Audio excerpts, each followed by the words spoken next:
gaming gear so you can be anything you want, except one thing: ordinary. Fight the biggest bad guy you can find. Create something nobody's seen before. Now that's beautiful. Why waste your ammo on this guy? Be so good at games he just nades himself to death. It's up to you how far you go, but whatever you do, go for glory.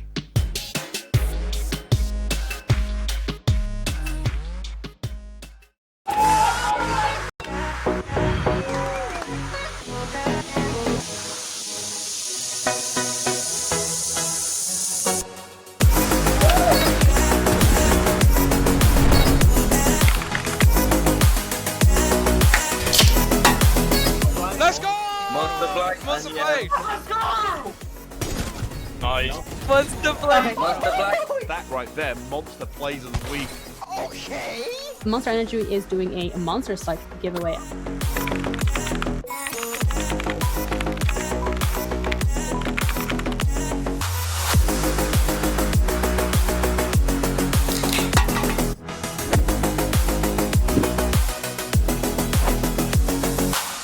NSC stay-at-home series Supported by Monster Energy.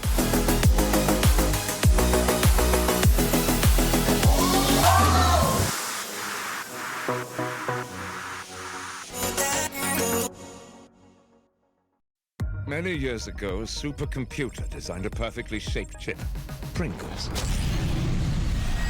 Knowing one day, gamers would need less mess to help them stay in the game. What's the daisy? Pringles, mind-popping.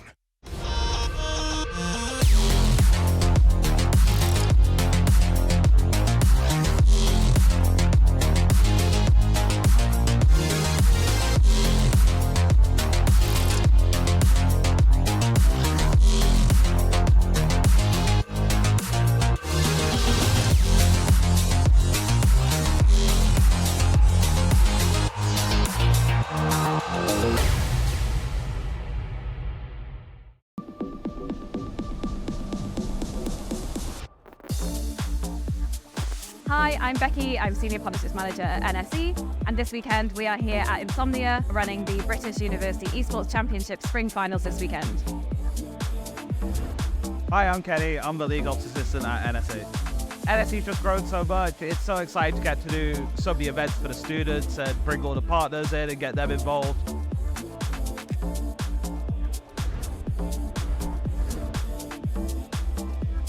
All of those students who made it to our finals, they come here and play on the main stage in front of everyone here at Insomnia. So that's every major esports title you can probably think of: CS, League of Legends, Rocket League, Overwatch, Rainbow Six. So really, really exciting weekend. Let's see how it goes. So we got Valorant going on. It's a massive tactical shooter. The players again super hyped over the games. We got Overwatch 2 coming up, very fast, very intense. I think that's going to be electric. We're bringing along our fantastic partners with us this weekend. So we've got the Pringles booth where we're sampling the new Hot range. We've got the Uni Days and Samsung Gaming Zone. You can get your hands on some really cool Samsung tech. Across the whole area, we're supported by Yama monitors and also Draytech routers. We've also got Scan with us. They have amazing interactive Dungeons & Dragons table, but there's so much other stuff going on at the stand as well. They've got their 3XS systems, they've got streaming booths. And as always, we've got Monster here with us as well, keeping everyone fueled for the weekend, giving out lots and lots of Monster Energy cans. So massive thanks to all of our partners here supporting us. Intel is our headline sponsor. See you next year.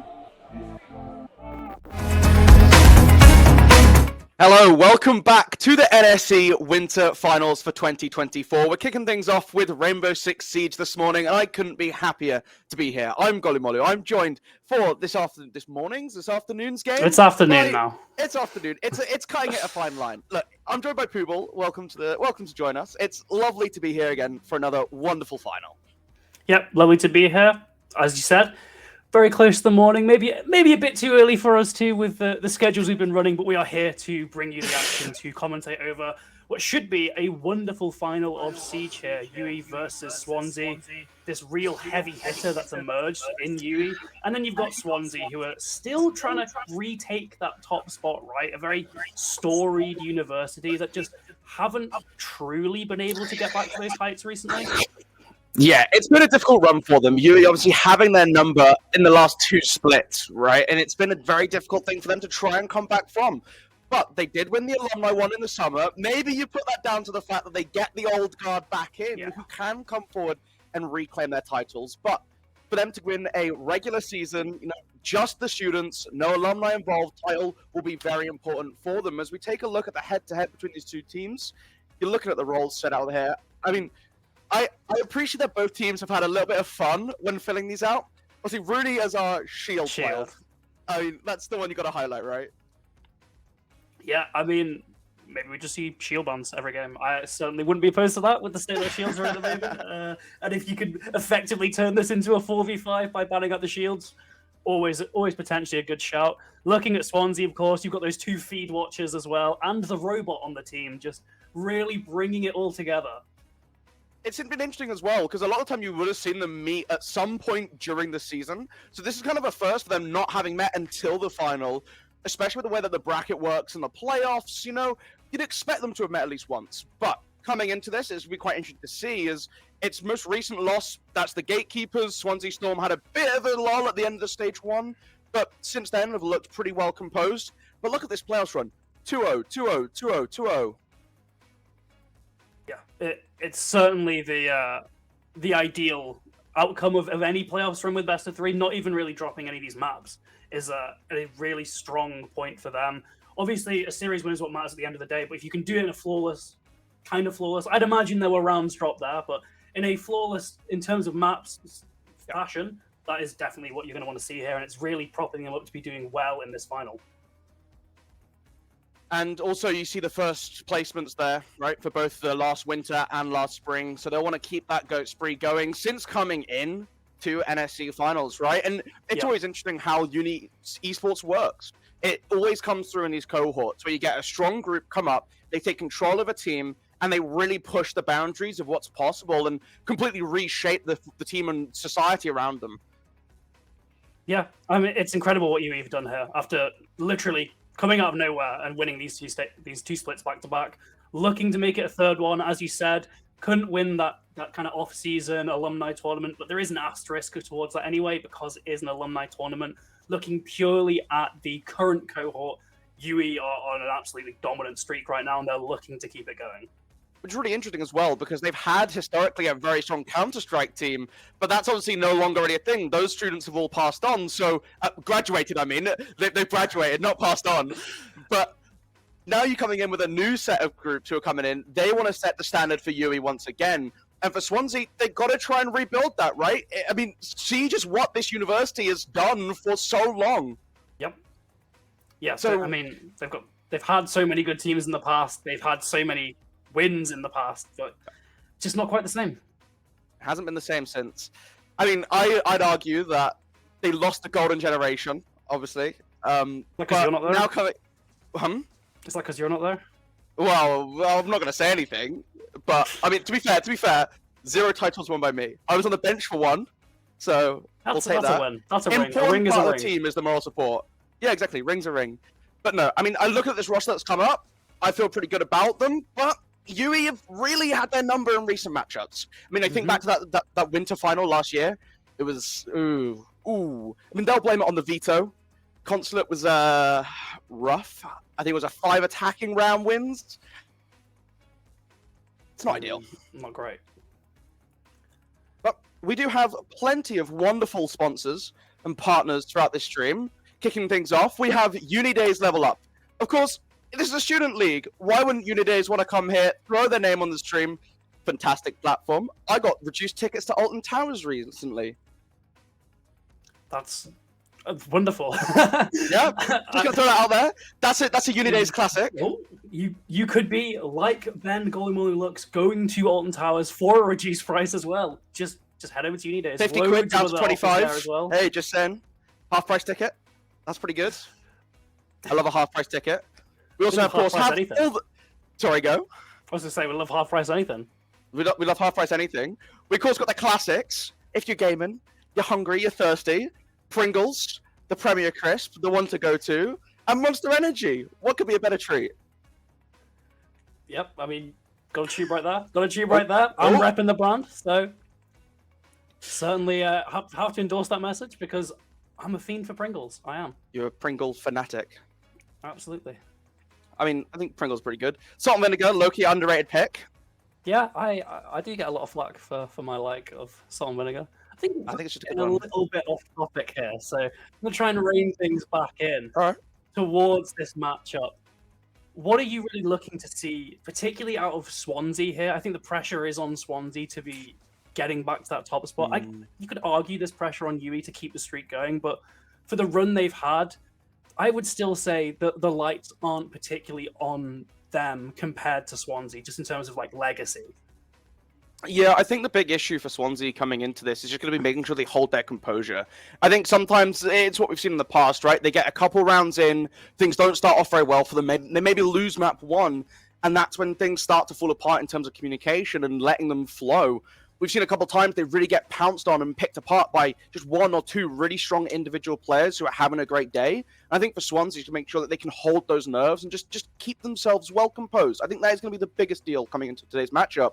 And for UE, it's just trying to have a very comfortable and good day. Look, they know that they're the favorites coming into this. They don't have to rock the boat. They don't have to do anything particularly new or different. Just keep going with what you have been for the last year recently and keep this basically unbroken spree going throughout NSE. Yeah, composure, sticking to the game plan. I think we can both agree are going to be these crucial points we're looking at today and seeing if one of these teams does get flustered when the kind of lights are at their brightest, when the pressure is at its highest. That could be the difference maker. UE, very strong team, but Swansea have certainly got the potential to match them here. Yeah, no, they really do. I mean, in terms of like head-to-head with just pure gun skill, pure ability, this game should be a really, really close matchup. And if it doesn't go to all 3, I'd be a little bit surprised. I think this is a series that really deserves to go to 3 maps.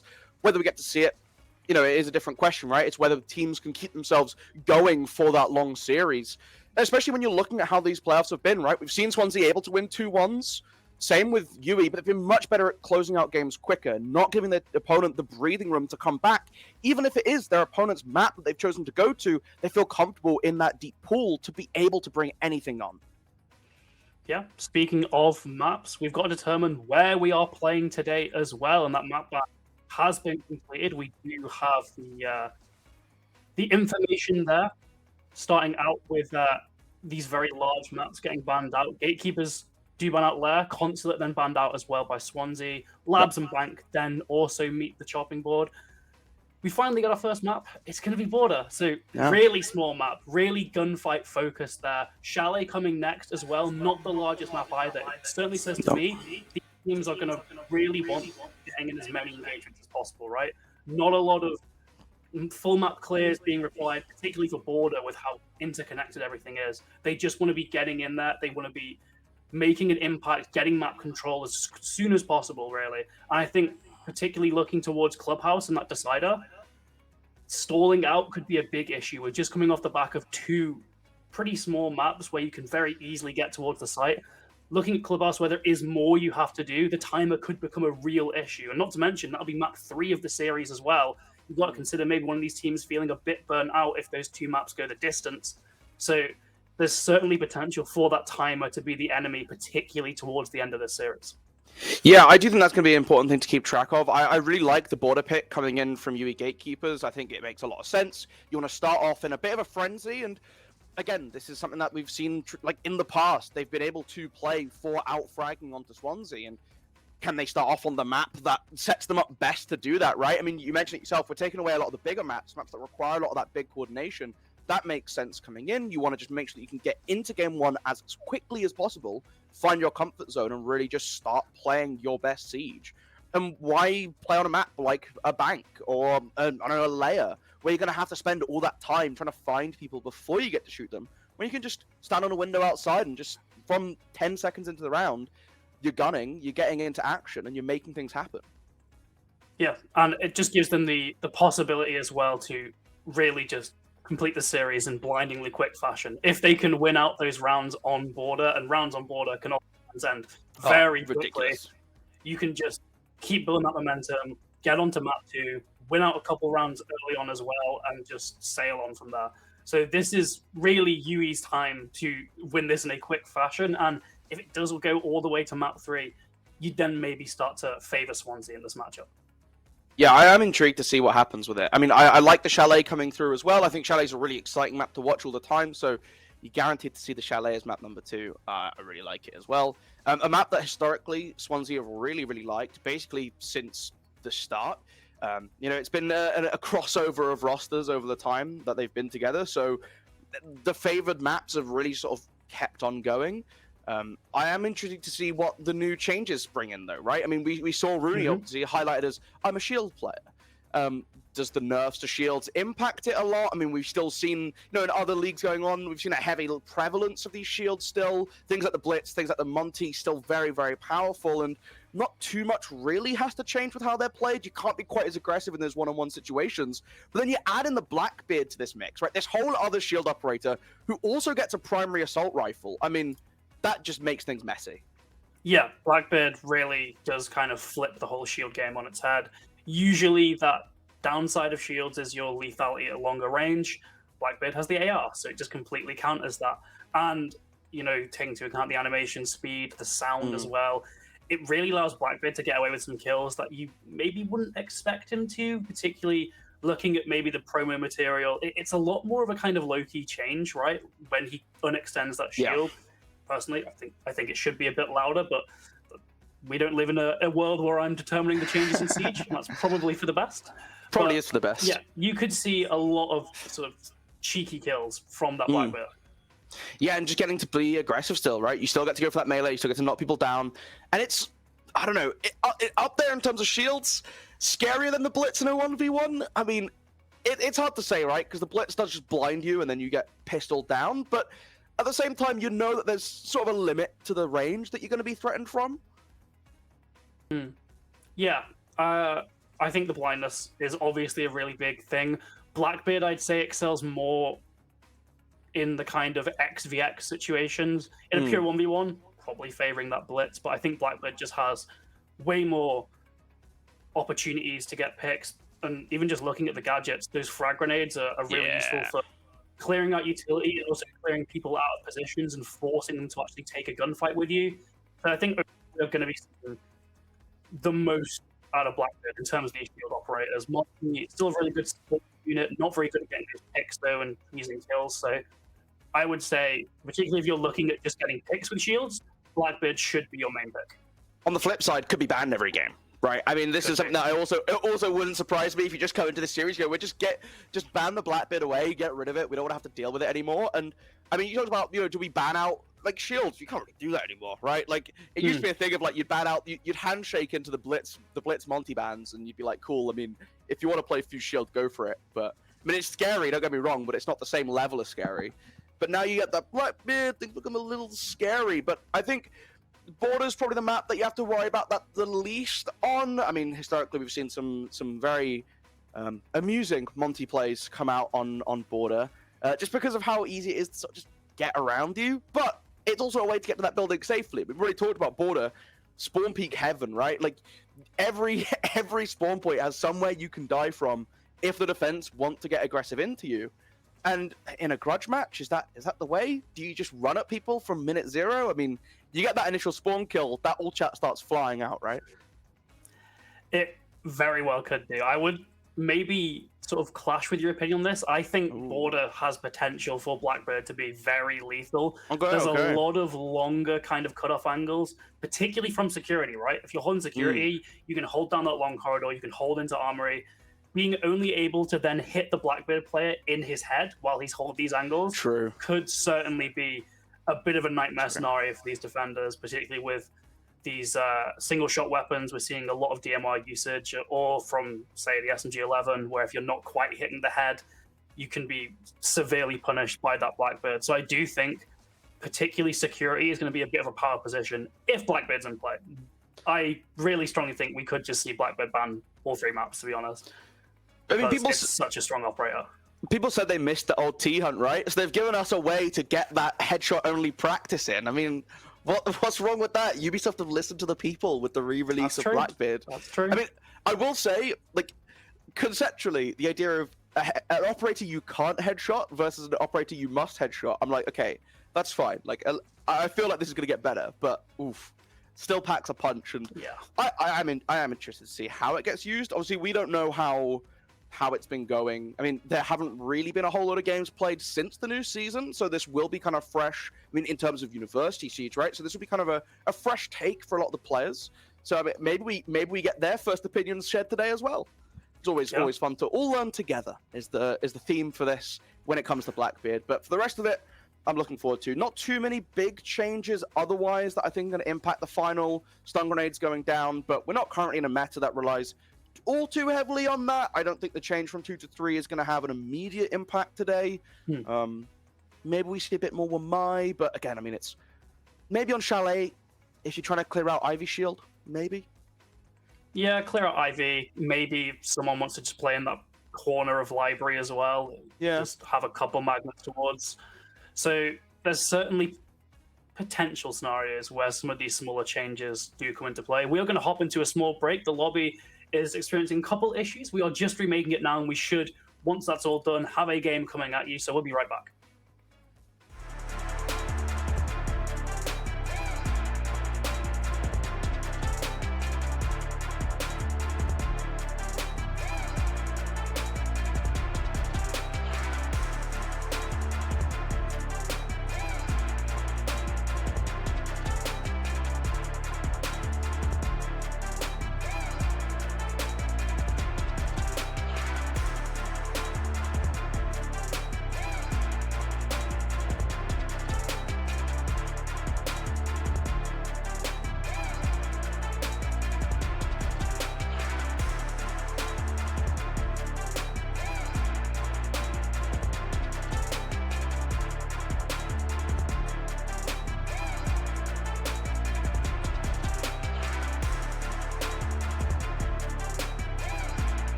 Welcome back. Apologies for the short delay, but we are ready for map number 1 between Swansea Storm and the UE Gatekeepers. It's going to be border, and I mean, it's going to be a frag fest off the rip. I'm very excited to see how this pans out, but we have a short little short interlude beforehand. Joe, any thoughts coming in? UE Gatekeepers map, do they take it? I think the outcome's likely that it is going to be in UE's favor. I think just particularly looking at the way border plays with how fast-paced, as you said, how frag-oriented, a team like UE that has just been on an absolute thunderous run recently, they should be taking it. They are clearly comfortable on it. They've picked into it. Swansea, it's going to be a case of how well can they weather the storm. Yeah, it really will be. I do want to see, off the rip, a little bit of Spawn Peaks. I want to see some Boss G action. I want to see people just be a little feisty. I think when you get a grudge match, when you get teams that know each other, bring the heat, bring a little bit of excitement. But we're in. Starting off with the ban. Does that Blackbeard get cut? It'll be Swansea banning first. We've seen just straight away Gatekeepers have that direct shield roll. So it is the Blackbeard ban. Like we thought, 1 out of 3 maps Blackbeard banned so far. Probably going to be more by the end of this series. Very strong operator. Really annoying to play against, particularly on a smaller map like Border with these longer cutoffs. Other attacker ban is going to be Monty. So it will just be this double traditional shield ban. Of course, Blitz and maybe Fuse still on the board, but those real heavy hitters are gone. Yep. I mean, it's going to be good to see. You'll be able to hit heads. You'll be able to hit bodies as well. Still Blitz coming through. But now for the defensive side of things, I don't imagine we'll see too much out of the usual suspects. The mirror coming through makes a lot of sense. I think this is one of the maps you can get away with leaving it up, right? Both Bathroom and Armory, very strong. If you want to do any extensions out towards CC, play around Nightmare Corridor. The Vigil coming off, that is your Boss G gone. There's my hopes and dreams. Hopes and dreams gone.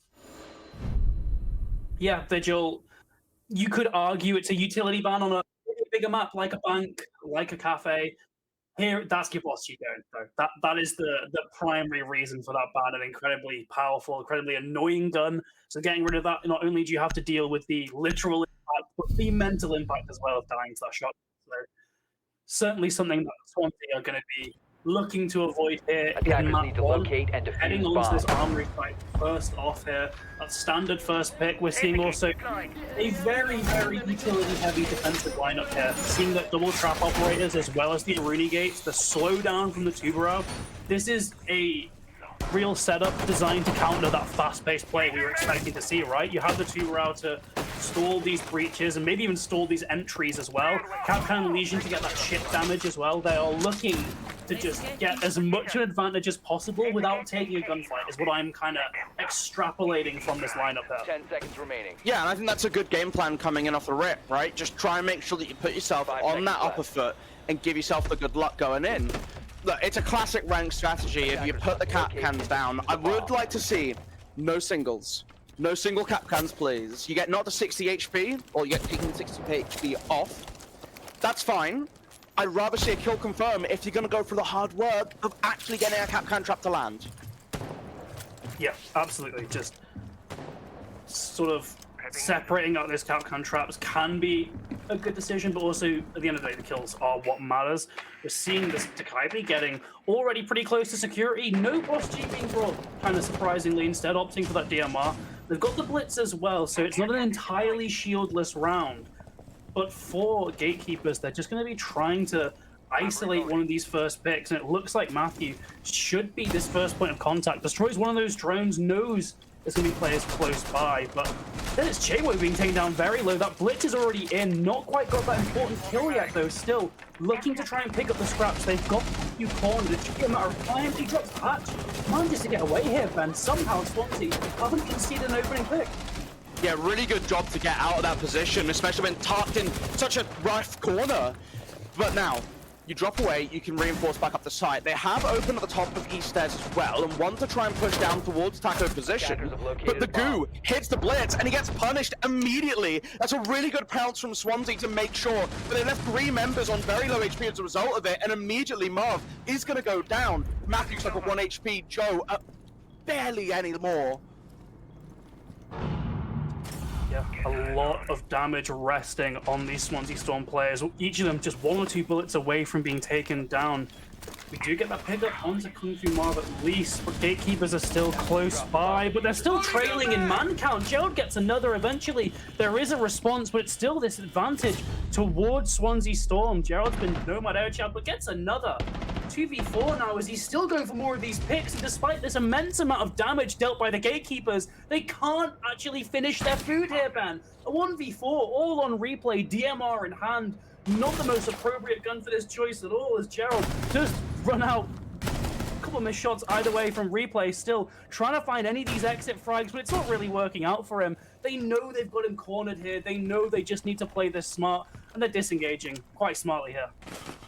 Yeah, just especially when you're all low on HP, that's 1 shot to the DMR, only from Gerald from really tank the bullet, immediately dying to the SMG-12. He swings out in towards Fountain, no, there's one cut in at the back, sprays in towards it, but can't quite land on target. Duck behind the counter, throwing a flashbang to try and buy some time. We're going to push that deeper into sight instead, trying to fight against the half wall into small office. Don't try to land behind them because they know that they're on the flank.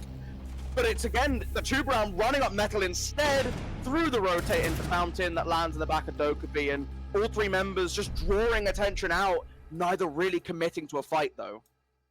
Hey Gerald. Yeah. It was we're getting no love for me. Very sad. Very sad. Very, very sad. I'm sure there's enough love to go around, Joe. Yeah, well, let's hope. We can share the love. Certainly enough love, I think, for Swansea there, as they did an incredible job of repelling that attack, right? We pointed out that they were looking to get that chip damage throughout the round and sort of delay the Gatekeepers' attack as much as possible, and that's really what happened. Despite Gatekeepers getting a substantial amount of damage on the board, they just couldn't actually secure these kills, and it allowed for Swansea to, despite it being quite a dangerous round for them, quite a scary round as well in terms of HP count, they were able to ultimately get those kills, ultimately survive as well, and win that round. And now, 1 round on the board for them. Sure, it's only round 2 here, but that does bode well that they've managed to repel the onslaught so far. They've clearly read into the way Yui want to play this. The question is, are they going to be able to adapt to what Yui want to do? Are they going to be able to continue this form, or will Yui try to play a little bit slower and ultimately win out this round? Immediately off the rip, see the ram, the sends is what speaks out to me. That's the one that jumps off the screen. But what do you do with it? Where are you going to take it? I mean, immediately thinking towards vents, but with the ability to turn it on and off, you know, you get a little bit more flexibility with how aggressively you can try and play around it. Yeah, definitely. It's no longer this hindrance to both sides, right? Now that you give that control towards the attack, there's much less opportunity for trolling, and basically no opportunity for trolling in a 5-stack environment like we have here. So it certainly gives way for more of these options, more of these plant plays. I imagine they're going to be wanting to focus that sense around vents. You can just flash off that wall effectively, get a diffuser down, get some control above, and hopefully hold it from there. It's certainly going to be more execute focused here, but Rooney's just got to pick straight up. Don't even need the gadget so far, taking down JWO and giving Gatekeepers this early round advantage. Now patience. What you want to do here is the defense. You want to try and move into more comfortable positions. Try and get that pick back if you can as well, because you want to balance it out.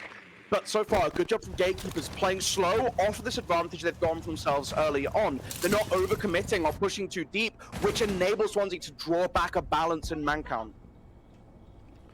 Yeah, still just seeing Gatekeepers very cautious on this top floor. They've got this control around 90. We're seeing those sensible swords armory, so they're facilitating the entry, but not well enough. Really taken down. The trade does come through. That's potentially your execute utility taken out, and there's still defender presence above there. Solo taking down Vordy at least, so there is that confirmed, but they haven't been able to take down Marv here. Gets another. This top floor just isn't safe for the attack, quite Joe being alone inside itself. the whole setup towards this execute has been completely fumbled until they deal with Mark. Oh, sees him on the vert as well, but can't win out the one. Solo lands the headshot that's needed to take down Farmer Gerald. Leaves Marvin a 1 versus 3. No nitro cell to use either. That's already been detonated earlier in the round, but the Blacklight cameras will relay information. Currently being scanned down by the Deimos, so the attack should know that they're safe to walk into sight, and that's why Solo's pointing down the bomb. Waiting now to see where he is. Deimos hiding at the bottom of the staircase, goes down to the free fire, the vert angle being held, and he's going to walk on through, and Jamor claims a double in the round and finishes off. Really nice play from Gatekeepers there, just sort of slowing down a little bit. It was still quite a fast push, particularly on that top floor, but that combination of the utility, the sense allowing them to effectively cut Armory in half and take that 2v1. Sure, it did come at some cost. We did see Vorti getting one there, but he was ultimately traded out. They kept that man advantage. They also kept the ball rolling and really utilized their position well, particularly very, very happy with that usage of the Deimos gadget at the end, ensuring they knew exactly where that player was, not leaving anything down to chance, securing that round win for themselves, and allowing them to even things up, not allow Swansea to string together a couple rounds in a row, keep the momentum very close, and proving that they are certainly not out of this map yet, despite Swansea seemingly having a read on them in that first round. 1-1, back downstairs again. If you're running it back, I think holding onto this top floor a little bit more consistently is going to be key to success. We saw how quickly Gatekeepers were able to just march their way in. Right, they isolated Vorti using the sense, making sure that he couldn't get that crossfire from players inside of Office, and then they double swung. And just having Jamor lend that backup, lend that support, make sure they get the kill, and it helps when Jamor lands his shots as well, right? He swings out into Archives and just beams the guy there. So that isolates Vorti, you get the Inter as well. Very efficient clear of that top floor. I don't think they're going to be allowed to have that happen again, and they've brought a very different lineup to try for this take, right? No longer leaning into the sense, adding the Osa to it instead. Yeah, taking down Jero so early though, that's the Legion even, that's that active utility, so a lot less those green needles available for the defense now with Jero being taken down so early. They've also got a bit of confidence to push in towards East now as well, knowing that there's probably not going to be another player here challenging, so already a nice opening for the attack, and instead of dealing with this top floor, they're immediately trying to get towards waiting here, apply more pressure on the site, get more picks. Greeneagle will reveal the position of one of them, but I don't think Swansea are going to be aware of how fast this push is. Attackers recovered the diffuser. I mean, you go for a completely different setup, right, and try and catch them off guard. You do, however, lose 2 quick picks. You trade it out for Joe on that Legion. So it will take away those 2 mines, give you a little bit of flexibility, but of course, 2, maybe 3 have already been placed down in the round. So if they're in important positions, that can still really hurt you late round. Still got the Osa, still rotating through waiting, trying to find an angle down in towards Bathroom. Has the Talonate you can deploy to try and control these long open corridors. But Scopos is going to cross over and take a nick of damage, but ultimately unscathed. Yeah, Rooney gets another one though, so they're still surprisingly keeping this at an even man count. The defense not quite as secure as they'd initially thought, but damage going towards that vertical, but Jamor still gets it. Still getting these picks despite being contested hotly on the vert. Rooney gets another as well. It's a complete collapse for Swansea here. It's all a mob on the flank, and he can't even find one. Replay takes down, and Swansea continue to trail here as Yui are getting into fighting form. Really picking things up. Much better at getting themselves in advanced positions. And even in that round, they lose 2 picks initially on.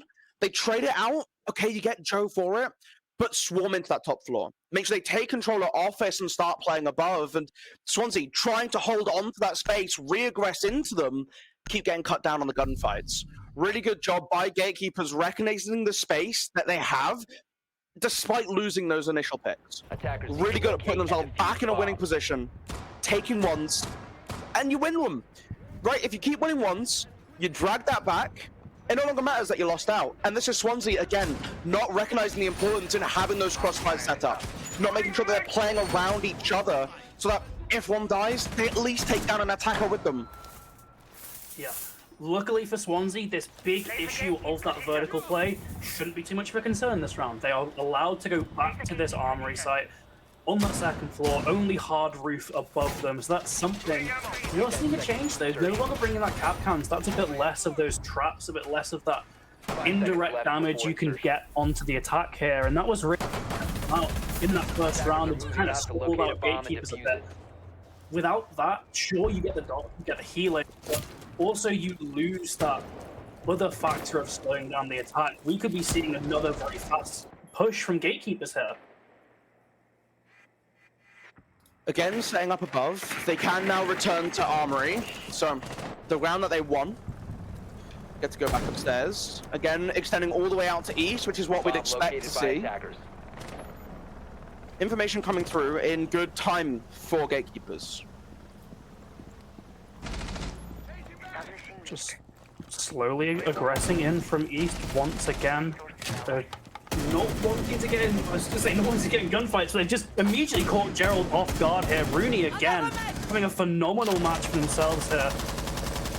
Still not quite wanting to get into the map too soon. They've realized that maybe they got too much with that early pick with Gerald, and instead of over-aggressing, instead of walking into the potential for a trade, they're just playing it a little bit more slow. Damage done to Mark as well, keeping Gatekeepers thoroughly in the lead here as pressure put towards the site itself.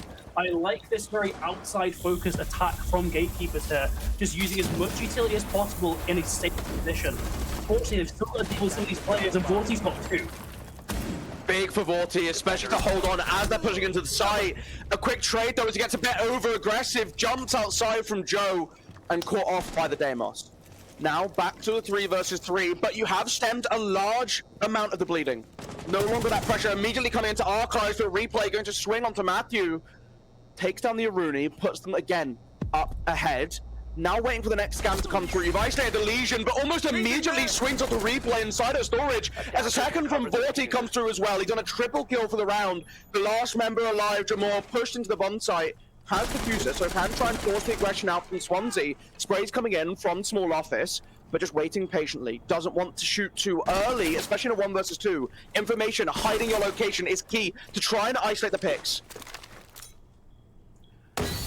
Going to smoke out Marv to try and take a 1v1 here. Instead, just going for the plant, forcing a response out of the defense. But are they just going to let him get it down? It seems like they are. Instead, opting for that guaranteed 2v1, and they get him dealt with. Luckily for Swansea, they do clean things up there. But getting the case down, your heart always does skip a beat. There's open potential for the attack to win there, but not the case. Gatekeepers lose that round lead back to even round count 2-2 here on border. And again, really well played in that post-plant situation. You know that you're in a 1 versus 2. You know he has to go for that defuse if he wants to try and win. You don't give him the ones. You just play patiently. If he gets that plant down, that's fine. We can now push up 2 together when we hear that sound and make sure we trade it out. Jamor tries the stick, right? Which is not a bad idea. If he gets it down, he can back up a little bit, play the angles, try and isolate something. If you can escape outside again, that makes it a lot easier to play. Windows are very powerful in those post-plant 1v2s. But unfortunately, a well-timed swing from Swansea will put that dream to bed. Indeed it will. Unfortunately for Swansea though, we're back on these first floor sites, or these ground floor sites. We're English, we can say ground floor. This is NSC after all. But crucially that means they've got to deal with gatekeepers above. And that is where they have historically failed in the rounds that they lost, because they just enough control above there. They were losing gunfights, that was causing them to die then away from site, and at that point gatekeepers were then almost just completely swarm the site from above, opening all these vertical angles, taking out those players, and then by they'd finally sort of finish the flank back upstairs, Swansea's players were immediately caught out. So I need to see adaptation here from Swansea Storm to have more control above, maybe have these earlier rotations, or just give it up earlier without losing players. Either way, just something different than we saw in rounds 2 and 3. Well, downstairs again, and I mean, it's going to be hard for them to figure out. They've gone back to the Osa side of things. They don't want to go for Sens, necessarily play as heavily for Armory, focus more instead on controlling waiting and still getting that top floor. It's still really important to do. But you look at how Swansea have changed things up as well, it's a little bit less emphasis up here.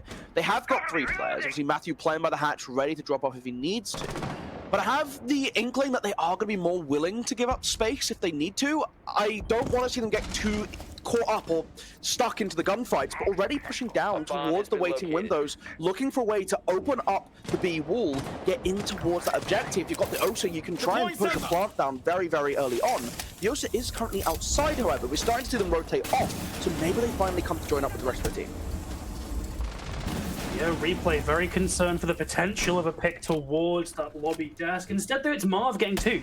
Above once again, but this time it's Gatekeepers really struggling to get control here.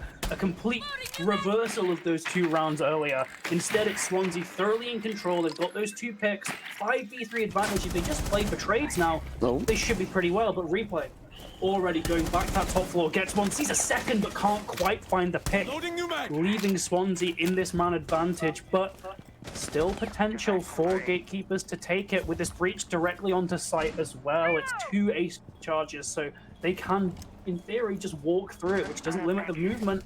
We could be seeing Replay getting very close, but luckily dealt with instantly. Very good from Gerald there. Marv as well close by to assist if need be. They found where Feint is, and Marv gets a third for the round. It's just Swansea all in control here, though. Yeah, just complete control of the bomb site. They're not letting you in this time around. You're not going to get to rush. You're not going to push it down. Amazing start for Marv, right? Great flank coming up towards Catwalk, playing around Mezzanine, looking down in towards East Stairs, gets that initial double kill. And that throws a lot of that control that Gatekeepers want to take out the window. It's gone. You can't play that anymore. And from there, really good job at just making sure they didn't give too much up. I mean, I was a little concerned when Replay found Mute. When he found Matthew upstairs by Taco, little concerned. But the rest of the team kept their composure. And it forced Gatekeepers into being this aggressive team. They had to go into the bomb site. There was nowhere else for them to go. There was nothing else to play for. Really, really good job from Swansea to finally break that bathroom curse. Yeah, breaking the bathroom curse and also breaking that ground floor curse as well, right? They finally were able to actually repel that roam clear coming out of Gatekeepers, which is something they haven't been able to do seemingly all map here. And it crucially puts them in the lead for the first time since the end of round 1. So that's another great thing for them. They've at the very least locked in an even half here. And for Porter, that's pretty good. It's not as defender leaning as other maps in the pool, so you would be happy with 3-3 here, and now it's your opportunity, I guess, for the bonus round. Can you make it 4-2? Can you win on this other ground floor site that previously you did lose on? And if that is the case, Gatekeepers have been put in a very bad spot here, because they will be heading onto their defenses, heading against a Swansea attack that could be heated up now with the way these players are performing. So there's a lot riding on this round. Sweeping around CCTV, I think this is the good place to start your attack. I think it's one of the most important rooms when you're in the initial phases of an attack. Try and get this control. It allows you to move into Armory, as well as rotating on towards Mezzanine, in towards Office. So, almost complete control of that top floor, or freedom to move through. Balcony safely assured. Marv is lurking downstairs inside of storage, and we've seen this guy pull off some shenanigans so far already this map. I mean, double kill in the last round to really swing things in Swansea's favor. So definitely a player you want to try and lock down if you can. Scanning for a pulse as well. So really want to go for this nitro from below to try and secure an early pick. Yeah, Replay. He thinks he's got the read here, just holding that flank. But ultimately, if they maneuver themselves around this doorway, get that scan for the pulse, he could be the one meeting an untimely fate. Still, though, both these players, I guess all three, not quite sure of where they are. Instead, Marv's found another with that nitro. That's the ram taken down. An even more important pick, you could argue, with the amount of vertical opening potential the ram has. Going to be solo taken down, a good gun as well. I guess on the bright side for Yui, he's not had the greatest map so far, so it's not as big a loss as potentially could have been, but still, Swansea once again in this man advantage, once again doubling down. That's Joe getting a second 5v3 for Swansea as they look to end this half in dominant fashion. Want to walk into Armory here, spots the player, and the counter kill goes down. Rooney may have been lost, but they're able to get something. They now have the opportunity to walk into sight, and Replay, still playing Vert upside in CCTV, finds Matthew below as well. Now opening up Vert inside of Armory, confident of this top floor control. One block down inside of Supply as well. That is Marv, who we saw lurking earlier, has to fall off. No protection, no buck above this time, but they know exactly where you've fallen back to. Reinforced walls making it a little bit harder to ping down. Where's the rotation from Replay? It's coming through now, looking down onto the Vert, but they can't chase him any further. Marv might have been able to escape. boxed in though. They know exactly where he is, but time's so low. Could they just ignore him at this point? It seems like they are. Replay's gone away. Instead, tracker on someone else. Marv taken down though. Last two players towards A B plant. Potentially possible here. I'm not too sure what the reinforced wall situation is like. Gerald approaching towards metal stairs. His teammate close by as well. So they're moving things up, going for the rotate. If they're left unspotted, they get damage onto Jamal, but they can't quite finish him off. Instead, it's a 1v3. Plan going down. Timer is no longer a factor here as Gatekeepers even things out. Phenomenal comeback in this round, and they do not allow Swansea to get that comfortable 4-2 scoreline. Feint just doing so much work on this Deimos, right? They got the track onto Marv, which keeps him locked in. Later, when they're going for the plant, they're able to find Vorti. They know exactly where he is, which lets them play aggressively into Farmer Gerald as well. Really, really good use of that utility and the information it provides, not necessarily to hunt down the first target, but to push for a second. Great creativity, great just solution, problem solving coming through at the end there, right? 5v3, isolate your single man, find him, get that pick, work from there.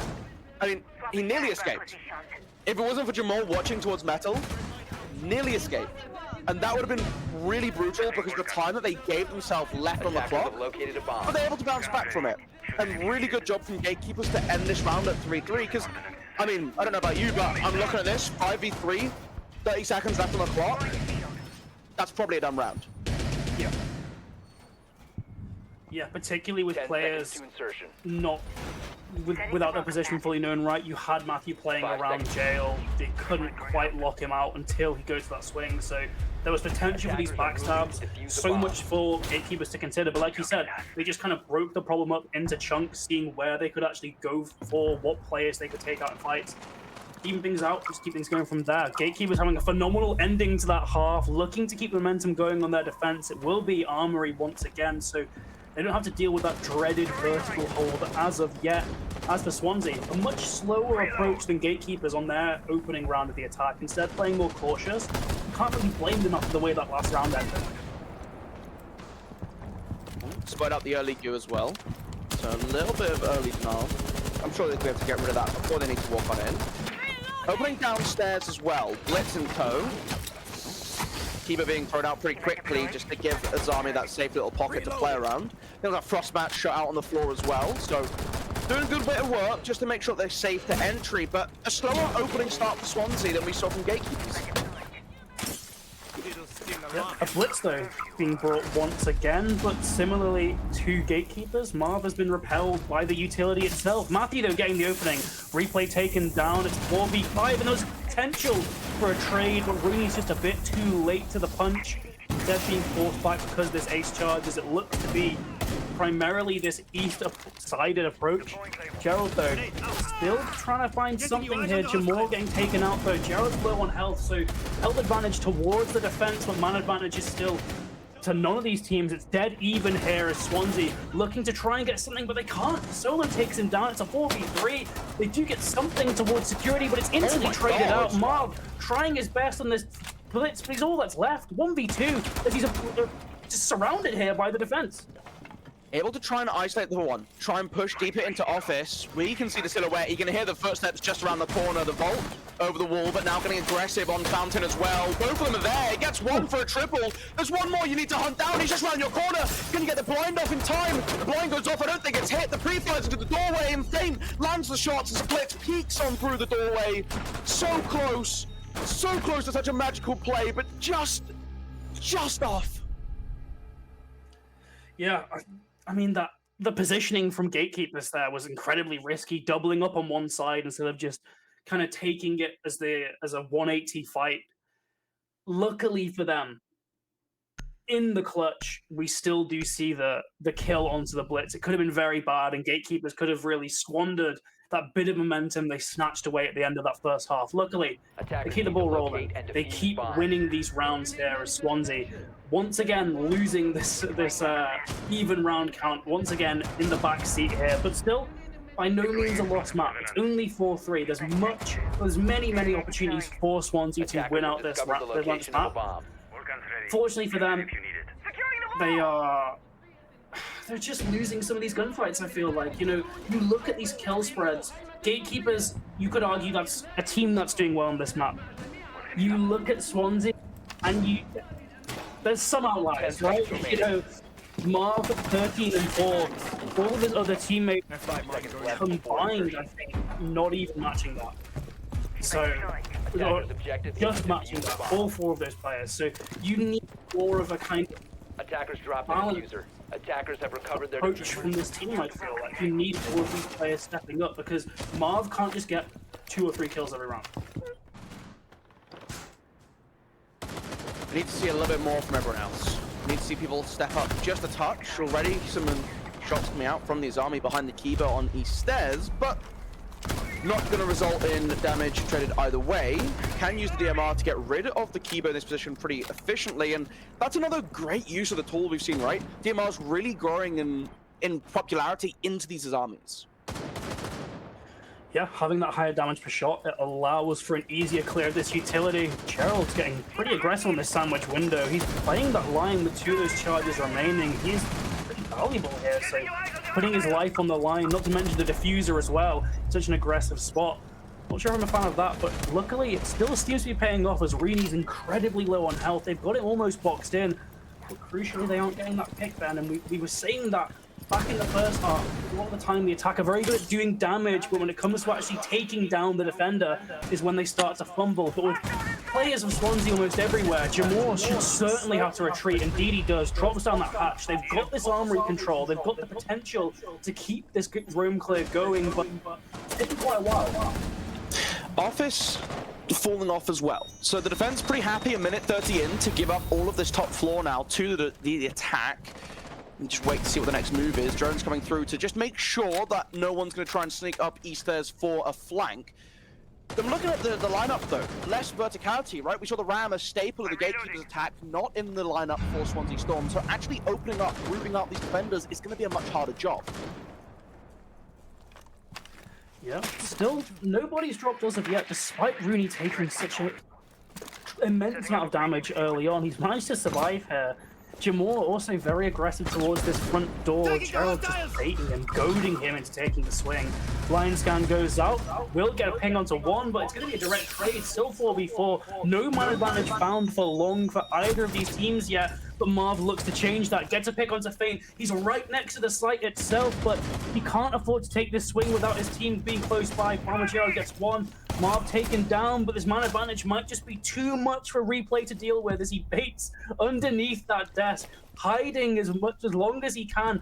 Still low time, still potential for a 1v3 here, but with the Deimos tracker going out on his live position, this intel should be relayed. The attacking team should know where this Azami is, and they should be able to pick up this kill.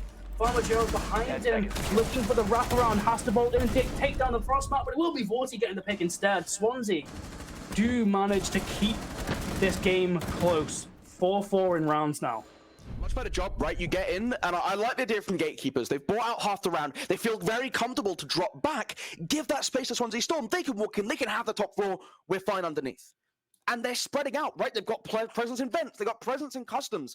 This is a really, really good way of playing this defense. You start off upstairs, you draw in the attention, you peel off, you hide everywhere on the bottom. It doesn't matter how much work you have upstairs. There's so much off of the site that you have to deal with, and they've opened things up. Locate and defuse But as many bombs as very quickly, in a very quick fashion, the Legion and the Fenrir both go down. That's your off-site players getting taken off the board. And now it's a lot easier for Swansea to start to collapse in on your site players. Attackers have located His army a bomb. left inside a site, boxed in, walls closed all around you. You have kept off one of the windows, but they're able to jump in through a second. The site hatch is open, so they're able to get into bathroom very easily. They have full vents control. It's a very difficult situation, but really well adjusted to by Swansea, recognizing we've got this top floor, but that's not what the priority is being put on from Gatekeepers. Let's get outside, let's get down the stairs, and make sure we actually force our way into the bomb site. Let's give ourselves this chance for success. Yeah, Gatekeepers. Will we be retenting this site? Will we see a change in the way they choose to hold it? I'm not quite sure if there are going to be any kind of adaptations here. As you pointed out, it was a very nice defense previously, just peeling away from those outer parts of the map and keeping themselves alive.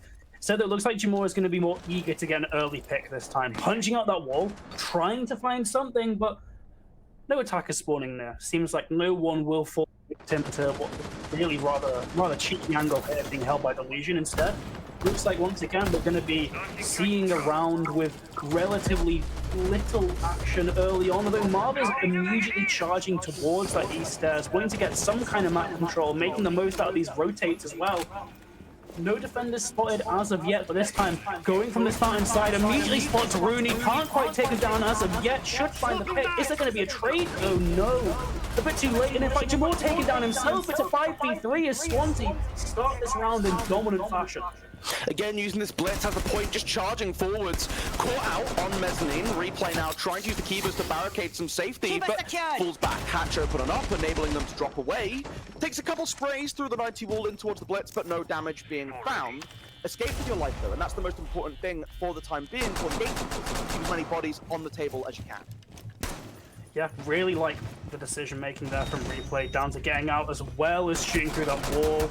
Faint though, getting another one as Swansea once again lose that man advantage. Marv was proved wrong though, and he's still eager. He smells a 1v1 close by, goes for the blind, got mute dealt with, but Faint goes for the prone, shoots the feet, knows that Marv is going to try for the ADS as Vorty takes down Solo as well, so it's still Swansea's advantage despite everything we've just spotted.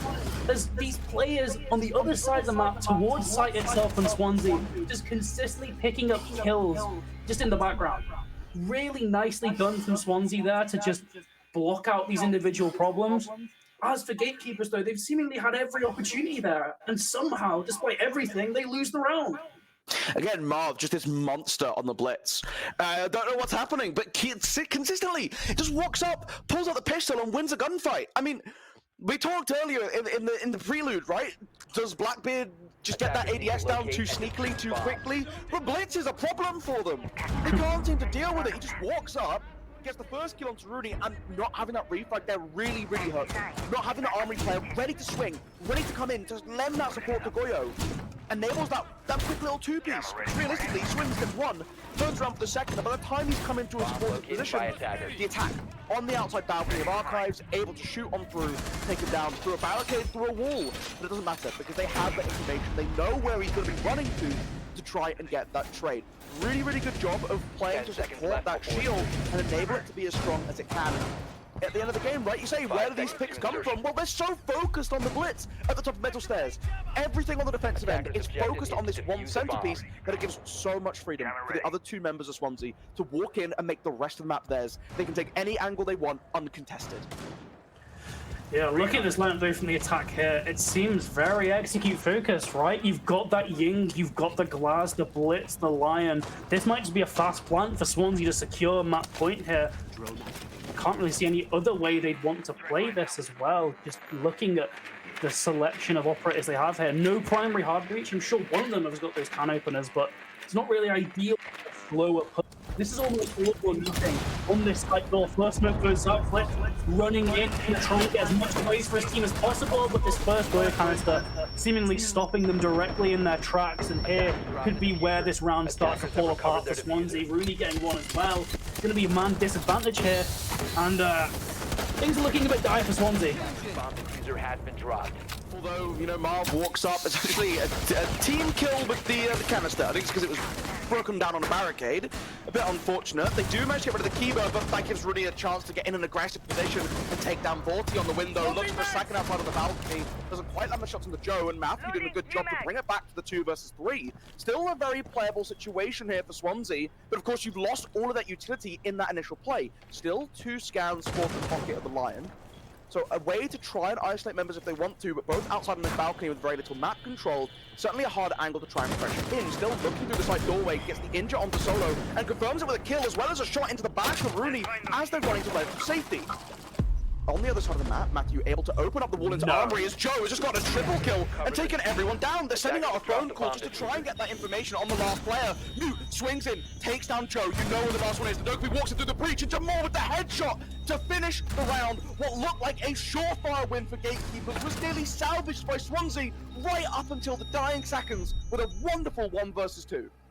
I could be wrong as well, but I think Joe got caught by a frostmat there. So it was really down to that one individual mistake from Swansea that could be the ultimate difference maker there. It would have been a 2v1, and that would have been much more difficult of a situation to kind of weasel your way out of there for the Gatekeepers. So really, really lucky round from them, despite how well Swansea were good at sort of steadying the ship, right? We saw a lot of swings that shouldn't have happened on the side of Gatekeepers, and Swansea, credit to them, took advantage of every single one of them, bringing it down to a 1v2, just can't get it done in the end. And that's the issue with these one-dimensional strats, right? Sure, if you can get that early plant down, you get that position, the post-plant positioning incredibly quickly, it's a surefire round win.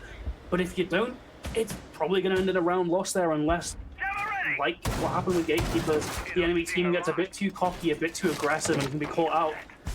Great from Swansea identifying that. Great from Swansea making the most of that. Sadly, can't win it out though. And as for Gatekeepers, they can really consider themselves lucky. They are still in potential to win this in regulation. They only need 2 more rounds now to win. Sadly for them, it's another one of these first floor sites which the defense have struggled with so much in this map. Again, approaching from the outside, cautious of spawn peekers. We haven't seen too much in terms of peeking out towards the spawns, but again, spots out the Goyo. Just playing aggressively inside, and oh, Marv, you've been so good at going for these peaks and getting aggressive with the pistol. Finally, you've been dealt with, and Rooney able to fall back into office. A lot of damage dealt, but ultimately it's been that blitz that's enabled them to push in so aggressively. Yeah, I can't say I don't like the play from Marv there. I think, you know, just kind of flipping things on its head and not quite playing as passive as expected. Really was potential to get the pick there. Rooney, though, just kind of emulating that playstyle, getting incredibly aggressive, jumping out the window, also pays with his life. If there's anything we can learn from this round so far, folks, maybe be a bit more passive in these early rounds, you know. Keep your life for a bit longer, as it's ultimately resulted in a man advantage being wasted there entirely by Gatekeepers. Wait and see what the next move is for them, though. Drawing down again, want to make sure they have this comfortable control of East. And maybe there's a chance to start pushing down through into waiting, get the angle through. Yeah, these attackers from Swansea, though, still just not quite, I guess, confident enough to actually enter the building yet. Just slowly moving their way around the outside of the map. As Replay's found another here, is still Swansea almost has no real map control. They're just kind of baiting in through the windows. Finally, they've gone into office here. They've got this hatch open towards bathroom, but a drop here is very risky as there's a player so close. There's a player on Armory as well, that 40, just holding the flank from. Solo kills Matthew, 4v2, Gatekeepers this close to getting to map point. They just can't throw away a 4-2 lead here. 40 trying his best to get one of these players on the approach from Armory, but Gatekeepers aren't giving him it. They're happy to concede this vertical play. They can just play trades down on site. Oh, Jamal just tucked in the corner. That's a wonderful flick round by Vorti. I'm not sure how you're allowed to be live there. That gives them a little bit of breathing room. They can play for some of this vert, but have to find a way to get downstairs. How do you do that in the 3 versus 2? I'm not entirely convinced. They want to try and force their way down metal. That player tucked in? No, everyone lurking downside on the bomb site. Sorry, the Twitch with the Fuser going down towards the stairs, it looks like. So maybe trying to come through into waiting. Down into bathroom and gets the long angle onto Solo. One tucked on the left-hand side. It's drop hatch into it, but you're able to make a trade. You're forced down, but the goo and foot means Replay can swing out from lobby side, secure that final kill, and it's the Gatekeepers, Joe. After so much going in the favor of Swansea for so long, who have found themselves on that match point first. Yeah, Swansea, certainly not to be counted out. They have that individual play potential. They were in a situation there where one of the players really needed to win a couple more rounds, and that's what happened. Sadly, though, you know, the other events of that round just going back to bite them, as you said, allow Gatekeepers to get in the driver's seat, get them into match point here. 1 round required for them, but equally 1 round required for Swansea to bring us into OT. So there is certainly potential for this map to keep on going after this round. It's going to be the bathroom teller site as well. Gatekeepers don't get the luxury of going to the second floor again here instead. Once again on the first floor, once again having to deal with 2 floors worth of pressure here from the attack. And as for Swansea, almost every single time teams have gone for a top floor player, to get to OT, what if you just go for a horizontal? What if you just go for a fast horizontal push instead of playing into the same strategy you've employed every single time previously? 10 seconds to Could be insertion. the difference maker here. Could be the way that they are looking for to get themselves back into matches, get themselves into OT. Unfortunately for them, though, it does seem like Gatekeeper was right into this. They've got more of a horizontal extension here. They've got a lot of utility to get intel. Frostmats as well could catch them off guard potentially. So there's a lot they've got to deal with here on what is potentially their final round of border. It was that quick transition, right? He was able to have that top 4 control and recognize the importance of getting down, clearing vent and customs, and doing that in a timely fashion. That net Swansea their last attacking round win on this bomb site. So leaning into that, like you're highlighting, with the addition of the Frost, of the Legion, you have the Oryx as well, who can maneuver very quickly and just try and stay alive and hidden and away from the attack for as long as possible. Marv, on this blitz, is going to be super important for me. If you can use this well, we've seen what it does, right? You send it through, you give it that covering support that it really needs to be enabled to its strongest potential. Already outside of Armory Breach, want to go in quickly, but Rooney caught out immediately by Matthew trying to get aggressive for that opening pick, and again, takes away from this top floor hold. Yes, Solo's already taken a considerable amount of damage in the round as well as Replay is taken down. Swansea washing away the defenders on this second floor so far. That hatch needs to be open and Marv has been taken down by Fate, who's still potentially lingering upstairs instead. Moving away back towards that first floor. Sees another great find from Fate. Manages to get back to site as well. Deimos track doesn't matter. He's in such a secure position. And he might have just brought Gatekeepers back into this round and back into the potential of winning this map. Because now on this Legion, who has being scanned, but in that corner, there's no way you can get to them. The floor above is soft, is hard, so you can't go for the verticality. They're protected by bookcases on both sides. Tried to bounce a nade through, but it lands on the wrong side of the shelving. And the rest of the team just trying to come in and lend for support here. You have Solo holding the crossfire from inside a custom, so anyone who pushes up to these waiting windows gets taken down. But it doesn't matter, because Fate, over the top of the counter, spots the head of Joe. 2 kills away from ending map 1, from closing this out in a horrendous fashion with the sweep back. The drones coming through or being thrown down just to try and lend some information. As another scan to highlight Solo off on the side. Fate finally dealt with. That's Vorti coming through, trying to go for a sweep. 1 inside a bathroom, 1 being scanned. Active information for the attack in the back of customs. That goes away now.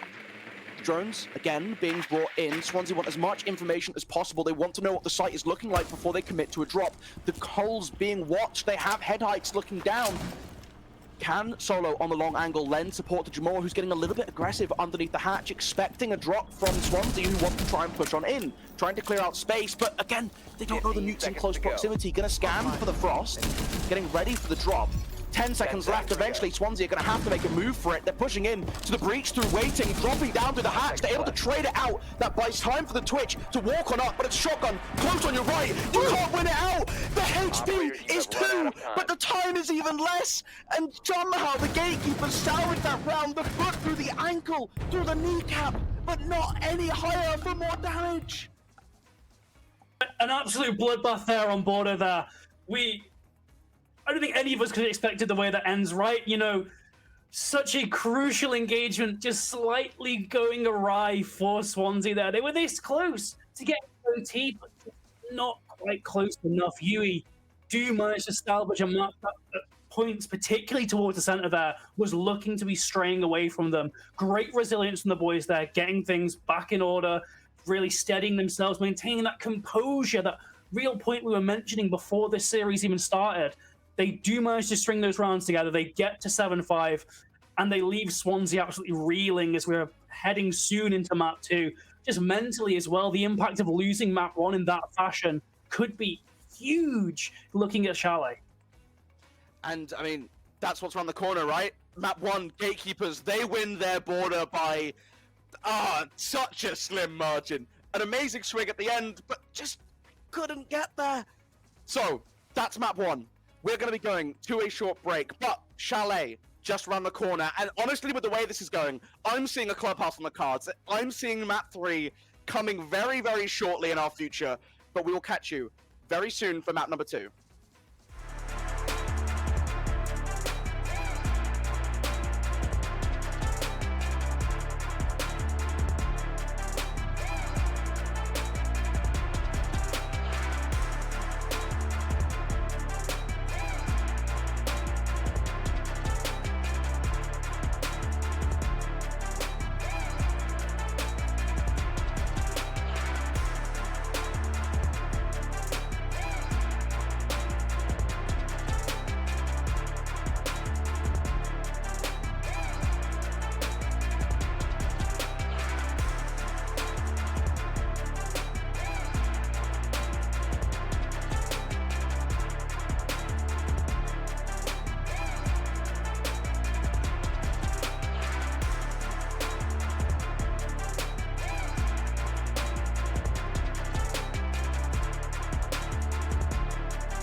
At SteelSeries, we make gaming gear so you can be anything you want, except one thing: ordinary.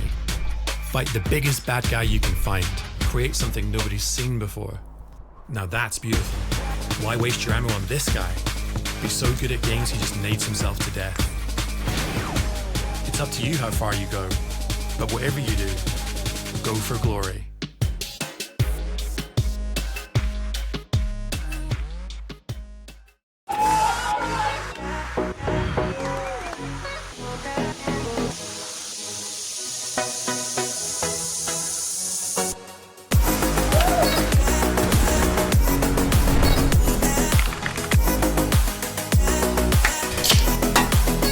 Let's go! Monster Black. Monster play! Nice. Monster Black. That right there, Monster plays as weak. Monster Energy is doing a monster site giveaway.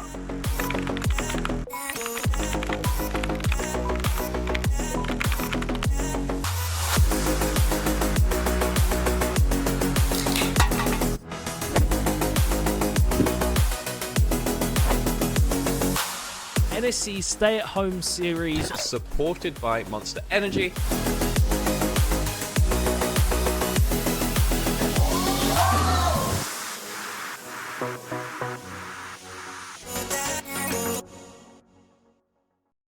Many years ago, a supercomputer designed a perfectly shaped chip, Pringles. Knowing one day, gamers would need less mess to help them stay in the game. What's the daisy? Pringles, mind-popping.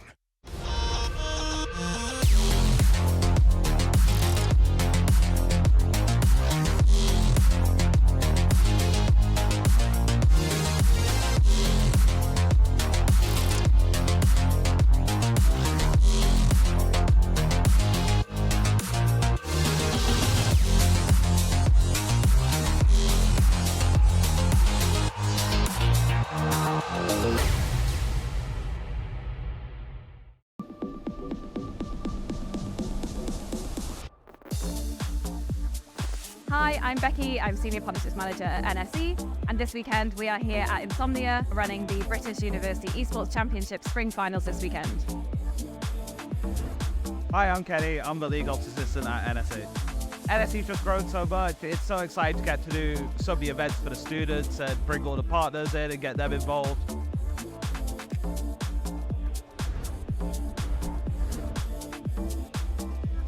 All of those students who made it to our finals, they come here and play on the main stage in front of everyone here at Insomnia. So that's every major esports title you can probably think of: CS, League of Legends, Rocket League, Overwatch, Rainbow Six. So really, really exciting weekend. Let's see how it goes. So we got Valorant going on. It's a massive tactical shooter. The players again super hyped over the games. We got Overwatch 2 coming up. Very fast, very intense. I think that's going to be electric. We're bringing along our fantastic partners with us this weekend. So we've got the Pringles booth where we're sampling the new Hot range. We've got the Uni Days and Samsung Gaming Zone. You can get your hands on some really cool Samsung tech. Across the whole areas, we're supported by Yama monitors and also Draytech routers. We've also got Scan with us. They have their amazing interactive Dungeons & Dragons table. But there's so much other stuff going on at the stand as well. They've got their 3XS systems, they've got streaming booths. And as always, we've got Monster here with us as well, keeping everyone fueled for the weekend, giving out lots and lots of Monster Energy cans. So massive thanks to all of our partners here supporting us. Intel is our headline sponsor. See you next year.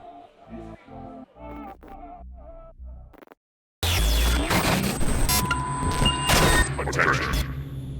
This is not a test. This is a message. A message to all Monster Energy drinkers. Up until now, you've gone about your lives clueless. Reality, the truth of lies. But it's time to wake up. All you have to do is find the beast and scan the code. Are you ready?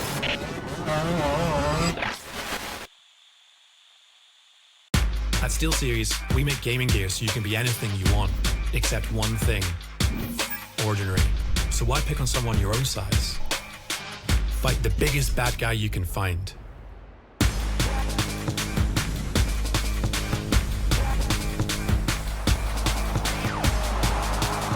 Why score a regular goal? Do something that makes your opponent lose their mind. Why build a boring little house? Create something nobody's seen before. Now that's beautiful. Why waste your ammo on this guy? He's so good at games he just nades himself to death. And why settle for just one trophy? Send us a DM when you win 10. That's the mentality we love at SteelSeries. And that's why we make the gaming gear you need to destroy ordinary. So get in game and go for glory.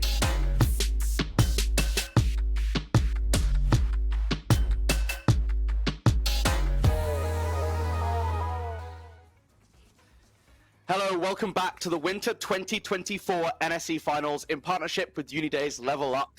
We are just coming out of Map 1. A 7-5 nail-biter victory. Like, I don't mean nail-biter. Like, we're talking 1 second on the clock, 1 HP on the last defender, and somehow staying alive.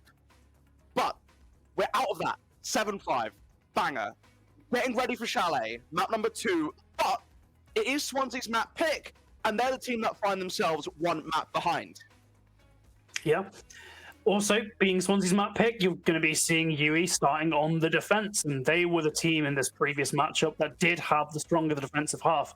Swansea 3-3ing it, whereas UE managed to just sneak out a 4-2 split. So, despite it being Swansea's map pick here, you've got to consider that UE are probably going to be having a pretty strong start here on Chalet. And if they can just string together 4, maybe 5 rounds to start off this first half, you could be seeing this be a 2-0 UE series. But equally, Swansea did play Border very, very close, and this is their map pick. This is the map that they should, in theory, be more comfortable. Very much possible for Clubhouse to be in the line for us to be going to map 3 here for this going 1-1. However, personally, I do think UE did look very, very strong last map. Yeah, I think it was a really good performance back and forth between the two teams. I think in different moments, they excelled. I think one thing you have to highlight for Swansea's success is just Marv being this beacon of hope for the rest of the team to stand behind. I mean, I think he ended on 17 kills. I mean, he did so much work in these rounds. I mean, we're talking 3Ks, 4Ks to constantly get wins. The rest of the team need to find a way to either really lean into Marv, really enable him, right? We saw him on this blitz when he's playing point. They have crossfires set up for him. They're making sure they protect him as he walks up. But is that going to be enough? I don't think it is. And we're seeing a lot more flexibility across the roster from the gatekeepers. Yeah, very much seemed like gatekeepers overall were the better team, despite Marv being so good in that last map. It did seem, as a whole, gatekeepers were a lot stronger. There were a couple members of Swansea just quite significantly behind the curve, I would say, in that last matchup. As Blitz, this time being manned out, a direct, I think we can both agree, direct ban onto Marv there, who was causing an absolute stir on an operator last map. Out last time, but it was that Blitz, that much more aggressive shield option, right? You can take these ones in spite of the nerfs a lot more comfortably because you have that blind that enables you a lot of flexibility. The Blackbeard's still banned out by Swansea. They don't want to have to deal with that new threat that's come through, and I think that's, again, a fair enough shout. So, no BB Tech today. Rooney's a little bit upset about that. I mean, notoriously, supposedly the shield player.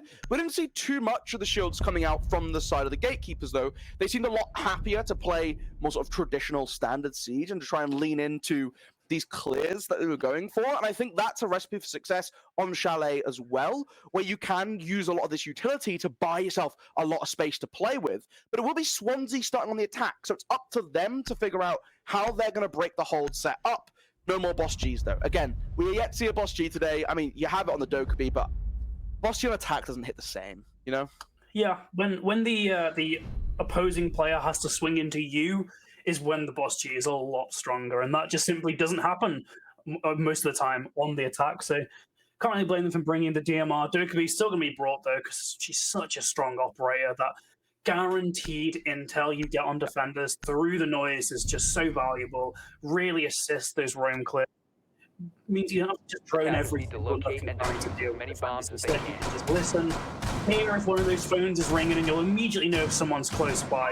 It will immediately be this top 4 site, surprisingly. What a lot of people consider to be certainly a tertiary pick. I think the consensus is basement is worse, but those 2 first floor sites particularly are where a lot of teams would rather start their defensive efforts, either bar gaming or kitchen dining. Instead it'll be second floor here, and has a lot of risk. It's the weaker site, more opportunity for Swansea to win this round here and now. If you can pull it off as gatekeepers, you can then play those 2 stronger sites afterwards, potentially string together 3 rounds in a row. So there's a bit of risk, a bit of reward here, but honestly, can't say I'm too much of a fan. I don't mind the top 4 coming through. I think it definitely is the weakest, and I think a big part of that is, first of all, it's the most direct take you go for. We've seen a lot of teams try to mitigate this by going underneath. They'll set up mute jammers, they'll reinforce up dining, almost inverse of the main dining hold. Good spawn peek coming through though, and although Joe's able to pick himself up with the Thinker, the run out from Replay, the commitment to the bit, there's no one out that's spawned out by Helipad, so you're free to go for this. That nets them a fantastic opener. Meanwhile, the rest of the team tries to jump into Trophy, and immediately Jamal waiting to shoot down M6. Yeah, I mean, who cares how strong the site is if you're just going to swing everything and spawn peek twice and get 2 openers immediately. Now just playing off of these trades, I'd imagine it's Marv on another shield operator, not as lethal on the Monty, and taken down to half health already as well. Even worse for Swansea here. They've still got a little bit of map control, but it's in the basement, and you've got to send one of these 2 staircases towards blue or towards west main or even lobby. But these are such easy to hold positions for the defense, and even if you do go towards lobby, it's going to be bottlenecked towards another staircase. There's just so many staircases this team has to ascend, and these are such easy positions to hold in the 5v3. Yeah, Replay with the goo downstairs as well. I mean, you can see all the rotates set up. They felt very comfortable going all the way across Chalet. Now, Farmer Gerald, trudging his way through Bar, has taken out that goo needle, of course, but still wary of more that could be on the way. Gatekeeper's completely fallen off. They have this extension. They could still be committing to the mirror, but it's a 5 versus 3, and they don't need to. Vorti's going to go down to the Legion, able to trade it out, but you're still in that 4 versus 2, and everyone else is sat back on site. I say that as they've started to extend off. Bruni going for a little sneaky play up into the corner, and they've gone completely unaware. The Monty's going to present their back any second now, going to swing out onto Ivy, get one, looking to catch the Monty in between the 2 of them. Makes it a nice little double. They're so distracted by their head heights on half wall. You know what, Gatekeepers? I apologize. I wasn't familiar with your game. You're criticizing the play of this second floor site instantly when they were just going to play hyper-aggressive the whole time. It doesn't even matter what site you're playing at that point. It's going to be all around the map, taking every gunfight you can. Replay deciding there should be a peace treaty for shields. I don't think Swansea, rather, are going to accept that because Marv has been absolutely carrying on their shield ops, but always worth throwing out the shot there in case you found it. It's a bit easier for yourself as gatekeepers themselves weren't as reliant on shields on border, so yeah, it says he's not really. All trust broken down already in the pre-negotiations as gatekeepers go towards bar gaming, go towards a much stronger site in theory. We're seeing Solo holding down library on this scope because I imagine trying to establish a shield up there and get in a position for himself.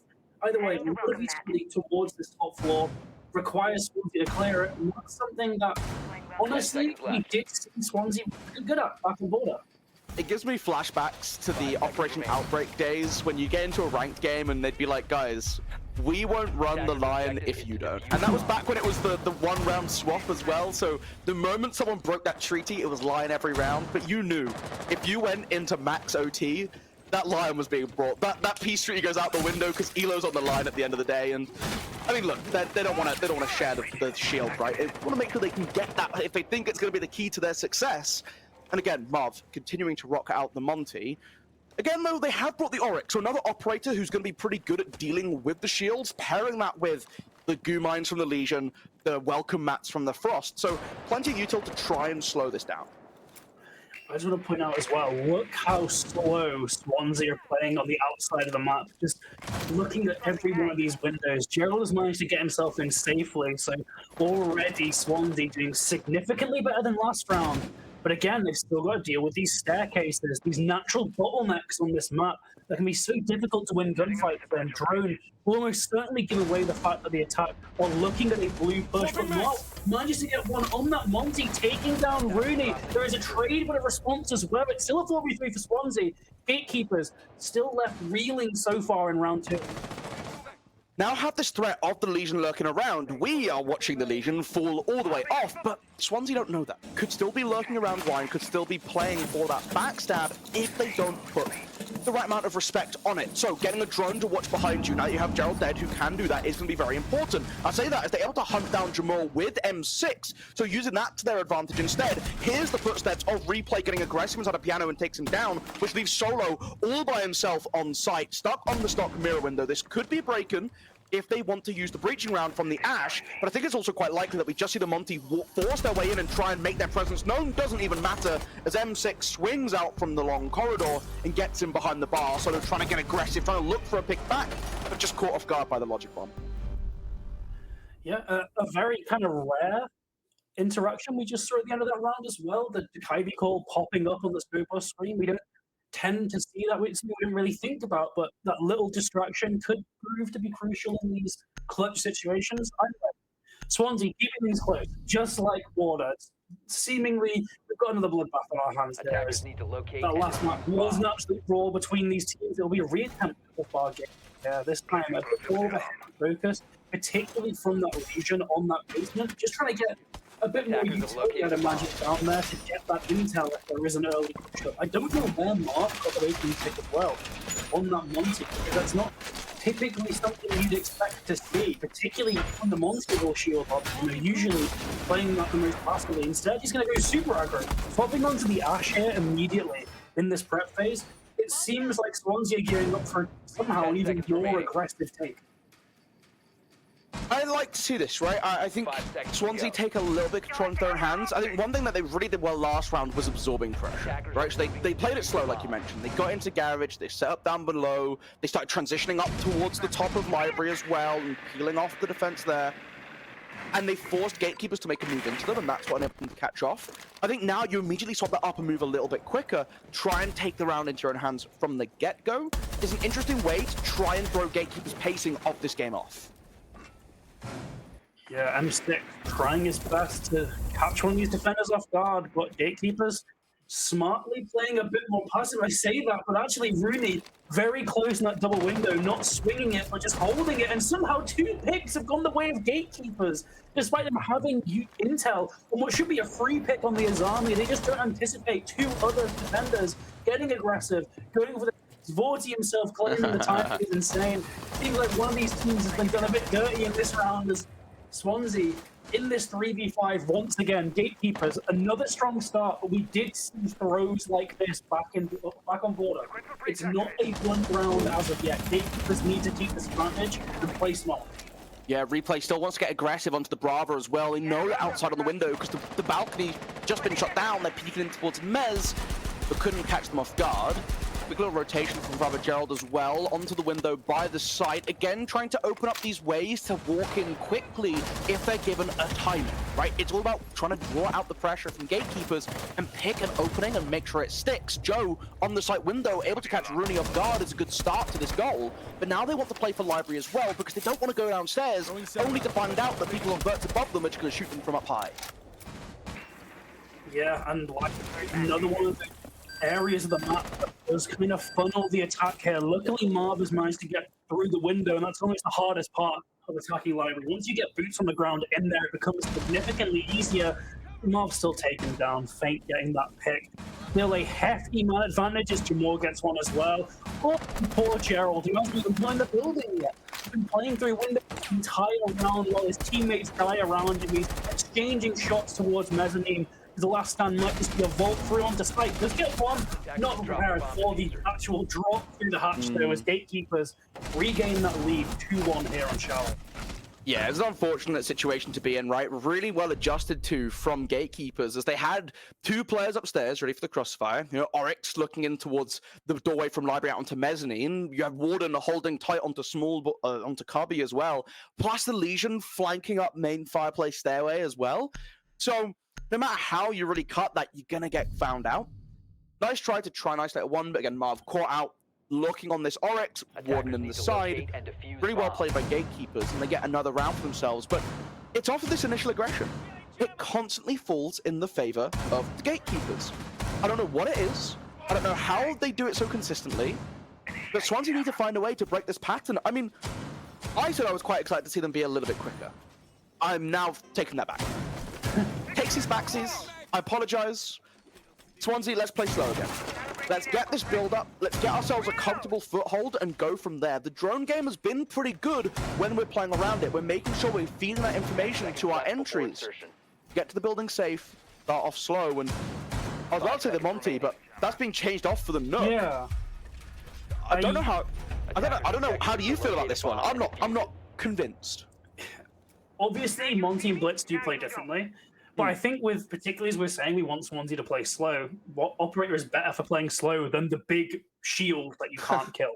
You know, just Marv has shown himself to be an incredibly proficient shield player. As Replay almost gets one, just blindly through that barricade, shoots a drone. They know he's down here, so they should, in theory, know that library is clear.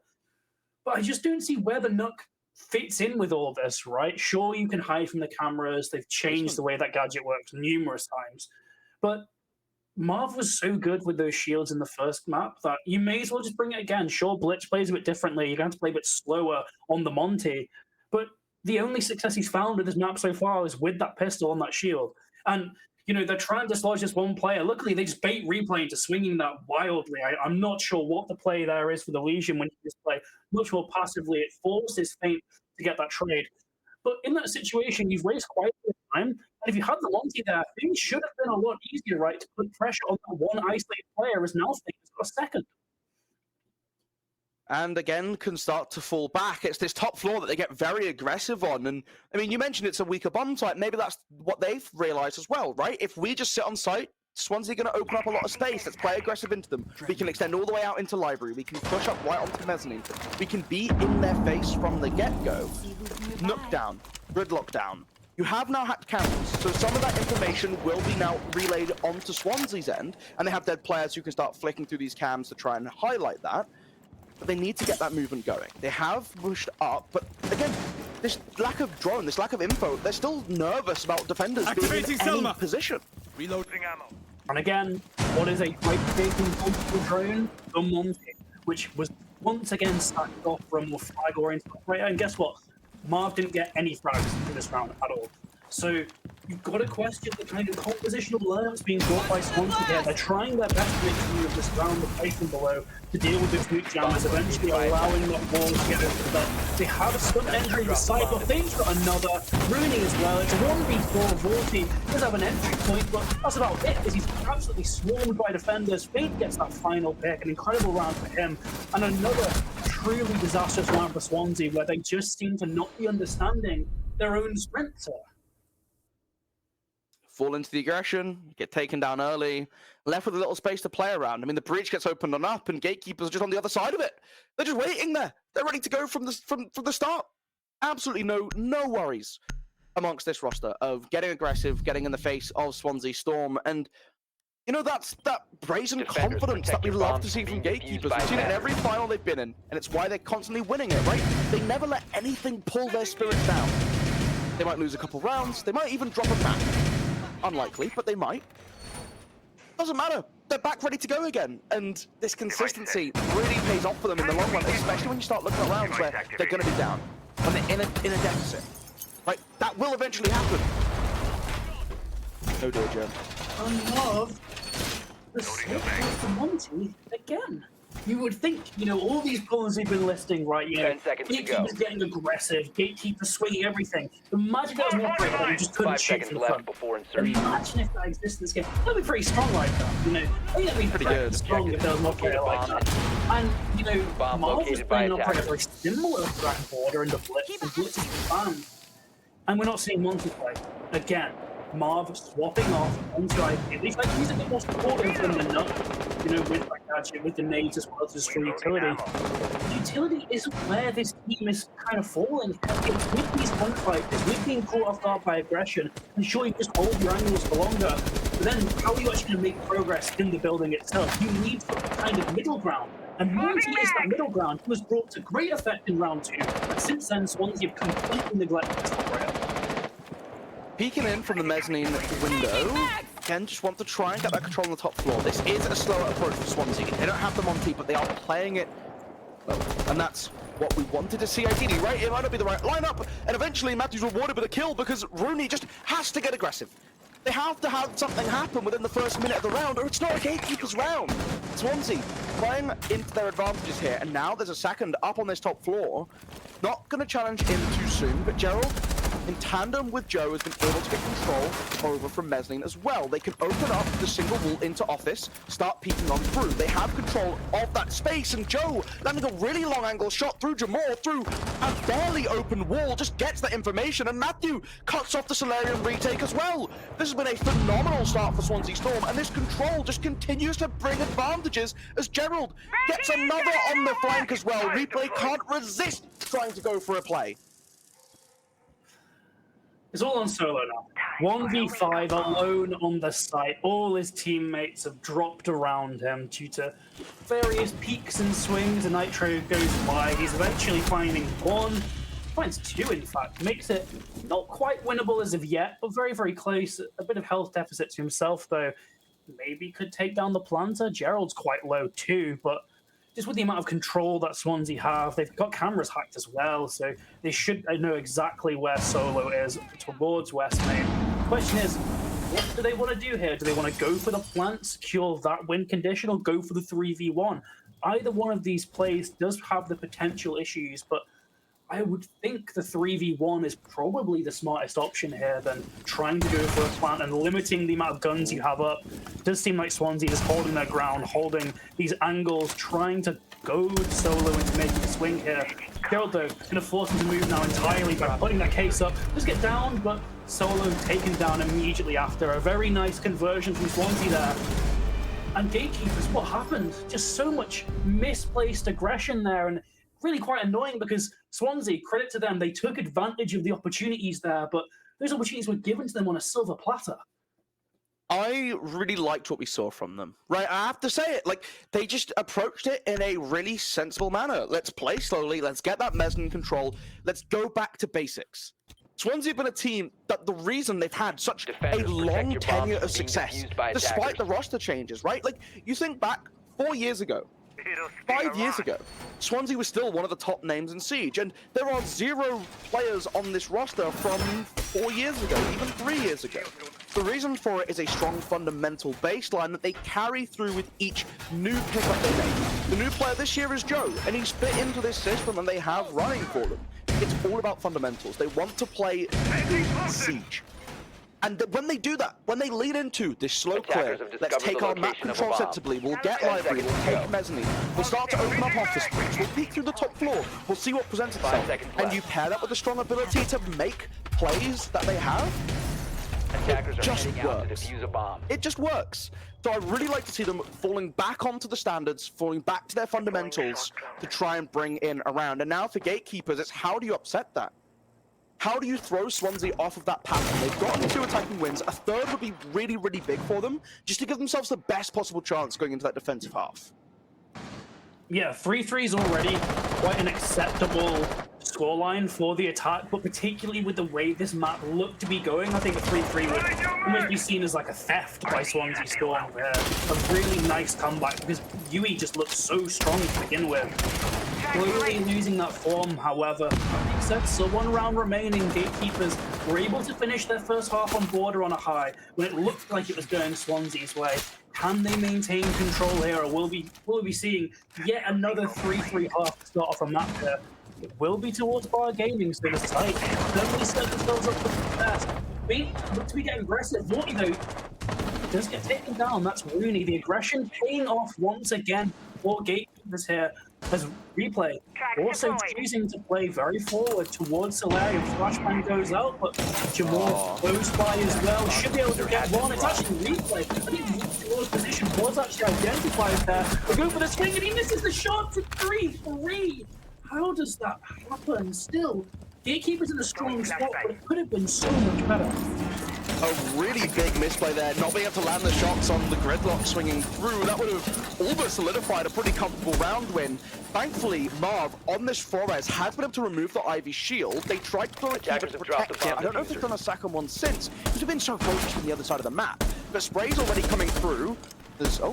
There's definitely something lurking at the top of the staircase. Maybe they can get that Rotaro to go through once again, just to try and clear out some space. But so far, Marv working on this middle floor, identifying the Warden having fallen off, so space to start walking through the rest of this top if they want to, but still nervous of these flanks because we know how aggressive Gatekeepers can be. A ping on the top of the staircase. Marv looking to walk up the jungle, try and go for a trade, or maybe get aggressive, but that's mezzanine presence for Rooney to take down Joe and just remove some of the pressure that Swansea are able to exert. Still walking through, looking to push on into Barge. You know, you catch the Rooney walking through the middle of the bomb site, but Warden swings for the trade. One more upstairs, but Gatekeepers again able to fall back to site. Yeah, they've got mirror windows towards the site. They've also got the Warden, however, M6 bringing those EMPs instead of anything else. So the gadget isn't going to be too impactful. Those windows, though, going to be difficult to deal with, especially considering where M6 wants to push from. A great isolation onto Feint, though. Great drone work coming from those dead players with Swansea. The call going out too to distract Solo. There's potential for a play here, but there's so little time. He's going to have to run for the pick. Just try and find it. Will Solo go for the kill? He does. Takes down M6, opting to just stand his ground and fight. Gatekeepers end this half on a win, 4-2, looking to seal things up on their attacking split now. And for Swansea, so close to that 3-3 half once again. But similarly to the end of that border match, just can't quite get things done in the final engagement. Again, so close, right? You start off decently. I mean, a really nice, again, aggressive play from Gatekeepers. They are playing up in Master Bedroom. They have presence on Solar Stairs. I mean, I think the opening kill was found like on the other side anyway, right? Like it was onto Vorti. So again, all of this upfront aggression, and we're not seeing Swansea being able to deal with it when it's not placed around the site, which I think is really interesting because if they can get into the building, they're very good at dealing with it. And not even into the building, just onto a solid foundation. If they got, you know, if you think back to their last win, right? They had Library and Mezzanine. I mean, even just on Mezzanine Balk, it was Matthew just sat there on the Dokumi, controlling pressure to the window, then gets the aggression onto the master doorway, onto balcony. That's where Rooney got killed from. So, when you have this big difference in when they have a foot, when they are set down, comfortable, very, very good at controlling tempo. When they're outside on those rappels, there's very little that they're able to do, and we could maybe make a master bedroom window or something just to try and catch out onto replay, or maybe circumvent it all completely. But either way, Gatekeepers really, really strong first half. They come into their attacks now with 4 rounds under their belt. Be very happy with that to try and now just push on with the aggression. But I mean, it's Vorti able to get the first kill onto replay, so that's a very impactful frag to have found. Yep, Vorti getting his revenge. Previously spawn peaked in that last round. Rooney as well has taken a bit of chip damage here.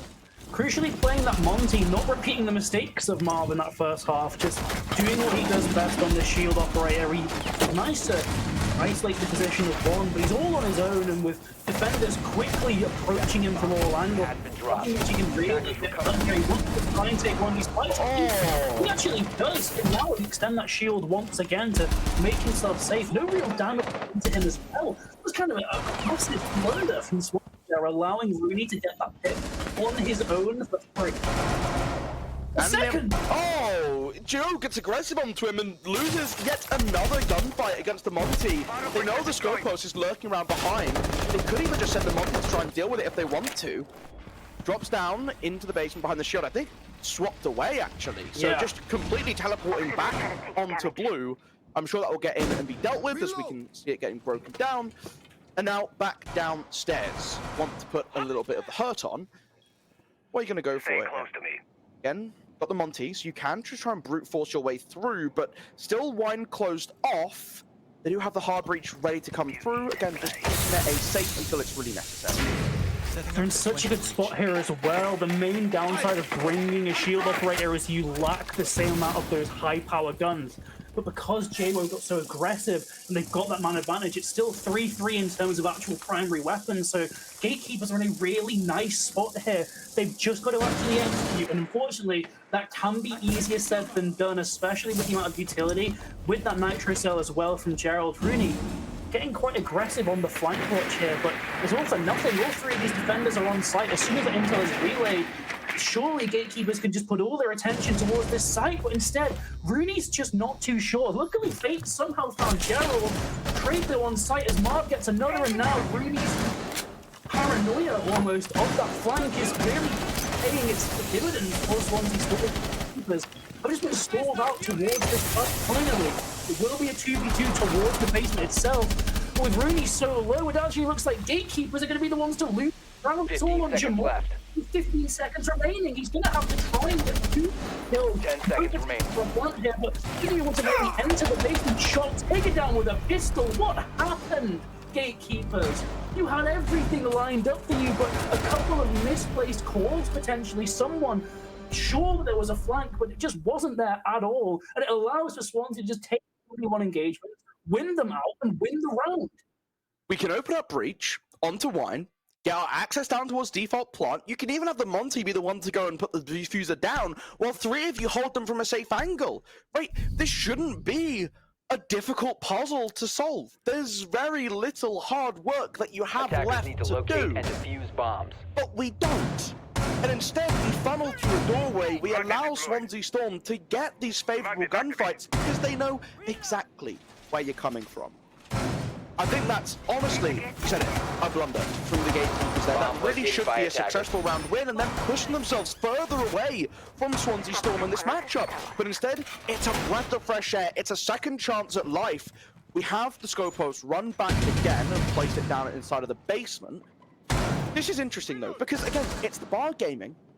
You often see teams come down into the basement early on. We saw this from the Deimos, right? From Swansea Storm, where they sent down underneath, they came control of that basement, they started peeling up towards blue stairs, wanted to open up maybe towards the stock single wall, come up through main stairs towards fireplace, lots of options.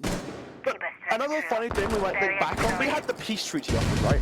No shield peace treaty. We didn't see the shields get played again after that peace treaty was offered.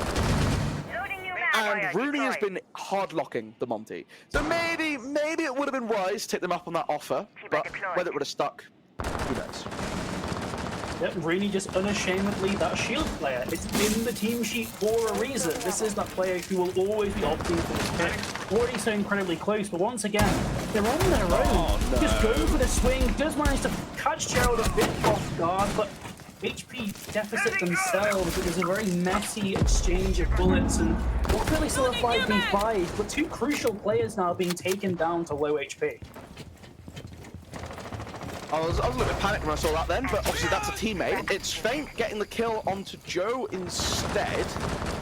Wamai going down, probably around, I mean, I would have thought that'd be around mezzanine, right? And if it's coming out from the balcony outside, probably is. Drops out the Scopos on the top floor, kicks that one down, so Vorti no longer has the ability to teleport in behind on the flank. Want to try and clear off Ivy, and again, we're seeing the drones come through just to make sure it's clear before Rooney commits to jumping on through. Oh, and they've been killed through the hatch, Joe. They've been killed through the hatch trying to shoot a default camera.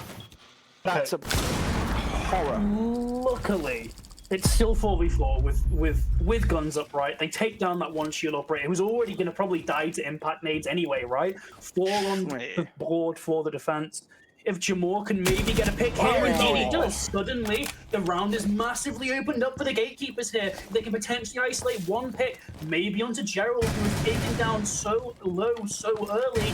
There's a chance for them to really just stomp this defense into the ground. However, with Jamor so low, he's wisely just playing the intel from afar. M6 taken down as well. It's only Marv on full HP. Gerald down to half health too. Feint knows what is on. Knows that the pick was being attempted. Gets through. It's all on Gerald. He's so low, hiding in the corner. Open from all angles, trying his best to find one. Isolates 3 play, but can't find the second. Bolt takes him out, and Gatekeepers get another round. complete control. In spite of losing Monty in perhaps a little bit of a funky fashion, everything else looks so good for them. They've already cleared out the top floor. Swansea have committed to falling back. So yes, they just swarm in. They have the top floor control. They isolate Vorti on the back staircase. Really, really nice find, by the way, for the 1 HP Deimos to make sure their mark is left on the round before they get taken down. And they don't even up dying. They're around until the end, despite the low HP total. Inja onto blue stairs, Attackers you're need to forced to locate pick and up, you defuse punish bombs. again, and faint. I mean, that's a 4K in the round, right? That's so much work for your hard breacher who has been playing passively through most of that round, right? He's not been exposing himself. He's not been doing anything too dangerous. He's just holding down for his team, waiting for the rest of the work to be done, gets that initial pick onto the line, makes that top floor clear so much easier for the rest of the squad, then gets aggressive when they need to, carrying that case down the staircase. Fantastic. Fantastic work from his support players. You love it when they step up, and I mean, 11 kills. He's demolishing the rest of the lobby. 10 seconds left. Indeed he is. We are seeing, it's almost like Swansea right on board where one of these players is kind of going above and beyond, but crucially these remaining 3 and Jamorso, the replay, are still doing pretty okay. The Swansea, it was quite dire, the stat line of some of those other players, whereas Marv was really going above and beyond. He himself hasn't had a great start to this map, and you could maybe point fingers at the lack of shield play there. Why would you change off of a playstyle that's working so well for you? I'm sure he might be regretting that now, particularly if gatekeepers continue to string together these attacking rounds, as you pointed out last time, Rooney, unashamedly going on the shield up every time, will happily perma-pick this Monty. It's so useful at clearing out these exterior parts of the map, just wandering around, trying to find any defenders he can, and to no real risk to his own health. Replay, though, will be taken down in the basement. That's going to be quite a hefty blow. The Ash to deal with those mirror windows has been taken down. At least they know where one of these roamers is, but without anyone to quickly act on the intel, even that is practically useless, and this is a directly one-sided engagement. Bedtime after this? Okay. Replay feeling a little sleepy, perhaps? I mean, it is, you know, it is 2 o'clock in the afternoon, so it's very, very late on in the day. But back again on the top floor, trying to clear out the roam, and Rooney, again, playing very aggressively. Like, this is not a normal multi-play, and it's going to work out perfectly for them. As Vorti pops his head up onto the top, just, I mean, who would expect it? But again, Rooney pushes forward, gets caught off in a crossfire, so able to trade it out. Vorti picked up in the meantime as well, so position still holding strong, but Joe can't hold the patience. Feint from outside the balcony lands his 12th kill of the game so far. Clears up a little bit of space. No one there to able to retake onto mezzanine. So isolating Ivy stairs once again. Yeah, Jamal looking to swap up his own position. No more nades in pocket. Both of them to try and secure that down. Couldn't even find Vorti there instead. Trying to find something else. He's got 3 of those scans in pocket as well. So if this attacking team of gatekeepers want to isolate one of these picks, they've got the utility to do it. Right now, they're just trying to find anything, it seems. Just peeking through these windows, hoping that Swansea are going to over-peek like gatekeepers did so many times back on border, but Swansea have learned from their mistakes. They're just holding down the site, not going for anything too aggressive. They know they've got a clear win condition of playing for trades here. They've just got to play things slow and force the attack to go for these dangerous swings. Will be a bolt in from so very little time, and Gerald getting another. This round might be over for gatekeepers. Still taking down default cameras as well, so they know the Lion has rotated out onto the balcony, ready to drop down and start to push on through. Ace up by the hatch as well. They've got to try and find a way to drop. 10 seconds left. It's going to be straight into bar, but Vorti behind the counter lines them up for the 2-piece, and Swansea Storm are back on winning form, able to get another round under their belt. And I mean, again, you're looking at a much better play from them, right? Able to hold on out. Rooney getting a bit aggressive. You'll lose that shield, and they play that clock really, really effectively.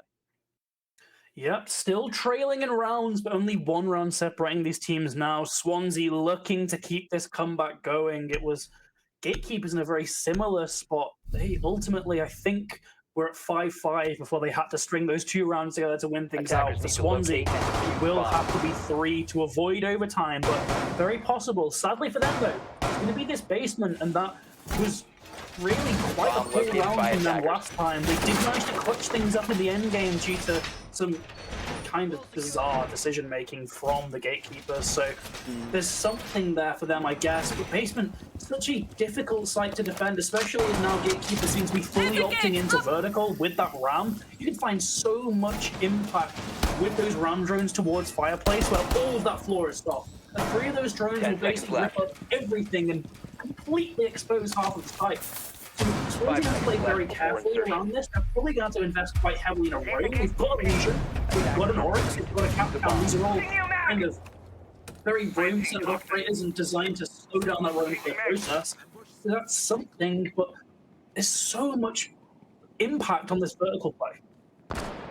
Yeah, and I think being able to limit that through the roam is going to be a really big factor for Swansea here. But it looks like there's a lot more focus on just hitting sight.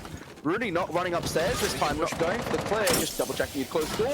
Still hits the goo as you go through, but in a safe position to pull that one out. That is going to alert Swansea though, and of course they would have heard the shield chunking away anyway.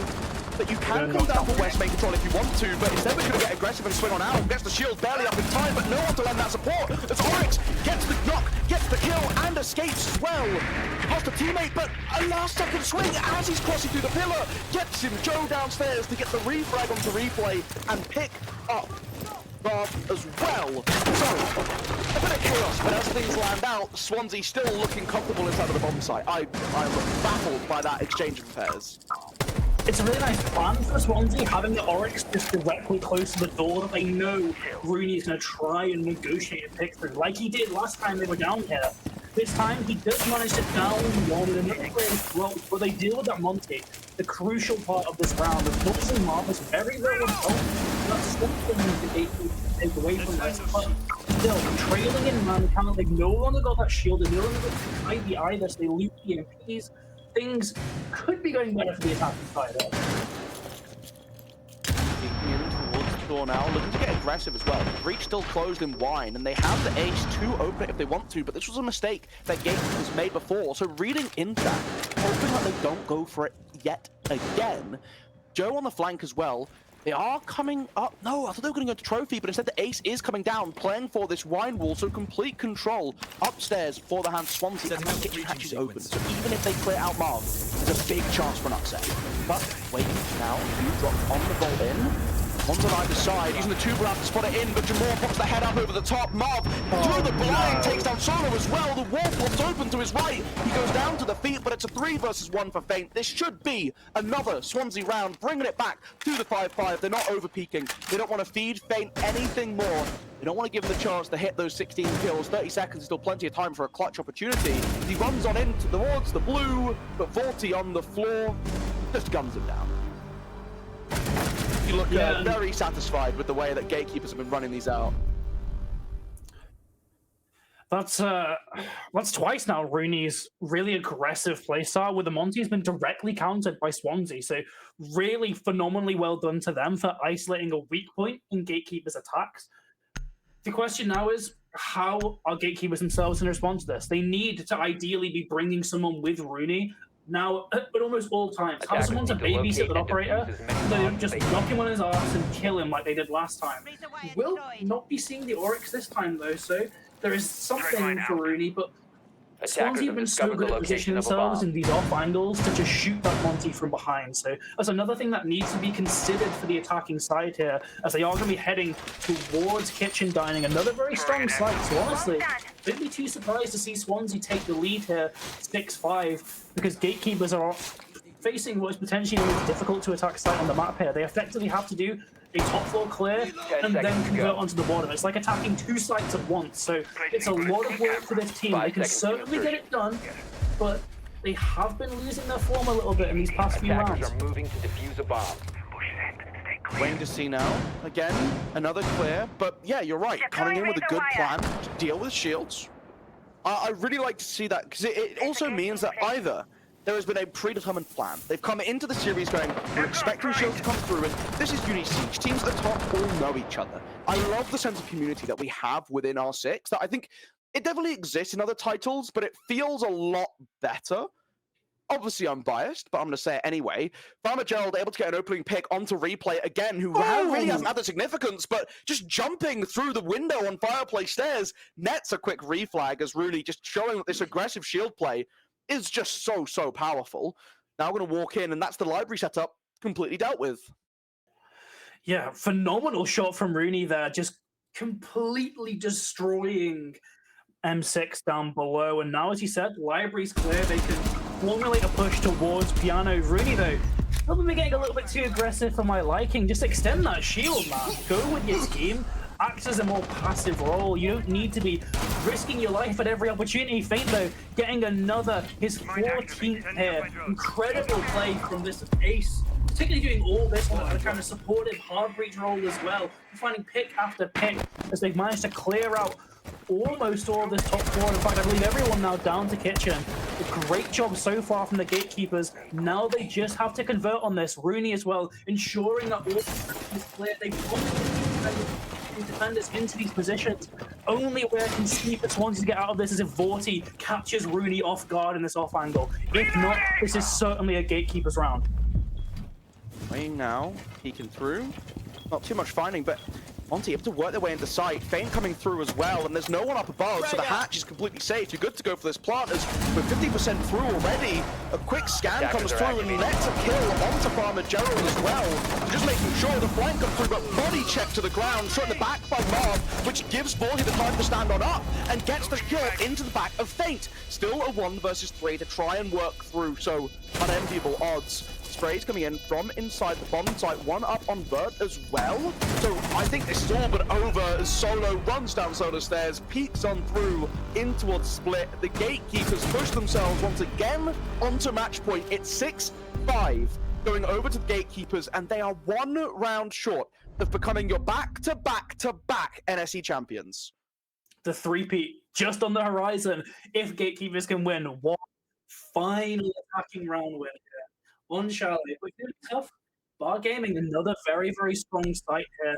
Rooney's on that Monty. Rooney is not making Marv's mistakes. They are not ashamed of these picks at all. They will happily run Monty 6 rounds in a row because he's just that damn good. And that's the difference, right? It seems like Swansea were almost getting in their own heads in some of these rounds. They were picking these weird team comps, trying to solve issues that just didn't actually exist. Whereas gatekeepers, they're happy, they're content, they're in their lane, they're just happy to abuse shields all the time because that's what works. Why change? One final round to solidify themselves as the best team in University Siege right now. Equally though, Wargaming, it's Chalet, it's Swansea Storm. Any of these factors could be a massive spoiler for gatekeepers in this round. So they need to play smart, they need to play slow, and they need to not allow one of these individuals from Swansea to get away with something ridiculous.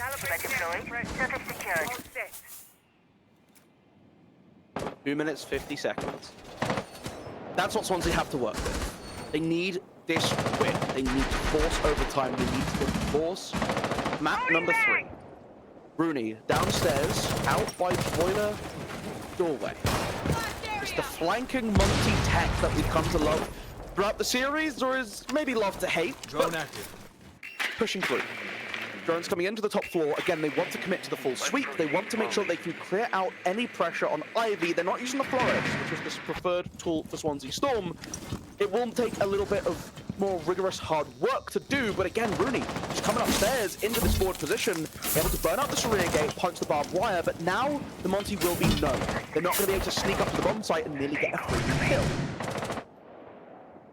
Yeah, he will be goonied even, so needs to go away to get that out of his ankle, so that will momentarily halt the advance of Rooney. Instead, he's going to link up with his teammate. I like this. I like him playing around the rest of his team, because being that aggressive on your own has been read into too many times now. It's been almost a bit of a detriment for gatekeepers when it has been caught out, and you'd imagine Swansea are going to be on top of that in this potentially final round of play. The rest of his team, though, very slow. They don't want to overpeak here. Instead, they want to try and want to get Swansea to go into these gunfights. Rooney, again, playing around this library corridor, a real problem for the Swansea Storm defense, but he's actually outside here instead, opting for an off angle, but M6 gets hit. That's Jamor taken down. Suddenly, Swansea back into this map.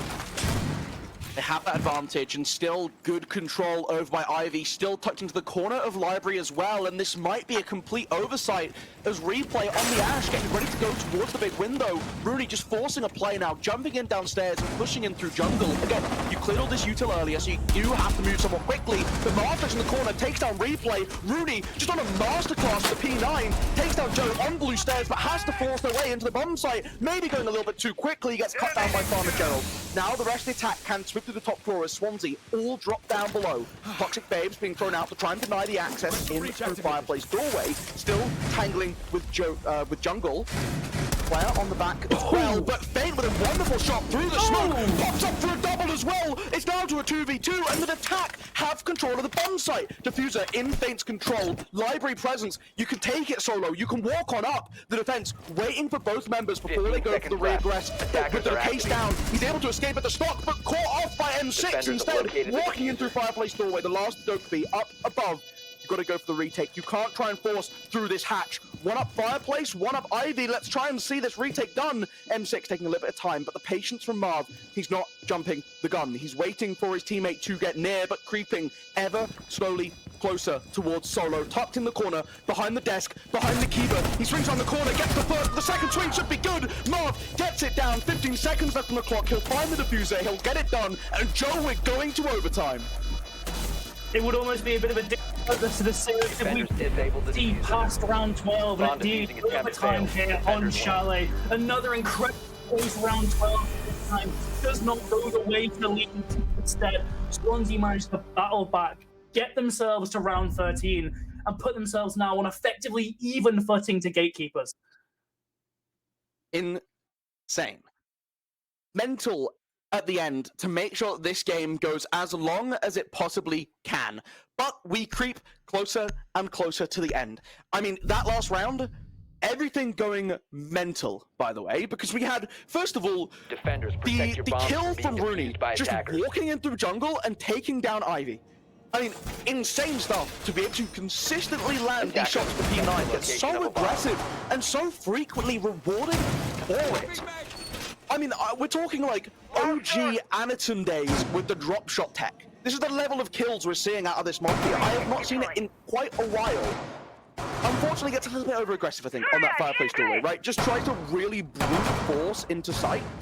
But I mean, the rest of it all comes out quite nicely. The Feint, again, doing bits. 17 kills now. I think that means he's overtaken Marv from Border. 5 seconds left. I mean, you know, we're in the same time frame as well. 12 rounds played. Could even hit that 20, given that we have potentially 3 rounds to come. Certainly on the cards with Rooney fragging like that. Maybe those kills might get stolen by the Shield player here. True. Either way, Gatekeepers got 2 incredibly strong players so far. Whereas it's actually more of an even spread on Swansea. A complete flip of the case of Border here between these two teams, but Gatekeepers still were leading for the majority of the series this time. They did actually fumble at that final hurdle. Instead, they're on OT. They're immediately breaching this wall towards Snowmobile. A change in strategy entirely here. No longer wanting to deal with Wine Cellar. They've still got the shield in play. And Rooney gets two. Double up. He just down. Still aiming down the pipe, but it's the 2-1 advantage. You just hold your ground. You're the shield, Rooney. I know you're insane, but play your luck. It's real for the team. Blink of an eye and you miss it play to completely put Gatekeepers up. The diffuser now coming down as well, so you can march on in, try and force a flush. Breach open up as well, so plenty of support for you. Farmer Gerald able to take down Solo, but you're 50% complete already. The verticality being held, limiting the rotation from Swansea. There's now 45 seconds to flip this round on its head. You're pushing it aggressively, but again, Joel getting scanned out by the Daemons, cut down inside of blue. The last alive inside a connector. Both get gunned down within a hair of each other, and I mean, once again, Gatekeepers on phenomenal form. Rooney stepping up when it matters most. Ignore this. Ignore the end. We are rehosting. You're going to see our wonderful faces here, just to have a bit of break in the action, as we did have a little bit of an error in the settings here. So do not be alarmed. We will have 3 rounds of OT, not just 1. But either way, we might just need 1 more. Yui had a phenomenal round 13 there, heading onto their defense. Aside, they 4-2'd as well. So certainly Swansea on the back foot here, particularly just looking at the manner of which Yui won that round, the aggression, the confidence, the teamwork, everything was a star for that team right there. You couldn't have said it better, right? I mean, everything just goes Gatekeeper's way when they really need it to, and phenomenal work. The aggression that we've seen all series long has really led to a round like that, where we completely flip it. I was intrigued to see Swansea dropping that Oryx tech that they had that worked so well. They brought in the Thorn. I thought maybe this is another opportunity, right? You try and bait in the Monty, walks in trench door, you have a Razor Bloom, maybe he walks into a second one deeper in the oil pit, and you try and catch him out, right? That's like a tech that people have really been seeing. I saw that pop off on TikTok. So, what are you going to try and do from this? No, just flip the other way. You just hit him in the back and just gun him down with the pistol. Yeah. Maybe don't get your strats from TikTok then, folks, if this is the level we're seeing. Because, yeah, I fully agree with you. I'm very shocked we aren't seeing the Oryx played in almost all of these defensive attempts. Sure, you sacrifice utility, but the Legion isn't working. The Thorn clearly didn't work. So instead of using these gadgets that more often than not are probably being aimed at stopping a shield, go all in. Play the Oryx. Have the Oryx just play around his own teammates as well. If he dies, doesn't matter if you kill that Monty as well. So you would more than happily trade an Oryx for a Monty, particularly later on in the round. Instead, Swansea again, almost getting in their own head, wanting to deviate from the set strategy, and they lose out because of Rudy's incredible Monty play. Yeah.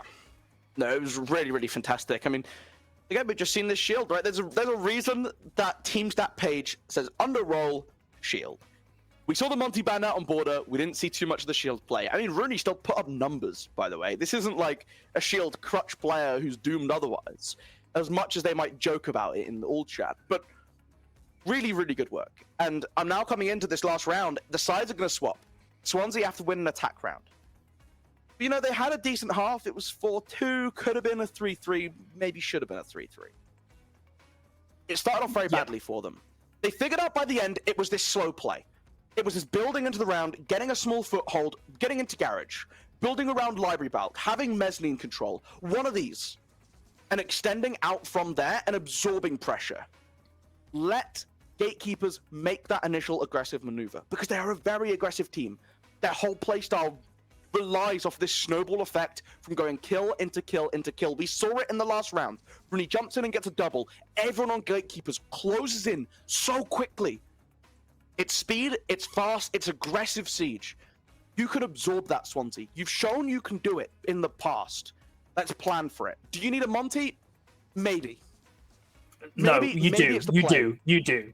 I'm sorry. I'm vetoing this. You're convinced you do it. I'm vetoing this. You need the Monty, I'm afraid. Marv has not been hitting the same heights that he did back in border. You need to put him behind a shield, I'm afraid. The only really standout round from him on the attacks was that first time with the shield. He gets his opening pick. After that, Ash, IQ, Nook, everything under the sun, really no impact. You need that shield. So what you're telling me, Joe, is we've had all the nerfs come through, the shield meta's gone, and the players still shields. Yeah. The shield meta never left. Always has been. You know, on that wonderful, wonderful high note of the shield meta, we're going to jump to a very short break while we get the players back in for potentially the last round, potentially 2 more to come into a whole nother map.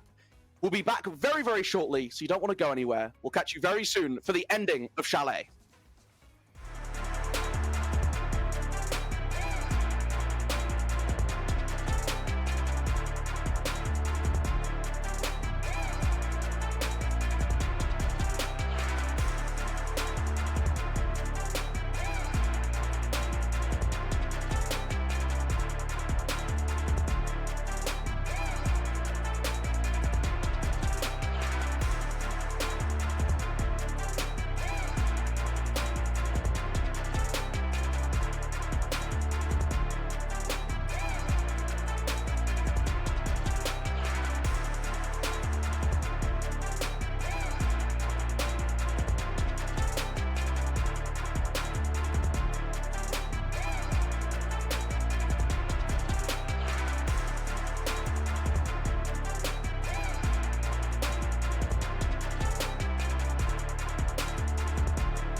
ultimate gaming gear so you can be anything you want, except one thing: ordinary.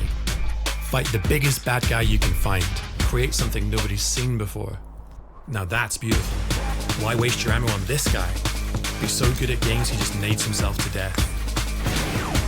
It's up to you how far you go, but whatever you do, go for glory.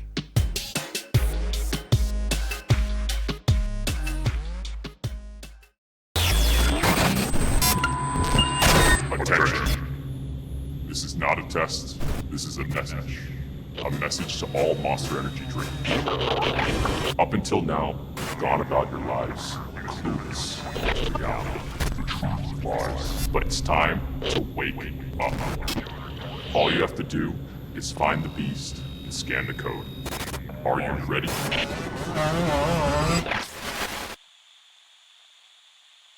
Many years ago, a supercomputer designed a perfectly shaped chip, Pringles. Knowing one day, gamers would need less mess to help them stay in the game. What's the daisy? Pringles, mind-popping.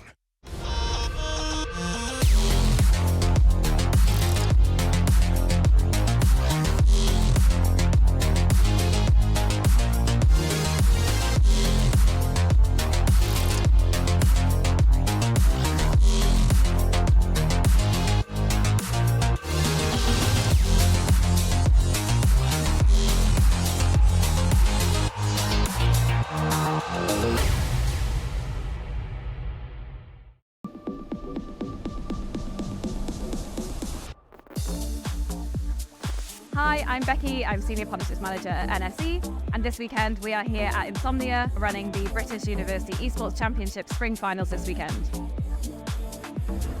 Hi, I'm Kenny. I'm the League Ops Assistant at NSE. NSE's just grown so much. It's so exciting to get to do so many events for the students and bring all the partners in and get them involved.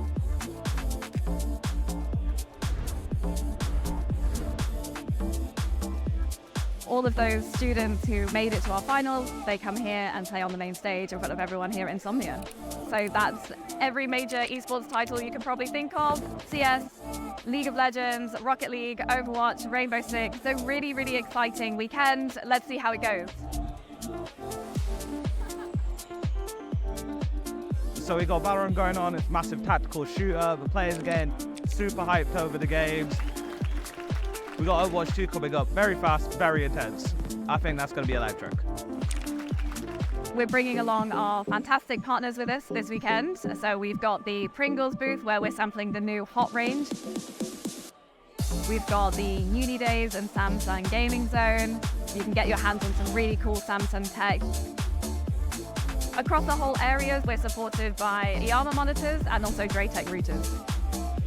We've also got Scan with us. They have their amazing interactive Dungeons & Dragons table, but there's so much other stuff going on at the stand as well. They've got their 3XS systems, they've got streaming booths. And as always, we've got Monster here with us as well, keeping everyone fueled for the weekend, giving out lots and lots of Monster energy cans.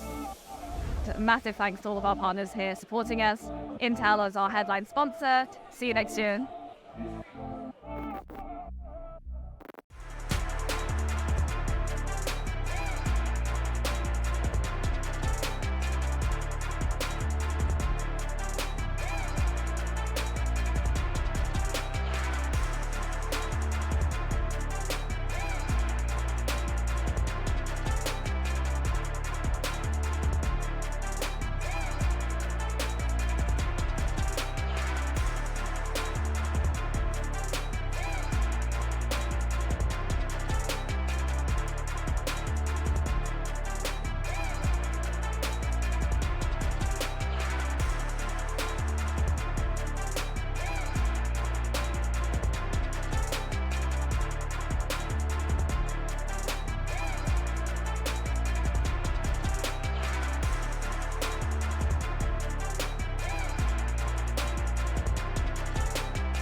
7-6 to the UE Gatekeepers. Match point, series point on the line. And we are just about to get back into the action. Welcome back to the Winter NSC Summer... Winter NSC Summer? Winter NSC R6 final. There we go, got there in the end. Joe, we've had a little bit of a breakaway, bit of time for the players to think about their potentially final moves in this series. But of course, we wouldn't be here without Uni Days. Joe, Uni Days have been a wonderful part of this. What's your favorite Uni Days discount you've ever gotten? I think it was the ASOS student discount that my brother, who is now an adult, basically hassled me for until I gave it him. So okay. I guess it's the ASOS student discount. It's allowed my brother to get lots of clothes. There we go. Free clothes on Uni Days. You heard it here first. We are just around the corner from re-entering, I should say, onto Chalet. Of course, we do have potentially one more map to come. Swansea would need to win both an attacking round and a defensive round. Joe, we've been highlighting the aggression coming out from UE Gatekeepers, especially on their defense. They're not letting Swansea approach the building. They're making it very difficult to get themselves started in these rounds. And you've been highlighting the desire to see Marv back on the shields. Is it going to happen? I hope so. I really do. Because I think this big break has actually really benefited Swansea, right? I think so, yeah. If you were doing these rounds back to back, the way that they lost round 13, they were absolutely slammed to them in a row, killed by that Monty.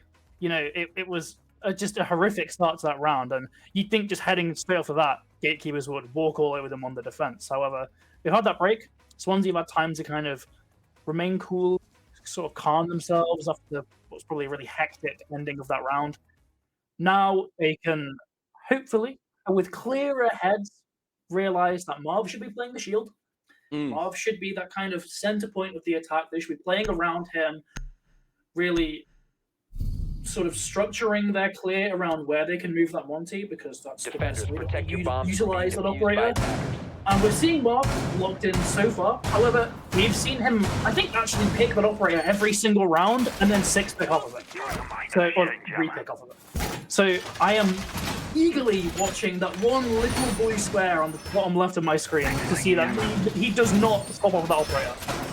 And it's back to the top floor once again, which is, as we talked about at the start of the map, which feels like a little while ago, because it's been, you know, the 14 rounds so far in. But we're talking about this is not a highly popular bomb site, right? This is one you see a lot in your ranked games. In competitive, it's really fallen off in terms of favorability. That's not been the case for the Gatekeepers, and they're playing very aggressively around that. But a lot of the Swansea successful takes have been focused around Library and Mezzanine. Everyone's spawning Campfire, so the wrong side of the map to go for that. Is this another Solarium-sided take? We've seen how good Gatekeepers have been at punishing on these choke points, right? And you look at getting into Solarium, it's window repels and trophy window. Both of these are choke points that are very hard to brute force your way through. Yeah, more stuff out from these as well. They weren't exactly sure where that jumper was. Double check to find the EMP. Eventually they get that castle barricade open, but that's 1 out of your 4 impact EMPs used already. Marv will be entering from that basement, doesn't have to deal with the danger of vaulting through a window. Instead, has these lovely doors right in front of him, but there's 3 players around this position ready to potentially deal with him. Replay on that Legion could be that first point of contact. Instead, though, looks to be Rooney on the mirror of all operators, getting very aggressive, but his position has now been noted by the attack. He's quite exposed here, so I'd like to see a bit of a move away from this Monty. I like that keeping him kind of stressed. They're not allowing him to gain too much. It's a very fine balancing act, because if you leave yourself exposed for too long, one of those 4 other players are going to try and get you. Also set up the holes on West Main looking down towards the staircase. So from bathroom, you can set up a crossfire with the mirror in West Main. Pressure now coming in from trophy windows as well. So trying to force mirror back into dining, which does give you that space to move them up if you want to. But of course, they've maneuvered it around all the way to blue. Rooney barely alive, effectively 1 HP, but still holding this angle onto the window. And this is what makes it so difficult to walk in. You can't really jump in. They've got the drone information, sure, but you have to time it with a pre-fire and hope you win out. Very risky gunfight, but they don't win. Gawo taken down. Marv will at least spring into action, but it's a bit too little too late. Nitro goes out, does knock him, takes him down to half health, but they're in a pretty strong spot here, honestly. Rooney could deal as much damage as possible, not even get a kill and die, and still have done his job, just wasting time, forcing the attack to give absolutely everything here, and Marv has been taken down too. It's a 5v3. Rooney is still alive, still causing problems. Solo's got another pick as well. Replay, in fact, is taken down. Rooney too. 3v2, so it's closer than it was 10 seconds ago, but still a hefty disadvantage for the attack. Only 2 flashes, an EMP, and a call remaining. It's going to have to be won on gunfights, and these are difficult fights to win, Ben. Yeah, you spent so long dealing with downstairs as well. There's only 20 seconds left on the clock. You just have to brute force your way up Solarium staircase, throwing flashbangs in the bathroom, but the close-angled shotgun wins at the top of the staircase. The GG's already coming out. It's fucked with 9 seconds left. They're flying over the top. One gets baited, but Jamal with the final kill. Yui Gatekeeper, they've slammed the door closed behind them. They are back champions, Joe. There is nothing stopping them. They are undisputedly the best Rainbow Six team in Uni Siege. Phenomenal spree of dominance from the boys, and I mean, I don't know if anyone's ever catching up to them at this rate. That was a masterful turnaround. They had a comeback round to win to put it into OT, a phenomenal blitzkrieg start to push themselves up 7-6, a big break, which gives Swansea a chance to mount that comeback, and they stomp them out in dominant fashion in the last round. Yeah, an incredible job from them here, solidifying themselves. I agree with you. Undisputed best team, and a sort of rookie year as a university in the league as well. You literally cannot do better than that, right? All 3 of those official splits in a 12-month span being won. Sure, they lose out on Summer, but Summer's kind of a different fun thing with alumni and all that. It's a whole different event. Yeah, exactly. So there's 3 official splits in 12 months. Winning that, you have actually set the gold standard for a rookie kind of team. Obviously, you're going to have different players. It comes kind of midway through the academic year or whatever, but as a first 12 months for UE as a university in this league, just the gold standard. You cannot physically do better than 3 firsts in a row. No, absolutely unbroken spree as well. And I mean, you're even looking at these splits, right? The last couple playoff games, all 2-0s. The final 2-0. Dominant performance from them. And the Gatekeepers just, again, pushing further and further away. I mean, Swansea, honestly, this was a much better chance than their last winter final that they played, right? It's a rerun from literally a year ago, which was a much more dominant win for the Gatekeepers, but their ability to bounce back, right? They could be put down to a 5v2, 5v3, and still find ways to consistently get aggressive, get picks back, never get their head down, always looking for the next opportunity to win a round. It's a fantastic trait to have in a team, and it's what's let them come back in so many of these rounds. Great understanding of how they want to play. Leaning into these shields. It's such a powerful tool. Let's abuse it. Let's let Rooney go free and frag out with the P9. Just mind-blowing plays from that shield. Rooney, if he wasn't on the sort of the same team as Feint, right? Easy, undisputed MVP performance. And then you consider Feint as well, just getting kill after kill after kill. So many multi-kills from that player, so many great plays. Just a team full of talent here. It is unbelievable what they've been able to do. I mean, I think Rooney broke double digits every map. Feint obviously, I think, was at 19 at the end, if I'm not mistaken. I think it was 19. They were at 17, got a double kill on the first, or the round going into OT. Was about 19. They must have broken 20. I can't remember, to be honest. Unfortunately, rehosts throw off our bookkeeping a little bit, but really, really fantastic job. And I mean, I don't know where you want to go from there. Like, Gatekeepers, take a bow. Yeah, just phenomenal play from them, winning those maps in such great fashion as well. Obviously, as you said, they had that break, and that was really a lifeline for Swansea at the worst possible moment for UE, considering how dominant of a round they just won. Still, they win it out. They remain calm. They remain composed. Those things we were talking about all the way at the start of the broadcast, sort of coming to light at the very end. They just stayed to their game, stayed to their game plan, and they won it out. Really nice from UE. Well, looks like we have our interview ready with one of the players from the Gatekeepers to, I don't know, maybe shed a bit of light on the victory or just boast a little bit more is always always very lovely. I think we have that coming. I've heard we do. When did we do? Hello! Welcome, Feint. Congrats on the win. Oh. I We're picking up audio. think we are waiting to get Feint in the call. So, aha! Here we have. Hello, there you go. It wouldn't be an interview without just a couple hiccups on it. Hello, Feint. Congrats on the win. How are you feeling after that one?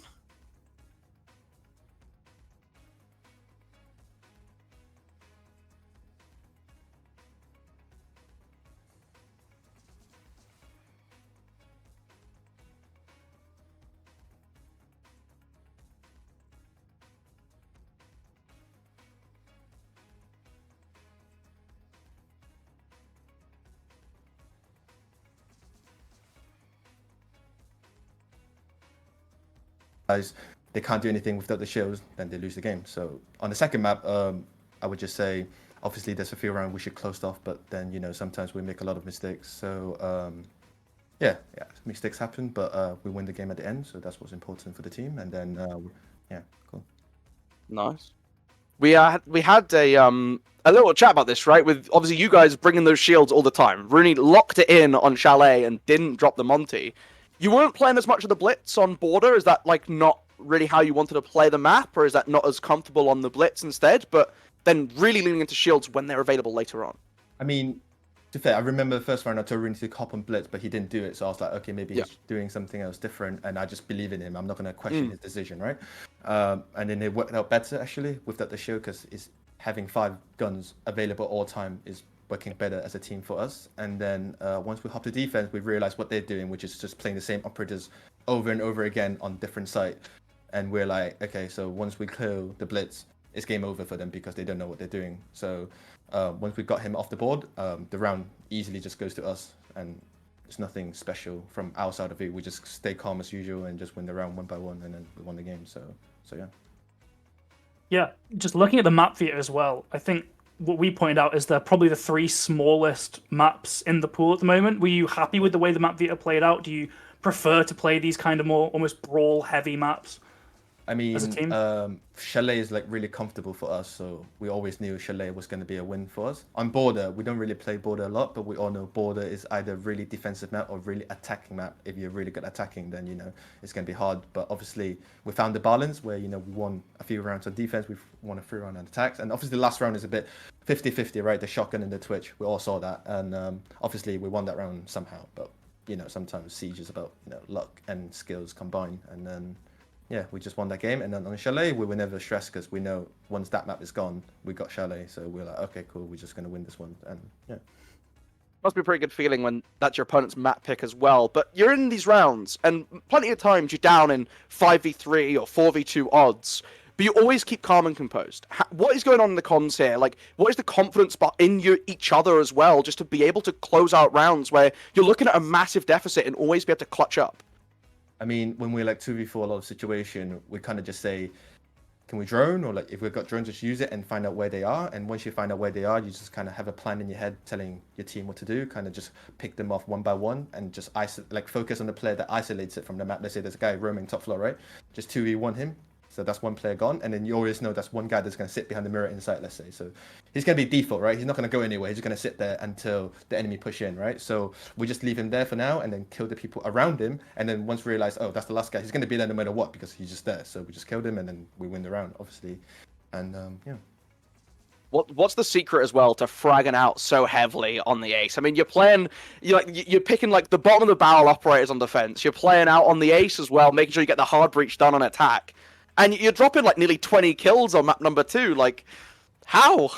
I mean, it's not about operators. Like, you know, I play for the team, not really for the kills. Obviously, the kills came along the way, but I always tell my team that, you know, KD doesn't matter in these kind of games. Just win the round. I don't care how you win the round, just win the round. Yeah. And obviously, the kills come to me at the end because maybe all my teammates are dead, right? And then I just pick up one of these kills. But I didn't really focus on the kills until the last one. I click on the tab and I was like, oh, I'm on 18 kills, fair enough. And then we got a rehost and then went back to 0.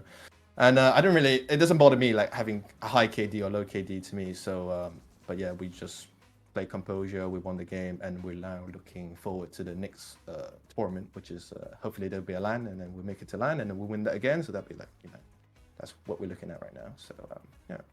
Awesome. Cool. Yeah, I think that's about all we can ask you now. Really, we've got your thoughts on the way the overall match played. Your very humble thoughts on your kills. You've got a bit of an ego, man. Nearly 20 kills on Chalet, man. An insane performance. And yeah, just congratulations, really. The 3-peat, an insane achievement. Basically right upon entering NSE. Incredible job. Just the fourth matter at this point. Yeah, we're just going to win as many as possible before people finish uni and the team got to disband. But for now, we're not really worried about losing. This does not happen in us. We only look for the win. We don't look for second place or third place. First of all, that's not the standard we're looking for. Obviously, winning is the most important one. So other than that, I don't really. That's what I'm going to say. So hopefully, I'll see you guys at LAN, and there's nothing else to say. Yeah. Awesome. Well, big win. Congratulations on the 3-peat, the back-to-back-to-back best team in Uni Siege. There's nothing more you can really say after that. We are at the end of our time here for Rainbow Six Siege. We've found our champion, and it's almost time to move on. I believe it's Overwatch up next in the schedule. So, I mean, you can maybe hang around for that if you're a fan of seeing what goes down there. I'm sure it'll be very entertaining. And I see Overwatch has always been produced some very banging games. I think some usual suspects in the final as well again. But that is it for Rainbow Six. I've been Golimolu. Bibble on my right-hand side this time. Yep.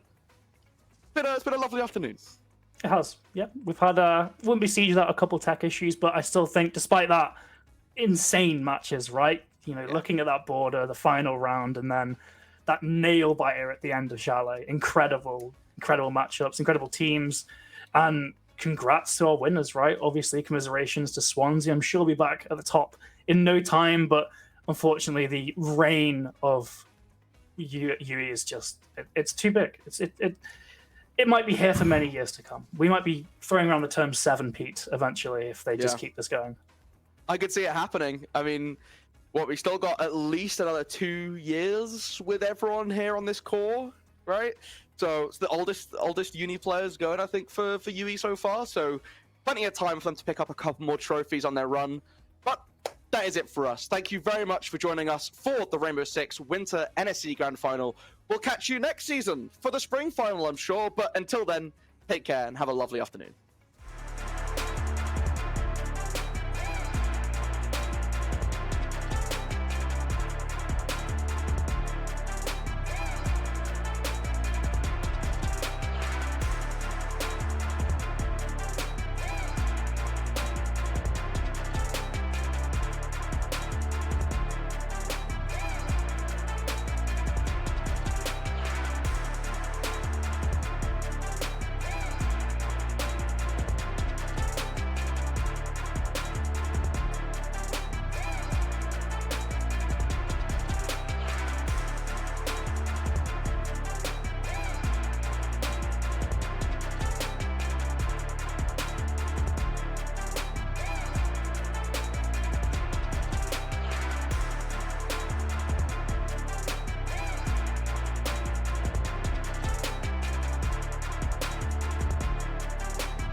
At SteelSeries, we make gaming gear so you can be anything you want, except one thing: ordinary. Fight the biggest bad guy you can find. Create something nobody's seen before. Now that's beautiful. Why waste your ammo on this guy? He's so good at games he just nades himself to death. It's up to you how far you go, but whatever you do, go for glory.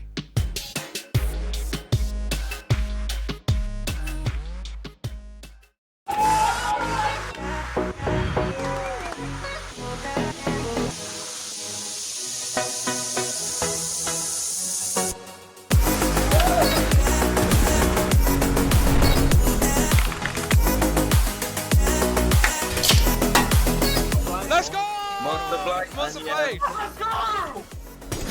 Nice. Monster Black. Monster Black. That right there, Monster plays of the week. Okay. Monster Energy is doing a monster site giveaway.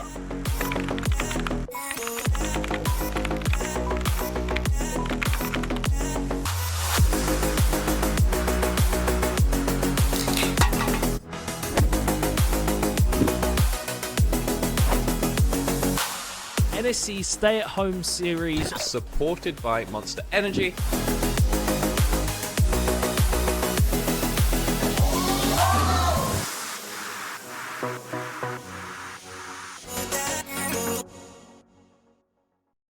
Many years ago, a supercomputer designed a perfectly shaped chip, Pringles.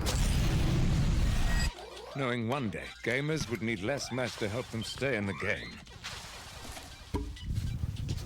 What's it, Daisy? Pringles, mind-popping.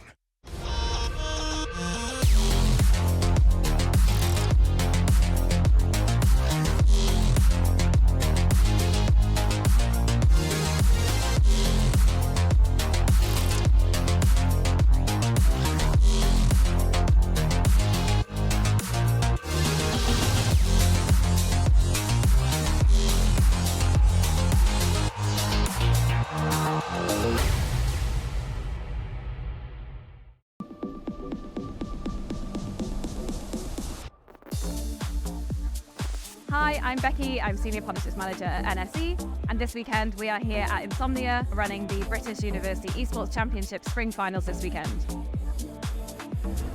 Hi, I'm Kenny. I'm the League Ops Assistant at NSE. NSE's just grown so much. It's so exciting to get to do some of the events for the students and bring all the partners in and get them involved.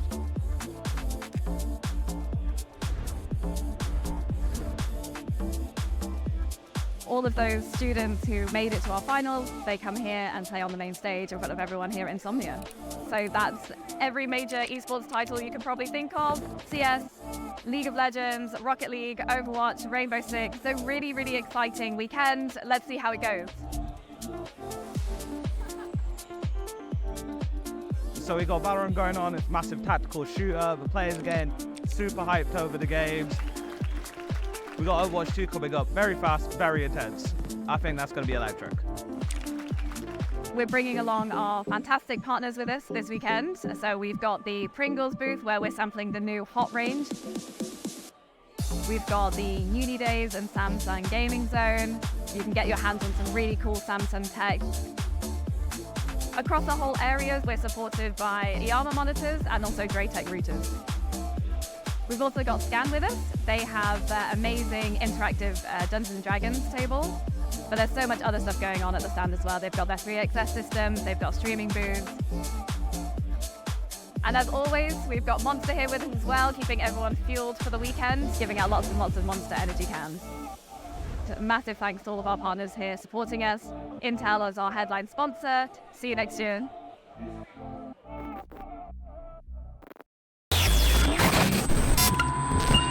Attention. This is not a test. This is a message. A message to all Monster Energy drinkers. Up until now, you've gone about your lives clueless to reality, the truth of lies. But it's time to wake up. All you have to do is find the beast and scan the code. Are you ready?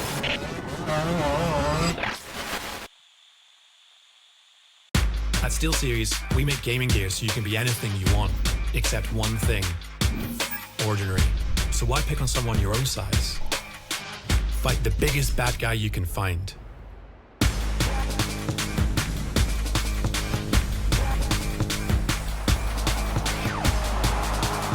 Why score a regular goal? Do something that makes your opponent lose their mind. Why build a boring little house? Create something nobody's seen before. Now that's beautiful. Why waste your ammo on this guy? He's so good at games he just nades himself to death. And why settle for just one trophy? Send us a DM when you win 10. That's the mentality we love at SteelSeries. And that's why we make the gaming gear you need to destroy ordinary. So get in game and go for glory.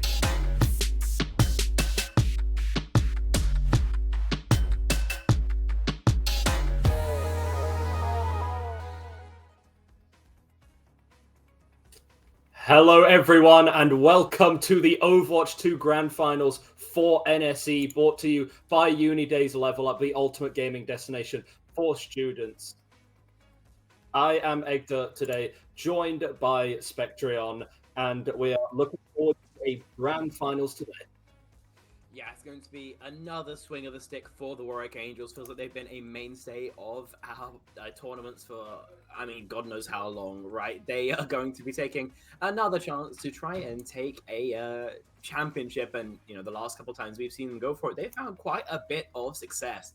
Their opponents, of course, going to be the Southampton Supermarine. You know, myself and you, Hector, saw them win against ICL in 3-0 fashion on Thursday, if memory serves, right? Obviously, ICL playing that Anna, Lucio, Winston style, losing out on that frontline trade. Southampton on that double flex Orisa instead, just kind of shutting them down. Stylistically, not a bad style to play into the Warwick Angels, but as you can see, in these last two matchups, it was a 2-0 in favor of Warwick, a 3-1 in favor of Warwick. They are most definitely the favorites here. Yeah, no, absolutely. Not just the fact that they are the favorites on account of their pedigree, on account of the fact that they haven't lost a regular season game since winter 2023, but also because Southampton, they aren't exactly gunning at full strength today. Billy Jim, Volta, Feigal, and Sixie, they are sort of the core elements of Southampton that are remaining. Gligger and Exie, they are second and third team DPS players. There were some scheduling problems. So even at the best of times, this would be an uphill battle for Southampton. Now, this isn't just trying to climb a hill. This is trying to climb Mount Everest at this point. Yeah, it's going to be incredibly tricky for them. And of course, the Warwick Angels playing... Well, this is just their full roster. No, I'm looking. Keydog Shuvi is kind of what you expect. Of course, Andreas, J9, McMurray, that kind of fragging core that finds so much success. I think most of us watching the stream have a great idea of how Warwick is going to play. But for those who don't, it's pretty simple. Andreas, go Doomfist. Andreas, go kill, right? They live and die by the sword of their OTP. And sometimes that does mean they look like they're feeding a little bit. And, you know, because Andreas is taking all those resources, it's sometimes quite common for, you know, Matt Murray, J9 to be a little bit quieter, a little bit less aggressive, and maybe they would be in some of their own matches. But those two are also mechanically absolutely nuts. So it's definitely something you can watch out for. Matt is going to do his absolute best to lock Sojourn, no matter how terrible the hero is. Yep. J9, a pretty general flex DPS, honestly. Pretty flexible in terms of those heroes. Tracer, Genji are kind of the big two standouts for me. I think his Genji might be in a better place than his Tracer right now, even. But if he needs to play it, he is able to play it and at an incredibly high level. I think, in terms of the raw mechanics, probably the best player in the lobby. Oh, yeah, without a shadow of a doubt.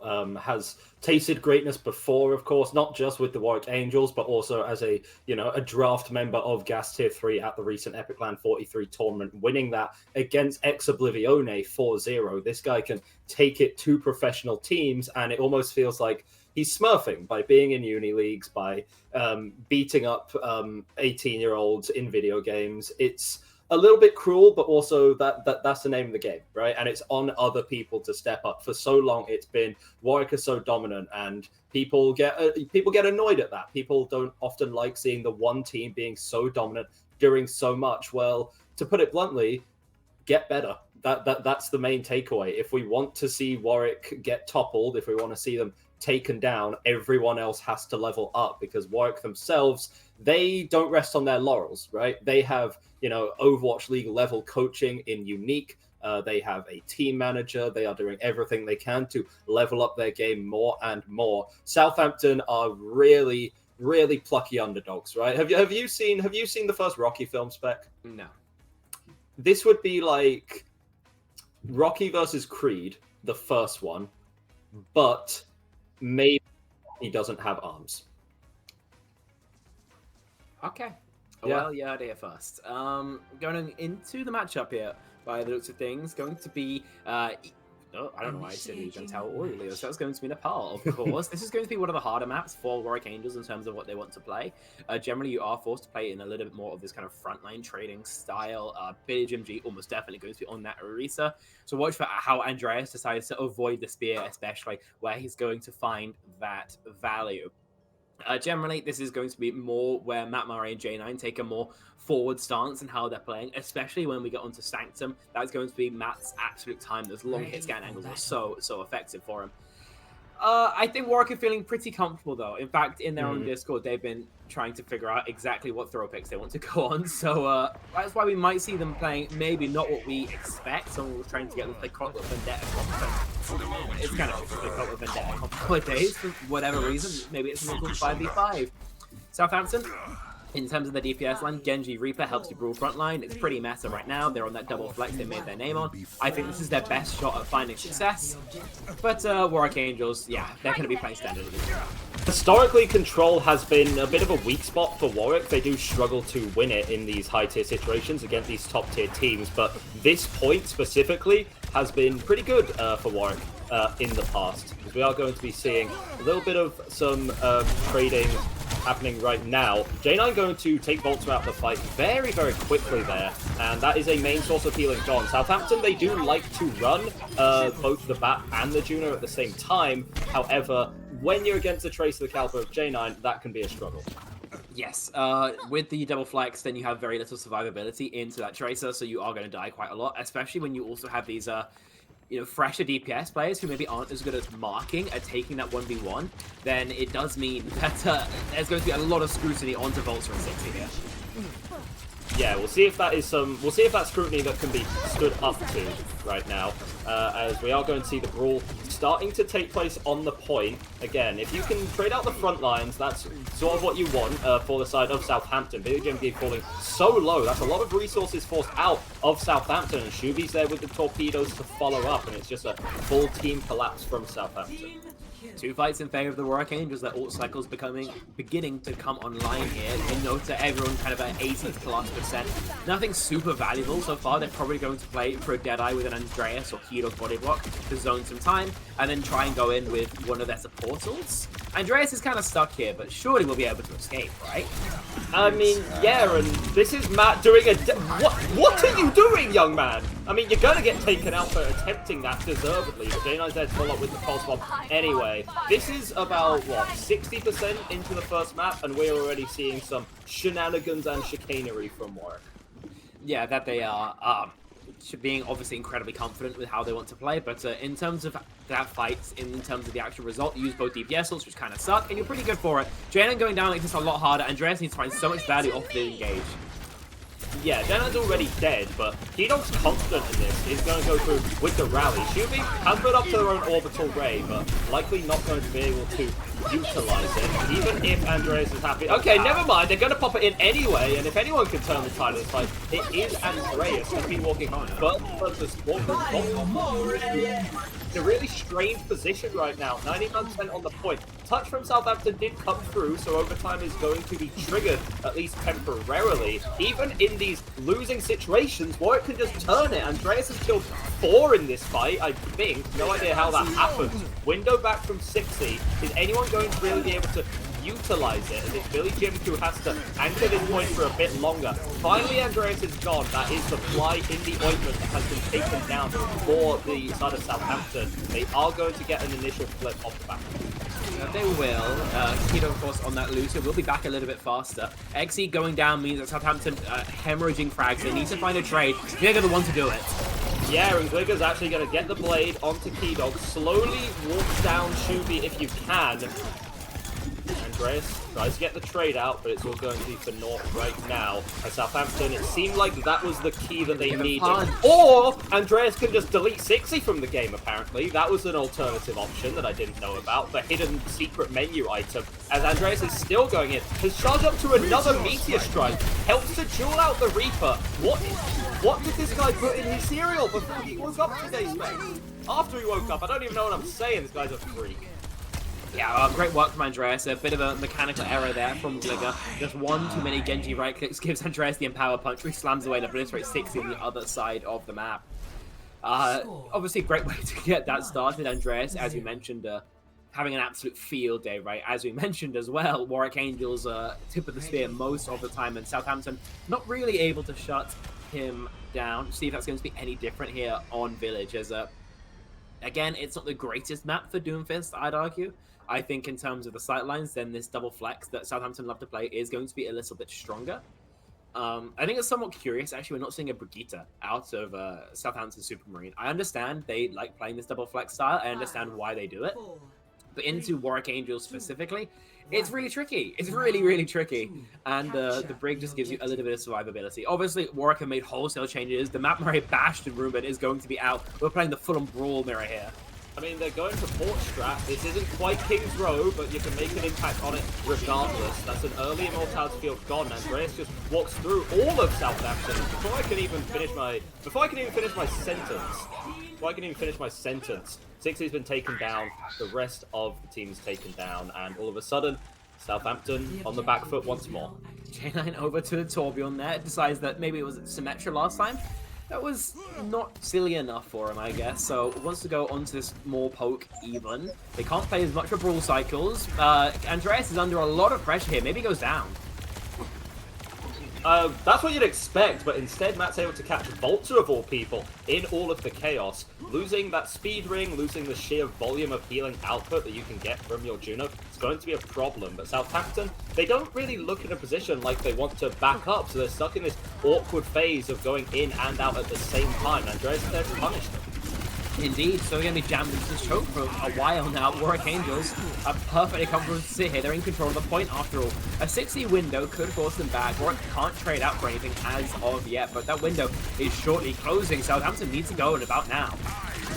They really do. It could be their window that's gonna need to go through. Andreas popped the Annihilation in the enclosed environment. What good is that going to do for you right now? It's getting hit with CC, it's getting pushed back as much as humanly possible. Those Southampton health bars, they are draining far too rapidly. Indeed, just wiped out there. A Torbjorn not at the end of things, maybe a bit of an overspend, but at the end of the day, Southampton have been wiped out. In this next fight, this Brawl fight though, Southampton surely can just walk up and start pressing Q, right? They have such a huge advantage. Ooh, well, J9 definitely flew way too close to the sun there. Gets taken out in the spawn room. Going on a jog, maybe not quite so easy when you are on the Torb. Matt is in the backline right now, and the engage comes through. There's the timing. Southampton are going to try and just run away from this spawn with the use of that orbital ray. Terror Surge in the chaos. You invest that alongside the Blizzard. Use all the AoE ults at once. Deny all of that airspace for Warwick. And it's going to be good enough to get you a capital point. Yeah, just they have also advantage. They use their also advantage. They get control. It's necessary staggers. J9 obviously now on that Junkrat is not going to have too much of a fun time here. And Warwick decided that, yeah, aggressing with the Bastion and the Rat is going to be a little bit too hard. So J9 over to the Widowmaker. This pick here. Oh, Key Dog. That's his day ruined. The window's going to force the rest of these top players back, and Angels so far rebuffed. Yeah, Keydog in a strange position there. Taking out before the fight can really even get going. J9 has made the swap over to the Widowmaker. We're going to see exactly how much purchase it gets. Let's see. The stick already found. Plenty of shots connecting. 60, keeping the Widowmaker down on low, keeping it perma marked. Great work from that Baptiste. And Billy Jim G trading out the Bastion of Matt Murray means we're still here in the 4-on-4. Tank advantage could be too much to give up, and with Gligger going down, again, the trade is there from Shuvi. It's stereo frags in the kill feed, back and forth, but 60 continues to find impact, continues to find frags, and continues to find more members of the Angels. 60% now accrued onto the objective. Southampton, he just keeps on fragging. He just keeps on finding those shots. A healer perhaps, but bloodthirsty here. And now we're looking at maybe even one fight territory. Village here could go either way. Southampton close to drawing their own first blood here. Warwick getting very silly in the proceedings, and it did seem to backfire for them as J9 goes over to the Hanzo of all things. I mean, there's a reason that we don't see a lot of Widow here. It's going to be an early use of the Bastion ult from Matt in all the action. Be hard pressed to see if any members of Southampton get caught out by this.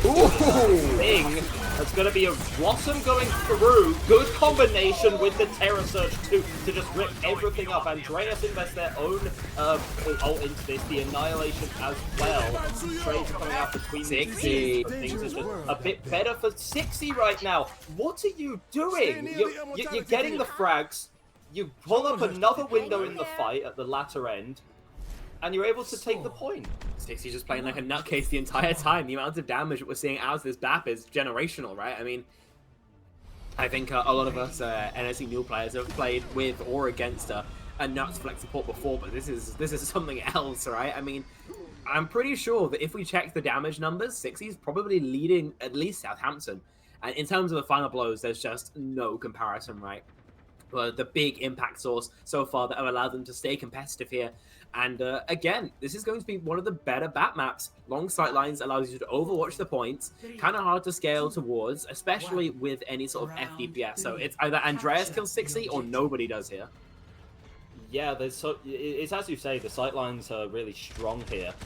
Southampton, they may struggle with their DPS lineup of the Reaper May to actually, close that distance to take the fight to Warwick as they need to. Time tells me that Andreas is going to be very happy to just walk into the backline regardless. Bots are falling incredibly low. You have to back up a little bit. And J9 from a distance, J9 is actually taking over the Bastion duties for the time being, and it's good enough to get the pick onto 60. Clearly a problem character that Warwick have to deal with. Yeah, J9 normally known for his Bastion. I know we said he was flexible in the pre-show, but it's normally Matt Murray's hero of choice. J9 normally restricting himself to the FDPS, maybe a Widowmaker, if they want to go for a gimmick play. But Southampton now behind the choke. Yeah, exactly. Some very, very fresh hero from him. I mean, expanding the hero pool every single day. If you want to be one of the best, you've got to learn all these characters. Southampton, I like how they're walking up here. And Andreas is forced to back out, knows that you can't really stay here. There's a lot of space that's been generated for Southampton, but the cue now is for Andreas to go into the backline. Bolt Twin 60 seem fine, but they need to make sure they can keep delivering healing and resources to Billy on the front line right now. And things are just a little too slow, right? With Southampton, they failed to find their mark quickly enough. Their backline gets taken out, and Warwick get another cap on the point. Southampton flip briefly, but it's not going to be for much. Yeah, 10% or so. It's not going to matter too much at all. Maybe it comes into effect if they get another flip. Oh, okay, already the sideline onto the spawn makes a walk incredibly tricky. They have no hit scan DPS. They have nobody who can really check Matt Murray. Southampton need to walk up to the choke before they can take a fight, and that's where ultimates like the rally, like the EMP, will really be brutal.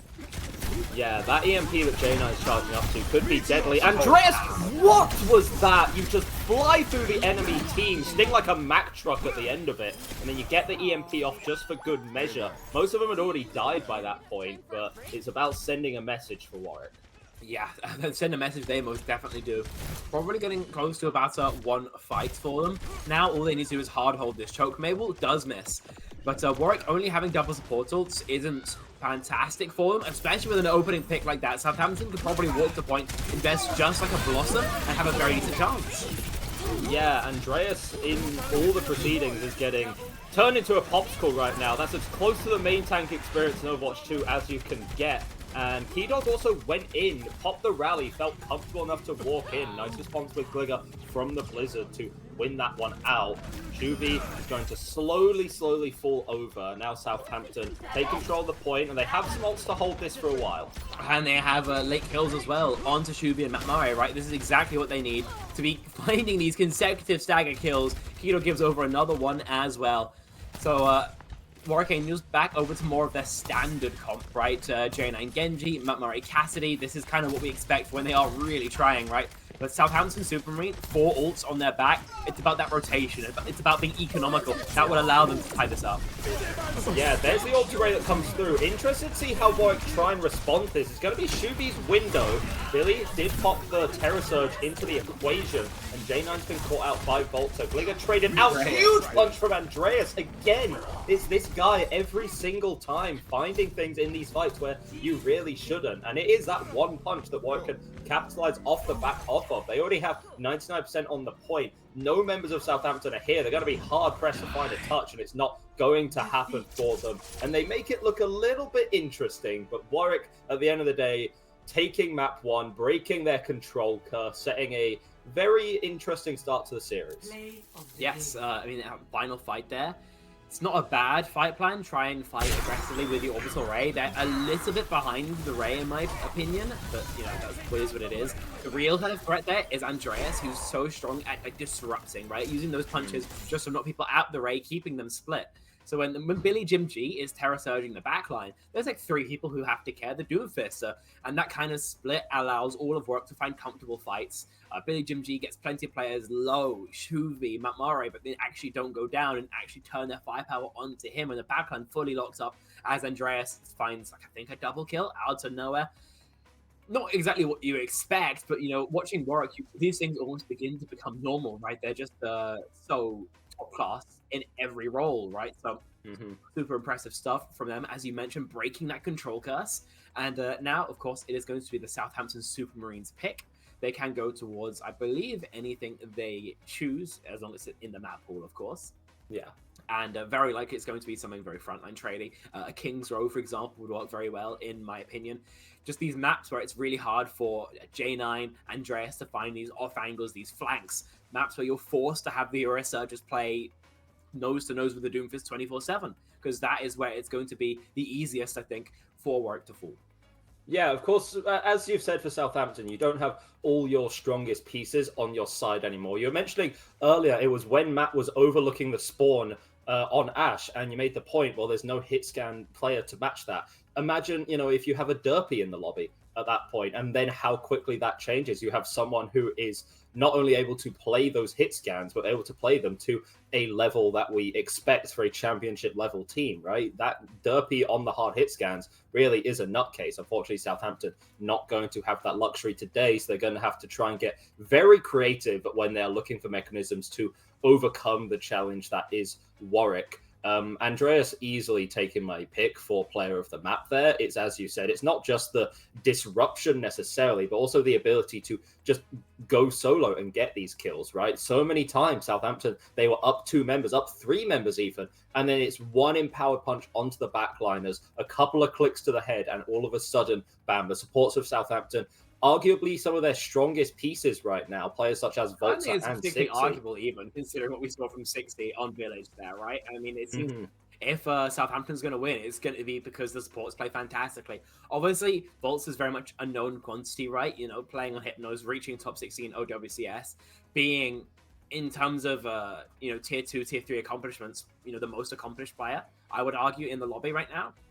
Obviously, from main support, it's a little bit harder to have that impact. And 60, again, mechanically, we've seen that. So I think if there's going to be any success from Southampton, then it's going to be off the back of their backline. Of course, we do have our second map of the series selected. So we're going to be going into just a second to New Junk City. Very curious map choice, actually, here. I'm not sure I fully see the vision, but I will say that first point is going to be Arena, that is going to be incredibly uncomfortable for Andreas. Either he's going to farm a empowered punch and ruin their day instantly, or he's going to get poked out pretty fast and be reset. So first point, I think, is going to be the best chance for Southampton. After that, it should be a little bit easier for Matt Murray and co to begin to open up the throttle a little bit. It really is feast or famine for these for the Warwick composition. If if you are Andreas and you're able to play the game freely, then the world's your oyster, right? Again, for the enemy team, it's a dilemma that has to be answered of how many resources can we invest in Tim? Because in a perfect world, okay, ignore the tank completely, walk on the backline. But Andreas is not going to let you do that, and it would be crazy to think that you could. But you also can't dump everything into him because there are players the caliber of Matt and J9 who are able to bully you instead. Speaking of J9, this is an interesting pick. Really flexing the... Really going... I mean, yeah, arguing he's a flex DPS after all. Definitely emphasizing the flex portion of that. Yeah. Well, J9 Zen. I guess we're going to be seeing it. Well, he does have the mechanics, so we'll have to wait and see whether that can find some bite. Keydog on that Genji, Southampton Supermarine. Not going to be expecting this one. We'll see if it's a curveball that catches them off guard. Remember, Andreas, the scaling is going to be incredibly tricky here. Watch if he gets punched, because if he does, he wins. If he doesn't, I reckon he kind of just loses. You have to play your positioning perfectly here for J9, and Andreas is dead. Well, that's going to be a strong start to affairs for Southampton to work with. This J9 Zen, if you can maintain this distance, that's going to be spectacular for you. But, you know, having to constantly rotate, that is your struggle, right? And it does seem like Billy walks through. Rest of the team either not on the same page or got disrupted by something. They allow J9 to do the Macarena in the backline and collect 2 for it. Yeah, not enough killer instinct there from Southampton, right? Andreas goes down, you should instantly be trying to evaporate the backline with Reaper TP, with cooldowns like that, but we don't really see that. Instead, Warwick Angels are allowed to wait for their Doom to come back, and Keydog with a great kill onto Volts that allows them to get first cap. Yeah, indeed. Andreas going for a bit of a surprise play right now. Sticks themselves into the Southampton backline.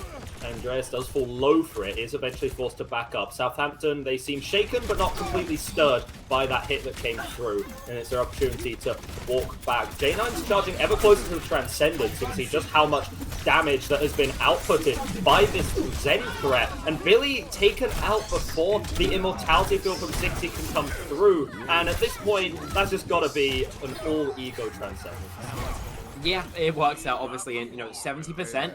The chance of a proper touch from Southampton is going to be kind of borderline impossible here, right? Especially with Andreas doing the touch the spawn doors challenge. See if he goes down here, but with the Meteor Strike online, surely he'll be able to get out. That's a bit of a goof. Well, with 10% left to go, yeah, I think trying to get an actual touch is going to be an impossibility. It's a death that ultimately means nothing. As Warwick Angels draw first blood here on Flashpoint. Matt wants the Deadeye on the flank!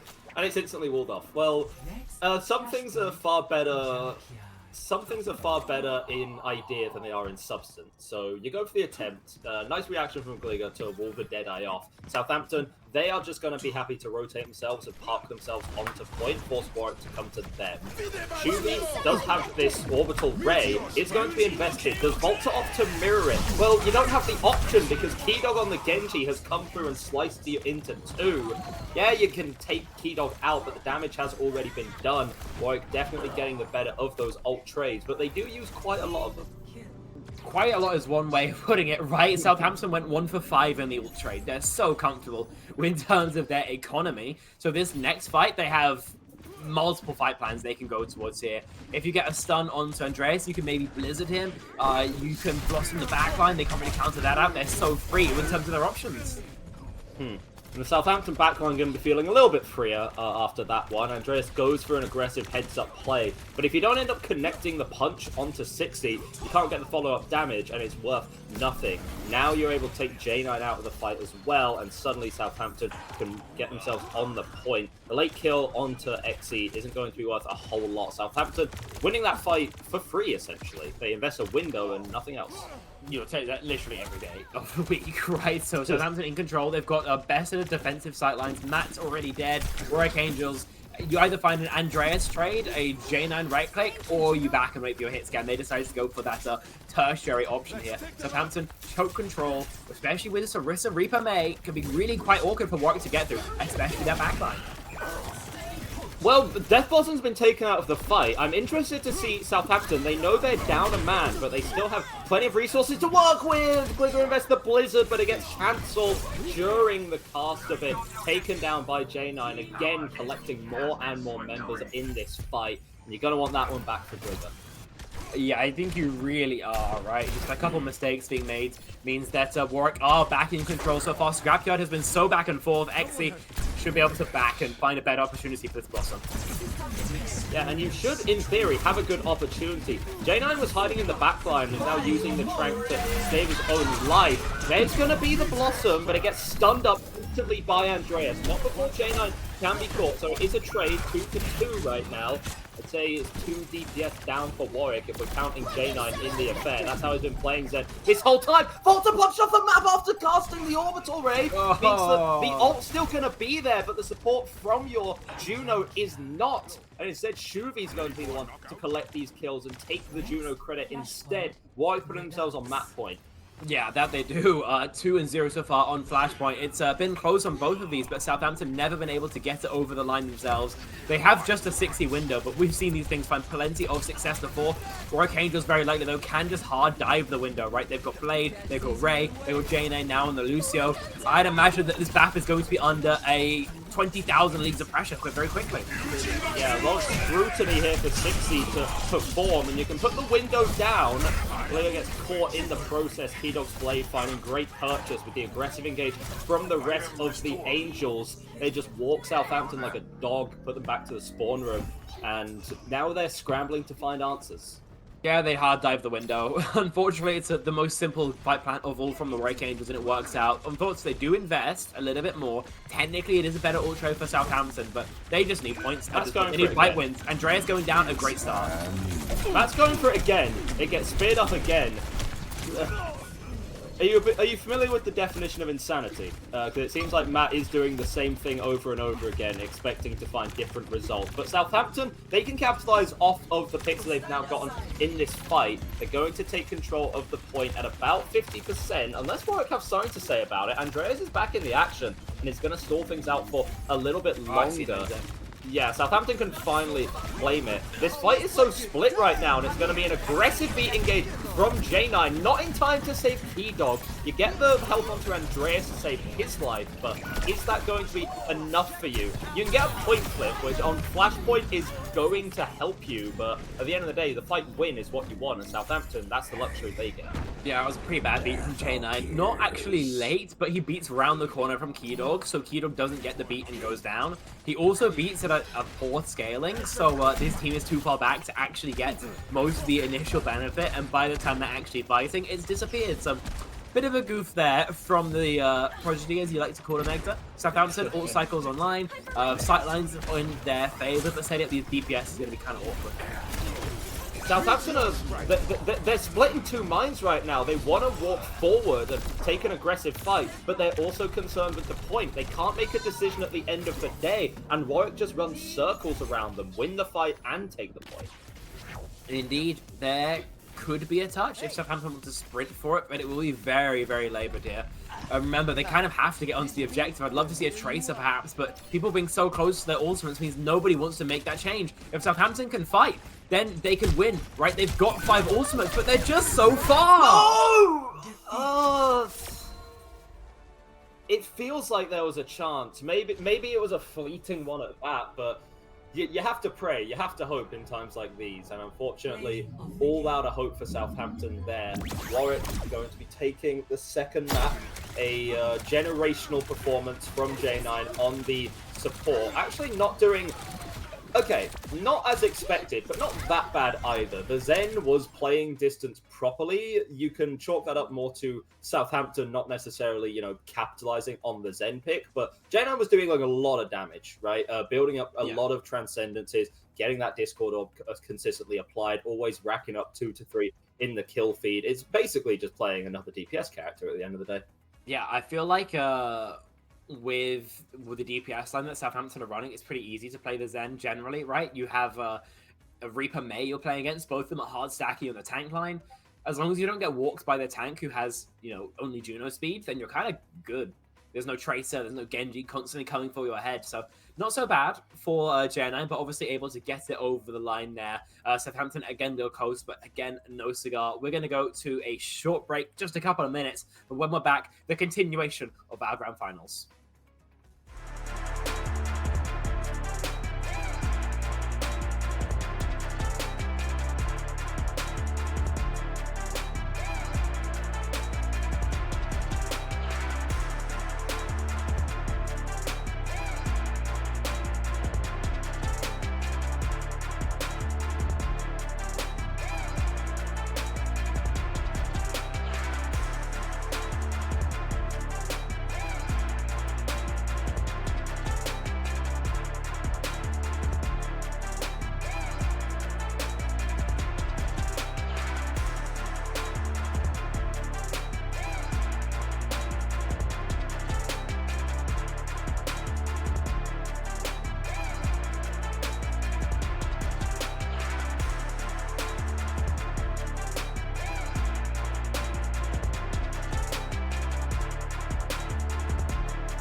At SteelSeries, we make gaming gear so you can be anything you want, except one thing: ordinary.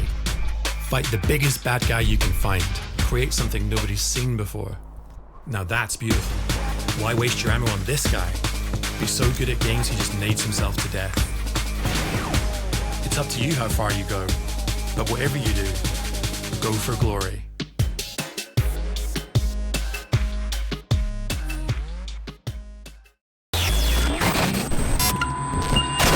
Attention. This is not a test. This is a message. A message to all Monster Energy drinkers. Up until now, you've gone about your lives clueless to reality, the truth of lies. But it's time to wake up. All you have to do is find the beast and scan the code. Are you ready?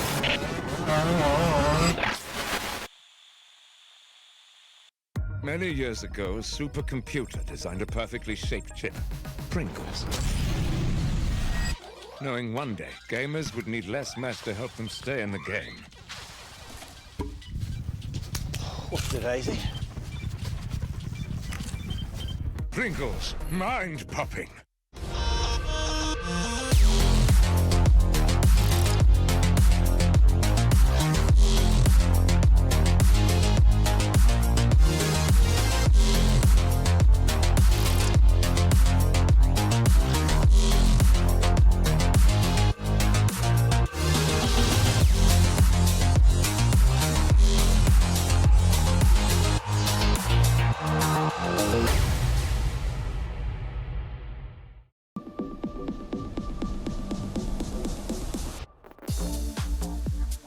Hi, I'm Becky. I'm Senior Partnerships Manager at NSE, and this weekend we are here at Insomnia running the British University Esports Championship Spring Finals this weekend. Hi, I'm Kenny. I'm the League Ops Assistant at NSE. NSE's just grown so much. It's so exciting to get to do some of the events for the students and bring all the partners in and get them involved.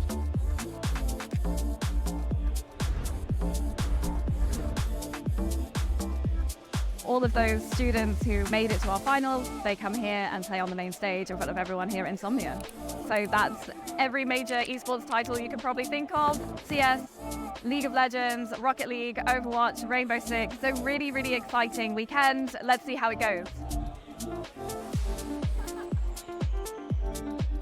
So we got Valorant going on. It's a massive tactical shooter. The players again super hyped over the games. We got Overwatch 2 coming up. Very fast, very intense. I think that's going to be electric. We're bringing along our fantastic partners with us this weekend. So we've got the Pringles booth where we're sampling the new Hot range. We've got the Uni Days and Samsung Gaming Zone. You can get your hands on some really cool Samsung tech. Across the whole areas, we're supported by Yama monitors and also Draytech routers. We've also got Scan with us. They have their amazing interactive Dungeons & Dragons table. But there's so much other stuff going on at the stand as well. They've got their 3XS systems, they've got streaming booths. And as always, we've got Monster here with us as well, keeping everyone fueled for the weekend, giving out lots and lots of Monster energy cans. So massive thanks to all of our partners here supporting us. Intel is our headline sponsor. See you next year.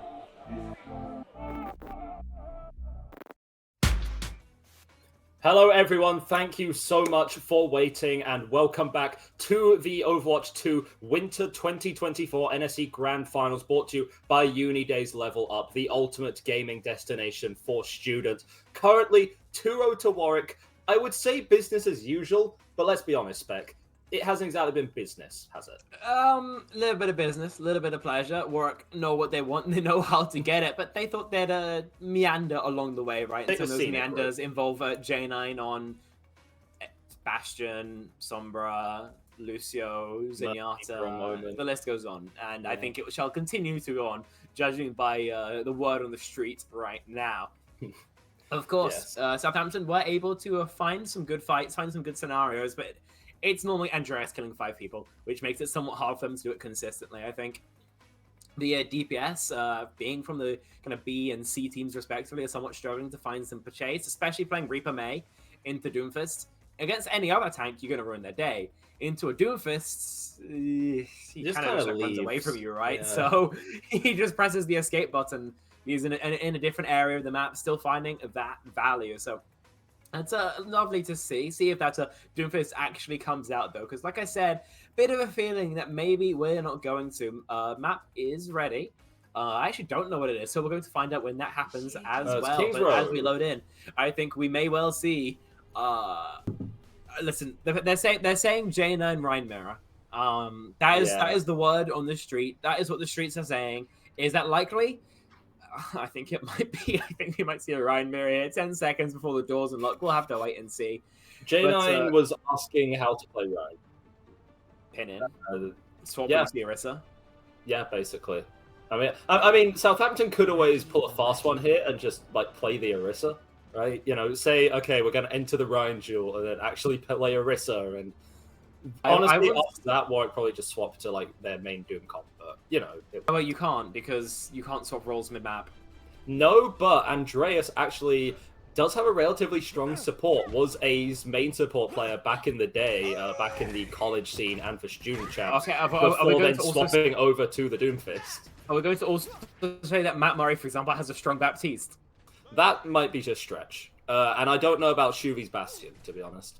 Well, so it's going to be educational for everybody. It's everybody's on the wrong roles. Southampton are at least on the correct ones. Volt's obviously essentially a Lucio player, I would say. Main support for, again, Hypnos. 60, of course, we've seen the value on the back before. Exio and Gliga are playing this Reaper main no matter how. And so far, Shuvi's maybe not having the best time.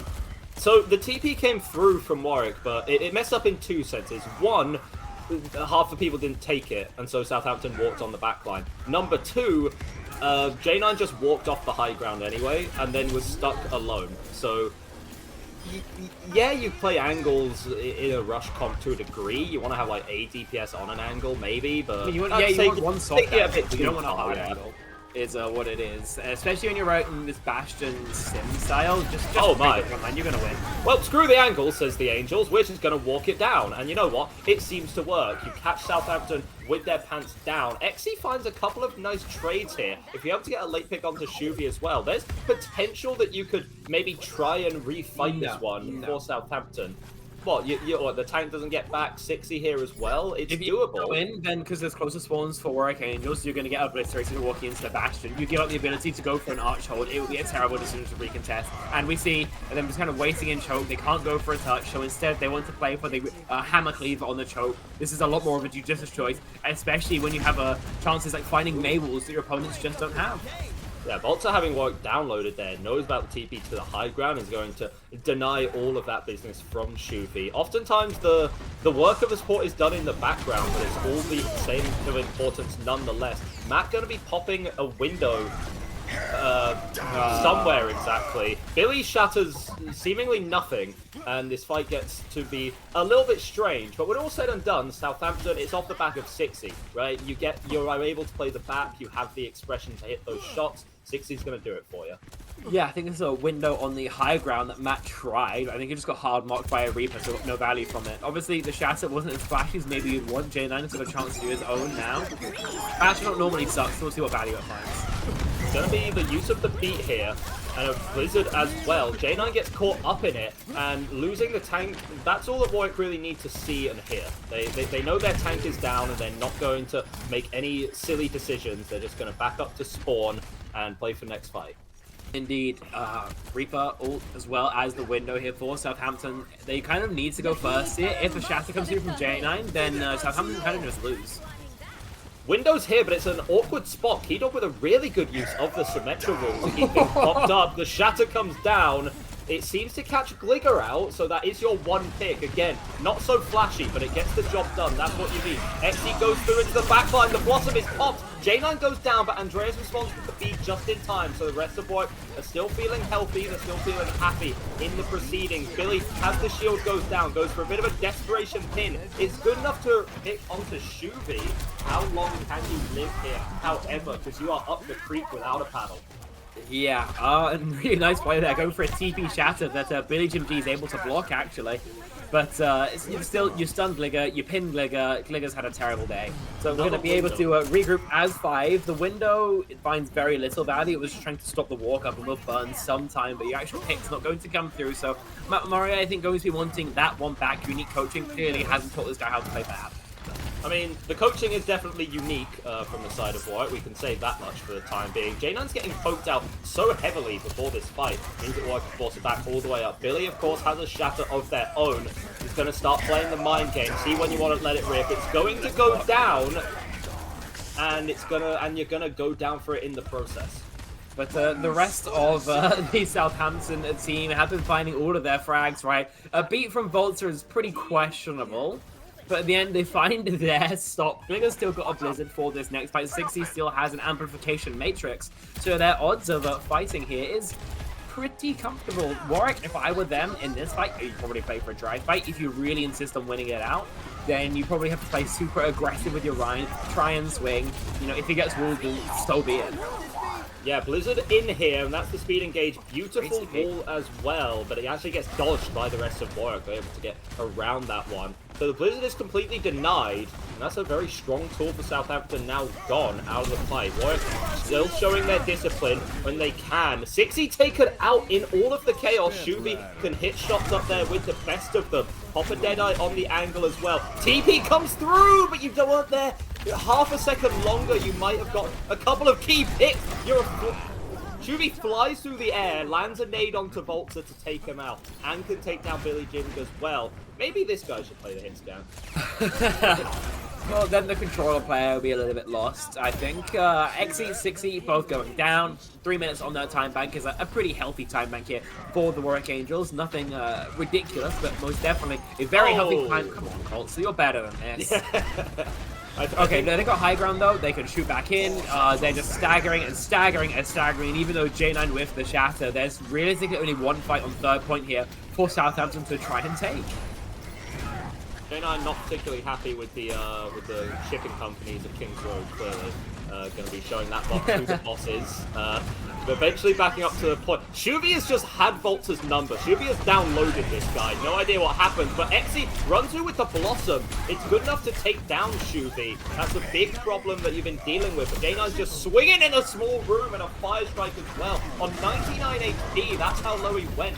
Still able to find 3 picks. You know, maybe the Nevix coaching has paid off after all. Nevix coaches? Good lord. Listen, Volta needs to do his best to absolutely live here or reset, and looks like a Flubble Ride is going to send him off the map. That's not what you love to see. XC is secreted onto the high ground. Gligger will be able to live for at least a while, but this is last fight territory. I think we're seeing like a shatter success rate of about 2% right now as Billy Jims doesn't get anything. Shuvi takes down Exy, gets revenge before the fight even begins, and Deadeye's Volta through, who was just trying to touch onto the point. Billy can get back and kill J9, live for a little bit longer, and it's a decent Blizzard from Gligger. So if Billy can stay alive for a little bit longer... Andreas! I was gonna say if Billy can live, but they didn't account for Keydog going absolutely mental on the Symmetra, and a window for victory from that to close it out.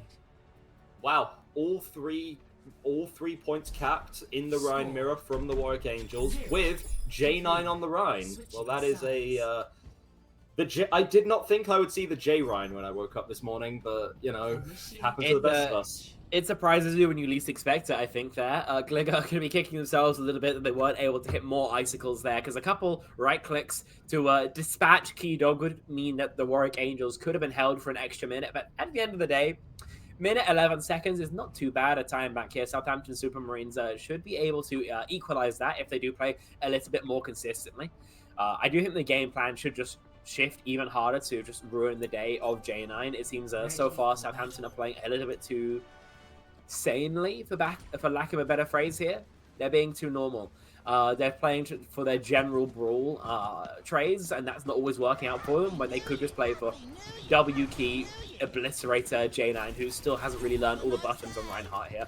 Matt Murray's on the Mercy, Shuvi's on the Junkrat. This is going to be incredibly frustrating to play against, but also does mean that if both teams play optimally, Southampton have a huge advantage here. So watch out for how much value Shuvi can or can't find, because that is going to be what decides how this round of King's Row is going to go.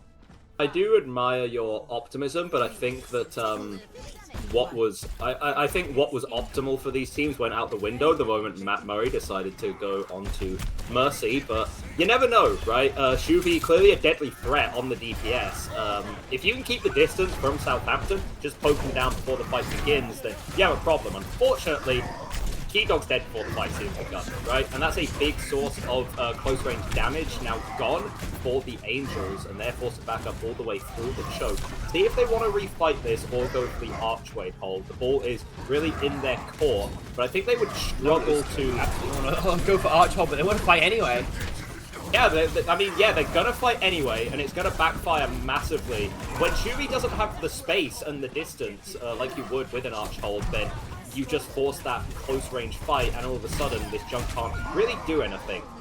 Yeah, the recontest there I really don't like. If you have a Juno or a Lucio, you can speed through, eat a lot less spam, but as we see, J9 goes in, he eats infinity damage and dies pretty fast. The rest of Warwick go down that same way. So 5.5 minutes on that time bank. Southampton so far keeping pace with their adversaries. Shuvi, I suppose, keeping pace with Billy Jim G in terms of the ult trade, but that's about the only value we've seen so far, right? From that Junkrat. Riptire maybe would allow them to find some more success, but so far, it's not on the horizon just yet. Yeah, during this slow walk-up for Southampton is when Warwick are going to get the most of their damage done. That's when the junk is going to get the most of its value. But they need to take a fight eventually, of course. Going for that early fight meant they gave up Archway Hold. Instead, they're going to be fighting at the corner of the bookstore right now. And it's going to be a wall out from Keydog to open things up. And a window as well. Billy Jim G just gets absolutely obliterated by that burst of damage. 60 can't keep him alive. And so Shuvi just gets to cooking, meandering around the backline and dispatching to Giga, the last person alive, and the deflect won't stop Keydog from just beaming him down.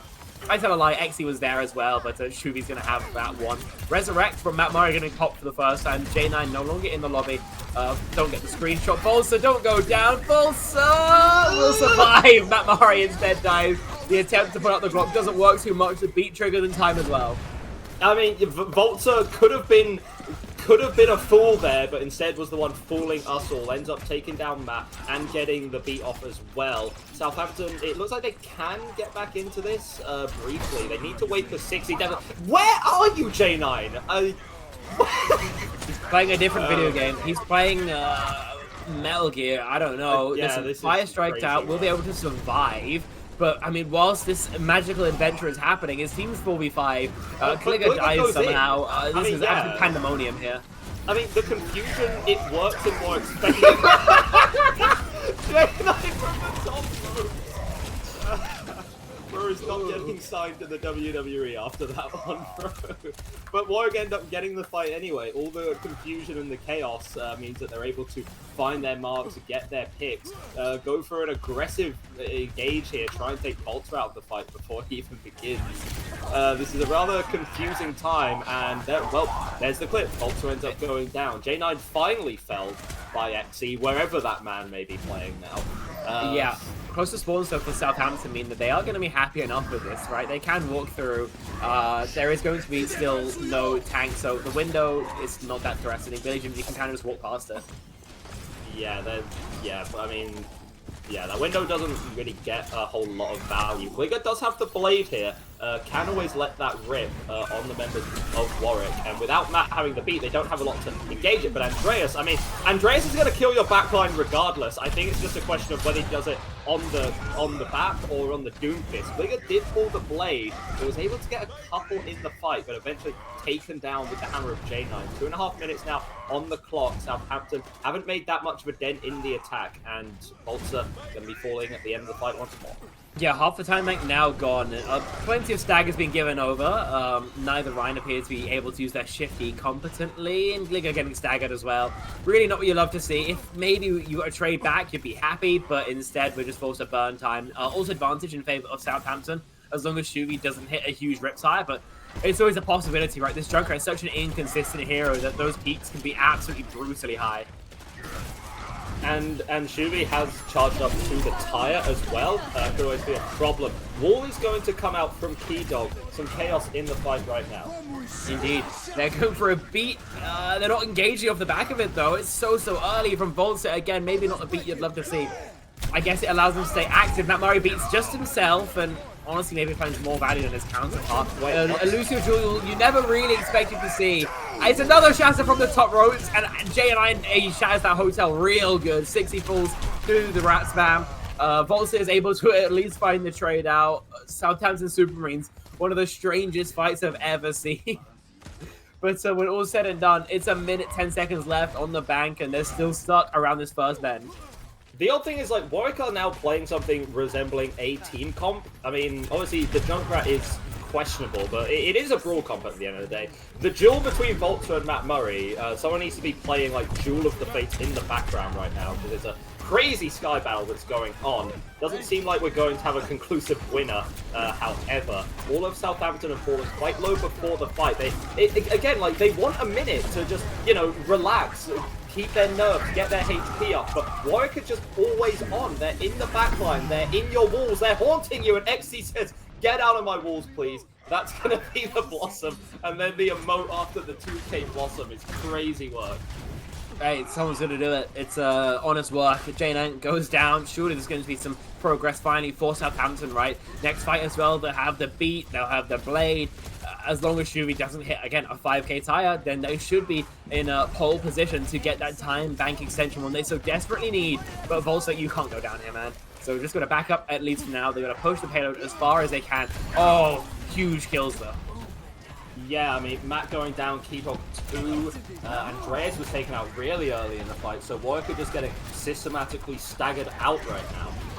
Indeed, that they are. They can go for a recontest. It won't be a good one, especially with how poked out J9 is, but keeping only one person on cart the entire time just means it's taking so long. Feels like an absolute age for Southampton.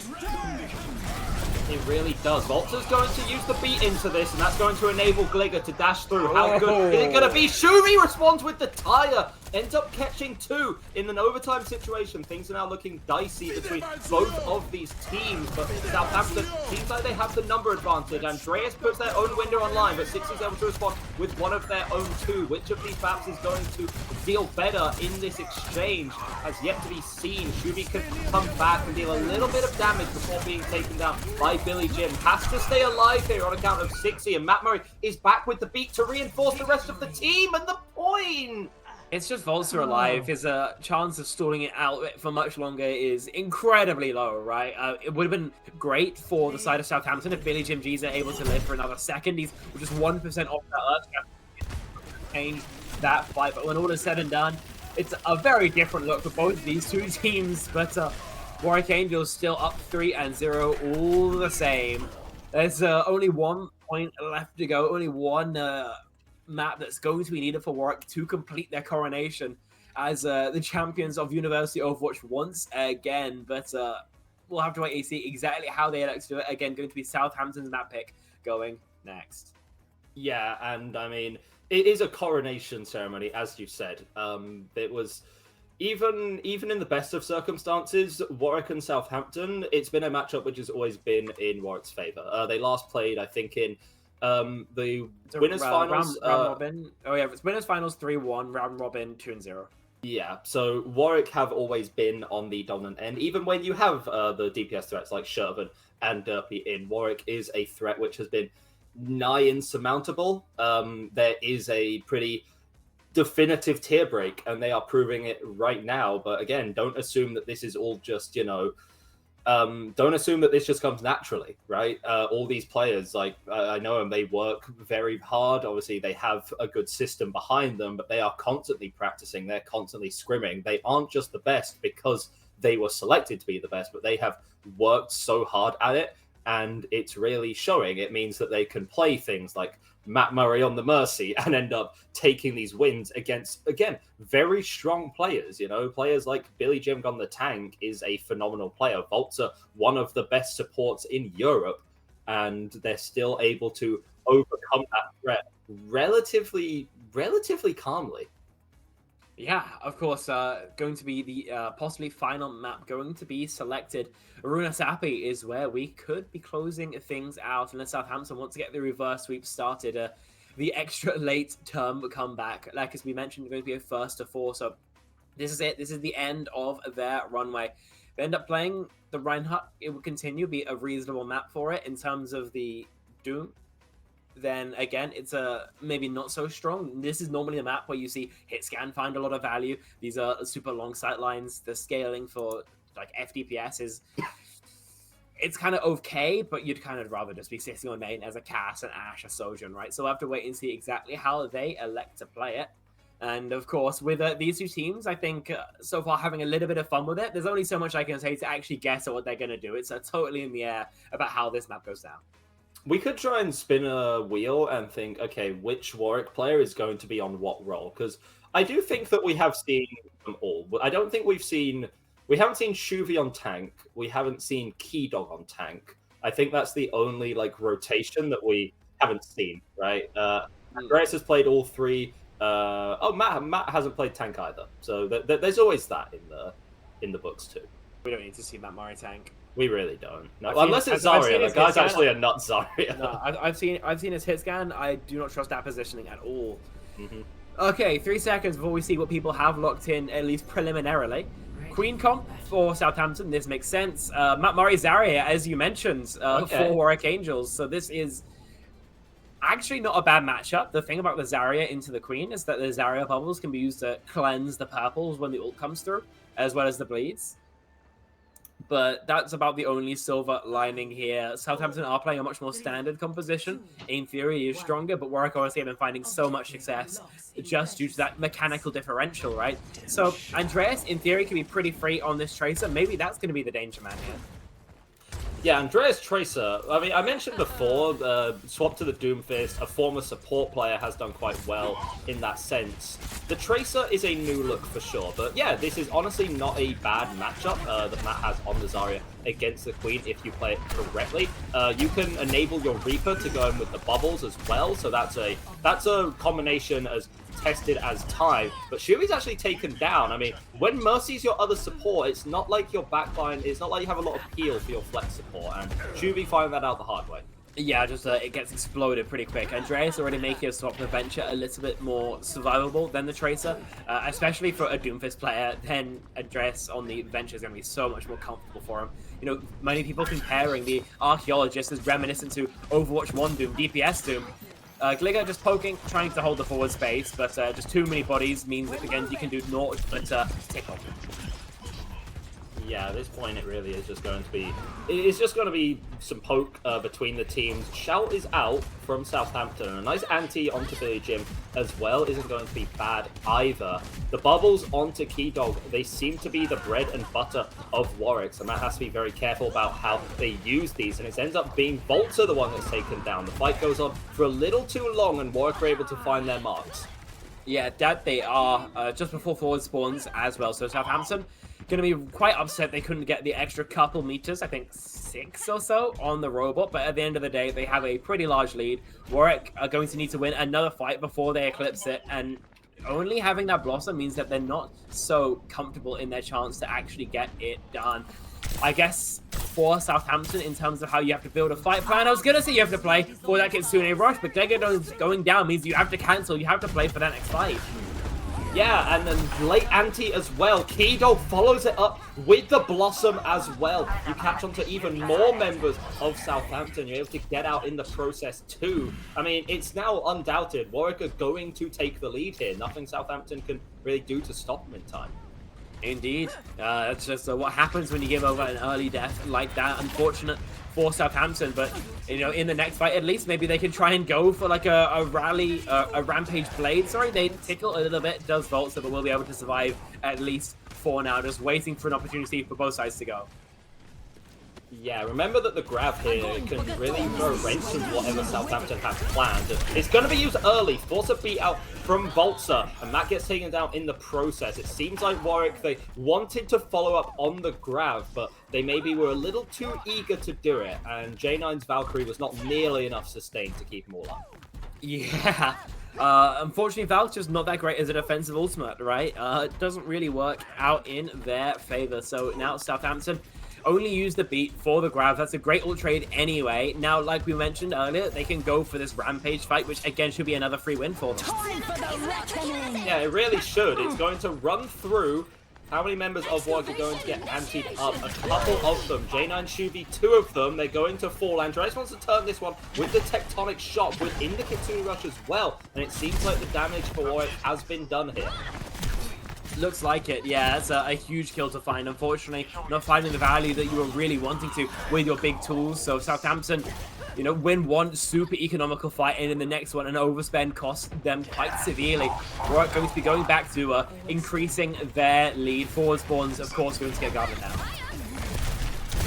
Yeah, going to be guarding those for as much as possible. Andreas goes in, can catch up to 60 relatively late here, as the bot is going to be moving slowly but surely. This is a bit of a chaotic affair right now. It just seems that Warwick are more than happy to collect all these late kills. They just sort of walk over Southampton. That they do. It's working out so well for them. Southampton right now running out of a runway, unfortunately. 5 minutes left to go. Completion might be the way that we end out our NSC 2024 winter split. Andreas, this kill will be so great to get, and J9 steals it away, but already Southampton scrambling. Yeah, I mean, they have both DPS ults, and Sixy could have enabled those. Speaking of, XE goes through, you're able to get some value with the Blossom, but you're taken down in the process as well. And Volta falls to a Strain Aid from Shuvi, means that this Warwick advance is just going to keep on going. But a couple of late staggers onto the Angels members means that maybe the full completion will be stayed for a moment. We'll have to wait and see whether it does or doesn't. Shuvi could get cleared. A nade would be lovely for trade. Instead, use it for survivability. And a great bubble from Matt Murray allows them both to survive. I mean, codependency, sure, but if Warwick can continue battling it, who really cares? The blade comes out. There's a grab out from Matt as well. That means that the blade is going to get absolutely nothing, and Keydog just decides to let it rip with the Blossom as well. Matt going to be collecting even more members, even more numbers in this fight. Warwick, they're getting ever closer to that box of victory, and this would be a hell of a way to crown them at the end of Runasapi. Yeah, Southampton have to play purely for their beat, and they need to probably hard focus J9. It's incredibly hard for them to do, but it has to be hard W key onto that bat. Matt being caught, though, is a great start. Yeah, losing the tank is a problem. J9 tried to throw in the Immortality Field, but wasn't able to get it in time. Window and the Nano from the high ground. Okay, so you know, whatever you can, turn J9 into an absolute juggernaut right now, and it seems to be effective. J9 on the back with all the resources, with the pocket, with everything that can come through. How many more can you get? What are you doing? Not that much. He's got like 10 HP, and his team is falling around him. They'll eke out what presence they can. Matt's back on the ball, so they want to continue fighting. The Tectonic Shock will maybe do some extra damage, but the beat at least will cancel it out. XE on the spawn. Widowmaker removes Keydog, but it's traded out by Matt Murray again on that Wrecking Ball. Stereo frags, but closer spawns to Southampton surely will buy them a stay of execution. Yes, but I mean, look at what they have to do now. Runasapi, we see reversals, right? This map, it is not impossible to get all the way back, as Volta can collect some nice little late stagger onto Shuvi. We see these reversals come out on Runasapi. We don't often see reversals come out against Warren. I think that's the big difference. Yeah, you gotta forget about who you're playing with, who you're playing against. Just gotta focus on how to take each successive fight, the one after that as well. Keydog going down. Very low. It'd be a great kill to get, but instead they just obliterate Andreas. Andreas isn't even playing tank anymore and is still getting main tank experience. It was a solo shatter into a Kitsune Rush just to take out the Torb. I mean, it's a nuclear level threat, fair enough. And the rest of Southampton can walk through, keep pushing this bot a little further while they can. But even throughout the entire path, Warwick is still stalling it out. That they are. Also goes down though. Great work from Matt Murray to eliminate the Lucio. Again, stereo frags in the kill feed. Gligger and 60 pose one as the Shuvi and Matt Murray. So we're into this 3 versus 3. 60 has to live here and can't. A lack of support now for Southampton may well spell the end of them. Billy Jim G at least won't go down to the minefield, and XE will find a trade, but it's just a 2 versus 1. The Reaper's launched off the map, and we'll have no chance of getting back on it. A little bit of bot stealing at least means that Warwick for a while at least won't have to be pushing their own robot wall, but that's kind of the only silver lining here for Southampton. Yeah, I mean, the Matt Murray Wrecking Ball is not something I ever expected to see, but it makes life really difficult for Billy on the Reinhardt. You essentially can't do anything about the Wrecking Ball. You're able to... That being said, J9 caught in a really strange position there by Southampton. They recognize that, they're able to capitalize on it. Seems like Southampton are getting some good picks here. Keydog pops the... Yeah, Keydog did clear an area, factually. Things are looking rather interesting here for Warwick, as Keydog can go down late in the fight. Southampton have an avenue to take the ball. That they do. We'll see if they actually can or not, as this duel between Matt Murray and Volta will continue. No one really going down, but holding it in this middle point of the map is going to be so strong for Warwick, right? Just burning that time and giving them much of a stronger lead. Windows are out from J9 and a blade from Gligger as well. Actually reinforced with the beat from Volta, and it's good enough to take down the main source of healing for the side of Warwick. Andreas decides to turn this with the Molten Core. Not entirely sure how advisable a decision that was, but it was one that was made anyway. And Southampton, now they're going to get their own forward spawn to just about. They have about 100 meters to go, maybe 90 odd if they want to win this one. Indeed. J9 obviously being down makes this push a little bit easier. Forward spawns not yet. Oh no, they do have forward spawns, my mistake. But just about holding this forward space, pushing the robot as far as they can. I guess that's Matt Murray just stalling point the entire time. What is happening? I mean, you can sort of do that on the ball, right? There's nothing that's eminently going to kill you, and you can always get out. And Gligger actually goes down. Shuvi aggresses with the beat to allow the rest of Warwick to go onto point. Exi counteracts with a Blossom, but it's similar to Keydog's. It clears an area and not a whole lot more. 5 seconds now left on the clock. Warwick firmly in the lead right now. Southampton with a late pick onto Keydog should be good right now, but again, the odds were stacked against them from the start and further throughout this series. Sixy and Volta, though, it's the backline. It's always the backline for Southampton that could turn it. It's just the supports that have killed 4 in this fight and left Southampton with just a little bit of hope. They can cling on a little bit more. Yeah, they have to continue to fight, though. It's going to have to be 3 successives. This is going to be incredibly tricky for them. The ult rotation is going to have to be perfect. Gligger on this cart is going to have to live for Adam for Nice, and the mines can just put end him immediately. I mean, yeah, the mine's on the point. You have to respect it. But it's a good beat, and a solo shatter onto Matt as well means you're going to get that kill. Tank presence is out of the fight. Clever use of the ults from Southampton to keep themselves in this for a little bit longer. Keydog pocketed up, takes Volta down, has the duplicate as well. Can choose any target right now. Gonna be going over to the Reaper, trying to duel out Exi while you have the Mercy pocket as well. See if you can charge up to a Death Blossom in all of the chaos right now. You aren't, and Southampton, they're gonna keep pushing. They still have 60. It's a good amount of healing. Matt is doing his best Andreas impression right now. Going over to the Doom to stall, and J9 on the Valking Mercy of all things to collect the late kill. There's nothing left in this for Southampton. Just 30 meters away from maybe clinching this one, but it's a 4-0 sweep for the Warwick Angels. They are going to take your Winter 2024 NSE titles.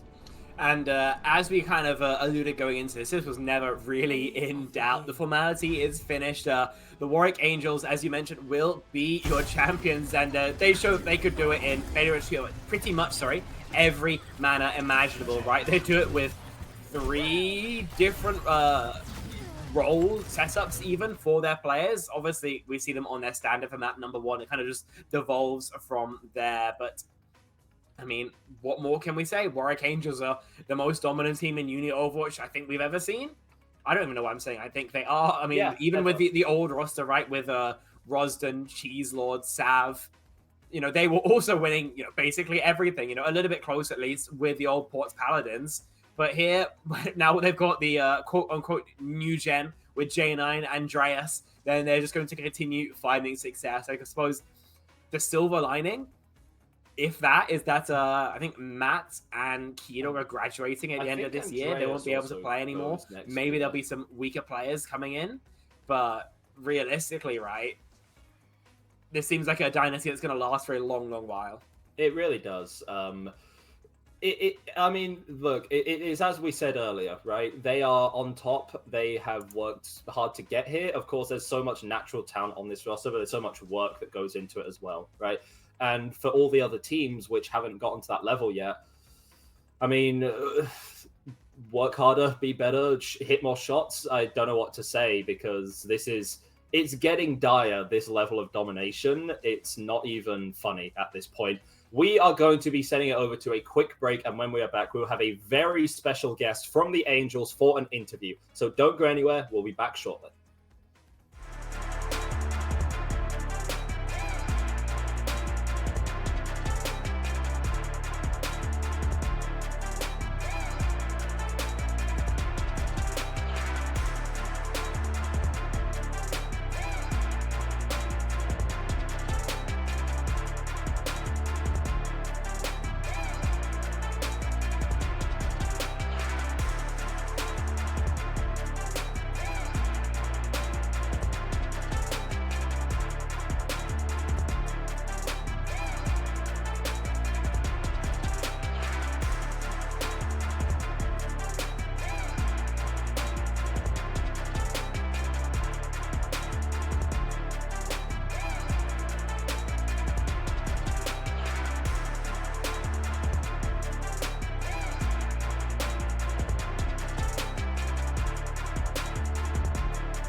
At SteelSeries, we make gaming gear so you can be anything you want, except one thing: ordinary.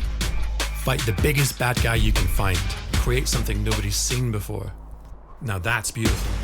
Why waste your ammo on this guy? Be so good at games he just nades himself to death. It's up to you how far you go, but whatever you do, go for glory.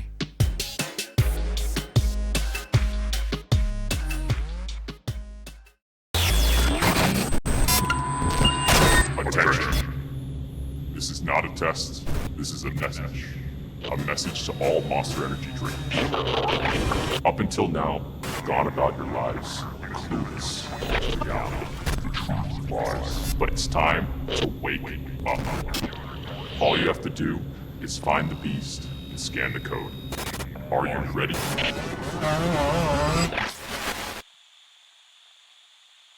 Many years ago, a supercomputer designed a perfectly shaped chip, Pringles. Knowing one day, gamers would need less mess to help them stay in the game.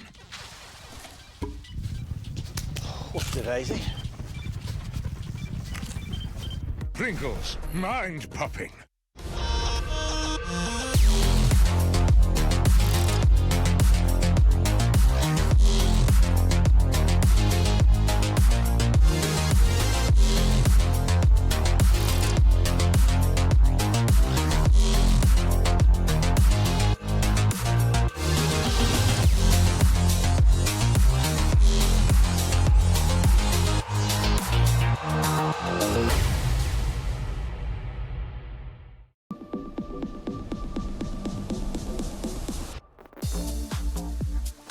Hi, I'm Becky. I'm Senior Partnerships Manager at NSE, and this weekend we are here at Insomnia running the British University Esports Championship Spring Finals this weekend.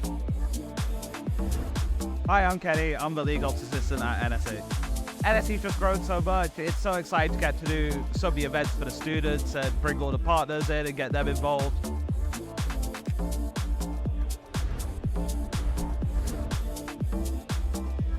All of those students who made it to our finals, they come here and play on the main stage in front of everyone here at Insomnia. So that's every major esports title you can probably think of: CS, League of Legends, Rocket League, Overwatch, Rainbow Six. So really, really exciting weekend. Let's see how it goes. So we got Valorant going on, it's a massive tactical shooter. The players again, super hyped over the games. We got Overwatch 2 coming up, very fast, very intense. I think that's going to be electric. We're bringing along our fantastic partners with us this weekend. So we've got the Pringles booth where we're sampling the new Hot range. We've got the Uni Days and Samsung Gaming Zone. You can get your hands on some really cool Samsung tech. Across the whole areas, we're supported by Yama monitors and also Draytech routers. We've also got Scan with us. They have their amazing interactive Dungeons & Dragons table, but there's so much other stuff going on at the stand as well. They've got their 3XS systems, they've got streaming booths. And as always, we've got Monster here with us as well, keeping everyone fueled for the weekend, giving out lots and lots of Monster energy cans. So massive thanks to all of our partners here supporting us. Intel is our headline sponsor. See you next year. Hello, everyone, and welcome back to the conclusion of our NSE Winter 2024 Finals, brought to you by Uni Days Level Up, the ultimate gaming destination for students. And we promised you a very special guest, and I don't think we could have gotten one better. John Overwatch, Jim Warwick, Matt Murray is here. First of all, congratulations on the win, of course. This is an absurd number of championships. We're actually hitting like LeBron level stat lines in terms of championships that we've gotten, right? How does it feel to have secured yet another NSE title under your belt? It feels really good. It feels really good. I think NSE is something we've struggled with more than perhaps other tournaments, so it feels really, really good. I think Keydog at this point is probably the most celebrated player in the history of the game. I don't know. He seems to have won everything probably more times than people have even played the game, to be honest. So that's really cool. But no, we're enjoying it. I think we had a lot of fun. It was probably our most enjoyable finals we've ever had as well. So overall, feeling very happy. Yeah, obviously you've had this game was incredibly entertaining, right, for more than a couple of reasons. But I want to ask you more. You know, this season, the winter 2024 split, what would you say your most enjoyable game has been? Oh god, that's a really tough question. I think, to be honest, and I've said this before on other places, I think the best games that we play are against Oxford, usually. I would still argue that they are certainly looking like the second best team behind us. I think any game against them is really competitive. The reserved style that they play is always really strong into us. So those are the most fun. Those are certainly the closest games. Of course, Oxford, I think they missed out because of a reverse sweep to Liverpool. Sorry for bringing that up, by the way. But yeah, Southampton's still a really, really good team. And I think the biggest thing that stands out to me is that when we played Southampton first in Swiss, it was not a team that we were certainly concerned about in any way. And then I think we played them again a little bit more recently, and my goodness, they've improved as a team. I think it's hard to tell today just because, of course, the roster issues that they had, which is very unfortunate to say the least, but they played unbelievably well when we played them last, and I think it's a team that, particularly going into the next split as well, is just going to get stronger and stronger. Yeah, that's a great in-depth answer from you. And then, you know, I also want to ask, you know, a little bit more zoomed in. I mean, obviously, even with those roster issues, then map 1, I think 60 was able to put out a bit of a performance there on the bat. You know, what would you say to Southampton specifically? You mentioned how they've improved, but if you had any message for them as a team, you know, what would you pass on to them? I would say make sure that Derpy is available next time. That's always really helpful. That's the main thing. I think just keep listening to their... I can't really say that. Keep listening to Volta. I'll call him Volta. Keep listening to him. Keep listening to the Maestro himself. And I think, honestly, they do have a genuine chance to improve. One thing that I will say about 60 first map on map, I don't know if it was caught on stream, where I was high-nooning him. J9, shoot the lab. Anyway. Communication, clearly something that still needs, even at the highest level, something that still needs to be worked on. And speaking of that, I mean, we have to talk about the future now, because obviously there are tournaments ran every summer, spring, winter. Summer is always a more casual environment, but spring is still about as hyper competitive as they come. No team is going to be pulling any punches for the next season of NSE. How does Warwick keep going? It feels like you've already broken through the glass ceiling. Do you think that you can go any higher than that? Continue to get better as a team? More dominance expected? I think that's a good question. I think we want to keep improving if we can. I don't know where the limit is for us as a team in terms of ability, in terms of time to actually improve at the game. I think for Kai and I, or Keydog and I, it is our last year. It will be our last spring. So we do want to win everything. I don't think any team has ever won both spring and winter for all the tournaments that are available, so that would be a really, really good achievement for us. I think we'll keep pushing. I think we recognize as well that now that new rosters are sort of getting themselves together, particularly, as I said, maybe Southampton, a bit more of Oxford as well, there is a real chance that it becomes even more competitive, so we're going to be fighting. We want to stay on top. There's no way we want to lose anything. We don't want to lose a game, which of course we haven't done yet. Slight boast, but there we go. And yeah, we just want to keep going more than anything and just keep pushing and make sure that people know that it is Warwick that is 100% the best team that has ever been and hopefully ever will be as well. Yeah, and you know, speaking of ever will be as well, looking towards the future, as you mentioned, you're in Keydog's last year. Do you think there's anything in the pipeline right now for Warwick that could maybe replace you guys, or are you just preying on some good freshers in the 2025-2026 year? Or it's look like then? Or it's the players they grow in a lab. That could also be. Well, very true. I think realistically, we have Andreas still, we have J9 still. They are, say what you will, they are the greatest players in their roles. In University of Watch, that's how I see it anyway. And we still have Shuvi as well, who's proving himself probably to be just as good as Keydog and definitely at the very top of Flex Sports as well. We are very, very lucky with that. I think with that core 3, I think we could get 2 plat players and still win, in my personal opinion.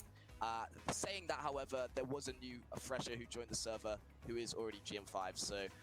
Oh my god, it never ends. It actually never ends. No, it's actually crazy. The rich get richer. We can't ignore this anymore. It's actually a scam. It's like a system that's being created. But I mean, we know about this, right? Big Warwick has been made known to the public, and as the head of it, well, not just as the head of Big Warwick, but also just as Matt Murray, the guy who just won another championship. Congratulations again. Was there anyone who you wanted to shout out? That's a great question. My team, obviously, thank you everyone. Shout out to Shuvi in particular, now 2 for 2 in terms of tournaments played. I love that. Shout out to everyone who watched. Shout out to Big Warwick in general. I'm a big fan of all you guys. Keep working with us. No shout out to Nev. I guess I have shouted him out, but there we go. No Big Warwick anti-propaganda. We don't do that kind of thing. Big Warwick is a friendly community. We want everyone to be involved. And there's no such thing as opposition to Big Warwick. Shout out to the Mercy mains out there who saw some great Mercy gameplay today. Maybe not expecting to see that, but there you go. You saw it from me. You saw it from J9. We are clearly that's just what you got to do if you want to play Mercy. You've just got to be a DPS player in the first place and then change roles. But yeah, and thank you guys for casting as well. Thank you very much. Yeah, well, thank you so much for joining us. Obviously, big congratulations, and I'm sure we'll be speaking to you again. Not so far into the future. I hope so. But again, congratulations. You can go celebrate with your team. Thank you so much. And once more, well done on the win. And that concludes the finals. It was what we were expecting and what we were not expecting at the same time. The end result is there. The Warwick win, the Warwick 4-0 as was predicted. It's as we said, they took a scenic route. They decided to take in the views, maybe enjoy the scenery a little bit before finally, locking in, claiming their mark, taking their crown. Yeah, but they get there in the end is what matters. As Matt just mentioned there, they are yet to drop a match this year. It's generational. It is literally just generational. They're having a pretty good time of things. They want to see if they can complete that throughout the 2024-2025 season, and knowing the caliber of player that they've got, absolutely possible. Especially if J9 and Andreas in particular continue to improve. I think J9 in particular has been in a bit of a mad one. So if he keeps on putting the hours in, then this team could only get scarier and scarier. And considering how dominantly they've won, every match so far, then I think they are going to continue to have University Esports in a deadlock. And in general, I think that I want to have a bit of a sappy moment and say I think the university Overwatch scene in this country so far has been so fantastic this year in terms of the projects we've been working on. Obviously, the meetup in DreamHack Stockholm was absolutely fantastic. There's like 40 of us all in the same spot at the same time. Just a great community. Hopefully that as well continues through into the new year. Yeah, that's the number one thing.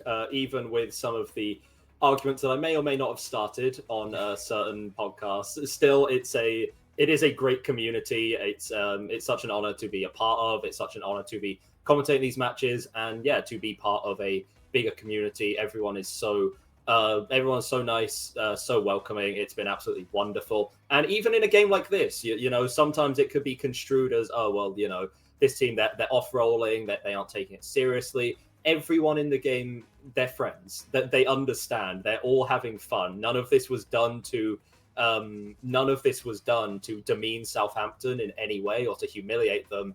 It was clearly to put on a show and have a little bit of fun with it. Big congratulations to Warwick for the 4-0 win. We obviously want to thank a lot of people. Of course, everyone watching, AJ Buddha observing, and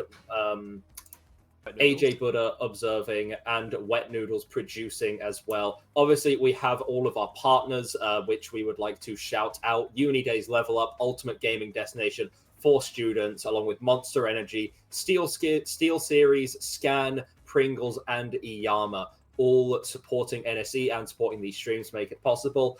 Obviously, Spec, thanks to you for being a very cool, handsome man, as per usual. And everyone watching, everyone playing, everyone involved. That concludes Overwatch for today. At 5 p.m., the League of Legends Grand Finals are going to be streamed on this same channel, University of Bath versus Imperial College London. So do stick around if you're interested for that. If not, then it's been an absolute pleasure. I have been Egda, joined by Spectron today. Thank you for watching, and we'll see you again in the not-so-distant future.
At SteelSeries, we make gaming gear so you can be anything you want, except one thing: ordinary.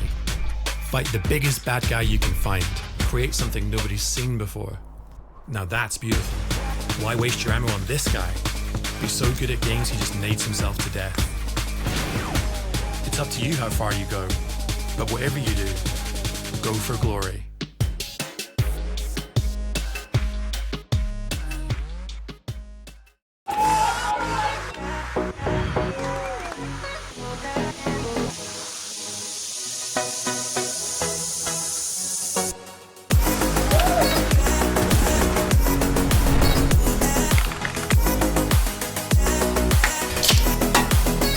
Let's go! Monster Blade. Monster Blade! Nice. Monster Blade. Monster Blade. That right there, Monster Plays of the Week. Okay. Monster Energy is doing a monster site giveaway.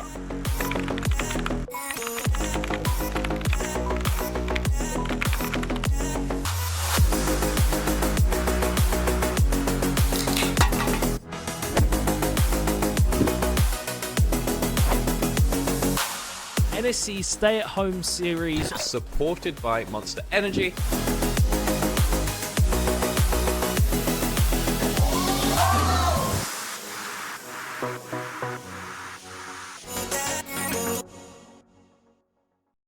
Many years ago, a supercomputer designed a perfectly shaped chip, Pringles.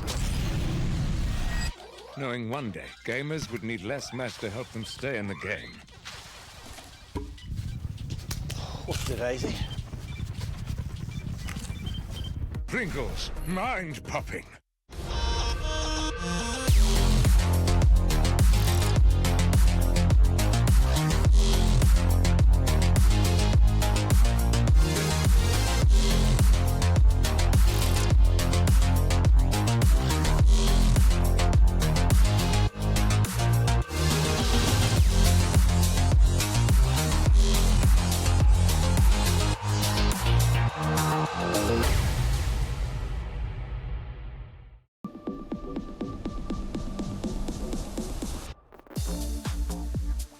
Hi, I'm Becky. I'm Senior Partnerships Manager at NSE, and this weekend we are here at Insomnia running the British University Esports Championship Spring Finals this weekend.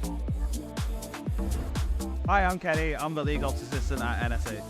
NSE's just grown so much. It's so exciting to get to do some of the events for the students and bring all the partners in and get them involved.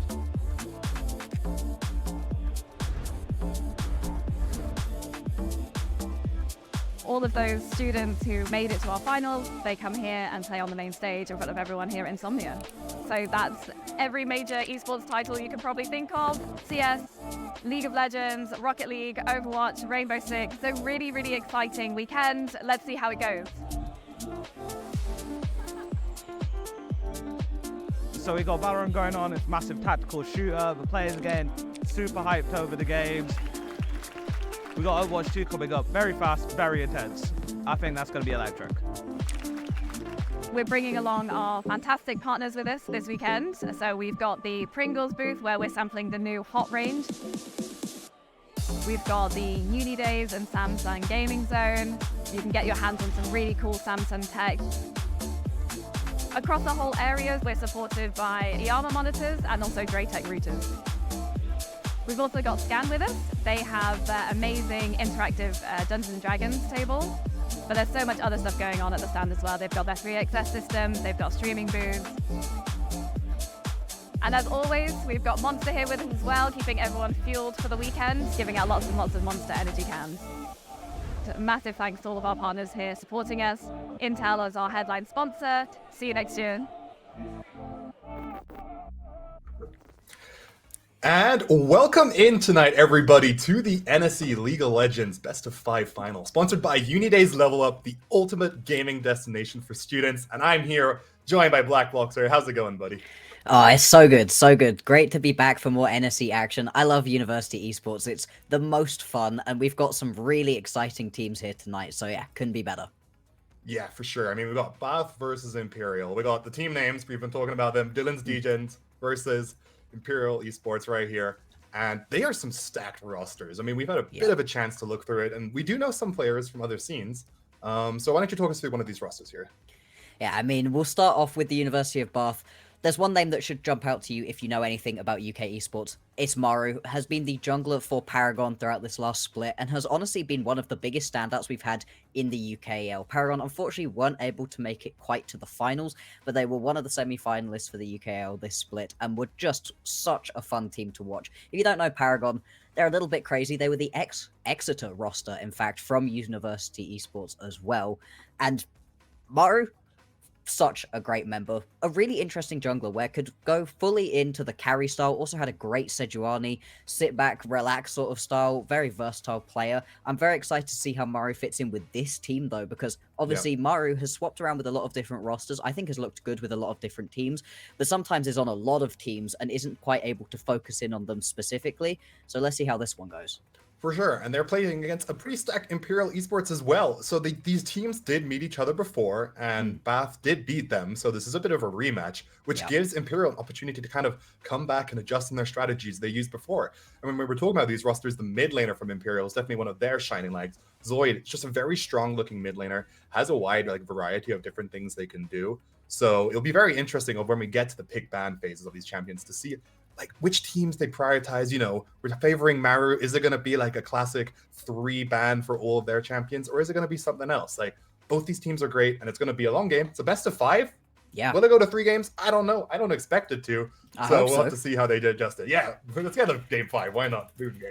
Absolutely. And I think something really important to note as well is that we are on live patch. So we're not in a tournament realm. We're not going back into the past. We're on the current patch. And I mean, things aren't that different on this patch. A few of the really strong champions got a little bit toned down. Caitlyn is now just a great champion rather than completely busted. You can actually pull things like the Misfortune out. But the changes were not too much in this specific patch, but it's the way that the meta is at the moment that's very interesting. The supports are just what we've been seeing previously. The support role has basically been the same the entire year. You've got your engaged supports. Maybe we'll get to see something different, but I would really be doubting it. But the rest of the lanes are very, very interesting at the moment. Yeah, definitely. I mean, the big thing to touch on is the top lane, right? With the newest champion Ambessa being added, it's always interesting to see, are these teams confident enough to play some kind of new champion that hasn't been, maybe meta shown yet on what they can actually bring? Bit of a wild card, or they result to the safer picks, things like Ornn that can just scale through, or these jewelers if they're looking for something exciting. I mean, that's a nice thing about University Esports is that these teams can be a bit more creative because they can play what they're best at. So you see a bit of more uniqueness. You see a bit more of the players play styles come out and shine, which is quite nice. And I mean, the same thing when we were talking about Maru. This guy, he plays the very aggressive junglers, but occasionally I'll just see this guy whip out a poppy game out of nowhere and just be that kind of second level support, and it just looks absolutely fantastic. So with these longer series, it's great to see how these teams adjust and pick ban phases. And I'm all for it because I love a first game strong champion stomp, and then the second game banned away. Okay, try something new. Yeah, when the other team was just like, yeah, no, our bad, fine, you've shown us that you can pick that one up. And I mean, you're bringing up Ambessa and the junglers. I think Ambessa jungle has actually been really interesting recently. Top lane, it's obviously very strong in certain situations, but it's actually not as OP as I was expecting. When we first saw the champion, a million dashes, big shield, I was very worried that it was going to be another Cassante where it was just miserable to play against. And it does feel like that sometimes, but it seems like a bit more of a specific utility pick in situations where, something like the Renekton would be good. The Ambessa's probably quite strong there too, can be good into those tankier matchups where you're not particularly worried about what she's doing, but then can get countered by things like the Zac. In the jungle though, I think that really highlights a lot of what Ambessa can do best. She's got decent ganks, but it's once you get into that level 6 that those ganks really pop off. You can just grab somebody over a wall, yoink them in. The setup is brilliant, and the way that she can play in the jungle I think gives her a little bit more freedom, so I'd be very excited to see if that's the way that some of these players go. But like I said, they could equally just decide, nah, let's leave her behind. That's what we're gonna have to see right now as we get into this first draft tonight of this best of 5. The games will be drafted in clients. Just to call out, in case we see any wacky picks, proxy picks are allowed. So for reference, if a player doesn't own all champions, they can pick a random champion and let the other team know that, hey, this is a placeholder. But we'll communicate with you guys as soon as we can.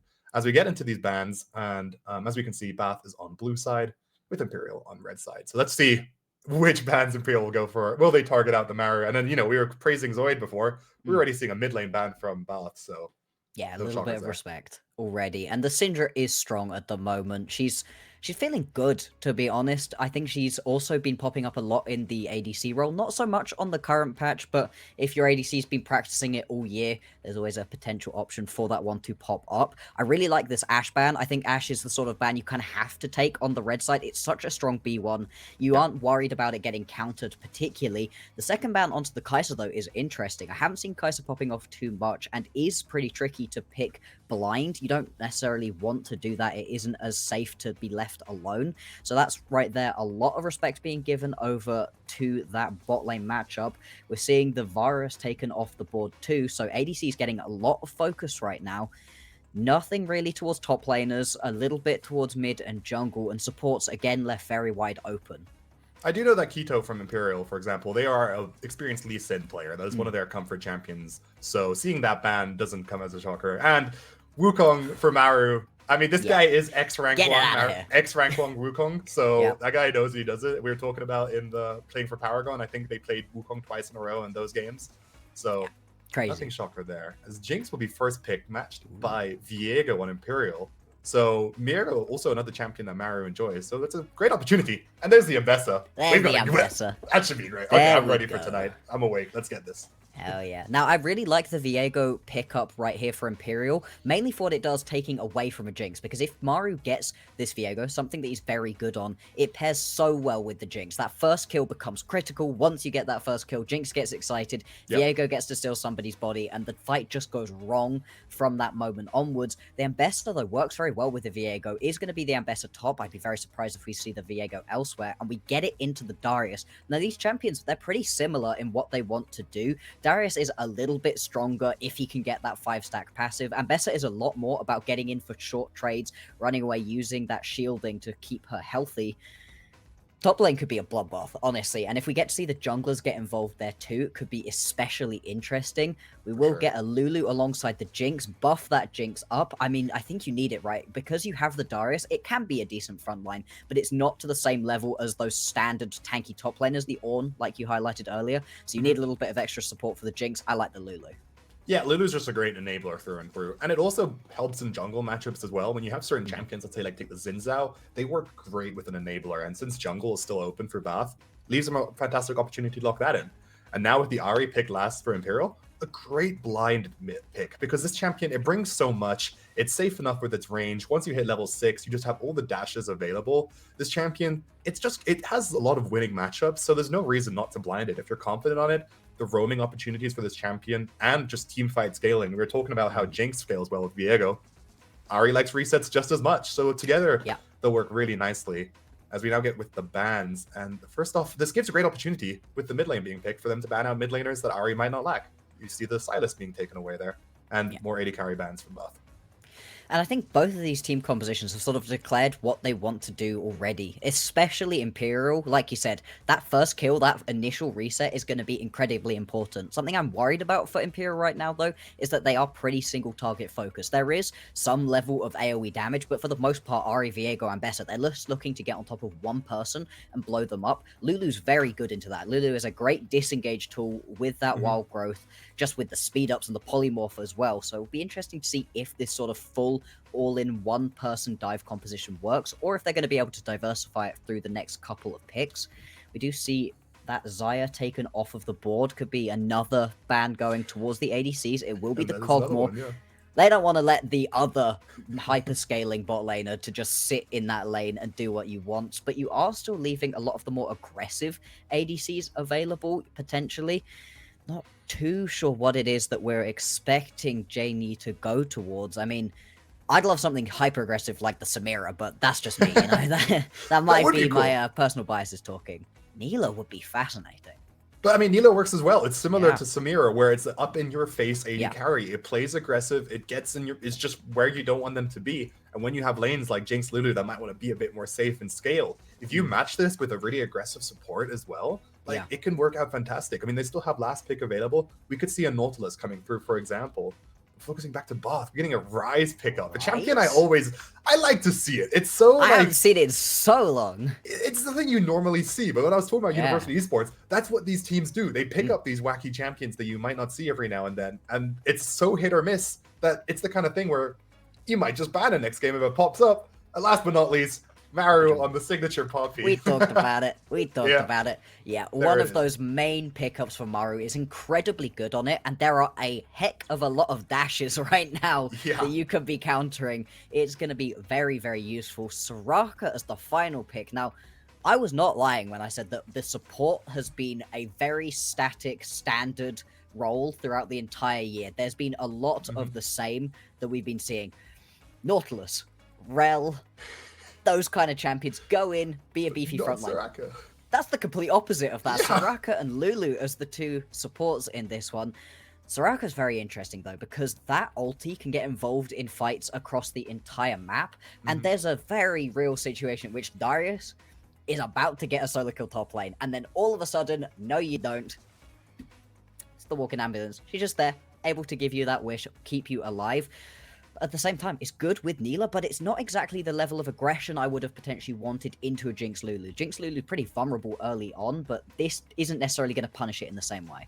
Yeah, like when you think of like an aggressive CC, you mentioned the Realm, the Nautilus, so that would have worked great. This kind of works in a sense Neela can trade aggressively and knowing she has that safety net to jump back, get some healing, or extend the trades themselves. You know, Lulu has shielding, Soraka brings healing, so it's a different kind of buffer. But yeah, like I think I would have maybe preferred a bit more of an aggressive vibe, but it also works nicely. Imagine a top lane 2v2 happening where Darius doesn't get the reset because of the Soraka, right? Yeah. That's just going to change the flow of the game. Miserable. And Maru plays aggressive on this Poppy, so we'll be on the map, we'll be looking for plays, and that could definitely work together to shut it down. So it works out. We'll just have to see how they execute with it. Now, I feel like a lot of these compositions, they work in and of themselves. Yeah. There's not too much that I think doesn't work. The Rise is the thing I have a question about, not necessarily because it doesn't fit in the style. This is a pretty front-to-back teamfight composition. Rise can be very good at that, and is also good at anti-engage with a point-and-click stun that you don't have to prep too much to make happen. That's good, but at the same time, when I look at this kind of composition, things that I would have expected to be the pickup in the mid lane are things like the Syndra that they banned, maybe an Orianna, that kind of comp.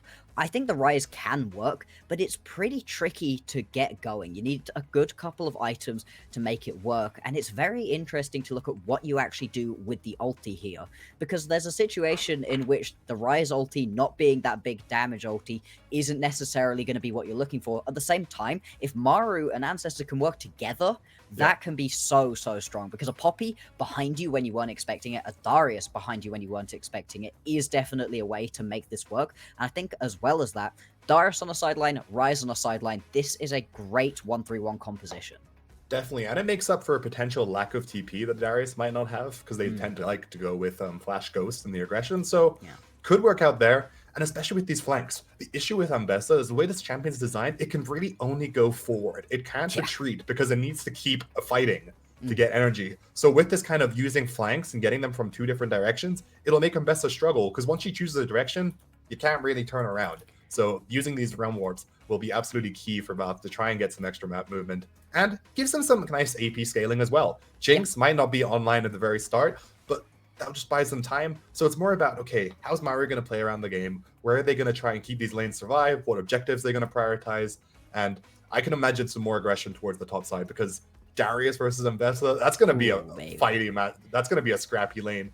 You know, when you're looking at champions that Darius beats level 1, I think I've even heard some people saying that Ambessa can match it just because of the trade patterns that they have, if played correctly. So I'm curious and I'm keen, but we'll have to wait and see once we get into this game for sure. It's a really interesting matchup where, you know, you're expecting the Darius to be able to win out early on, but if the Ambessa play is good enough and you can get in quickly, get a good couple of hits in and jump out before that 5-stack passive comes through, then you are in a better spot as this Ambessa, but it's a very highly skilled matchup. These two champions are fascinating and honestly, in my mind, a little bit interchangeable in terms of the situations in which you'd often be picking them. I think Ambessa's a bit more versatile than the Darius is, and team fights a little bit better, so that is going to be an interesting bit to look at as well. Once we get to the team fights, are we just going to watch the Ambessa take over, or is this going to be good enough Darius play to make team fighting work? It's a tricky line to walk. For sure, and we'll figure that out now that we're in this first game of this best of 5. I am ready for the long night, and I hope everybody here is ready for it too. And first things to call out with the Umbessa, one thing I've heard people say that they struggle with is being able to land their ultimates because it's a very skinny skill shot. So it's nice to layer it on top of some CC. And when you're looking at the roster from Imperial, like Viego and Ari are the only really CC champions that they have to play off. So we'll have to see how they work with the charm, how they work off of the Viego stun. But that'll come as this game continues. And first thing to call off is, you know, one of the things I love talking about is junglers and health boxed. Shout out Maru, no health pot. This guy clearly knows what's going on. And we'll have to see how that works out. We do have a game pause at the start. Okay. Immediate pause. Love it. Love Immediate it. pause. Yeah. I personally don't think I've taken a health pot in about 2 or 3 years, but I am a Warwick one trick, so he just doesn't need them. And I think in this situation, you really don't need them either. You know. No. Unless you end up getting in an immediate scrap, potentially then it can be the difference between life and death, but honestly I think saving that 50 gold is well worth it. Getting you that first item, initial recall going through a little bit quicker is often great, especially because the amount of gold that you get off of that first full clear plus crab is often not quite enough to get you those items that you want. If your item's 1100 gold, 1200 gold, that 50 can genuinely get you back to base and not send you hunting for another camp or a wave to tax or something. So, you know, small things, and Maru always has been one for the details. Doesn't look like we've got any particularly interesting runes at the moment. Conqueror for Kinderperson in the top lane. Nothing that fascinating there. Grasp, yeah, all good. Yeah. I mean, the cleanse is something to call out because cleanse is something you'll usually see against an Ashe or a Sejuani, you know, with these long range pick CCs. But right now, all you really have to worry about is the chompers from Jinx, the Rise, and the Poppy. So we'll see how this cleanse works out. But with a champion like Nyla who wants to dive in deep, any kind of these short reach CCs will ruin any combo potential they have. And no surprise, we're seeing a lot of aggression. I mean, I thought Jinx would be the passive lane, but when you're against a Nyla, you can step up early and use the range of your rockets. Yeah. Just keep the aggression going. So why not? Especially with a Poppy. I mean, the amount of damage that Pix does is surprising early on. You know, you think that it's a Poppy, it's a support, not going to be too worried about it. No. You have to respect the amount of damage you can do. And I really like the way that Lord 2 is stepping up right here, buying space, allowing this push to go through. Like Kirby, it's just going to push this wave underneath the tower, pin them back. It's very difficult for a Nyla to farm under the tower early on. Once you've got a couple of items, it gets a lot easier. And I don't expect too much of this CS to be missed, but yeah, you can see it right here. Not as much CS as you would really want to be grabbing off of these first initial waves. 3 CS to 12 at this point, even though there is still a wave to be grabbed. Yeah, not ideal. Bit of an invade right here, but there's nothing to be seen. I'm just going to watch the Viego walk back away. Mid lane could potentially have solo kills. I don't say that very often at this point. Hang on, bot lane. They are quite pushed up. Creative pathing from Keto right here to get behind, as they will not be spotted out until now. Like Kirby, in danger, haven't dropped any of the CC yet, so they will target down the Lulu. Lord Who, no flash, will get stunned up, and this should be first blood over to J on Imperial after, you know what? I like that adjustment right there from Keto and the Viego, right? They look to invade. They don't notice that, but they're like, hey, I'm completely behind enemy lines, and they don't know I'm here. Easy opportunity to get a deep gank and a nice first blood. And this is the issue with having such a free push in this lane, is that you do leave yourself vulnerable to the ganks. There was no warding put down that would be able to spot anything out. Was expecting if there was a gank going to come through from Keto, it was coming from their jungle, not from the own. And so it is just going to be a kill going over first blood to the Neela. Not going to be ideal. You don't send the Jinx back to base, though, so you are able to just keep farming up as like Kirby. We could see a gank top lane, but yeah, not quite going to work out right here. Mario just going to have to head back to base. Doing so a little bit later as well than Kirby was, so a little bit behind on the tempo. Yeah, I mean, it's the kind of thing when you see the opposing jungler make a play, you feel pressured to try and do something yourself, but in this kind of situation, it's just not an opportunity to be able to get it, and nicely done there. I mean, the one thing that Viego did have to do was they did reset earlier, so they're getting up their level 1 camps from bot side, but this will, you know, with his top side camp spawning, this will create a nice flow towards the top side of the map and get them for void grubs. So some kind of opportunity there to see which objective they prioritize. And we'll have to see how this first blood works out, because even if it's a first blood on the Nyla, sure, they're still behind on farm, and Jinx will have that range. So it's not the end of the day, at least for now, but any kind of free assisting gold for this champion will put them at an advantage. And as the game continues, if this Nyla manages to keep up this kills and get this extra gold lead through that, could become an unstoppable force. Absolutely. I mean, Nyla that pops off is one of the most frustrating champions to try deal with in the entire game. It feels almost impossible to actually land anything on her. But for now, not going to be too strong, just that first blood. It looks like at the moment, Kino is going to head towards this Drake. Getting an individual Mountain Drake this early on would be nice. With the grubs not spawning for a while, not going to have to worry too much about getting it traded back over. Even if you do, the tower push is strong, but not in a way that you're so worried about giving over all of the grubs. Especially not that first set in response for a Drake wouldn't be the end of the world. Yeah. Pick this one up nice and easily. There was enough mid lane priority and great bot lane priority. No response at all.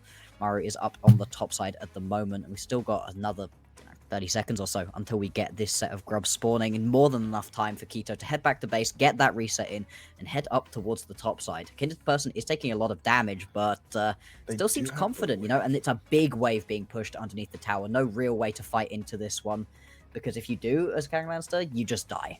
Yeah, definitely. I mean, that's a Darius right there. Even if they just land 1, 2, 3 stacks of the passive with the ultimate, that'll be more than enough damage to get the execute off with the additional minion damage. And grubs are now being pinged for Imperial. And one thing I've been realizing a lot from my casts recently is these first set of grubs, and even with the second set of grubs, dragons just bring so much more value through stats as the game continues. Grubs are great, but if you can't hit towers, they don't bring much use. But hey, Imperial in this case, they're getting dragons and grubs, so I'm sure they're not complaining at all. And taking away this first one puts them on 1 to 2, and that will make it harder for Bath to try and get that 4, and they will not be able to get that 6 stacks of grubs for that extra buff. So it's a nice job from Keto to take that first grub away and get out safely. They don't need more, so take the 1 and you're happy. I've been very impressed so far in this game with Keto's pathing. Is behind by about 10 CS, but has been a lot more proactive on the map, getting that Drake, picking up that grub, just taking away that first set, making sure that you can't get all 6 like you said, and has only fallen behind by about 100 gold. To be honest, their gold gap is not massive in any of these lanes. 200 in the bottom lane is not nothing, 300 in the top lane, again, it's not nothing, but nothing too much to be worried about. You're not going to be worried that it's a complete takeover in the lane. Very interesting to see that actually boots picked up already. Going to be plated steel caps, the immediate pick up for Kinderperson. He's clearly worried about the amount of damage that you can get between Keto and Kang Langster, and also just wants that little bit of extra movement speed, I guess, to be able to land a few more of those abilities. But seeing a Darius go a bit more defensive in items is surprising. It shows just how much power you can have between this top jungle duo right here for Imperial.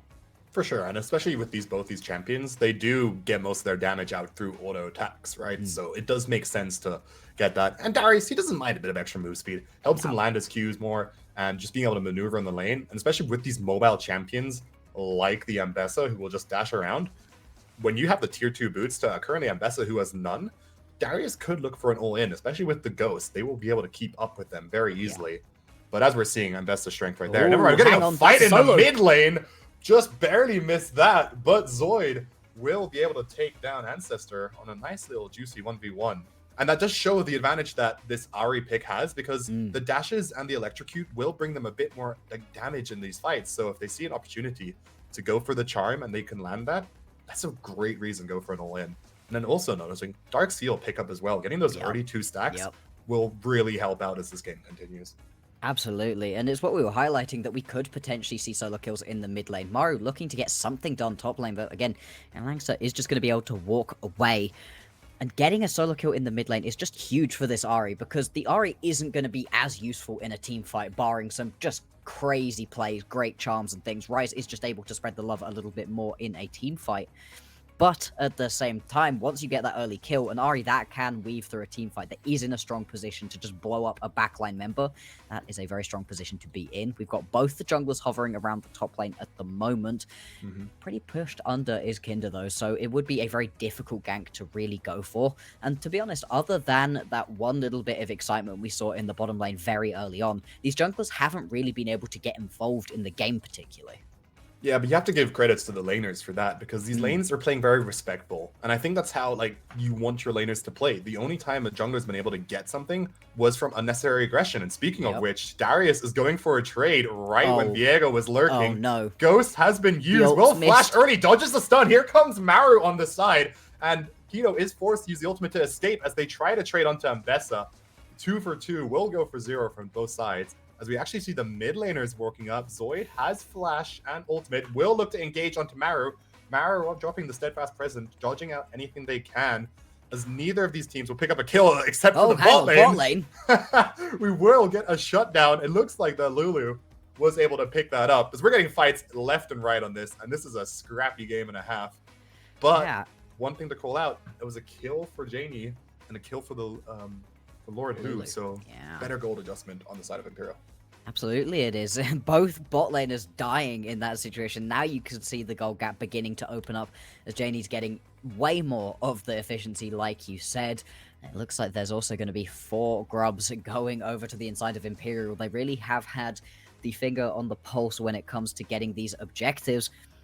Top lane, a lot of posturing, not a lot of dying. It was really unfortunate. You said that the public execution was very skinny, very tricky to actually land. Well, it went way wide in that top lane matchup, and that's why you're just able to walk away as Kin the person. But at the same time, all of that aggression, all of that drawing people up towards the top lane means that the bot laners, they know they're alone, know that they can go for these plays if they want to, and it does turn into a kill going over. We are going to see the Drake picked up right here for Dylan's Degens. Going to pick it up and have it back to 1 apiece on those. But it looks like it is going to be 5. Well, Ancestor managed to take away one of those grubs, actually. They did. Okay. They did. They were Never mind, holding their own apiece. 1v3, yeah. 3 apiece. All right, so just going to neutralize that one out, neutralize out on the Drakes as well. Although, to be fair, I would rather get an individual and early on pickup towards that Ocean Drake. Makes laning a heck of a lot easier. Maru looking for a lane gank right now. The next push up is warded, though. Would have to go for a long walk around the back of the alcove. Yeah, the problems with these champions. Ooh, we're getting a fight in the top lane here. TP coming in from Zoid, but the Realm Warp will come out last second. Has left Kinderperson on their own, but no follow-up from Zoid there. Meanwhile, fight in the bot lane will come through. It did work out. I was about to say, with the champion like Poppy, you have to bait the opponents to step up. So you could see how aggressive Kirby was playing there on the Jinx, trying to get them to bite. And it looks like they did. And Maru was waiting in the bush. No summoners will be blown from the side of Imperial. So nothing terrible, but a nice bit of respect, because they'll never know, hey, maybe later when we look for a 2v2, there might be a wild Maru Poppy waiting for us in the bush. And that is a very terrifying sight, although, yeah, like you said, didn't actually result in anything too much at all. The wave is in a neutral state. Slightly quicker reset out of Kirby, so that is going to be a push underneath the tower at least. Small victories right here. But Bath, they really haven't been able to get a true foothold into this game. The kill went over, but it's on Lord Who, as you said, not going to be too exciting. Has obviously picked up that first item, so Lulu is in a decently strong position. Yeah, but when you look at this game, you know, Bath is behind in kills, but they're slightly ahead on gold. We do have a pause in the game right now, so we'll get back in a moment. But when we come back, take a look at the farm. Every single solo laner is, and jungle, I believe, is ahead in CS for Bath. So being behind in kills isn't the end of the day, and it just means that, you know, the big thing for players in games is that they don't see the gold lead like we do. So when you see you're behind the kills, you might be a bit more worried without knowing that, hey, we actually have 100 gold lead on the opponents. So for sure that. And also Rise is stacking. They have the Rod of Ages purchase. Their tier is nearly fully stacked. So this champion, he's starting to tick. So we'll see how that goes. Absolutely, and the Roa is very, very important. Malignance is always going to be the pickup for Zoid. It's a great amount of extra damage, and you want that ult as often as possible. But the Roa is just going to give you so much right here for the Rise. Get you to a point where you're actually relatively tanky as well. You pick up Seraphs, you don't die as easily as you really should feel like a mid lane mage should. Rise can really buy a lot of space with the stuns, with the amount of damage that you can lay down, AoE damage as well. This will be a very interesting way of trying to fight around these ones. Gonna see both junglers are in the bottom side of the map. A little bit more pressure, obviously, for the Viego. Top lane is scrapping as you would expect. Now, I'd be surprised to see a dive right now. I think that would be a little bit premature, let's say, but could be another potential lane gank right now. You can see once again Maru walking up. The bushes are not warded this time, so if Maru wants to invest in a little bit of a long con, this could go well, because we've seen that Janie and Weeby are more than happy to push up quite far, especially when they've got their jungler in the area. This could turn into a 3v3 brawl, and look at that, you've got a Ryze hovering in the wings, nearly got that Realm Warp back available to try turn this into a 4v3 play. Doesn't look like the bait's going to be taken, though. Everybody just backs off, and unfortunately for Maru, it's another lane gank that doesn't really end in anything. Yeah, there was a very nice deep ward, I believe, placed down by Zoya that did see Ryze move down, and from there, they, the bot lane from Imperial knew enough to play safe, and with that backed up. And with that, Keto has now started up the Rift Herald here, so we'll have to see if a fight breaks out, as Maru currently clearing off their blue buff, and will likely move over to that side of the map afterwards. So we'll have to see if they look for anything, as Maru will see Zoid moving up there, and I can't imagine that Bath will look for anything more, but maybe though this might be a good 3v3, but doesn't look like it with these top laners. They're not moving down, so I can't imagine too much will happen. No, indeed. Just going to be this Ref Herald going over to Imperial once again. They've got good control over all of the objectives in this game. Keto then does step up towards the top side of the map. Could potentially have looked for a gank right there. Knew that Maru was in the area though, so it probably would have been a little bit hasty trying to get that kill. And instead, everybody just goes back to farming. We really haven't seen too many explosive plays. 4 deaths, 15 minutes in. It's a calm game. That's not an exciting, explosive game yet. Although with these team compositions, they really need those 2 items to come online to really begin to pop off. We've got those first items completed on pretty much everyone. Right now, it's just Kinderperson who's kind of waiting on picking up that first completed item. Second completed item, once that one's in, once Baron is spawned in 5 minutes time, that's when I think we're going to get to see a lot more explosive plays. Although potentially, this Drake in 20 seconds time could be the first skirmish that we get to see between multiple members. Yeah, and Janie on the Nyla does have the Collector first, so they are looking for some kind of plays, trying to capitalize out of that execute and that extra gold. So there is potential for this, but we're just, these teams are careful. It might be a best of 5, so they're not too in a hurry to kind of rush these games and get them out of the way. They seem both happy to play it safe, play it at their tempo. A dragon each side as well means that nothing has been forced, as we are seeing Viego move down. Won't drop the flash to guarantee anything, as we're getting a nice trade back, looking to chunk them out, but won't get much more, except nice health burn before the dragon. But like you said, with these teams on the bot side, I could imagine a dragon fight maybe breaking out soon. G&D flashes in, double ultimate, polymorph will be used to buy some time, but the Unstoppable will dodge it, and with that 1 kill, 2 kills, over to the inside of Imperial. Maru is in the middle of everything, looking to get something, but can't get more, as an excellent engage from J&E. Flashing in to follow through will land enough CC, and that should be a nice free dragon for Imperial. Yeah, that's a great play right there. Bring the cavalry down into the bottom lane and catch out the stepping up bot lane. And Imperial, they seem to be way more proactive in this game. Even though it hasn't been as bloody and explosive as we would potentially have wanted, they've just played a very good, calm, collected game so far. The gold lead isn't massive even after that play, only about 1,000 in their favor. Maru looking for a kill here, potentially. There's no wish to save Weeby, and... red buff? There's no red buff! There's no burn! Oh my lord. I mean, I respect Maru. He's the kind of person to look for these. Ultimate from Jakes comes down as well. Won't hit anyone. We don't quite get a health bar there, but incredibly close, as I think Maru might have even cancelled an auto attack there. As we look at these bot lanes' health, Maru's wrapping around. He flashes. Wants it. He wants this. Will hit the auto attack and gets the kill. I mean, that's Maru right there. This guy will not give up for a second. And I love this bounce back from Bath. They take the mid lane tower as well, giving them first tower, gold, over to the Jinx. And one thing to call out, look at Jinx's item, right? The Yontal arrows, that is a scaling item. I think Bath is happy to lose some early fights and invest their gold elsewhere to be stronger in this mid to late game. Yes, they're down only 2 dragons, but they got 1 dragon themselves. So overall, they should be in a happy enough state. And I mean, now that you've got that Sun Sky completed onto your Poppy as well, it puts you in a very strong position. You can just sit in these fights, heal up for so long. Poppy's already a tanky champion in general, but this just adds that extra bit as well.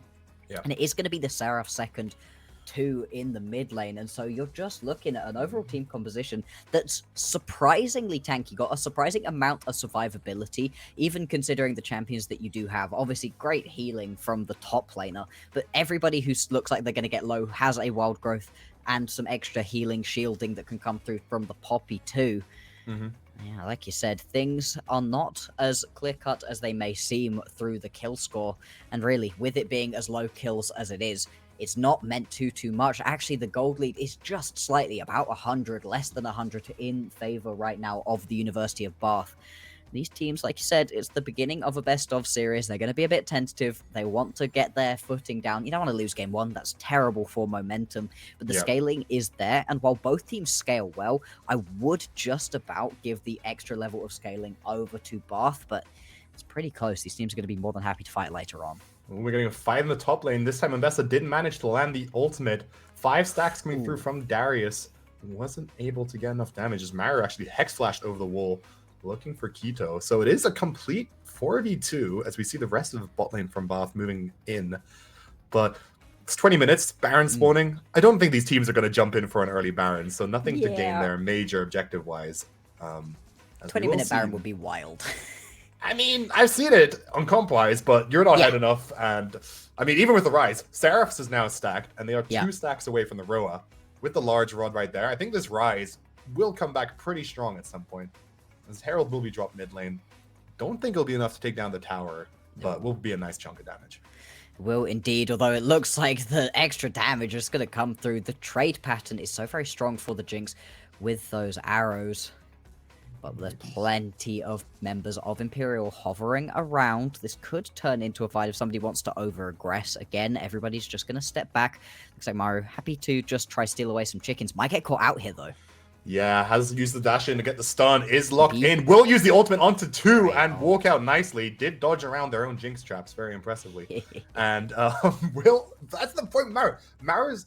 I mean, it's not Maru, but Poppy with the ultimate. They're going to say, but never mind that. hang on. Diego staying a bit too long will Way give a too shutdown over to Kirby. To the Jinx as well. Is an absolute essential champion to get any kind of early gold like that. So, jungler mistake after jungler mistake. But Poppy's a bit more of a champion that can get away. And with those tools that they had, do a good job of escaping.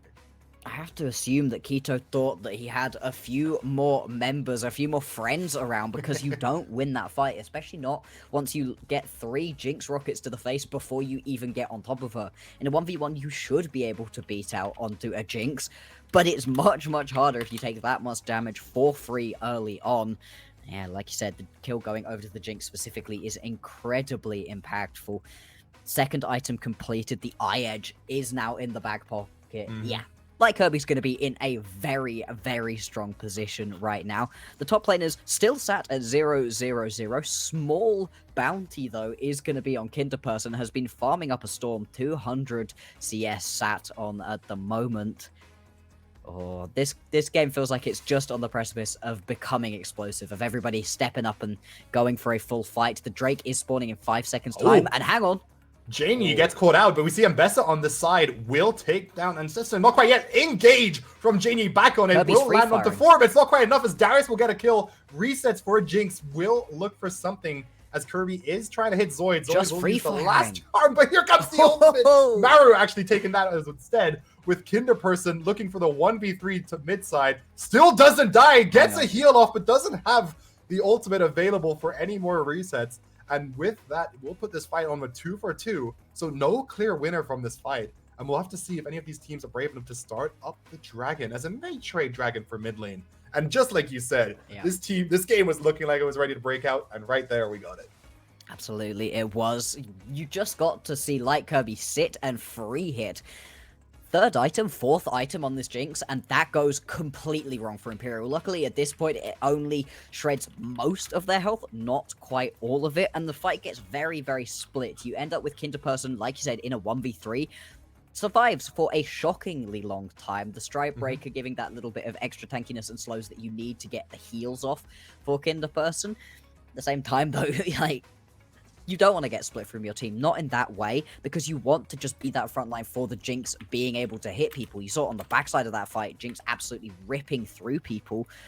But overall, 2 for 2, like I said, mid lane tower for Drake trade. Now 2 Drakes apiece as well. Both of them have got a Hex Tech Drake. It is the Hex Tech Soul, my favorite soul, because I love seeing these portals. It just adds so much extra movement around the map. You can get back from fights so much faster. Yeah. Oftentimes when there's a Hex Tech Soul, you end up with fights that continue on for so long because people could just respawn and get back into the fight, and it doesn't need to stop. It nearly kills my play-by-play sometimes, but as a color, I get to have a good time watching it happen. No, definitely, and we'll see how. I mean, first of all, I thought Ambessa was maybe looking for something hiding in that bush, but I'd no. be surprised. No, there's nothing. I mean, they do have a slight item advantage as Darius Yeah. hasn't managed to reset yet.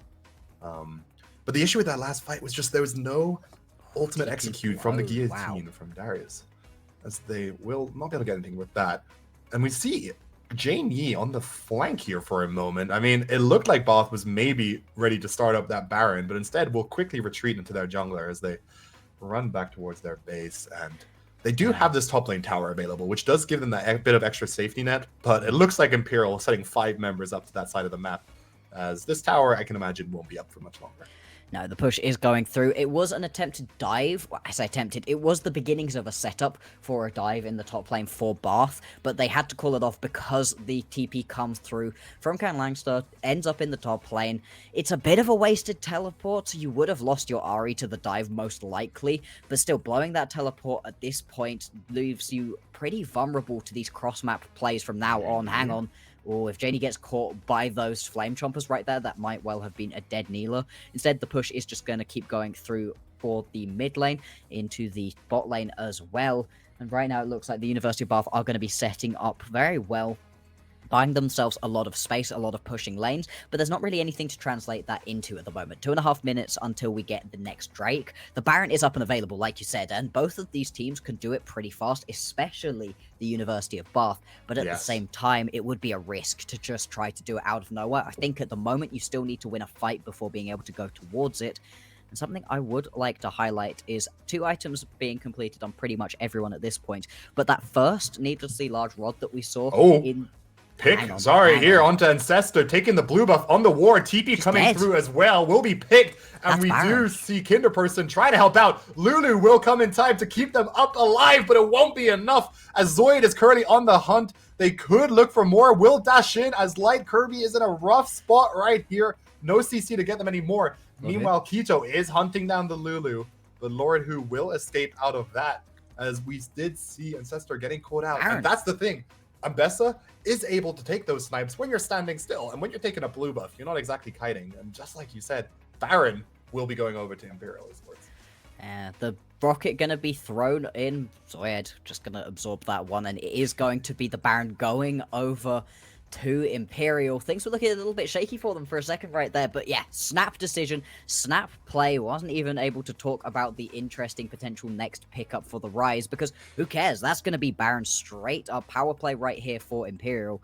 What can they do with it? Because at the moment, you know, they may have managed to take most of the outer tower, still got to get the one in the bottom lane, and the response out of Bath has been good to push through all of their lanes, you know, buy themselves a little bit of time before these Baron empowered minion waves come crashing down on them.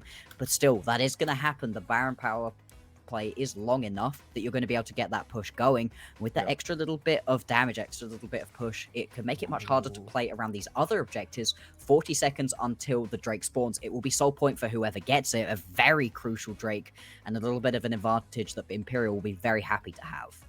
For sure. This has been the game of even objectives. 3-3 on the Grubs and 3-3 now on those 2-2 on the Dragons, and a potential. We'll have to see which team is able to secure this, because I know if you're Bath, they're not going to want to give this up lightly. No. They do have Darius topside, so maybe I'll take that back, as they might try to look for a push instead, as here comes the Rise Realm Warp behind Ambessa. Like I said, this champion struggles to escape and will walk right into Maru, stun them against the wall, shut down over to Light Kirby on the Jinx. And this is a great pick for them to try and play Baron, but instead they're going to look to push mid as they race should the Baron bot lane. So this could be an interesting play. We will see Keto solo this dragon, as we're getting a kind of a unofficial base race going on right here. Yeah, a little bit of a slow one overall, but you're going to be able to push this more than fast enough. You can see even with 2 Baron-empowered cannon minions, it actually takes a lot longer for this to be taken. And I think it looks like Bath, they want to end it right here, right now. They can totally go for this. They've gotten one tower. Here comes the second. We do see Viego on the recoil. Let's see if Bath can focus down the Nexus in time as they're trying to hit it. The Nexus is jumping so low, and it will get taken down as Bath play this map in an absolute insanity way. And we'll just, out of nowhere, just say thanks for the win. We'll take the game one. Push through mid. Push through mid. It was absolutely the right decision. Because the mid wave had already been pushed through, you just get a pick onto the Ambessa. Yeah. The decision out of Imperial makes sense. Like you said, they've got the Baron empowered minions, but they've only got 2-3 members in the bot lane. You end up with the Darius back to defend the base. You only get an inhibitor tower, and even with the Baron empowered recalls, you can't get back fast enough because the Jinx is hitting these towers for a metric ton of damage every single time. Rise also does great things for trying to take down these towers, and it's just enough. They so nearly end up getting taken out, but they don't. They're able to finish it off and pick up that final Nexus hit. What a crazy game. It was so slow for so long, and then it feels like in a blink of an eye, it's over. Yeah, definitely. And you know what? That's what we're here for tonight. I mean, it's a best of 5s. We've got plenty more games to come back to. And with that, we'll throw it into a short 2-minute break, everybody. So don't go anywhere. Bath take the 1-0 up, but we still got a maximum of 4 games left. So we'll see how the rest of this series goes. See you guys in a few minutes.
At SteelSeries, we make gaming gear so you can be anything you want, except one thing: ordinary. Fight the biggest bad guy you can find. Create something nobody's seen before. Now that's beautiful. Why waste your ammo on this guy? Be so good at games he just nades himself to death. It's up to you how far you go, but whatever you do, go for glory.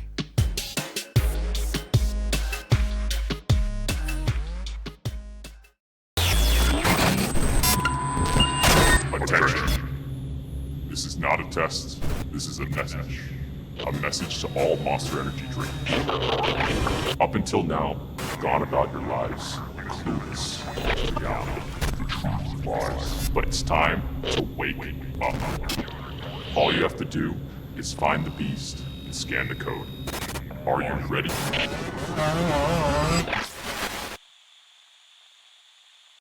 Many years ago, a supercomputer designed a perfectly shaped chip, Pringles. Knowing one day, gamers would need less mass to help them stay in the game.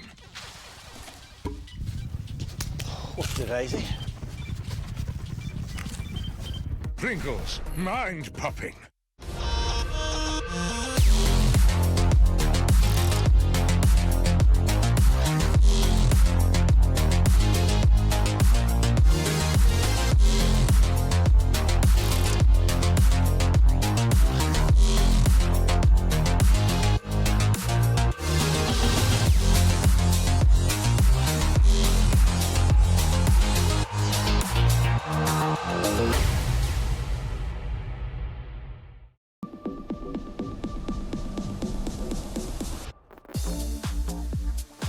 Hi, I'm Becky. I'm Senior Partnerships Manager at NSE, and this weekend we are here at Insomnia running the British University Esports Championship Spring Finals this weekend.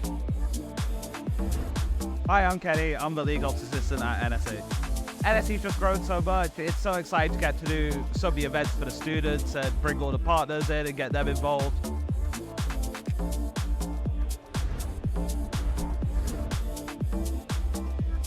All of those students who made it to our finals, they come here and play on the main stage in front of everyone here at Insomnia. So that's every major esports title you can probably think of. CS, League of Legends, Rocket League, Overwatch, Rainbow Six. So really, really exciting weekend. Let's see how it goes. So we got Valorant going on. It's a massive tactical shooter. The players again super hyped over the games. We got Overwatch 2 coming up. Very fast, very intense. I think that's going to be electric. We're bringing along our fantastic partners with us this weekend. So we've got the Pringles booth where we're sampling the new Hot range. We've got the Uni Days and Samsung Gaming Zone. You can get your hands on some really cool Samsung tech. Across the whole area, we're supported by Iama monitors and also Draytech routers. We've also got Scan with us. They have their amazing interactive Dungeons & Dragons table. But there's so much other stuff going on at the stand as well. They've got their 3XS systems, they've got streaming booths. And as always, we've got Monster here with us as well, keeping everyone fueled for the weekend, giving out lots and lots of Monster energy cans. So massive thanks to all of our partners here supporting us. Intel is our headline sponsor. See you next year. And welcome back, everybody, after a first game of this series. And I gotta say, you know what? For a long game like now, with a whole best of 5, you gotta stay hydrated. You know how I do it. I got my Monster right here, so I'm ready. That's what I did in my break. Got me a fresh one. And we gave off a bit of a slow burner game that suddenly got exciting towards the end right there. Tell me about your just opinions on that, because that was crazy. I'm a little bit torn, right?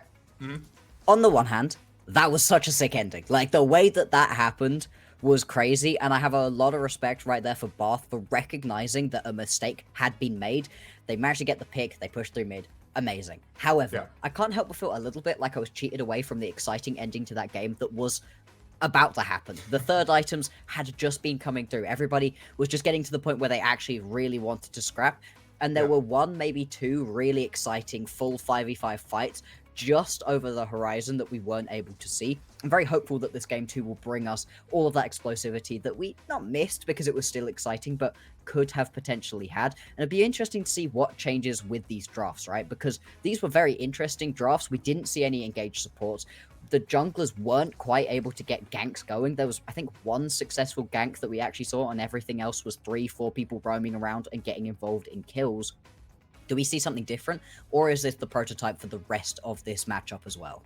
Yeah, and also just goes to show as strong as Baron is, just grouping up together is just stronger, right? I mean, losing with a your base Jinx? race, yeah, that's a free Baron right there, basically. I mean, the way this champion just resets is so strong. So we'll have to see how these champs adjust, as we are now in the draft for the second. We're in the draft for the second Never game. mind. Never. We'll be back in there in a second when we're ready. We'll have to see, if any bans are adjusted. For example, we were talking about the first game. Is Poppy something from Mara is just way too comfortable unknown? Could we see that being banned out? Or was there any strong hyper carries, like the Jinx, for example? Yeah. It wasn't the winning factor of the game until it was. It just suddenly blew up the game. And it could have been once we got into those big fights, There were a couple of the small skirmishes where there wasn't actually very much aggression and very much actual damage being put onto the Jinx. It just was kind of just sat there, chilling in these team fights. That's fine. 1 item. It's less fine 2 items. It is absolutely not fine to allow to happen once you've got 3 or 4 items, because the Jinx will just win you the game. You cannot let her just sit and free hit. And so that could have been very interesting. And I think the Jinx is pretty B1able, actually. And because these teams have swapped over, there's always the potential option of you just take it away. The Neela, we didn't see it pop off very much either. Again, we just never got to the point at which we were really able to see it. Yeah. So we'll be interested to see if any of the bans do change. I expect so, if simply because we have seen the sides swapped. But we are still going to see that Kai'Sa taken off of the board. I'd be surprised if the Ashe is banned, though, because I think Bath could totally take it as their B1. It's easily one of the best to just blind. Yeah, definitely. But like also playing off that last game, maybe bans won't change because these teams didn't fight enough for any pick to feel like completely obnoxious. I mean, I say that now Akali was banned. That's definitely something new. But there was no like one champion to just win everything that last game. I mean, Nilo was definitely annoying in the bot lane, so maybe that's something we could see banned out. But other than that, I can't imagine anything too crazily being changed. But then again, with the Viego and the Akali, so definitely some changes here.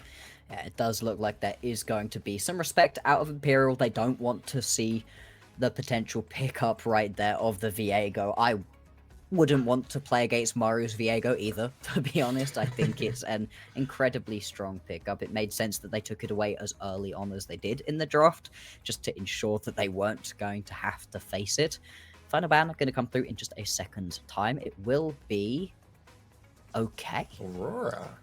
She's been strong recently, not as strong as in prior patches, but, you know, strong enough that you would worry about it a little bit. And it is going to be that Ashe as that blind pick. It's so strong at the moment, you know, it's the sort of pickup that you can just take blind. It's not threatened by too much in the bot lane. The global ulti is great, but more than anything, it's just such a good anti-engage tool and engage tool, because the second that you get hit with one of her arrows, you're not moving. You just have to commit to a fight. If you go in, you can't run away anymore. It is very strong. The response will be the Jinx, though, and this is a matchup I've seen in the bot lane a lot recently. Yeah, they're both like different playstyles entirely of like AD carries. You know, you got this like hyper scaling, want to just kind of play through the team fights and just play off just the hype of the team fight goes on the Jinx. Whereas Ashe, they can play from behind. It's an excellent champion to use as an engage tool as well if you so need to. So it can play both sides of the ball, which does give it an advantage if the game falls back. And last game we were talking about a bit of a, you know, not random, but different Rise pick. And now we're getting a bit more of a standard Orianna. I like it. Something a bit more stable, and another Ambessa pick. So maybe we'll get to see a bit more of that this game than we were last. Yeah, we really didn't get to see the Ambessa pop off in the same sort of way.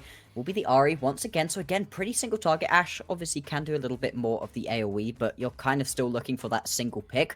I love the Viego ban even more. Now I'm beginning to see the first couple of pickups right here from Bath. Because if you add the Viego in with the Jinx Orianna, that's such a disgusting combo. Could go for something with another level of big engage, like the Jarvan. Works really well in this combo. Great ball delivery system. Yeah, it just works absolutely best with these two champions. Jinx loves having that frontliner that can put people in a small box that she can throw rockets at. Orianna ball delivery system, plus the cage into shockwave combo is disgusting. I really, really like the beginnings of this draft, and it leaves you pretty open. It's a teamfight composition, certainly. But it leaves you pretty open in terms of what you can pick up in the top lane and the support role. You can go with an engager. You can go with more of an enchanter. There's a lot that you can still do. You're very open. For sure. And I mean, last time we did see Imperial leave their counter and last pick to support. So we'll see if Bath, which one they favor, if it's support or top lane. Now with the Ambessa picked, it is looking like it could be a top lane Ambessa. We did see an Ambessa. Well, we did mention Ambessa jungle. So we'll see, depending on how they decide to flex it. Could be a bit of a bait. But I would imagine it's leaning more towards top side. And with this, it allows Bath to kind of focus on banning out other junglers. We see the Nidalee being banned as well. They could look for something else as if there are any other champions that Keto favors. Meanwhile, Imperial's happy to ban out, and he kind of supports that pair nicely with the Jinx. Lulu last game, so why not get rid of that again? Yeah, the Lulu would work perfectly well here. I think overall, I prefer when you also have a bit of an AoE sort of pairing alongside the Jinx, something a little bit more aggressive, but the Lulu looked great. It saved people quite a few times previously. It just worked out well, so I get why you're going to be banning that one out. It is two jungle bans that we do see out of Bath, so they are clearly thinking that it's not going to be an Ambessa in the jungle. It is going to be Ambessa top again. So that begs the question of what the response is going to be. We do see the Poppy banned away. The Jarvan could always move around, but Poppy is also great in the jungle or into the top lane potentially. Has an okay matchup into the Ambessa. Obviously can stop a lot of her dashes, which is always going to be useful. So what do you want to pick up for yourself here? I would not be surprised if it is going to be a support pickup last. Again, the counter pick Soraka as the last pick in the previous game was kind of wild, and we are going to get to the Camille again. Lock people in a certain area and beat them to death. I think Camille's also interesting because she doesn't have to team fight. You can side lane so effectively, and Ambessa, she's fine on the side lane, but she's no Camille. Camille is way stronger at that. And we saw Kinder Person pick the Darius last time into Mbessa. Didn't lead to any kind of like volatile top lane solo kill matchups. So maybe the Camille is just a different champion to try, saying, hey, maybe this will work better against the Mbessa. Who knows? And we'll see Imperial try to close out their draft with a Graves picked up. Graves in the jungle is something I do like to see. It's a very good rhythmic jungler. It plays like, it's just, you know, you want to play up with your passive. You want to use your dashes as well. So it does work out quite nicely. So definitely something good to see. As we'll get to the last pick very soon. Will be a Braum picked up. Okay. Okay.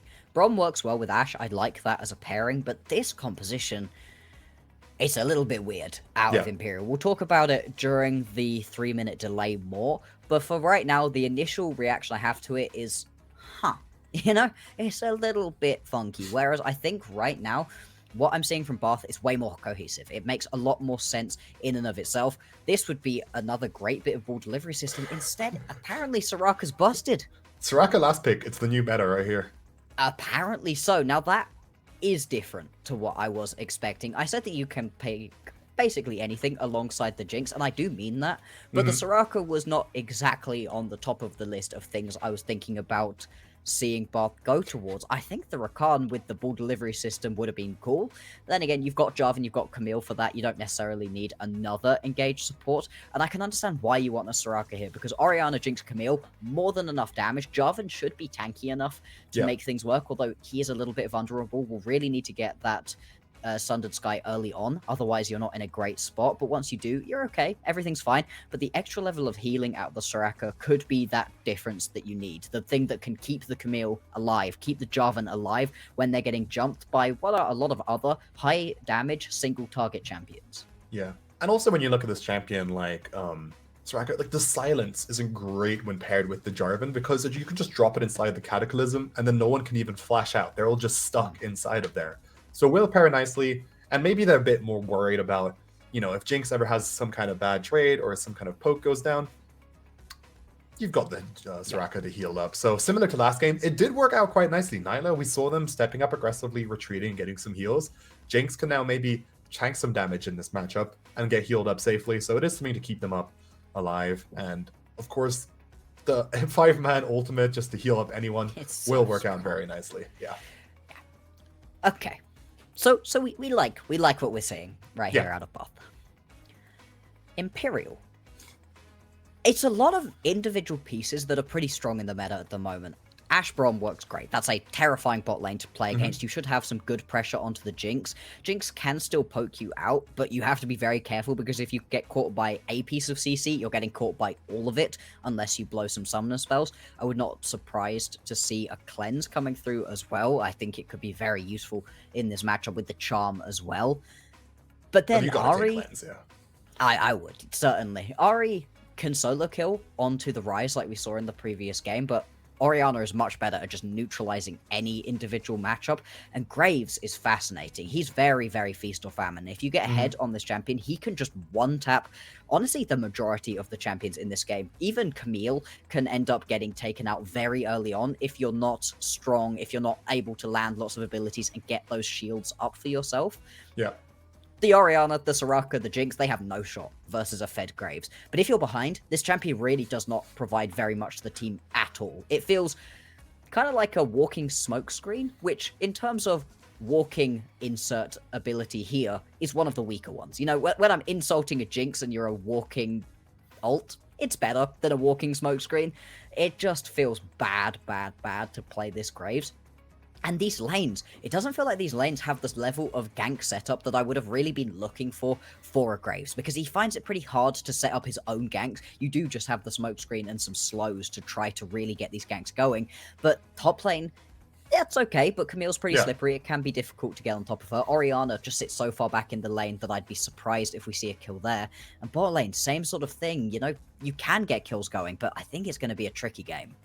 For sure. But the one thing I'm looking forward to this game is the Ashe Arrow into the Mbessa ultimate combo, right? Last game we were talking about Mbessa struggles to hit it, and we saw a lot of missed ultimates because it's just such a skinny ultimate.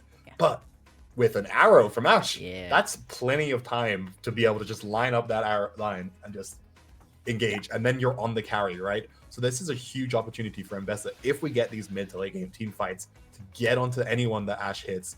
But they'll have to be careful. There's no one else. Actually, no, not even that. There's no one to really tank it. Anyone that tanks these arrows, besides Jarvan maybe, is at risk. There's no, like, you don't have that kind of safety net through that. So this could be a huge opportunity for the Ashe and Mbessa to play together. And I'm hoping for a bit more this game. We'll see this some more mid to game, late game team fights. We'll have to see once we do get into this game very, very soon. Absolutely, and it's really interesting because I feel like more than anything, Imperial have themselves a bunch of feast or famine champions. Yes. If it works out, if they get these champions going, oh boy, there is very, very little that you can do as Bath. But Bath's champions don't need to get things going early. They are happy to sit back and allow the items to come to them. We saw it previously. Once we had the 2-3 beginning items onto the Jinx, that's when she pops off. But earlier on, yeah, you're not really going to be doing too much. Orianna, even more than Ryze, is very happy to just sit back. She does some decent sustained damage, but she's more about that big bit of burst and what you can do with a shockwave more than what you can do in your laning phase. Can roam around a little bit, join up with the jungler potentially, see what Maru's doing. But Maru's on an even more proactive champion. We talked about how we like the Poppy, and Maru Poppy is iconic. But something about the Jarvan is just different. The way that you can set up ganks for yourself, regardless of what your individual laners are going to bring to the table too, is great. They've got plenty of damage on these champions as well, and I'd love to see a more proactive game from these junglers. I don't think last game was slow from a lack of trying from the junglers, but I think they've got a better chance this game of being able to actually get things going. Yeah, I mean, the range from Graves and just Jarvan with the flag and drag does give them a bit of a more just forgiving opportunity to get into these lanes when needed. So right there, we're already getting something. And one thing I'm about to call out, maybe it's a red side tradition for junglers to start health point, as we were talking about this lag. That's just my calling point at this point. The first thing I look at every game is what's happening with the health pots. This time we're seeing Maru go for it, and even more aggressively. Look at this. We're getting 5 members from Imperial trying to step up. Maybe they've done a bit of scouting to see where the opposing team lines up. As Kirby won't see anyone. Nice vision play. Will now get spotted out and is forced to flash away. Nothing more from that will be taken away, but a nice bit of early aggression from Imperial. And it's always nice to see how the opposing team, when you see 05 move, how do they react? Yeah, and it is a very good flash to get taken away early on. That means that you're under so much more threat from this Ashe. The second that Winter's Bite caught out of Weeby, that was just going to be a death down in that bottom lane. It doesn't end up happening, you just blow the flash, but that's now going to be repeat gankable. That's going to be just aggression from the bot lane in the individual 2v2 potentially as well. So I really like that early play out of Imperial. And they would love to take this back to being 1 apiece, in this game. You know, you don't want to fall down 2 game point already. That feels bad. Definitely. But in the same sense, it also shows a bit of skill from the players if they can take that step back. I mean, burning a flash level 1 is insane, but if you play safe, you'll be fine. And look at this. Graves will be getting a bit of early aggression there as they do take the blue buff. And with the ward dropped on Graves' blue buff, we'll have to see if Maru recognizes this and, more importantly, manages to play the cross map. But a split map situation when you're on boss side and your AD carry does not have flash could be very, very scary. And that's kind of what we're looking to see right here. So we'll have to see how Kirby and Lord Who play together to keep themselves alive and not fall too far behind in this potential dive situation going on. Yeah. And the dives would be good, right? This is a composition that can make those dives work. It's so difficult anytime there's an Ashe. Oh, hang on a second. Now, we were talking about the way that the Darius into Mbessa matchup goes. Overall, pretty even.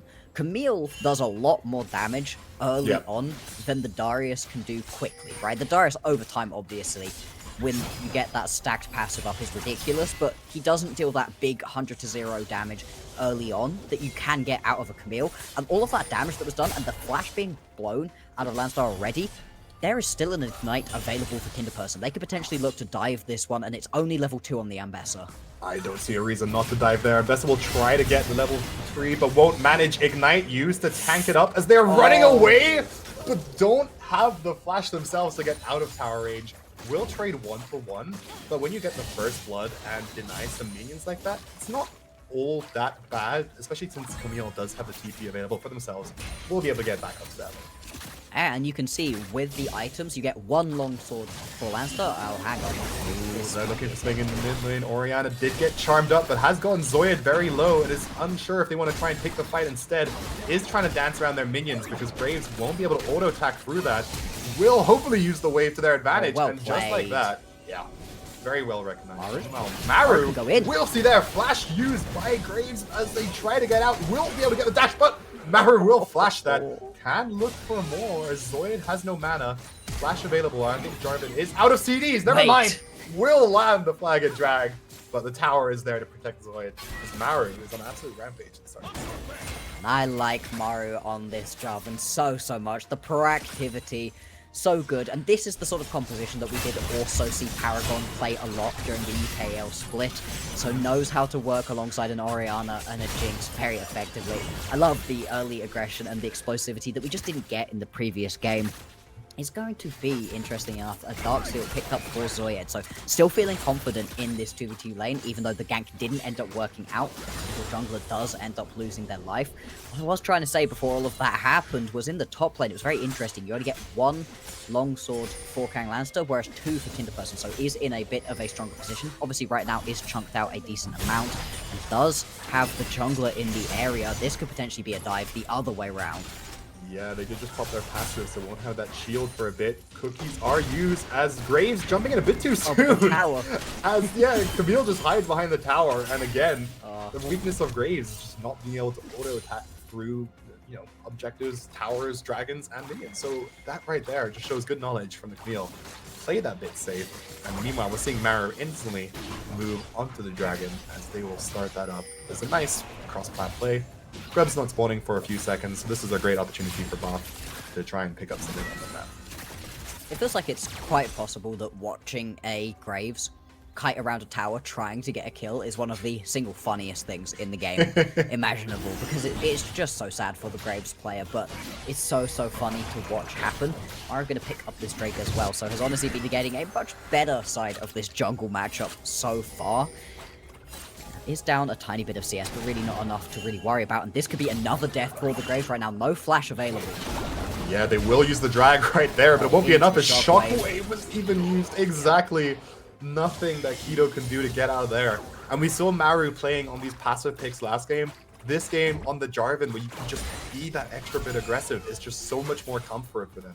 And they're looking incredibly strong. Already 2-0-1, the gold bounty in their favor.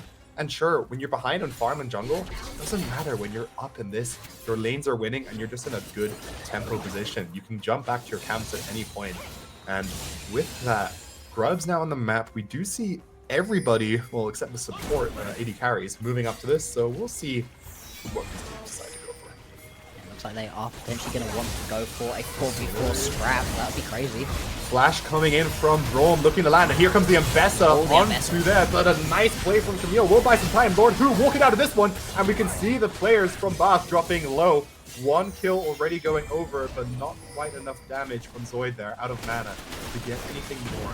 But a nice pick from them will get them 1 kill. And the 3 grubs in there afterwards. It's a really nice start. So, for sure, a good opportunity for Imperial to try and bounce back into the tempo of this game. Because the gold's only about 400. It's way too early to say.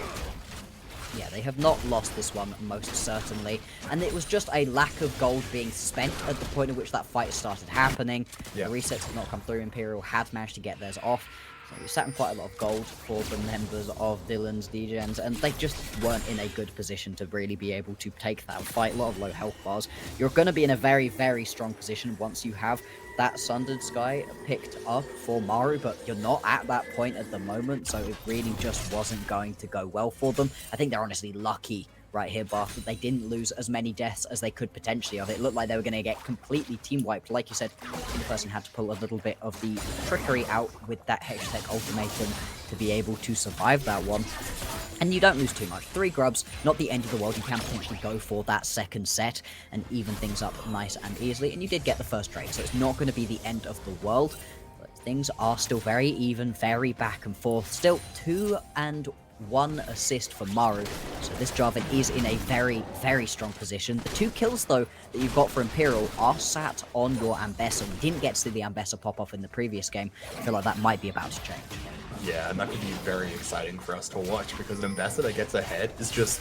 It's a scary champion for sure. Like, the amount of damage and shielding this champion can get away with, depending on what items they go for, is insane. Like, the Eclipse, if they go for that with a bit of a more of an early lead, just pairs so nicely with their shield passive on their abilities as well, that it just works out so just... This champion can be incredibly scary. And it just pairs nicely with the rest of their team, you know, with the Ashe ultimate. If they land the arrow, easy opportunities for them to get some great engages. But it's still early. We'll have to see how they go, and it will depend on how they decide to group this game, because last was a bit different when we saw the Darius matchup. Darius no TP, but now since both top laners have TPs, we'll be a bit more creative and, well, maybe a bit more standard actually on the map and how they move around. As we wait for this next dragon spawning about 1.5 minutes, and I can imagine if you're in the side of Bath, they will definitely be prioritizing this to try and stack these up as soon as possible. Maru. If Weeby steps up toward this bush, they're gonna actually go for the tri-bush instead. Maru is so patient there. Oh boy. That's given Weeby so much confidence. There we go. They do use the sweeper. It will be spotted out. Flag and drag knockup onto the Braum. Will get done as the ultimate will come through. Cataclysm used there. However, Ashe trading back. Flash forward. Shockwave from Orianna. Not quite enough damage then. Here comes Zoid with the ultimate. Will hit the charm while damaging 1, looking way too clean. Gets the first reset. Maru peeling back, looking to try and get onto Jane, but Jane will pick up that kill.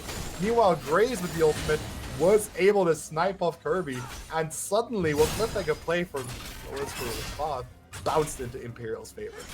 Yeah, the response is so strong, and you've got champions that pop off a little bit earlier on. The Graves is in a super strong position at the moment.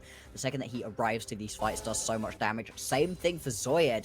And yeah, like you said, it was a good initial proactive play that we got to see out of Bath, but it just gets turned around in the blink of an eye, and 3 deaths going down only for your support's life. Great response, and we'll have a look at the gold right now. Almost 1,000 gold, the advantage for Janie after that one. Another huge chunk that we can see happening right here.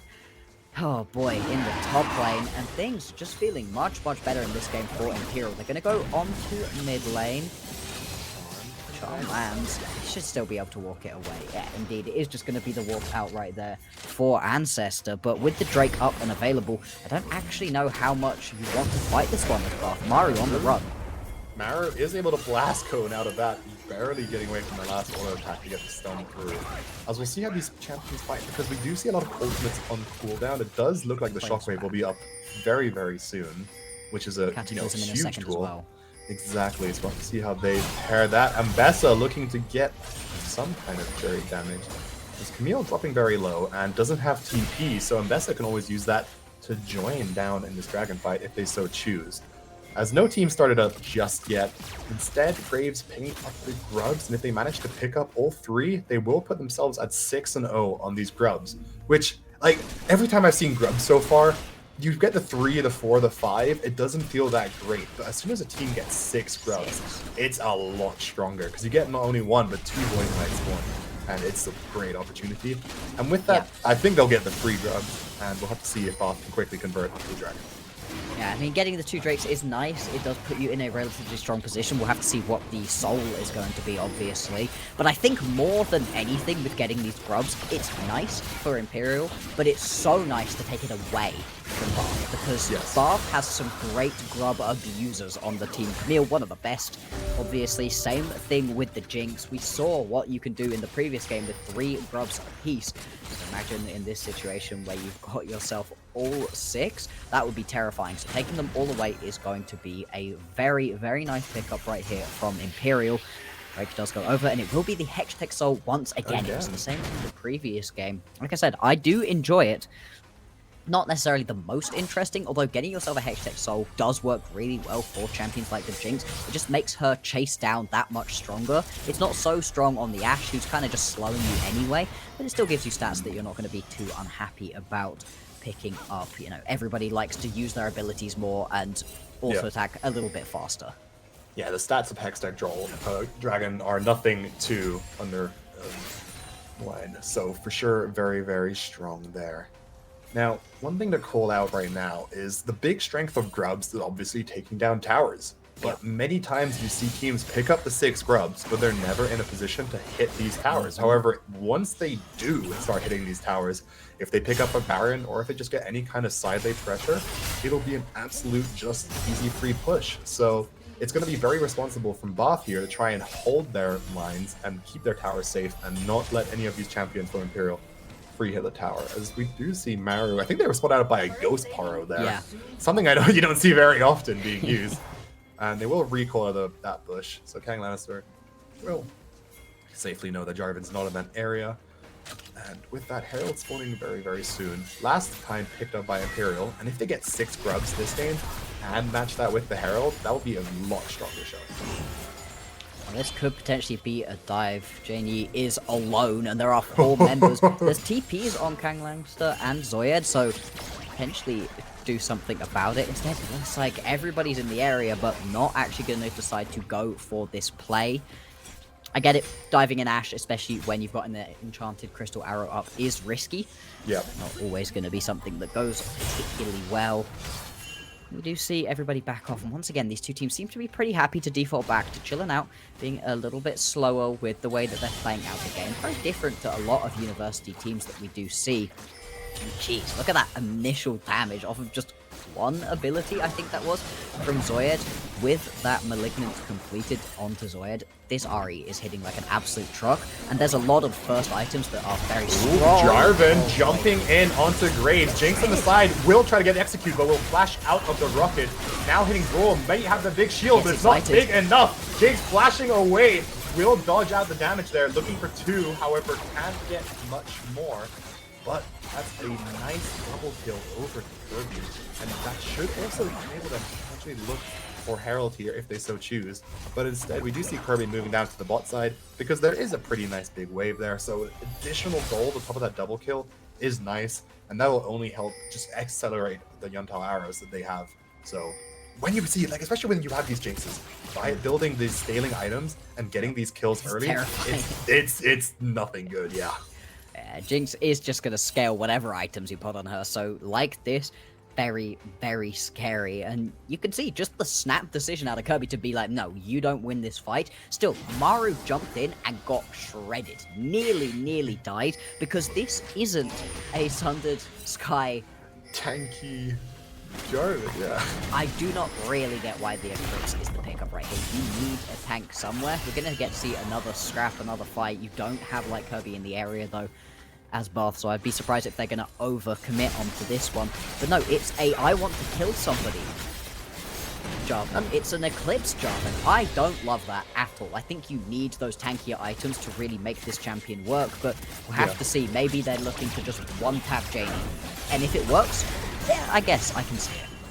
I mean, it works in a game where you might not need a tank, but in this game where you do, it definitely makes sense. So why not, skip it? But instead, they'll opt into it. It'll give them some damage, and it's working. I mean, they are 3-1 and 3. You can't deny that it's somewhat working, but it will fall off later when the Bath have this risk of, okay, who can front lane, who can face check these bushes and look for an Ahri charm. I feel like Kirby trading so aggressive on this game. Janie is on the Ashe, so can't really match the range of these rockets of the Jinx. So we'll struggle as the game goes on. But a nice use of Herald will get the top lane tower, which does mean the Landstar can use this longer lane if they want to try to chase down Kinderperson on Camille. Doesn't have flash, but obviously Camille has a lot of mobility, but so does Ambessa. They have, if anything, more mobility, and could for sure be an opportunity to chase them down, as the dragon has just spawned. So we'll have to see how these teams play around it. Looks like it will be TP coming over from Zoyed there. Dragon was started off by Bath, but they will break off and stay a bit hesitant. Yeah, I think overcommitting right there was going to be a recipe for disaster. Getting yourself all but aced top lane would have been the only potential survivors, because top laners don't actually have themselves TPs there. You really don't want to go for that play. The response though, snap response onto the mid lane tower, I wonder where I've seen this one before, and they didn't actually pick it up. So Imperial are going to get themselves a great injection of gold, a great amount of extra mobility around the area, and I think that not having the safety of that mid lane tower is likely going to lead... Hang on, jumps walks in out, there. He lives. Yeah, likely going to lead to just the extra priority going towards this Drake for Imperial. It doesn't look like Bath want to concede it, but they need to be careful. Yeah, and Mara's going to be careful with those engages too, because he's not the tankiest person. Sure, you get a shield from Eclipse, but not much more. Meanwhile, topside, Kirby got caught out. We see Soraka below the ultimate, trying to keep them alive, but they must have been caught out by the arrow from Jay Needs, and it is on cooldown.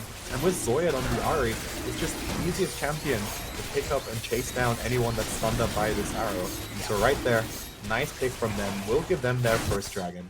And we'll have to see how long they take to maybe stack up the soul themselves. They still have 3 more to get, but if you manage to get 4 Hextech souls, that's no bueno for the side of Bath. Yeah, it's just so much extra damage that you do, and the slows are disgusting. Overall, not a good time.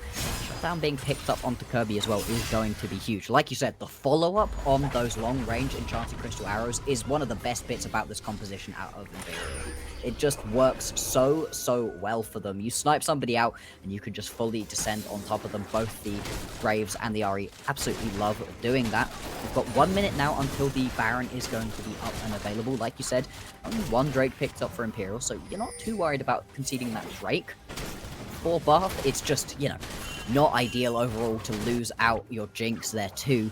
And you're still quite a ways away from having that 3-item power spike that Jinx really needs, you know? You've got that BF sword, you've got a pickaxe, so you're not too far away from picking yourself up that eye edge, but that's not what you need fully. You know, it gets you half of the way there, but you're not going to be fully online yet as this Jinx. Whereas this Ashe, 2 items completed, PD and Kraken Slayer, yeah, you're more than happy with this one. You can fight all the way at the moment. And fascinatingly, there's a Serpent's Fang right now in... You should be fine. Yeah. There is a Serpent's Fang right now sat in Kito's back pocket. I love that because the shields, they're pretty strong. I mean, everybody in Bath's kit has a shield right now. I mean, maybe not the Jinx just yet, but like, you know, you have the Eclipse, Camille passive, Orianna, so picking that up is really smart. As we see a Death Brush shut up, Maru will be stunned there. And there's the follow-up Train of Pain, instantly bursted and popped. Looking for more, no summoners left for Kirby, will get chased down, and that's a 2nd kill. And you know what? Mara might have picked up that tanky item second, but it's just not enough. They are bursted, and this should be another free Baron after a nice pick. Yeah, I mean, you get 1 tower back as the consolation prize. It's not a lot of one at all. Great play right here out of Imperial, and they are making this wild composition work. It's all about the picks, and they're just throwing out the arrows. You really don't actually want to hit onto the Jinx because there's always the possibility that she has that cleanse up. Hitting it right there onto Maru is ideal. Like you said, the tanky item came through second, but I think the damage has been done. You just don't have that survivability that you would have otherwise. And we're seeing Maru not being able to capitalize on the strong position that he was in not that long ago. It was the 3-0-2 and has just begun slipping back down. This Ahri is doing a good job as well, has got that 2nd item completed and an Oblivion Orb to make sure that the healing isn't going to be too much of a factor either. At this point, you're kind of just waiting on getting that perfect team fight with the big shockwave and the free hitting Kirby, but I really don't know that that team fight is actually going to happen right here for Bath. Yeah, and it's the kind of thing when you see these champions like Ashe, the opposing team likes to sometimes lock in a champion that can build the marks for the extra tenacity and just build some tanky stats so that whenever you see it fly out, you can just tank it and then live. But nobody from Bath here is really in a position to do that. I mean, it even looks like we see the Jarvan working towards the Ninja Tabi there too, so that right there, we're okay, it's steel caps is cool. Now, meanwhile, Ancestor looking for a play on Zoid, but gets a nice chunk of damage, but they have the ultimate available, so they can just dash out of that, so nothing much more gained as Bath is definitely on the defensive right now. We even see a TP coming over. Yeah, I think they just want to play aggressive there. They lost their health bar, recall, and just keep up the pressure with this Baron. They want to try and take down these towers, and they're going to look this thing as... Oh, Lord died. Okay. We did not see that, but they did get a good chunk away from the Graves, and looking at Graves' ultimate on cooldown. Yep, that makes more than enough sense for them to be able to be taken down. Wow, okay, and that just means that the push can keep going. It looks like there's just an attempt at a play going on top lane. You do still have the Hextech ultimatum for Kinderperson, although they don't seem to be able to land it. There we go, finally getting enraged. This should be a kill, although, you know, Ambessa has been known to pull crazy plays out. There we go, gonna need the Cataclysm, but what are they gonna lose for it? Mid lane at tier 3, bot lane tier 2, so much gold being lost, and the Drake is spawning in 30 seconds time. You won't have the Ambessa available as it spawns, but does have TP available to rejoin this fight. It's something right here for Bath, but it feels like they're clutching at straws. Yeah, I can't imagine Bath will want to contest this either, because with this Baron, they are now dropped down to about 7k gold nearly. So this is not an opportunity where you need to fight either, because if Imperial pick up this dragon, it's their second dragon. They still have 2 more to get before Soul, so it's plenty of time for Bath to maybe play it a bit slower. Jinx only on 2 items, still has a long ways to go before they're at the 100% crit power spike. So just give over waves to them, let them farm up as much gold as they can, and don't contest any unnecessary objectives, because worst case, they contest the dragon and they just die and they lose the game. So very nicely, they will back off and just farm up as much gold as they can on this map. I love the itemization right now out of Imperial. Yes. They have decided to just be anti-everything that you were trying to do right here. Because they've got themselves 2 Black Cleavers, an Executioner's, an Oblivion Orb, Serpent's Fang, and a Bramble Vest. You are not allowed... Ooh, okay, the Ash Arrow is going to go wide. You are not allowed to do anything that your champions would have otherwise wanted to do. They do not want this Soraka healing to be the thing that changes this game up. They have proactive anti-heal. That is going to be huge. Maru really looking to engage onto Graves there, but will escape nicely. Meanwhile, Janie on the top has taken off Kinderperson, and Bath seem very split. Maru unable to escape as they run face check into Zoyed. And with that, a nice attempt for Bath to try to get something, but it doesn't work out, and it looks like Imperial is going to look towards this top lane and try to take down the base of Bath. It looks like they're going to be taking us to 1 game apiece very, very shortly. It was a pretty similar comp to the last game right here out of Bath, but it's just not worked out in the same way. They're going to lose the top lane inhibitor, going to lose the mid lane inhibitor, and this could well be the end of the game. Yeah, the Void Might is coming in very, very strong, helping Imperial push down these towers, but respectfully, they don't look for more because, you know what, they don't need to. You don't need Baron spawning in a minute and a half, just reset, take away these camps. I like this. Deny as much gold to them as possible, then reset. You got 1 minute till Baron, you're in no rush. Take that 5-man group down into the bot lane, and that's just textbook League of Legends ending. So really, really respectful for Imperial to just not overcommit and make any mistakes that would enable Bath to get back into this game. You can see where the gold lead has been split up. It's a 9k gold lead for Imperial Esports, and you can see it's spread pretty evenly amongst the members. Huge advantages across the board right here, and everybody is in such a good position. Full item advantages in most of these lanes. 3 items completed for Imperial, whereas it feels like a lot of the Bath members have just stalled out. Chasing again. Oh, this is just an exception of death. Yeah, they knew they couldn't escape, so they just went in for the fight. And the Jinx ultimate coming down with the Mega Rocket, however, Braum tanking that with the shield, did mean there was nothing there. As you have to respect, Kinderperson, they just knew they weren't going to get out, so why not just jump in, deal as much damage as they could. And, Getting the jungler there would have been huge. That would have been a great play for Bath.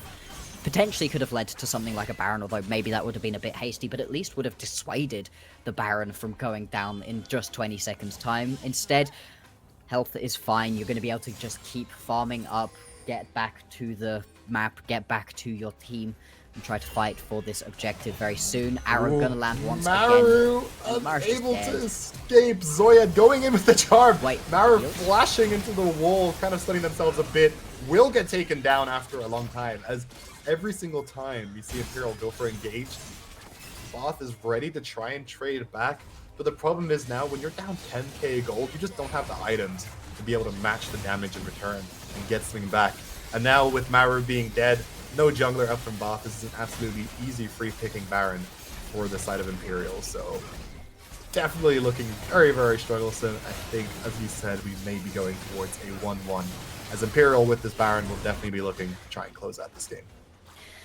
I mean, with the Baron, they have pretty short-range champions. Their push potential without the Baron wasn't huge. They were still able to get themselves 2 relatively uncontested inhibitors, but with these Baron-empowered minions, these Baron-empowered cannon minions specifically, it's going to be a much, much stronger situation for them to be in.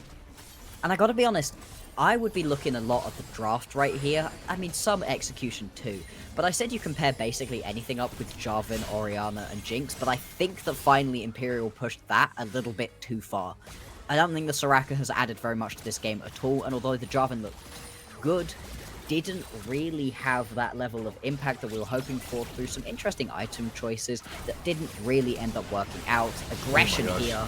Here comes the engage ultimate from Graves. Not quite enough to take down Lord Hu, but instead Ancestor will drop, trying to defend this tower.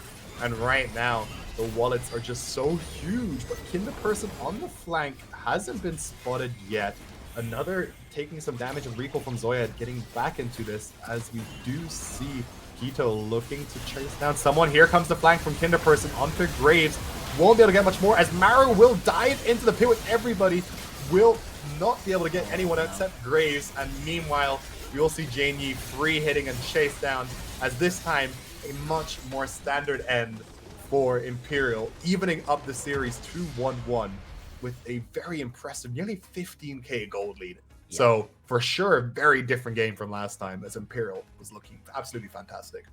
The very beginning of that game felt great for Bath, and then from that moment on, it just went wrong in so many ways for them. They just weren't able to make it happen after the first 10 or so minutes. And I think a lot of it is down to that pick potential comp was working. You were able to get those picks onto a couple of the key members, and from that moment on, it never really felt like Bath were actually back in it. The Braum was huge. As much as Braum Ashe is a strong 2v2, you're also so good into the Jinx, can block that rocket, like you said, can also just stop so many of those auto attacks. And if you can't get that initial kill as the Jinx, you don't get excited, you don't get this composition working, and it just never got to pop off in the way that it really needed to. A great game right there out of Imperial, a lot to be happy with. And I do just have to wonder, you know, somewhere in the back of my mind, right, if you don't get that base race stolen Nexus, does that first game end a little bit differently? Because at the moment, to be honest, I feel like Imperial are looking like the stronger team, and that's not what we expected coming into today. I mean, Bath came into the split and this best of 5 series completely undefeated, This is and their have first now loss. just lost exactly their first game in their entire playoff series. So we'll have to see how that affects Bath's mental, and that's what we'll find out when we come back after a short break, looking for game 3 of this best of 3 series, guys. We'll be back in a minute. Don't go anywhere. See you guys then.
At SteelSeries, we make gaming gear so you can be anything you want, except one thing: ordinary.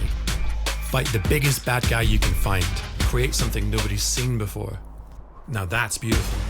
Why waste your ammo on this guy? He's so good at games he just nades himself to death. It's up to you how far you go, but whatever you do, go for glory.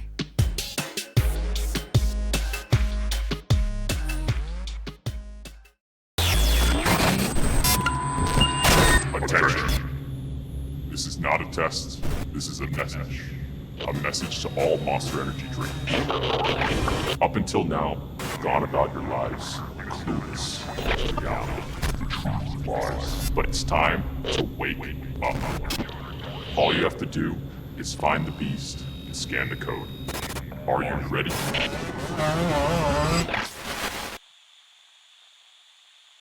Many years ago, a supercomputer designed a perfectly shaped chip, Pringles. Knowing one day, gamers would need less mess to help them stay in the game. What's it, Daisy? Pringles, mind-popping.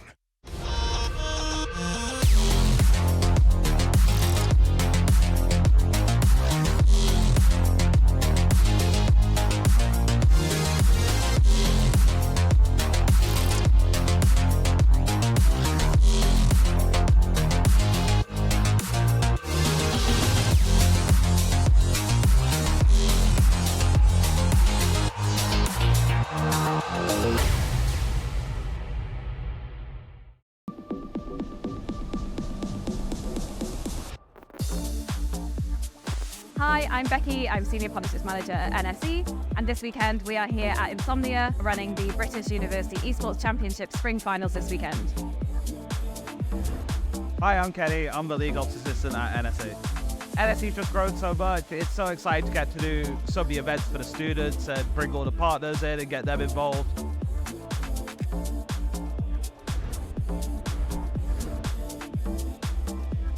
All of those students who made it to our finals, they come here and play on the main stage in front of everyone here at Insomnia. So that's every major esports title you can probably think of: CS, League of Legends, Rocket League, Overwatch, Rainbow Six. So really, really exciting weekend. Let's see how it goes. So we got Valorant going on. It's a massive tactical shooter. The players again super hyped over the games. We got Overwatch 2 coming up. Very fast, very intense. I think that's going to be electric.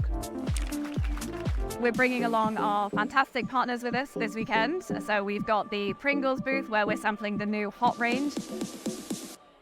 We've got the Uni Days and Samsung Gaming Zone. You can get your hands on some really cool Samsung tech.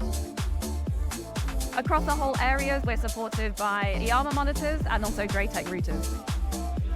We've also got Scan with us. They have amazing interactive Dungeons & Dragons table, but there's so much other stuff going on at the stand as well. They've got their 3XS systems, they've got streaming booths. And as always, we've got Monster here with us as well, keeping everyone fueled for the weekend, giving out lots and lots of Monster energy cans. Massive thanks to all of our partners here supporting us. Intel is our headline sponsor. See you next year. And welcome back, everybody, to this best of 5 series, Bath versus Imperial. And I don't know what you guys did during your break, but I made sure to get a snack. And there's nothing I like to snack more than Pringles. I'm telling you, these guys, they crunch different. Now, speaking of different crunches, Imperial crunched down in Bath this game as they managed to get an absolute dominating win. Boxer, talk us through that. I mean, what a game it was. Other than the first 5-6 minutes where it felt like maybe there was a chance that Bath could do something, Imperial had that game on lockdown. They were using the composition so effectively. I wasn't impressed with the Graves early on. It looked like the Jarvan was doing much better, but the Jarvan build was a little bit funky, and the punish was just there. And they were using the composition to great effect. It was very much a single target pick comp versus a full 5v5 composition, but they never let the scaling 5v5 composition get there. Those Enchanted Crystal arrows were disgusting, and I would be very surprised if we actually get to see the Ashe picked up once again, because if you do decide to give it over to Janie, I think you're making a mistake. Like, I think you're making a serious mistake. The Ashe didn't really step wrong that entire game. Didn't lose out in the individual 2v2 and then, well, I say team fought, played the rest of the map just beautifully, sniping people down, blowing the cleanse, blowing flashes out of people, and then once they had run out of all of those tools, finding the kills for the team. Yeah, and it might have been a mistake from Bath on the red side to not ban it away, because Imperial was able to pick it up on their first pick. But now we have had another side swap, so we'll have to see what happens here, because with blue side now available for Bath, I'm sure they'd be very happy to first pick this Ashe. But last time Bath was on blue side, we did see an Ashe ban away from Imperial, so they seem to respect that pick enough to ban it away, and we'll have to see if they do that again this game. I wouldn't be too surprised. Yeah, I mean, I'm not too surprised. It is the sort of thing that I wouldn't expect you to want to allow Kirby to play either. As much as Janie played it great, and he did, I think Kirby has also shown quite a lot of potential in these games so far, and giving over something as strong as that B1 Ashe would be a risk, and I'm not surprised that they don't want to take it. I love this Ahri ban, though. I think the Ahri has been sort of the underpinning threat to this entire comp. I'm not a massive Ahri lover, but I think right now, in the hands of Zoyed, one of the best players that we've seen around University Esports in the UK scene in general, and giving it over, the amount of mobility that it gives Zoyed to just be able to get involved in these fights is crazy. So we are going to see... It's just great setup as well through and through, it's gross. Especially when you've paired it with the Ashe, but even by itself, it can set up for itself too. But yeah, we do see the Jinx first pick once again. It feels like Kirby knows what he likes and likes what he knows, is just going to keep going towards that one again and again. The Varus was banned in game 1, and the Ambessa, same thing. We're going to get that one once again. It was a much better Ambessa game previously. The Varus, though, very interesting. Has a ton of poke. Isn't in the strongest spot at the moment, though. The meta has been fine to him, but not particularly exciting. Yeah, definitely. I mean, Varus has opportunities to play different types of styles. You know, you have your on-hit attack speed, you have about the AD poke, there is an AP Varus meta floating around for a bit. So it has opportunity to swap around. So let's see what they choose. And now we'll get the same matchup top lane. It seems that Kinderperson seemed a lot more comfortable on the Camille into the Ambessa. And now we're getting a signature pick from Mario on the Wukong. Something that they did play a lot in the UKEL. So we'll have to see how that works out now, because it was banned out in the first game, I believe. So we'll have to see how they can match it on, for sure, one of their most comfort champs. Feels like we're getting a highlight tour of best hits of Maru at the moment, because this is a lot of those key signature pickups. And this one, it was banned previously, and it will be the Aurora. Now, how do you feel about Aurora, Delby? Because I don't like it. It's interesting. So it works in a sense that they build it similar. It builds similar to Ahri, where they'll jump in, look for some kind of trade, and they can blow someone up. And especially with the ultimate, it's just a lot of big AoE damage. So it works out nicely. And after the mini rework change and everything, sure, why not? It's a bit different. Is it great? It really depends on how you can play it. If you can get it in these like jungle skirmishes, in these close areas where you can hit everyone, then it works out very, very nicely. But it doesn't favor as much as an Ahri with the mobility, so can be picked off a bit easier. So we'll have to see if that's something that Maru can capitalize on this Wukong and whatever mid laner we get from Ancestor this game. Yeah, exactly. I think I'd be more worried about this Aurora if it wasn't Zoid playing it, because it's Zoid, I think it's going to be fine, and could potentially be that annoyance champion, just like the Ahri was, where you get on top of Kirby, and Kirby's not just able to sit there and deal the damage as you're really wanting to, as we saw that he was allowed to do during game 1, wasn't allowed to in game 2, and it was one of the key factors that meant things didn't end up working out. Talking of things that were banned in previous games, though, the Nidalee was banned previously, and it would be a massive risk. They go for it, though, and this really is University Esports, because these are people's signature picks that they can just pull out. It doesn't matter if it's particularly strong in the meta. Nidalee is strong individually. She's solo queue strong at the moment, but she's so tricky to play and competitive. That being said, are you up to scratch as Bath to be able to deal with it, or are you just going to get one-tapped by her, because the Nidalee can do so much damage? Okay, you know, I love this draft. This is wild. Yeah, I mean, like, so Nidalee is great, but when you're playing picks that can kind of keep her locked down, it will struggle. And you already have the Camille there, but now with a Blitz potential and a Galio there as well, Bath has just completely flipped this whole draft on its head. And you have the amazing infinite scaling pick potential on the Blitzcrank, matched with Galio in the mid lane, I believe. Yeah, so that'll just be great kind of just taunt tankiness placements. And we were I think Bath struggled last game with a lack of tankiness. They definitely have some kind of tanky champions right now. So they won't struggle with any kind of frontline issues this game for sure. But Imperial also nicely clear off their draft with a Leona. They might not have a big arrow to help the Ambessa get in, but Solar Flare works close enough and similar to it. Absolutely. I mean, I am fascinated by the way that this draft has gone, because it feels simultaneously like exactly what I would be expecting, and also something completely different to what we would usually see from these kind of players, these kinds of situations. So much interest and so much to talk about. I don't even necessarily know where to start. Overall playstyles for these teams are not too dissimilar to what we saw previously. You can play a little bit more of a broader sweeps team fight with the composition that Imperial have for themselves in this game than they could have previously. You know, Varus is a little bit better at trying to deal with other people too, although, you know, can still be very single target focused. At the same time, though, it's still a 5v5 composition, front to back sort of comp that you want to be playing from Bath. But these individual lane matchups, fascinating. Galio does well into the Aurora. He's great for just shutting down what she's trying to do and not dying to her. But at the same time, does the Aurora necessarily care? Because the Galio just isn't your focus. It's the Jinx. That is the only person you're really looking to try to kill in this matchup.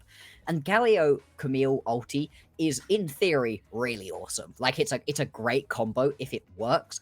But it relies on a lot of very specific things to go correctly for it to actually work out. Because Camille can just die if she jumps into the backline far enough to have that hero's entrance be particularly interesting. And if you do use it on the Camille for that very fun wombo combo, are you then leaving your Jinx potentially vulnerable without the shield and without the extra resistances that you can give to her? It's going to be a potentially tricky game for Ancestor to play out, but I am always excited to see a Galio picked up. Over on the side of Imperial, though, Ambessa, into the same matchup we saw a near solo kill go over previously. I wonder if maybe this solo kill can actually go down finally. Because if you can actually shut this Ambessa down properly, that gets a lot scarier. Yeah, I mean, Ambessa definitely shined a lot more last game than it did in the first, but that was mostly because not only was the lane matchup a bit more volatile, so they could play around that, but I also think they had more opportunities to play with their team members' abilities as well. So we'll have to see if they can still do that without the Ashe. Another point with this big Galio ultimate is the Wukong. Wukong being able to stealth in, use the Cyclone to keep people knocked up, and then a Galio landing will be a lot of very good CC. And the one thing Wukong's excellent is dieting the enemy AD carries, because you get not one, but two knockups. And in a mobile AD carry like Varus is exactly not what you want to have to play against, is a champion like Wukong. So that right there, I want to see how Imperial is going to manage to peel their AD carry depending on how this Varus builds. Because when you have these big tanks, I could maybe imagine this Varus trying to slide into an on-hit build, but it would be a bit of a push, I think. So they'll very likely go towards this poke build, which means that we'll have to see which champion Bath decide to really focus down and decide, hey, this is the carry we need to shut down. And it could go as far as maybe even being the Nidalee or the Aurora.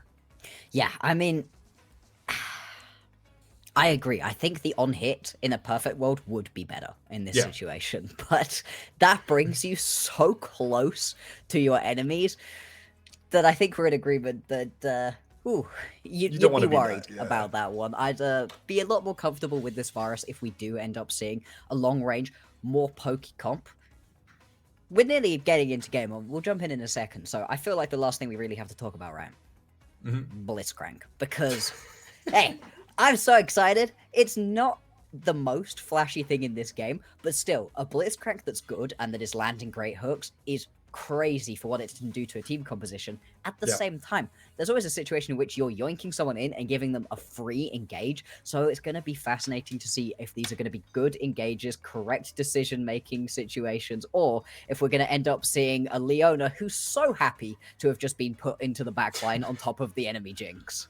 Definitely, but I'm also excited to see what Bath will try to do early game level 1. We did see a nice level 1 play from Imperial last game to get out the Jinx flash. Sure, they didn't get anything else with the flash down, but it definitely sets a good precedent for the entire game flow. So we'll have to see if Both look for some kind of invade with the Blitzcrank.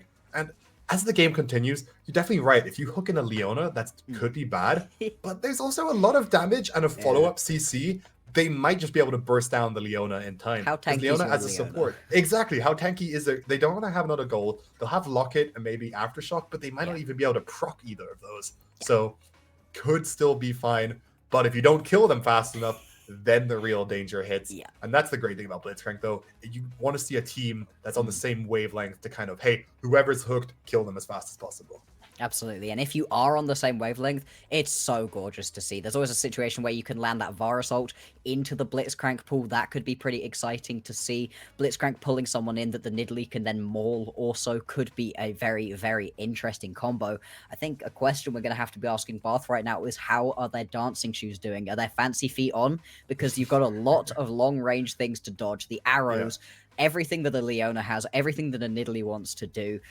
You feeling good? Over on the other side, can you dodge out onto all of these Blitzcrank hooks? And Bessa potentially also likes getting pulled in from these hooks. You know, there's another potential wrinkle to the Blitzcrank plan. I mean, overall, both of these compositions I think are very interesting. I don't know necessarily that they're indicative of us getting a more explosive game than we did last time. I hope so. I think a Nidalee that sits there and doesn't get early kills is, again, pretty much useless. And we did see explosivity early on in the previous game, but yeah. I feel like there's a lot of what Bath has got for themselves right now that potentially does just want to sit back and don't want to go. Definitely, and we'll have to see how that goes. Now, we are having a slight spectator issue, so we'll be in there very soon. But hey, that just gives us more moments to talk about this draft and what these champions are going to aim for. And one thing I don't think we've touched on yet is this mid lane matchup, because Galio is a great anti-mage pick. Oh, yeah. And when you have champions like the Aurora, they aren't the longest range. And so they might have to step into Galio's range, which he could definitely favor. And it also means that Galio could just move around the map.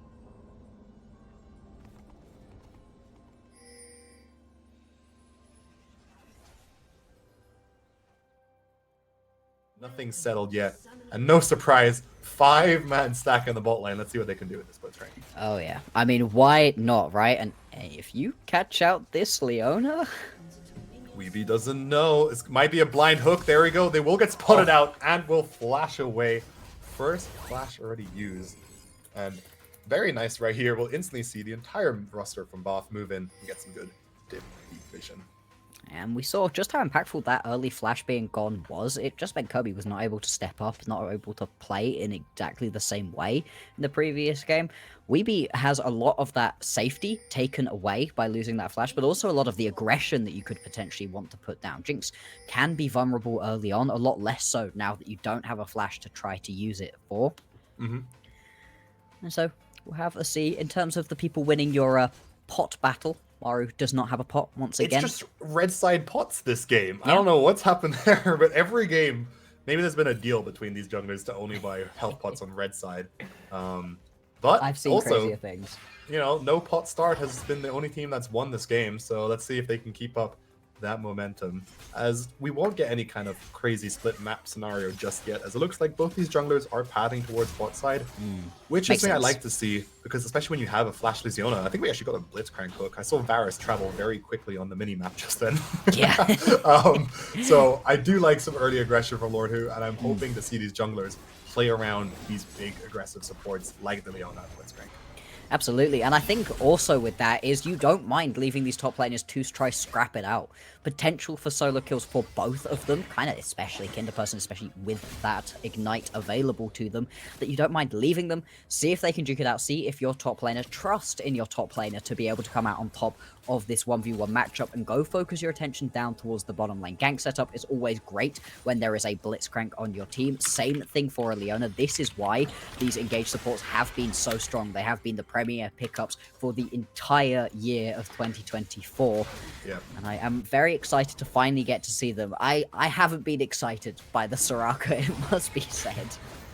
No, the Soraka pick hasn't looked the best. We did see Galio step forward there, getting a bit of a bad trade, as they already had to chunk through both their health pots, and we did see Keto there ready to go, and Keto actually is moving onto the red buff from Maru. Maru respectfully moving to their Krugs first, but I don't think they know that this will be taken away from them. Losing this is huge. That puts Maru quite far behind. Yeah, definitely a bit of a... I don't know. I mean, they did see the Nidalee moving to the like mid-side gang, so I'm not sure what happened to Maru right there, but they will walk in and just be very sad, being like, oh, where did my red buff go? And that's just daylight robbery, actually. Just getting away with that one as easily as Keto just did is crazy. Now potentially looking to go towards the bottom side is going to be spotted out, so no surprise ganks right here. And, oh, hang on, top lane. Top lane, I mean, these guys are going to be scrapping. They were doing it last game, and I don't think there were any crazy solo kills besides that one dive, but this time with the junglers playing around bot lane, maybe we'll see something a bit different, and I would love to see some kind of top lane solo aggression. Because honestly, so far, the only solo kill I think we've seen was that one mid lane kill in the start of game 1. As Maru, looking to get that, will smite away the Scuttle Crab with the smite they didn't use on their red buff. So a bit of revenge there as they get something back. Yeah, but it's only keeping it one apiece on these Scuttle Crabs. Maru now looking to go into this middle lane. Unfortunately, Aurora is pretty tricky to gank in general, especially when you are a pre-6 Wukong. Wukong really needs that level 6 to be able to actually gank effectively. He just doesn't have good gank setup by himself. Top lane, though, is continuing to be aggressive. Lord Hu stepping up as well in the bottom lane. And Kang Lannister is able to just about stick around because because Ambessa has a ton, of shields. Ooh, Leona dashes in, does get CC by the Chompers. Blitzcrank looked to hook, but wasn't able to get anything, and Maru stealthing over the wall, but was spotted on the minion there too, as the, nice re-engage as they see Maru back up there. Lord Hu ticking down from the Ignite, will get killed. First blood over to Weeby. However, Kirby was able to pick up this kill onto Weeby in black, so a 1-for-1 trade, but a nice kill onto Kirby will be good. Yeah, they will be denied a bit of a wave there that I think Ancestor has moved over to pick up. So we'll see if they maybe rotate Jinx in the mid lane quick to try to match some kind of tempo. Looks like that is going to be the decision right here. And it is good that the wave isn't going to go completely to waste. Mid lane is just sat in a neutral position. It is going to be a pickup of the first Drake for Keto, though, so, not going to be the end of the world. Getting that initial kill over onto Kirby and the death being picked up by Weeby as well, not going to be ideal for Imperial, but still, they're not going to be too worried about that one.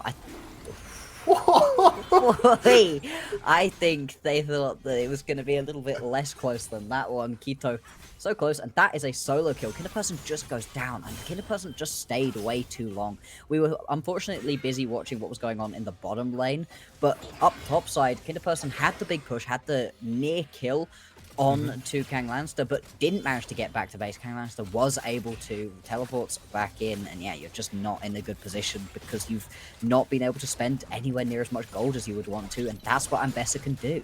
Yeah, and I mean, this Ambessa is the third time we've seen this picked, and maybe Both just they haven't been able to decide from the first 2 games if it's something they want to play against or not. And this game, especially after getting that solo kill, could be an absolute destructing factor for them as this game continues, but we'll have to wait and see. As all 5 members from Both actually move towards these grubs, they have picked up one. Weeby nearly face-checking there as Lord Hu looks for a hook, will connect it onto Keto, and they will be taken down as they chase down onto Weeby, getting a 2 kills over. Aurora jumping into the midst of things is looking for more as they don't manage to get any other kills. It will stick for a 2-3. However, Jane Yi caught out there, will get hooked, still has barrier available, won't get knocked up until there goes the Camille engage. And a nice catch from Both will take down 3. As even with the first 2 kills, you thought that Imperial was going to retreat. They looked for more and ended up giving over 1 more kill. And that is a great pickup right there for Bath, although Kinderperson is going to step into a bit of an iffy situation. Luckily, Camille does have some decent mobility, is just going to be able to walk that one away, in fact. And the first 3 grubs do go over to Bath. Now, they might be a little bit too late to be able to pick up the next set. So not going to be the full 6, I don't think. That does mean that you're going to be very happy to pick up that 3. Always nice on a Camille, always nice on a Jinx. As we were talking about in the previous game, those champions can do so much with those buffs for themselves. Definitely. Alrighty, 7 and a bit minutes into this game. few more kills than we had in the previous couple, but it hasn't been the most explosive for right now. Still, where the kills have gone is very, very interesting. Getting 2 kills, 2 assists right here onto Kirby. You can see how that's translated into about 600 gold worth of advantage. Just 8 minutes in, that is a good advantage to be sitting on. And the overall gold lead is over to Bath. They're in a nice spot overall, and with a composition that scales as well as it does, they're going to be very happy with this one. We were talking about it in the break, right? It feels like the momentum, as much as you did manage to win that first game for Bath, you kind of had to squeak it out, right? It wasn't a nice, clean victory. And in the second game, Imperial just took over. So winning this one will be huge for the momentum for these teams and could be very, very impactful for what ends up happening in the end. We do see Lord Who sneaking around, has the hook available, will get hit by Leona, and the CC chain. Leona, though, very tanky, will get the second knockup, but can get more, and that's just the power of, Leona, Aftershock, presses W as well. Dive it. Incredibly tanky, and they can look to dive this. Everyone's on the way, though. Oh, this could be risky. There we go. They will see Keto there. However, nice, huge chunks from Galio will get them low. Aurora there as well will be the next target focus, but will be able to use the ultimate to dash away to the other side. Blitzcrank hook fired out, won't connect onto anyone, as the health bars will drop low, but they won't get much more. But maybe they can use this as an opportunity to get some kind of pressure for the dragon spawning in 1 minute. Keto, though, looking for more. Galio stepping up a bit far there, is on their own. Aftershock proc dodges the second spear, will be able to walk out of that, and can use the blast code if they want to. Yeah, just going to be able to walk this one out. Surviving is very critical right there. Needs to get back to base to be able to catch this mid lane wave, otherwise you're going to be losing quite a lot of plating in the mid lane potentially. And this game really has been a lot faster paced overall. Now Dragon up in 45. Here comes a dive attempt from Landstar. Will easily be able to pick that one up. And I know I've talked about so much about how hard this ultimate is to hit, but in those situations where you manage to just line up the shot correctly, right then and there, easier done, and that's a free dive. And this Mbessa is slowly looking scarier and scarier. And Mario manages to take away his own blue buff with a nice bit of damage. Now, Dragon stealing your own blue buff. I mean, in those situations when this Keto has been so aggressive, it really feels like that way. I mean, we saw Keto already rob Mario of 1 red buff. I know the hunt for Mbessa goes there, but they don't manage to find them. And the fact that the Ambessa is picking up this many kills, surviving in all of these plays, is kind of terrifying. You don't want to let this champion get as far ahead as it is. Eclipse already completed. It's in just a very, very strong position.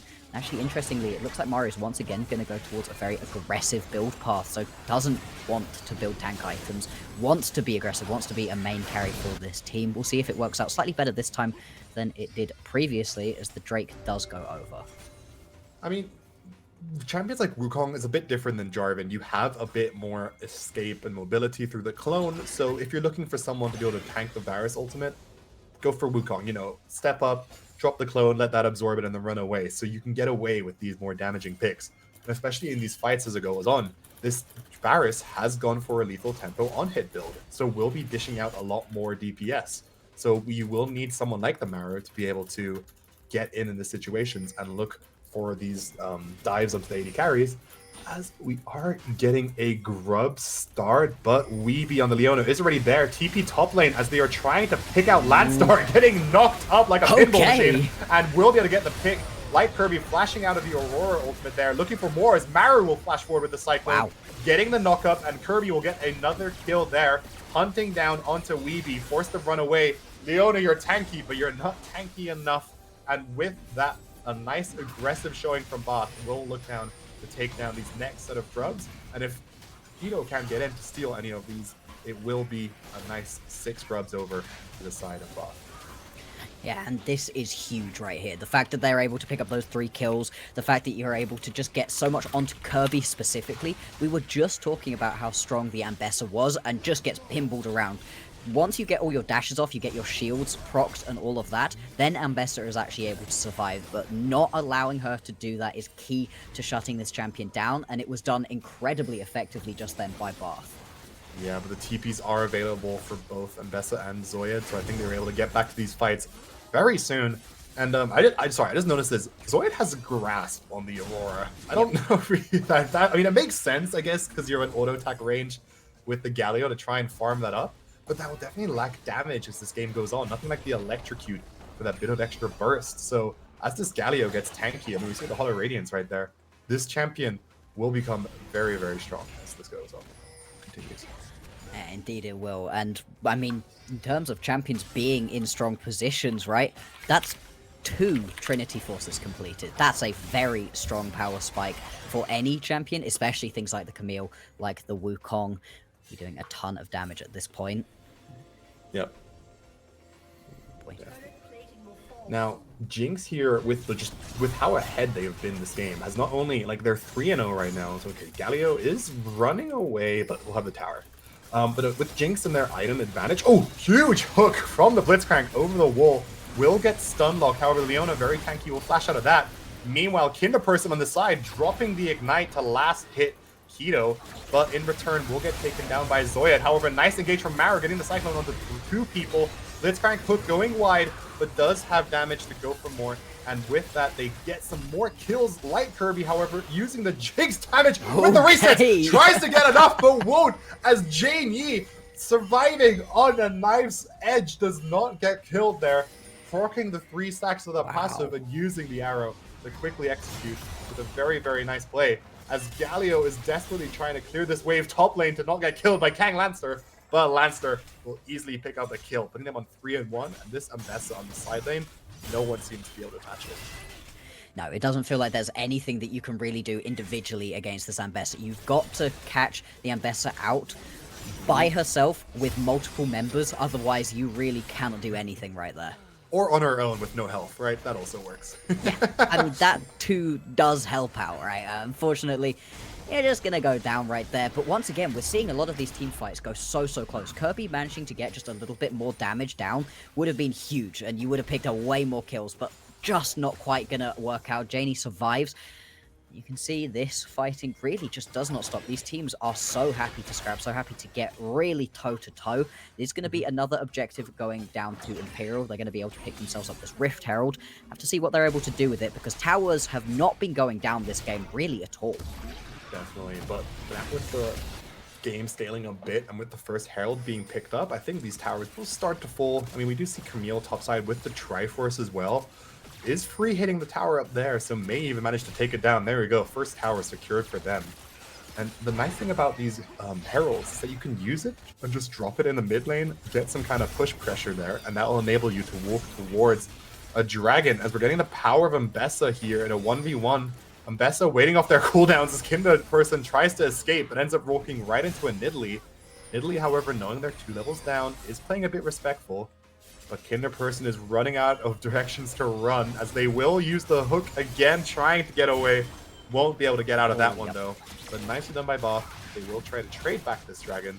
And we'll even see Imperial already moving towards this mid lane tower. So both these teams are incredibly active on the map. And they're just trying to scrap as much away from each other as possible at the moment. Not going to be able to get that full mid lane tower. Just going to have to walk this one away.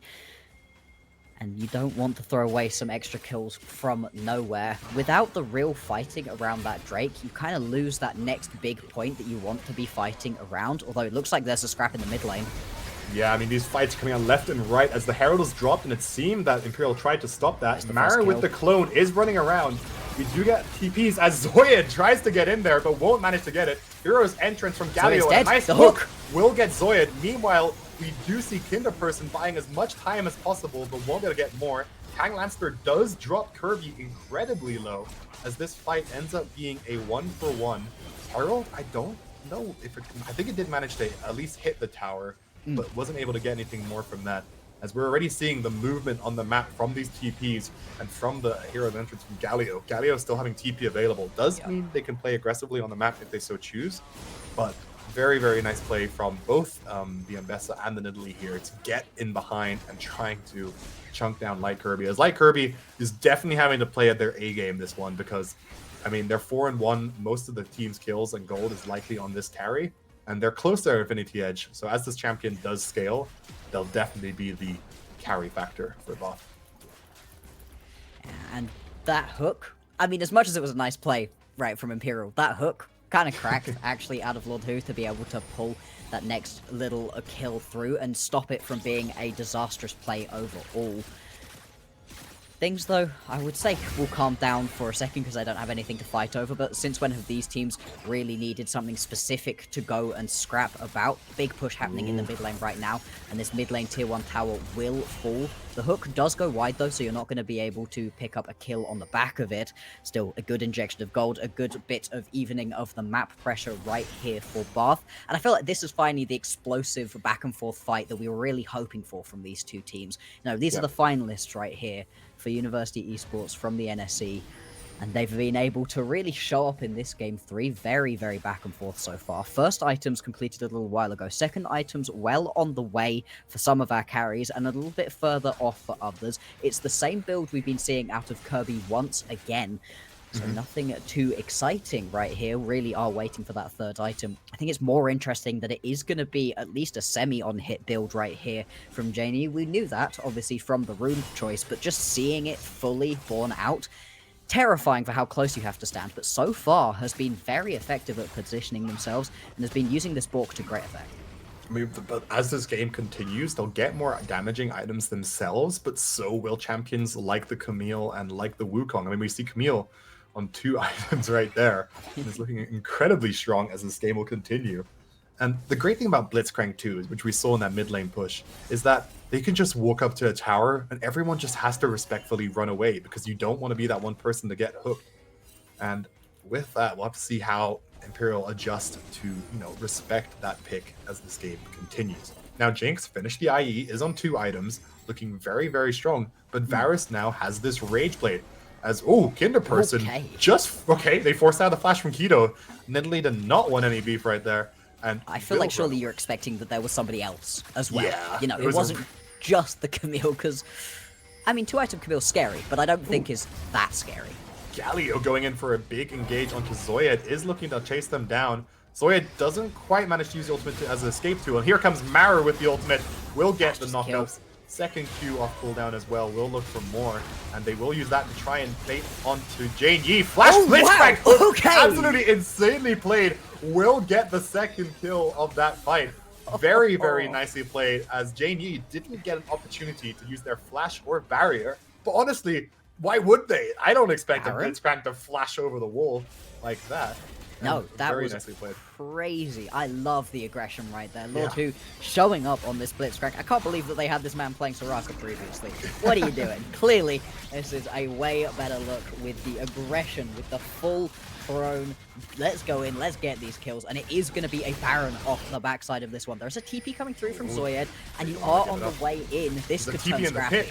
Yeah, I mean, the Baron will drop low. It seems that Bath can take this down in time, as the smite damage will be there, and Baron will be able to secure it, but the rest of Imperial is there, and now Bath just need to try and escape, as they will actually manage to take down Zoyed, so maybe they can play out the fight. Cooldowns are coming as Lancer's down. Double kill over to Kinderperson, as they are now trying to chase down Nidalee, as we're getting a second scrappy fight onto Weeby, and everybody from Bath is just dancing on their low health bars, but no one is getting killed, as Nidalee forced to run under tower, giving a triple kill over to Kinderperson. Varus, nearly landing the arrow onto Light Kirby, but out of nowhere, Bath has just exploded this game. As you have to ask, was Imperial really just a bit too needy to try and take down that Baron attempt? Yeah, I mean, giving it over would feel bad, and I honestly thought it was a good decision from Imperial to go in. The health bars were blinking. They were just about able to get the Baron down, but the fight just goes wrong.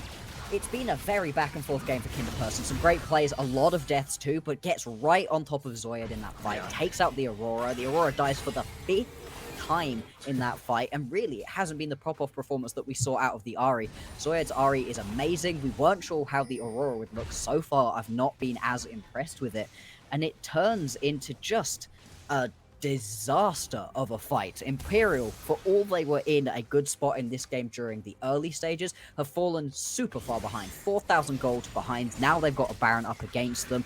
Look at their gold gaps as well. In the bot lane, it's nothing too impressive, but the mid lane, there's a huge one. Top lane, there's a big chunk as well. And it seems like right now, Bath are using their advantage very effectively.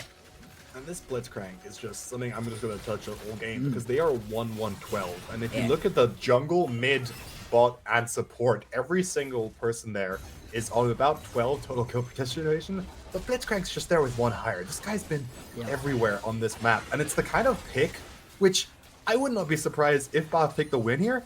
It's something that's going to get banned out because it's so annoying to play against, and you just don't want to deal with it. And right there, we see a hook, and you know what?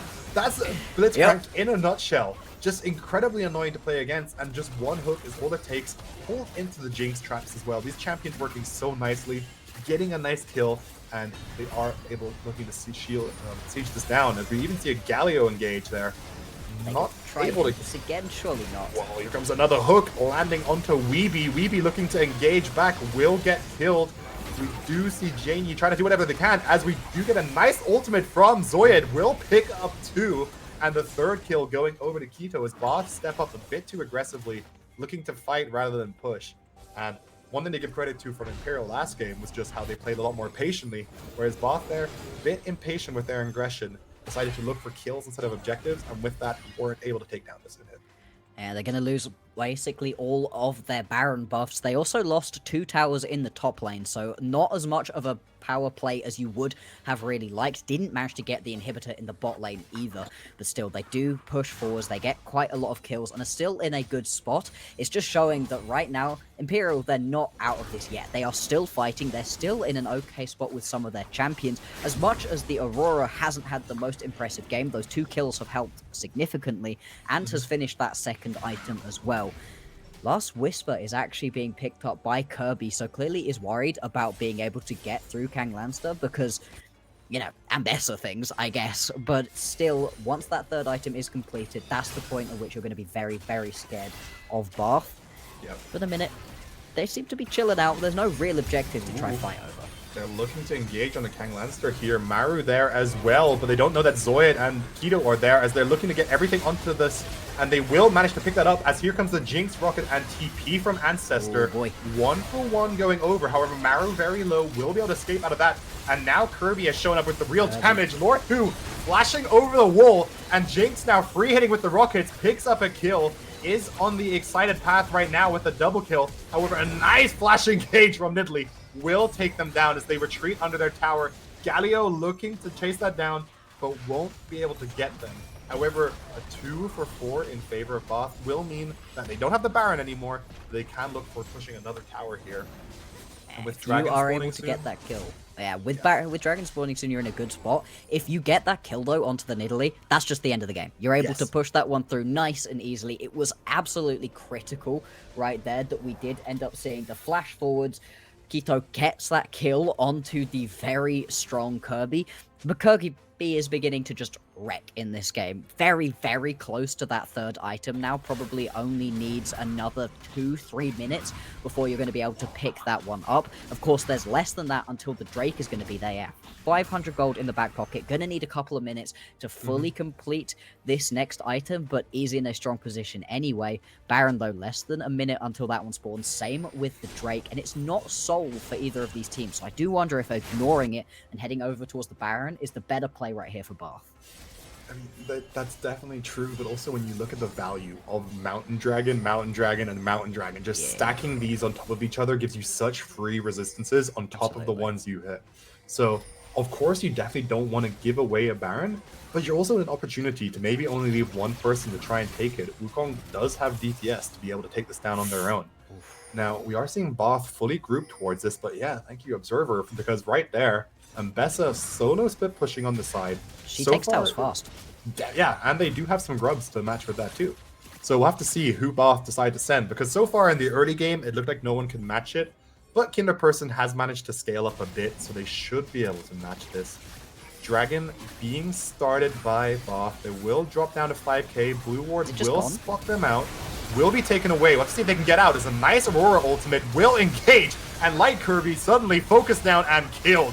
There we go. But Maru trying to peel back onto anything they can. TP not being used by anyone besides Kang Langster, who did show up in time, as they are able to take down 2 people. Weeby flashing forward will get the stun onto Ancestor, who is looking to run away. Will have to just disappear from their team to buy some time as they try to trade back as anything. So with that, Bath get the Dragon, but they need to now hold back and defend their base. The in-between worlds, once again, is just crazy out of Zoid. Zoid is such a good player, one of the ones that we highlighted in the pre-game, and for good reason. Even in what wasn't the best game of his, I still managed to pull it back and is just using that ulti to great effect. It's such a split fight right there. Kinderperson tries to go into the backline to buy space, buy time for the team. Overall, I think a good decision, but once you just lose like Kirby, that's so much of your damage just gone. The Baron going to be started up right here for Imperial, and although you do have members of Bath trying to get in, I don't know if they're going to get there in time. They're definitely going to try. I mean, we saw Imperial manage to, you know, try and stop the Baron, but weren't able to. But instead, it is definitely Bath's Baron to take down quicker right there. I mean, if you don't have Varus just stacked up, they do have the 2 items, but they've only opted in for those 2 damaging items, right? With the 3rd tankier item there, they might not have as much DPS as they would like to take down these objectives. So Bath very nicely able to stop the Baron take right there. Absolutely, and it makes sense going towards the Jack Show once you've got yourself onto this path of, hey, I have to stand a little bit closer with the on-hit. It makes sense. Lord Who could go for a hook right now. Is going to grab someone. They got the hook onto Weeby, who dashed forward. However, the Conqueror Aftershock taken down will be killed, and here comes the rest of the fight as they will engage onto Janie, taken down, double kill over for Kinderperson, looking for more as no one from Bath has died yet. Ancestor running down, triple kill for Kinderperson, looking for 4th as Kang Lancer, no energy left, will not be able to cast any more abilities as Maru is trying to hunt them down, and the hook will come through. Won't quite be enough. They do have a stacked minion wave here with the cannon. They can definitely look to end. Kang Lannister needs to go back and heal, and you do see the grubbies coming in strong as the boys from Dylan's, DJs, and Maru are running it down right here as Bath is looking to end this game. But Weeby has respawned. Janie up in 7 seconds. They don't want to step up too far. Maru dropping low, and Ancestor is dead. And I think that Bath has maybe stepped up a bit too far as they will Get tower though. Okay, they managed to get 1 tower. They get 1. They get 1 tower, and that is huge. Now, I think trying for that Nexus tower was probably a little bit too far. They're getting chased down pretty severely right now. Should just be able to walk this one away. Potentially getting that inhibitor and moving straight on towards the Baron might have been the better call because, yes, look, Imperial, they respawn, they come out of base, and they are immediately heading over towards the Baron once again, catching everybody from Bath on resets. And after winning that fight so strong, may end up just losing this Baron. Still, it's not the fastest take, but do you really know what's happening? Mid lane gets pushed out. It's getting down below 5,000 health. Yeah, they were able to stop it last time, but there's no chance for this. And they might have to look for at least some kills, as a nice engage from Camille will get onto 1. Zoyet, stuck in the midst of things, will take down Kirby, and they're going to have to try and retreat out of this one, as even without the Varus there, no, wait, never mind, Varus in the midst of things is there to able to take the fight. They get 1 kill, but at what cost, as Maru's now on the full retreat, is being hunted down by Keto. So they won't exactly lose the fight horribly as it goes 1 for 1, but they don't be able to shut down the Barons as much as they like.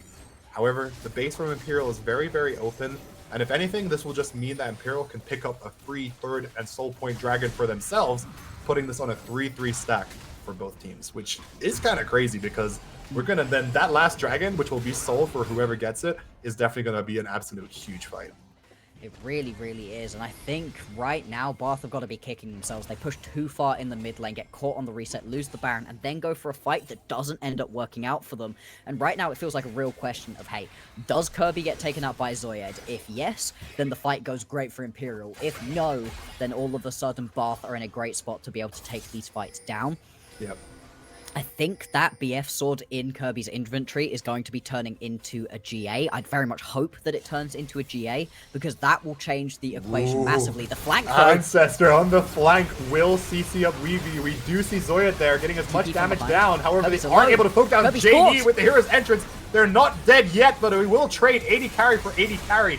Meanwhile, Lord Who there, incredibly low, will die, and this does look like this is Imperial's fight to win. Kinderperson with some insane damage, never mind! Wow. Takes down 2 persons, as it's only jungle and mid lane left. However, Maru does have enough damage there, will take down the rest of Imperial, as only Weeby is left to defend the base. They will be running down with 2 super minions, and it looks like Bath should be able to take this win.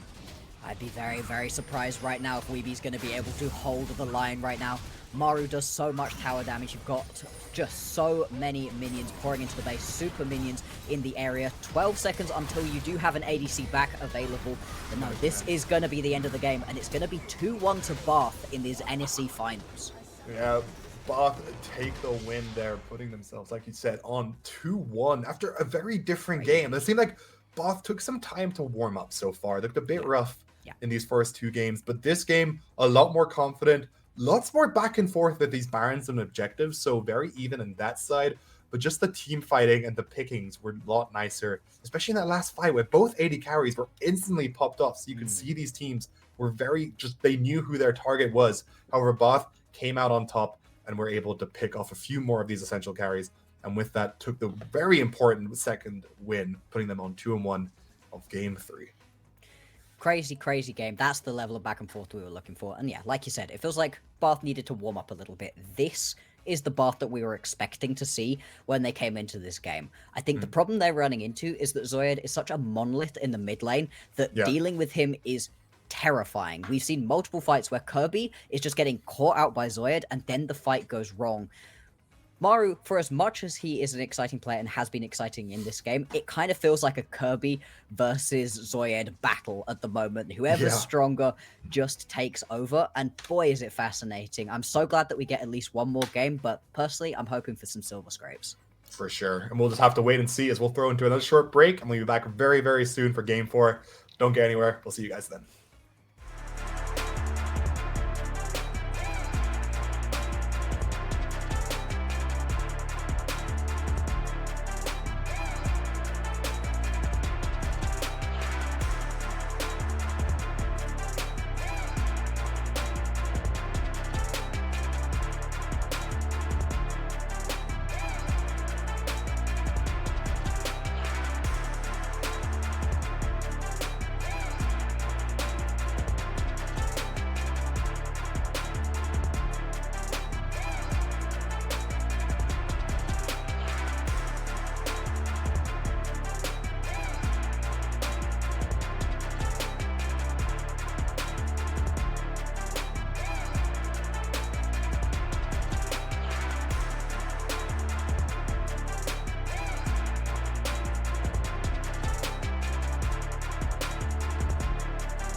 At SteelSeries, we make gaming gear so you can be anything you want, except one thing: ordinary. Fight the biggest bad guy you can find. Create something nobody's seen before. Now that's beautiful. Why waste your ammo on this guy? Be so good at games he just nades himself to death. It's up to you how far you go, but whatever you do, go for glory.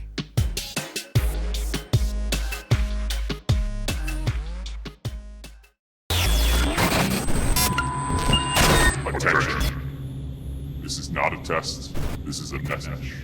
A message to all Monster Energy drinkers. Up until now, you've gone about your lives clueless to reality. The truth lies. But it's time to wake up. All you have to do is find the beast and scan the code. Are you ready?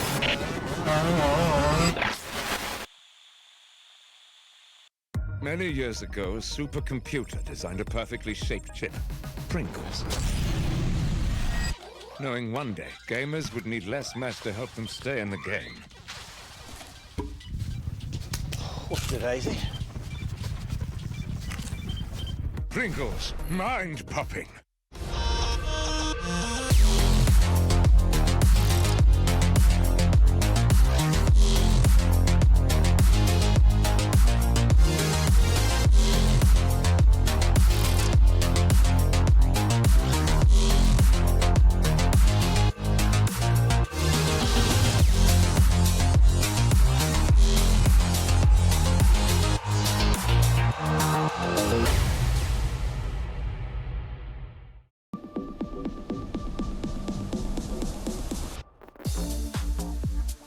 Hi, I'm Becky. I'm Senior Partnerships Manager at NSE, and this weekend we are here at Insomnia running the British University Esports Championship Spring Finals this weekend. Hi, I'm Kenny. I'm the League Ops Assistant at NSE.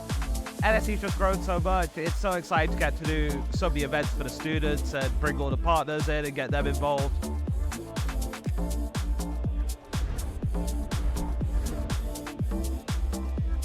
All of those students who made it to our finals, they come here and play on the main stage in front of everyone here at Insomnia. So that's every major esports title you can probably think of. CS, League of Legends, Rocket League, Overwatch, Rainbow Six. So really, really exciting weekend. Let's see how it goes. So we got Valorant going on, it's a massive tactical shooter. The players again, super hyped over the games. We got Overwatch 2 coming up, very fast, very intense. I think that's going to be electric. We're bringing along our fantastic partners with us this weekend. So we've got the Pringles booth where we're sampling the new Hot range. We've got the Uni Days and Samsung Gaming Zone. You can get your hands on some really cool Samsung tech. Across the whole area, we're supported by Yama monitors and also Draytech routers. We've also got Scan with us. They have amazing interactive Dungeons & Dragons table, but there's so much other stuff going on at the stand as well. They've got their 3XS system, they've got streaming booths.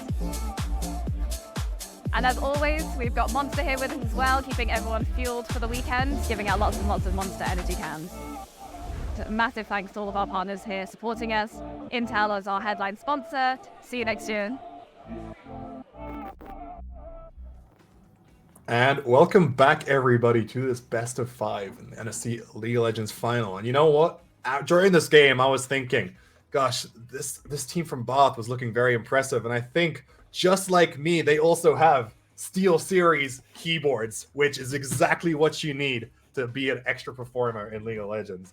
And this game was completely different from the past 2 games, right, Bloxer? Oh, yeah. It was bloody, it was fast, it was incredibly exciting, and also it felt like Bath had come to play, finally. We really got to see some pop-off performances, but from both teams, really. As much as Bath won that one, and they looked great, they looked much better than they had in their previous 2 games, I think that Imperial was still looking great. If anything, they showed up to play from the very beginning of this series, and it's taken Bath a couple to warm up into it. But you can see why Imperial have gotten themselves a win in this one, the first team to actually take a win off of Bath this entire NSE split. They are a great team. Zoyed specifically had a great game once we got later into it. Early on, it actually wasn't such a good look on the Aurora. Was 1-5-1 at some point, and then just got the item breakpoint to start one-tapping onto the Jinx, onto the main carry that Bath were trying to play around. I feel like top lane needs a highlight, though. That was a great Ambessa performance. Truly, Kang Lanster really showed why they're constantly being given this pick, because the Ambessa that's strong and actually able to get solo kills is so good, and really took over the map during the early game. Definitely. I mean, the early game was there for the Ambessa for sure, and it was winning out any 1v1. They put the, start off with Camille topside, didn't work out. They put the Galio topside, didn't work out. So it really looked like one of those games where, okay, no one can match the Ambessa. But as the game scaled, Bath was slowly able to pick up gold, and then we saw a Kinderperson on the Camille just suddenly just had so much income themselves that they were actually a struggle for the Ambessa themselves. And at that point, you had to ask, like, okay, how much what happened to the tempo that Imperial had, where they suddenly fell off and just weren't able to strongly continue into this game? And I'm just really curious about how Imperial approached this Blitzcrank pick, because, did he hit every single hook in the game? No. Did he hit all the ones that mattered? Definitely. And that is exactly what Blitzcrank will do to make you nervous in these kind of games. So I'm very curious to see how Imperial would adjust their draft, and I would not be surprised if you ban it, or if they don't ban it, Bath are just going to be very happy to pick it up again.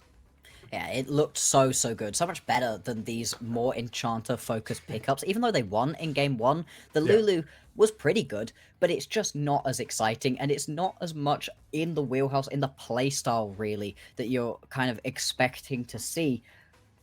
I just think Lord 2 looked way better on the Blitzcrank. I want to see it again. From a personal standpoint of it was exciting and fun to watch, but also because it worked with the team composition really well. It gave this Jinx the extra range that she needs to really get on top of people, get that first kill.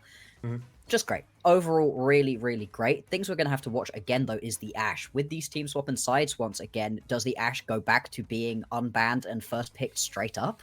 I would hope not. I think Bath learned their lesson the hard way of just, you don't want to leave that pick open, right? I mean, we saw Janie on it. They looked too good, so it's definitely something worth banning. But, I mean, what other champs did they ban out instead? Are there any other first picks that they're scared of? They've always banned the Kai'Sa. I believe there's a few other picks, so we'll see what they opt in instead. But for sure, there was the Syndra, the Lee Sin, and the Kai'Sa. So we'll have to see which ones they decide to drop this game. I wouldn't be surprised if they swap out the Kai'Sa for the Ashe, but we'll have to see once we do get into this draft. And it must be a game of interesting for junglers, because Mario's been 3 different champs this so far, and I think pretty sure so has Keto. So there's no one pick for them to ban out, and we'll have to see if we're going to have a different champion for both these, or if we're going to start recycling the old ones. Yeah, exactly. If we do get to see unique picks the whole way through, that would be incredibly fun, although surprising because most people have their favorite pickups. Forcing yourself into going towards a fearless draft is always wild, and it is going to be a first ban once again towards the Kai'Sa. Now, we're just apparently not going to get to see the Kai'Sa, not going to get to see the Syndra in these matchups. To be fair, with the way that Zoyed has been playing on all of these other champions, I wouldn't give Zoyed the Syndra either. Syndra is such a strong champion at the moment. She's in a really good spot overall, and is just great in almost every single team composition. Sylas once again banned away. Now, I'm surprised by that one. Sylas is usually the sort of thing you ban second rotation, once you realize you've drafted yourself a bunch of great ultis, and oh boy, we probably don't actually want to give them all to the enemy team as well. So first banning it too, some more respect going down onto these mid laners, this time over to the other side. Yeah, Lee Sin banned out again, so I'm really expecting this last ban to be the Ashe from them. I at least hope so. Viego now taken out as well, so they just try to give no reason for them to ban the Ashe. Maybe you'd leave Viego open in the hopes that they'll try and trade one of these picks instead, but they are happy to ban that away. And there we go. Ashe will be banned away. No, thankfully, right there, as you said, because it's just something you don't want to have to deal with. It's a great first pick, and there's a lot of other great first picks out there, as we'll surely see soon. But this does mean that at least that one's out of the picture. Yeah, the Ashe has just looked great. Janie looked so good on it, and it worked in so many other ways with so many other champions, and it's so safe too. I know we've spoken a lot about B1 Ashe, but for good reason. Finally, though, we are going to see the Jinx taken away.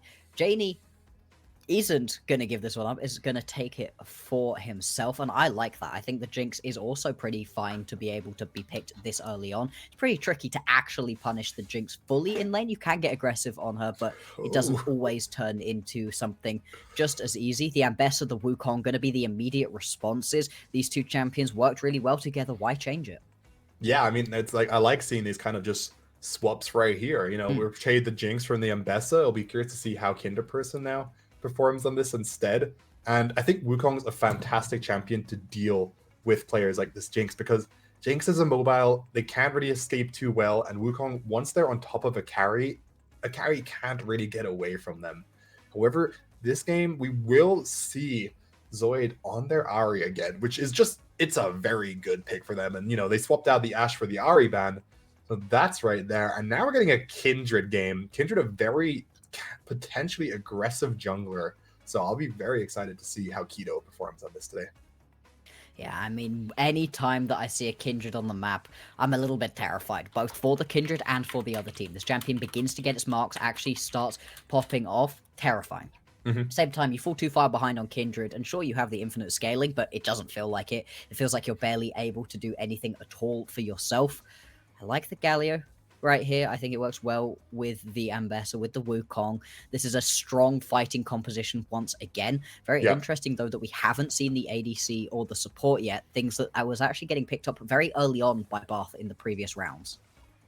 Yeah, but the Galio is just, it's such a great pick overall. Like, it works out well into these mage matchups, so it will something that you won't imagine getting solo killed to something like an Ari, and it just works nicely because if Mbessa manages to get onto Jinx, Galio can easily follow through with that.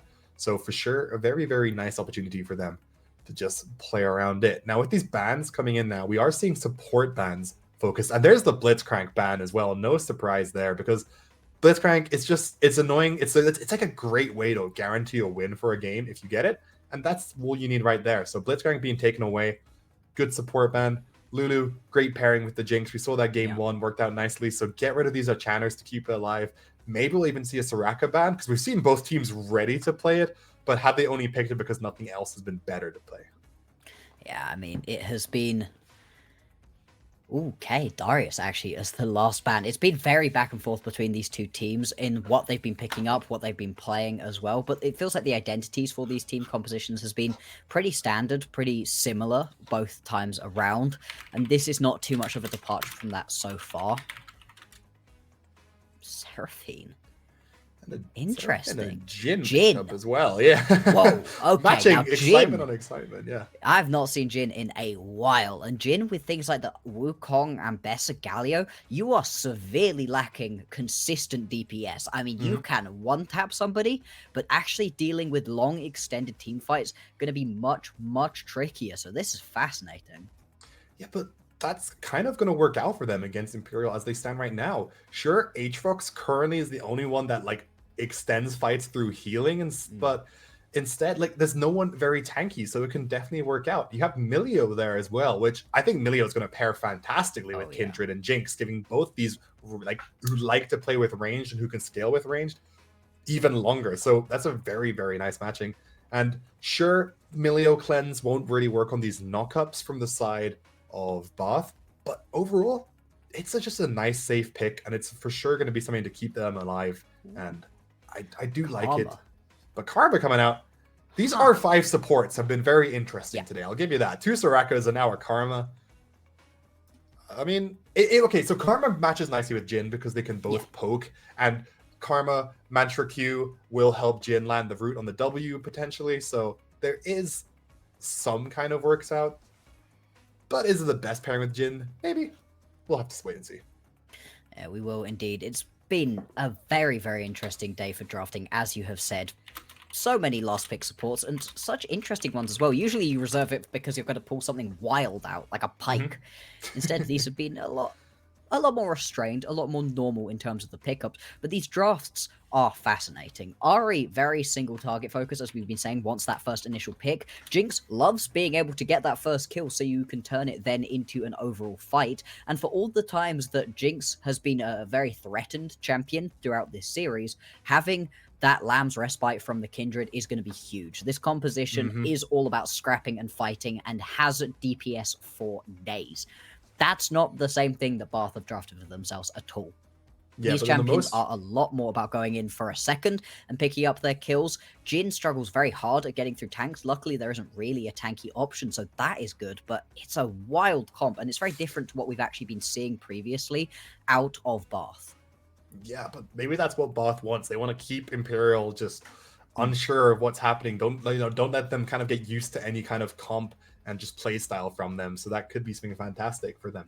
And the Kindred pick, as much as I like to see it, it can be hard to play well because getting marks in these kind of games is a lot harder because teams are a bit more controlled and they're able to communicate on defending the marks from the jungle camp. So we'll have to see how Keto is able to get those.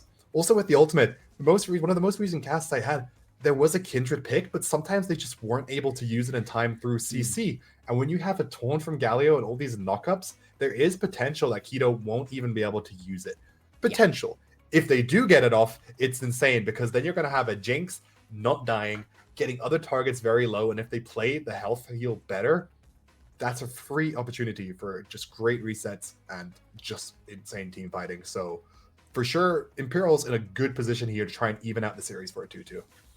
Yeah, it really is a great composition to be able to do that. If you are a fan of Silver Scrapes and of this series, then you're going to be hoping that it is going to be a win right here for Imperial. Obviously, Bath fans are going to be hoping they can close this one out. A single loss on the year would be huge. That would be a great performance from a Bath squad that really hasn't been that impressive recently. You know, they've never been a bad squad, but it hasn't exactly been win after win after win. Whereas Imperial, they were our champions in spring. They've been a top 3, top 4 team throughout the last, 4 years. I remember when I joined the scene 4 years ago, they were one of the top squads that we were talking about, that we were thinking about. They were called SSG back then, and they were really good.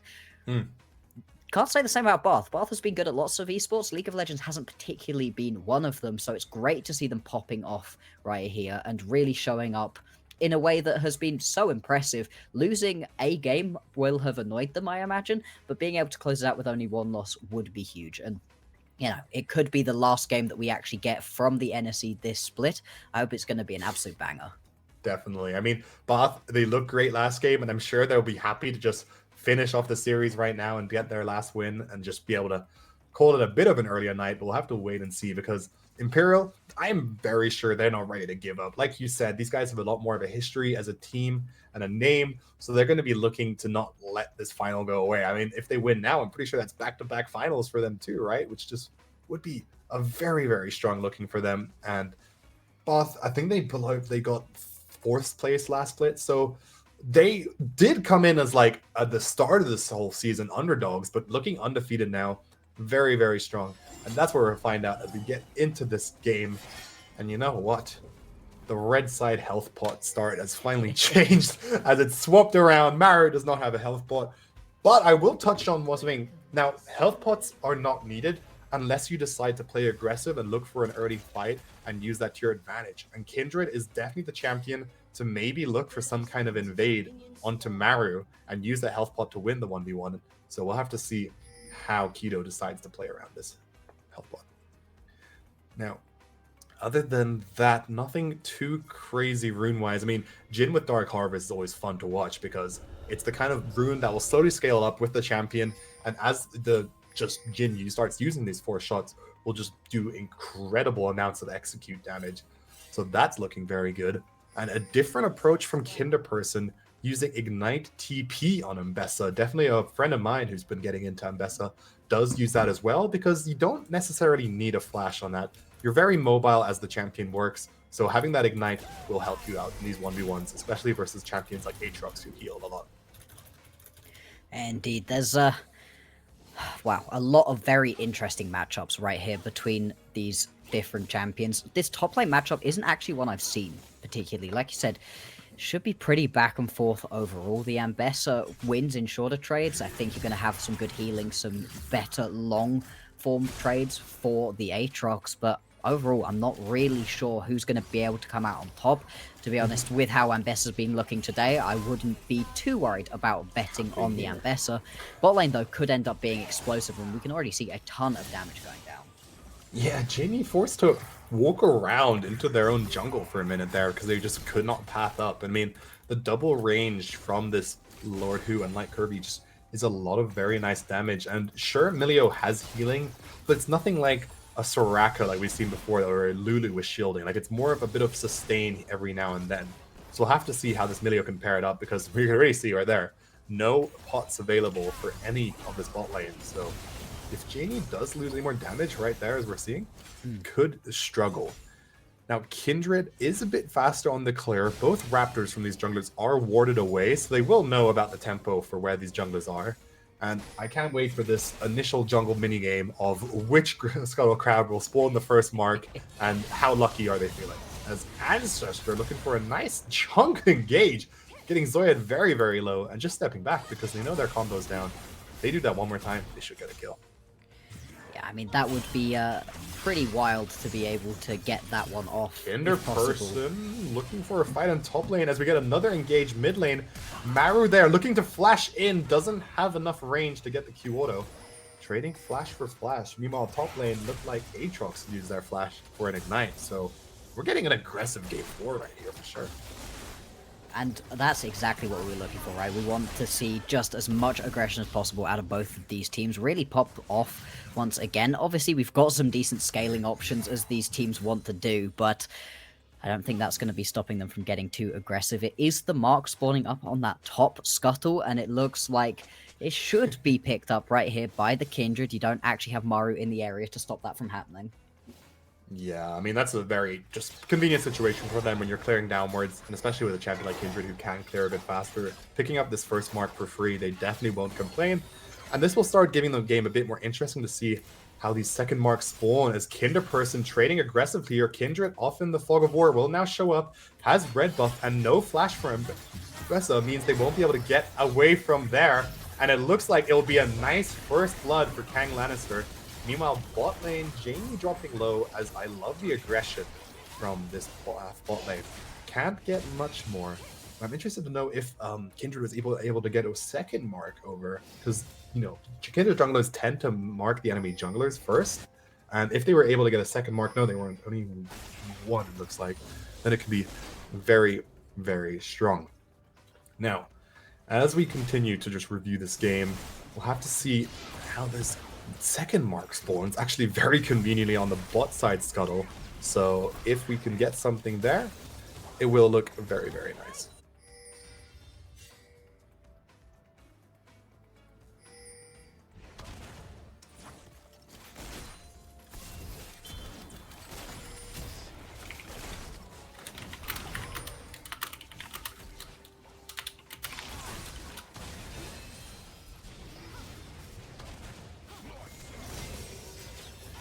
Ooh. Ancestor getting chunked out there, but Maru there trying to save the day, but won't get there in time as he'll turn his attention onto Kido. Kido trying to get back, but won't be able to get the damage in time. Still having a mark there available will get the kill, and very, very nicely done. This Kindred is 1-0-3, having 2 marks and wasn't quite able to move to get that third mark on the Scuttle Crab. Would have been incredible potential for Snowball. And I know if I'm this Kindred, I'm definitely going to be able to look to mark this top side, because when you see a flashless Mbessa, it's for sure an opportunity to try and make a pick right there. Now, we keep looking. I mean, I don't think Maru will be able to get much more, as they will be able to take away that Scuttle Crab bot side, or at least they're just about to, and that should hopefully buy them some time.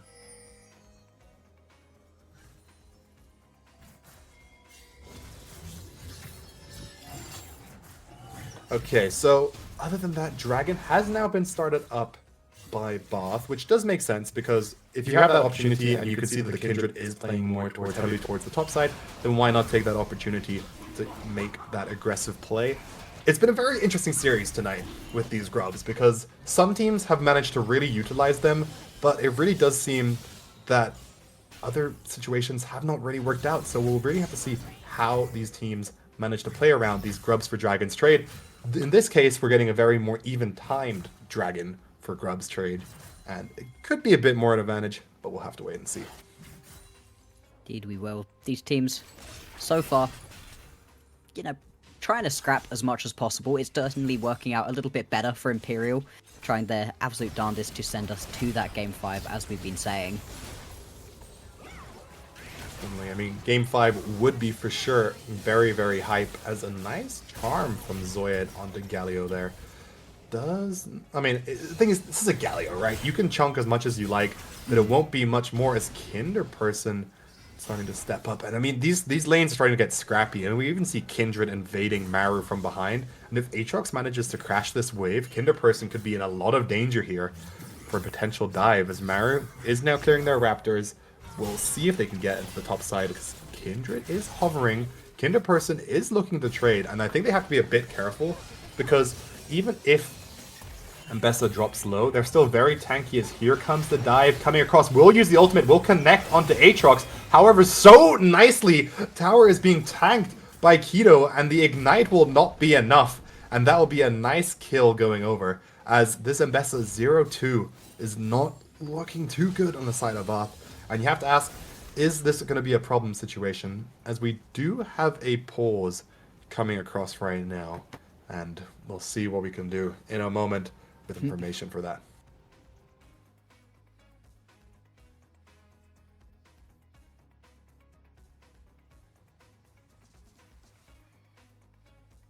you know, for the minute, it's been very one-sided. Imperial are absolutely in control of this game, 4 kills to none, and it doesn't really feel like Bath have been able to actually get their feet on the ground in this one. We were just praising them for how well they played the previous one out, but actually it just did not look good at all for them throughout the first couple of minutes that we've seen so far.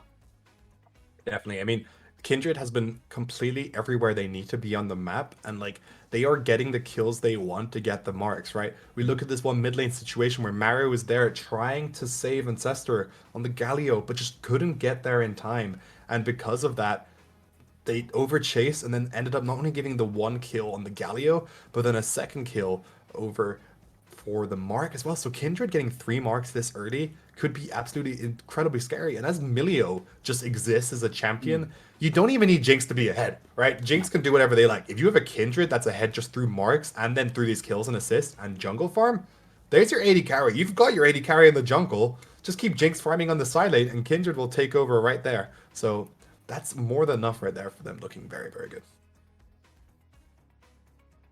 I mean, hopefully we do get to see a way that Bath are able to fully get themselves back into this one, because it wouldn't feel great for this one to be a complete... It's exciting, it sends us to a game 5, everything is great about that. Beyond that, I don't want to see any of these games just be a stomp. I'd rather this was individually very exciting, very back and forth. That's always going to be the most fun thing, but for the way that the game has looked so far, it hasn't quite seemed like they're going to be able to get their feet under them yet. These champions that they have can do it, but they need a couple of items under their belts to be able to actually get into a good spot there. Yeah. We came into the game for a second, but we'll be there in a moment. The one thing I want to see from Maru is to play around his bot lane this game. Yes. Right now, like Kirby and Lord Hu, look like they're having a absolutely fun time against the bot lane from Imperial, but no kills going over there. We did see, just briefly there, a good fight from them, dropping very low. If Maru's there, those are 2 kills easily. So Maru getting in a situation, try and take down Janie and Weeby will be absolutely fantastic. But it's still working out, as we see Light Kirby zoning them away off a wave that will crash into their tower. So if Maru can now time this nicely to get there to catch them when they have to push up far, will be a great opportunity. Yeah, and we just need to see more from Maru in general, right? The games where Maru pops off, the games where Maru is looking good, those are games where you get to see Bath at their absolute best, when they are such a fun team to watch. See mid laners, they're just going to bash each other a little bit. Zoya taking quite a lot of damage, to be fair. You'd be surprised by how much a tank Galio can do in terms of damage. There's not really any actual aggressive items on this man right now, and he still takes most of the health off of Zoya. We saw Maru stealth in there with the move speed from Lord Hu, but they just, the problem is it's an Ahri, especially an Ahri with Flash. They have so many tools to escape. You have to be really careful what you want to commit yourself. And instead, we'll see Maru move towards this bot lane, maybe trying to look for something else, but not quite there yet. As Dragon spawning in 2 minutes just puts this in an awkward position for the jungler. Kindred, being 202, is just happy to farm up here and not pressure too much. Sure, you'd like to get a mark in Maru's jungle, but when you have the marks that you have now, you don't need to force yourself. You're not pressured to do that. So if anything, the pressure is now on Maru, who will feel like, as this jungler, I need to try and do something, but they need to be careful, because now we've seen Kindred has actually marked Maru again. So if Maru makes any mistake when Kindred's lurking in the area, that'll definitely be a problem. I love the psychological warfare that you can wreak with that marking people. That's the worst. Being like, wait, is he here? Am I being hunted right now? No, Maru is nowhere nearby. But it doesn't matter, because you can put that one down and it can just be so tricky to try to see, oh, are we actually going to be able to chase this person down? Or am I about to get killed? Quite fun. I like the random Super Mega Death Rocket. Is going to land, but it isn't exactly going to do too much to Kirby at this point into the game. Right now, you do need to be careful in the bot lane, though, because Janie could be the recipient of a bit of a dive at the moment, supportless as he is at the moment. I think that rocket was just a desperate attempt to try and get some farm, and maybe there was a Canaman. You know, I mean, we're seeing about a 20 to nearly 30 CS gap. And here comes Maru. TP coming in as they definitely want to try and get this dive. No one's gone in yet. Janie Flash barrier still available. Here comes the taunt from Galio. Will get taken down. And a more Emilio left alone. Won't get more. Tower aggro completely dropped as now Zoya is forced to try and run away. Will get rooted up.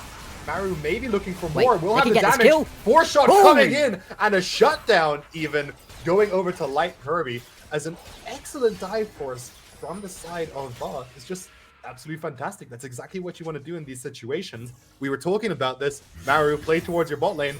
Must have been listening, because right there, their bot lane is on the scoreboard, and Jin with 100 gold bounty 1-0 and 2 in a very happy spot.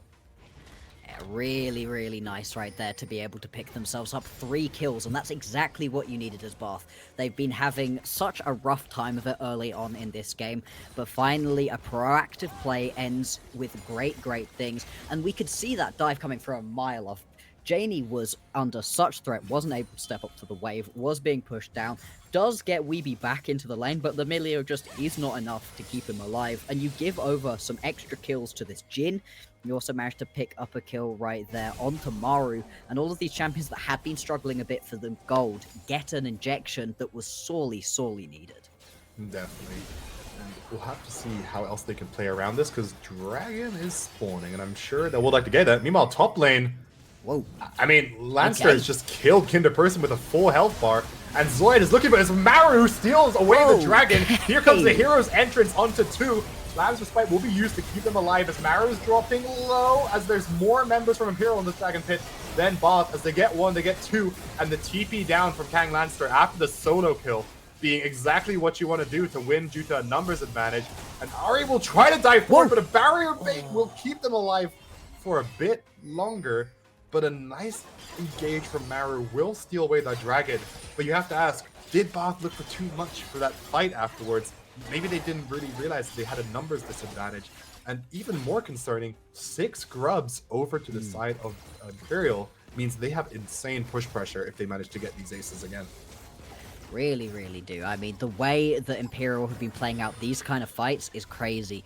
They don't get much more from it. They don't get the Drake, and it's too early on to really turn that into a ton of towers or anything else. But the fact that they're already winning team fights with a composition that scales as well as this Imperial Esports composition does is crazy.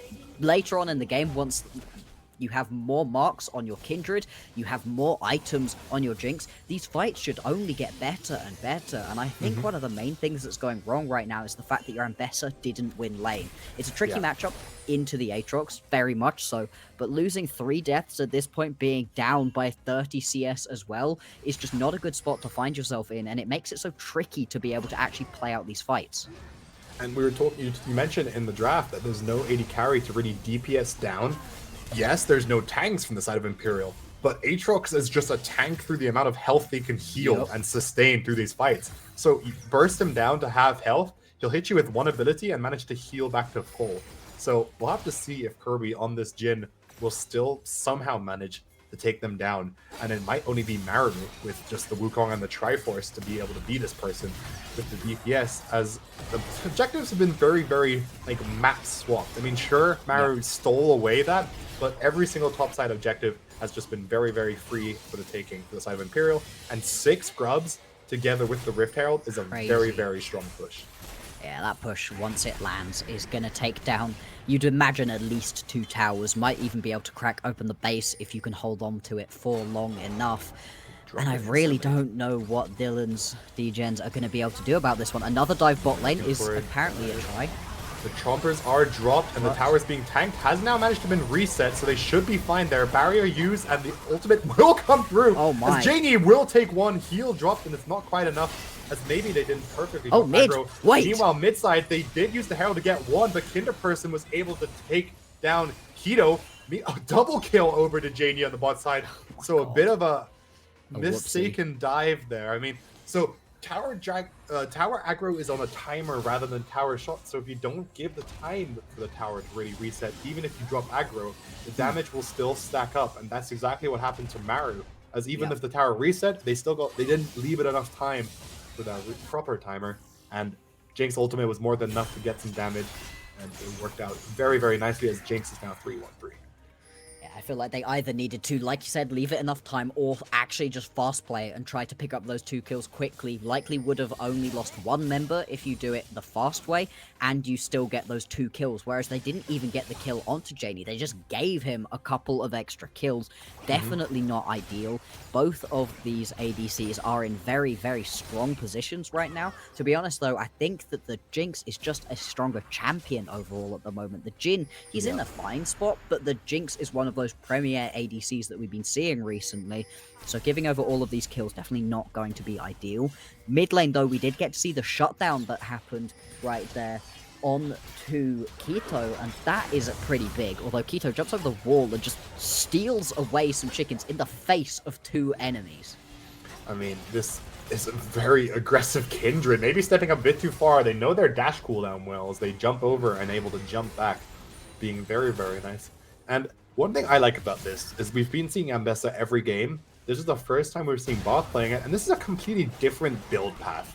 I'm seeing a lot more lethality and aggression into this, more of like maybe even an assassin Ambessa style, but also very, very squishy, as we do see Kindred having marked that Ambessa, and now with the next dragon spawning soon, if this fight does not go towards Bath, that's another, I mean, any ace is basically a free mark for Kindred, as I can imagine Kindred's on 4 or 5 marks at this point, and that's just something you do not want to have to deal with. I mean, 5 marks, that's already the initial power spike, and if once they hit the 7, they'll be getting even stronger. Absolutely, and this game, it's not over. You're not out of the woods yet, so you've not sent us to a Game 5 yet, Imperial Esports, but they are definitely in a good position. They're going to be happy with the way that this early game has gone.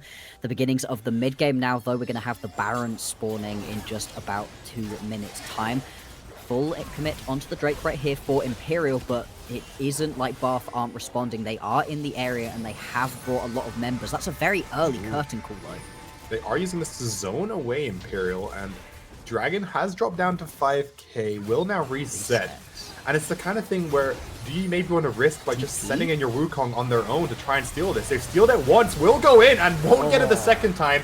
You see Kang Lannister in a 1v4 situation, getting kills there, as Lord, who is dead. Meanwhile, Ancestor and Maru try to do what they can, but Maru's dead, and Jinx is just free hitting.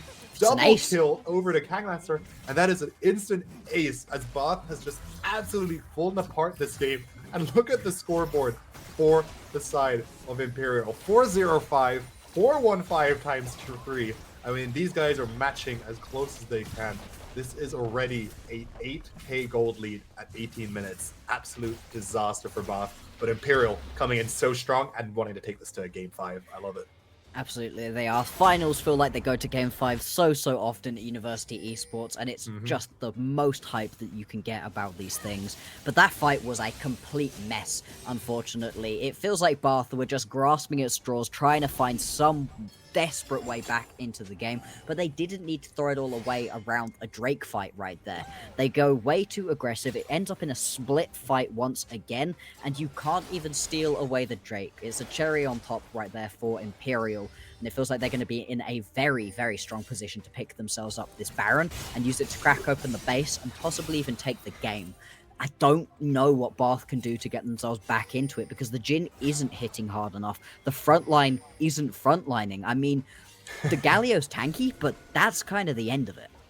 And as you were saying that, I just stunned myself, because I've just noticed that Jinx's second item is Hullbreaker. Yeah. Have I missed something, or where has this come from? You have not missed anything. That's Okay. That's just a decision that I don't think I need to build properly. I see the idea of, hey, I want to take towers faster, but Jinx is already fast at taking towers. This feels like you're so far ahead that it doesn't even matter. Yeah, it's a bit crazy, but you know what? I respect it. And now we're in the situation where, like, I don't know. I can't say enough. I mean, if you want to build the Hullbreaker, go for it. If anything, it feels a bit just crazy, but it was working out, as we're seeing Maru is running blind into the opposing jungle, and we'll have to see how this goes on. But overall, I gotta say, this is some next level enhanced gameplay from the Jinx right here. So looking absolutely fantastic. It is, and it looks like Imperial, they are going to head on over towards the Baron. It is known about. Now you're going to get the curtain call popped, but once again, it has to be cancelled early, and this looks like it's another disaster. Yeah, Maru trying to get into any position to steal this, and Zoid in an excellent spot to keep Light Kirby from getting any damage in there. And out again, triple kill over to Keto. And if anything, Imperial's in Esports in a great position to step aggressively and maybe even try and play for a 10 if they. I think the timer's run off now. But Bath is going to have to retreat into their base and definitely try to defend anything they can. Because when you lose this hard and the opposing team has 6 grubs, this is just going to be insane. They can happily retreat to this Baron, take that, reset, and then pushing with Baron and 6 grubs is just so strong. And I think Bath might have to be a bit more careful here. And, you know, maybe this is even a time for them to just, you know, take the loss and look for a game 5. But they could still come back because this is Imperial's game to lose. There's mistakes can be made, but Imperial's been looking good tonight so far. I don't see them making any dire mistakes. No, it would be a complete departure from the way that they have been playing out the rest of this series. But then again, crazier things have happened. I have watched teams throw away leads significantly larger than this one, although this would be one of the bigger ones that I have seen in my casting career. And I'd be surprised. I would be very surprised for Imperial to throw this one out. But we'll have to see what it is that Bath try to do to try get their way back into this game. Because it feels like throwing themselves in 5v5 situations at Imperial once they've already set up around an objective isn't working. So they need to try something a little bit different. Are there situations where you can find picks potentially? I mean, we're looking for picks there, but Lord Who might have managed to get themselves picked as they do flash away from the charm. And with Dragon spawning in 30 seconds, you know what? If I'm Imperial, I don't even care for this Dragon. It's the second Cloud Dragon. You honestly just don't need it. I mean, sure, you can just pick it up because why not? But I'd much rather see them play for waves. His Ancestor is caught out here, surrounded on all sides, won't be able to escape out of this, and that's 1 kill going over. However, Mbessa looking to assassinate onto the Kindred will force the ultimate here, so they won't be able to take anyone down as they might look for more. Here comes the Cyclone from Wukong, trying to hit down, will take down the Kindred. Actually manages to take down 2, as this might be a huge opportunity for Bath to bounce back into this game. Mbessa actually manages to take down a 3rd kill there. Maru able to hit on this wave, will be able to run away, and this was an insane play from Bath to buy themselves some more time. They won't. Maru tries to use the clone to dash out of that. Won't quite be able to do it. But this is exactly what you need for them, to just buy themselves some time and maybe try and bounce back into this game. Yeah, that's a ton of kills over that you wouldn't have otherwise been expecting. You will lose the Drake on the backside of that play, unfortunately. Okay, maybe not. Gonna be teleporting in right here. Very aggressive. Or a TP will come in, won't be able to connect from Jane Yi, so maybe they can try and burst out Kang Lancer. This might work.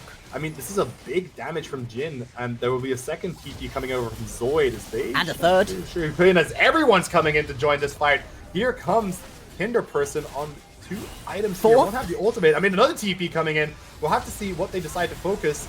As no Dragon will drop down, secure it over there. But it seems like Bath is way too split up as they do take down Kindred. But at what cost? As Lord Who will now be taken down. And Zoid with the resets will take 1, takes down another. And Maru's on the retreat with Kinder Person as they will have to try to desperately defend their base. But you know what? I love this showing from Bath. They've bounced the cold lead from 15 back to 10, but it's still looking like a struggle. Yeah, I mean, they're still so far behind. They don't get that Drake because they don't actually have their jungler involved in all of that. But I do love that every single person who had teleport blew it on that one fight right there. But it does look like it's going to be a push towards the end right now, Imperial. Oh, okay, they don't want to overpush. They know that there's a couple of respawning champions coming through. Instead, are content to just take that mid lane inhibitor, establish a push in the top lane, head back to base, and spend what has to be quite a lot of gold in their back pockets after the crazy fights that we've just seen.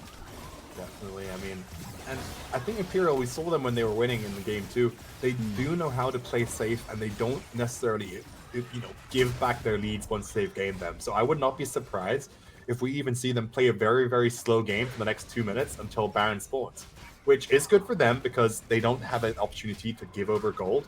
But maybe that's exactly what Bath wants here, to just farm up gold themselves. I mean, we saw how successful they looked in this fight just by playing scrappy. So maybe if they find other opportunities to make a pick, that's exactly what they need. I mean, this different build for Mbessa is more of an assassin rather than a bruiser or a fighter. So if they find someone off on the side lane on their lone, they could definitely look to burst someone down. I mean, right here, we see those 2 lethality items coming in strong. And Jin is working towards their 3rd item. So once they manage to complete that, could be very, very good. And maybe this Hull Breaker item on the Jinx will be their downfall, because if this game scales through, it's not bringing them much in their fights. So, I mean, I would much happier to see a 2nd crit item. I mean, not even a 2nd crit, well, 1st crit item. A crit item, yeah, exactly. It's wild as a build path, and if they lose, I will put a lot of blame on it. I'm very doubtful of that, though.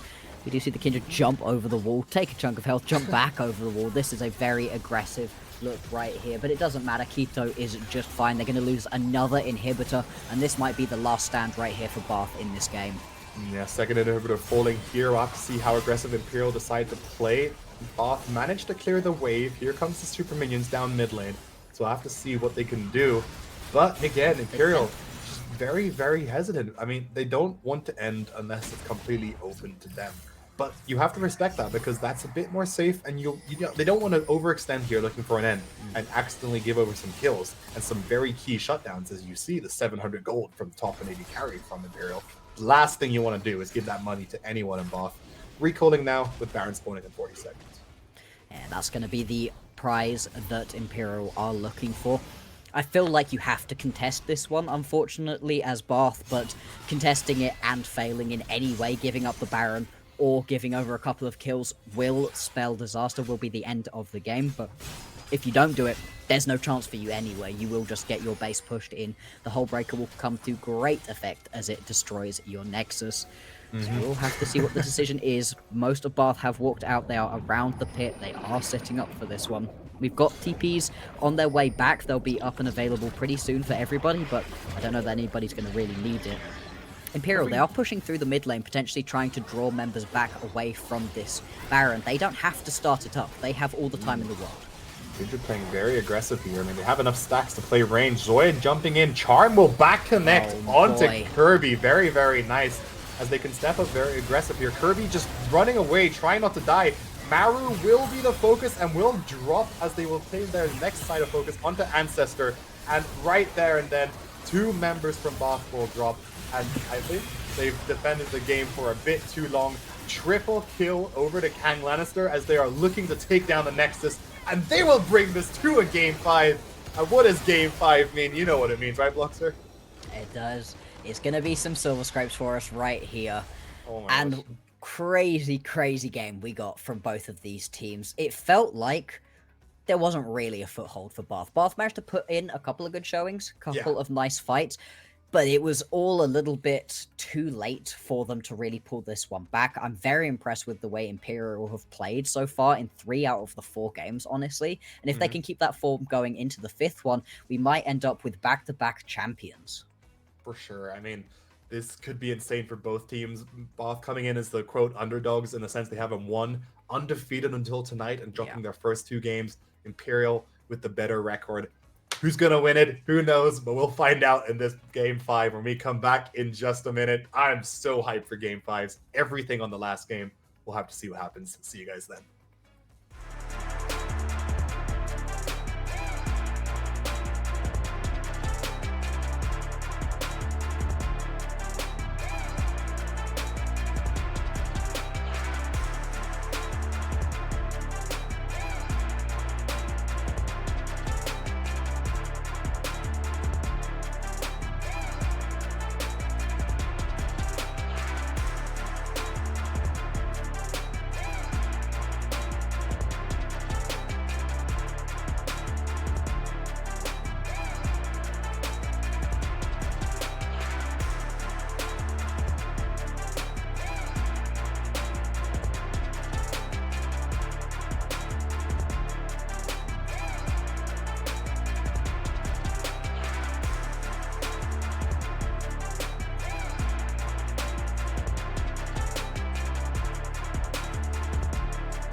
At SteelSeries, we make gaming gear so you can be anything you want, except one thing: ordinary. Fight the biggest bad guy you can find. Create something nobody's seen before. Now that's beautiful. Why waste your ammo on this guy? He's so good at games he just nades himself to death. It's up to you how far you go, but whatever you do, go for glory.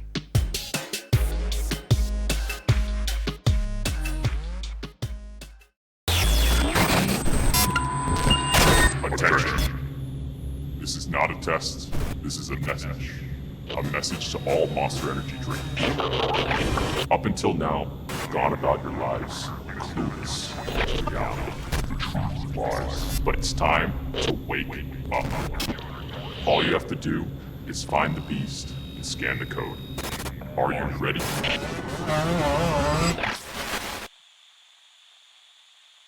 Many years ago, a supercomputer designed a perfectly shaped chip, Pringles. Knowing one day, gamers would need less mass to help them stay in the game. What's the Daisy? Pringles, mind-popping.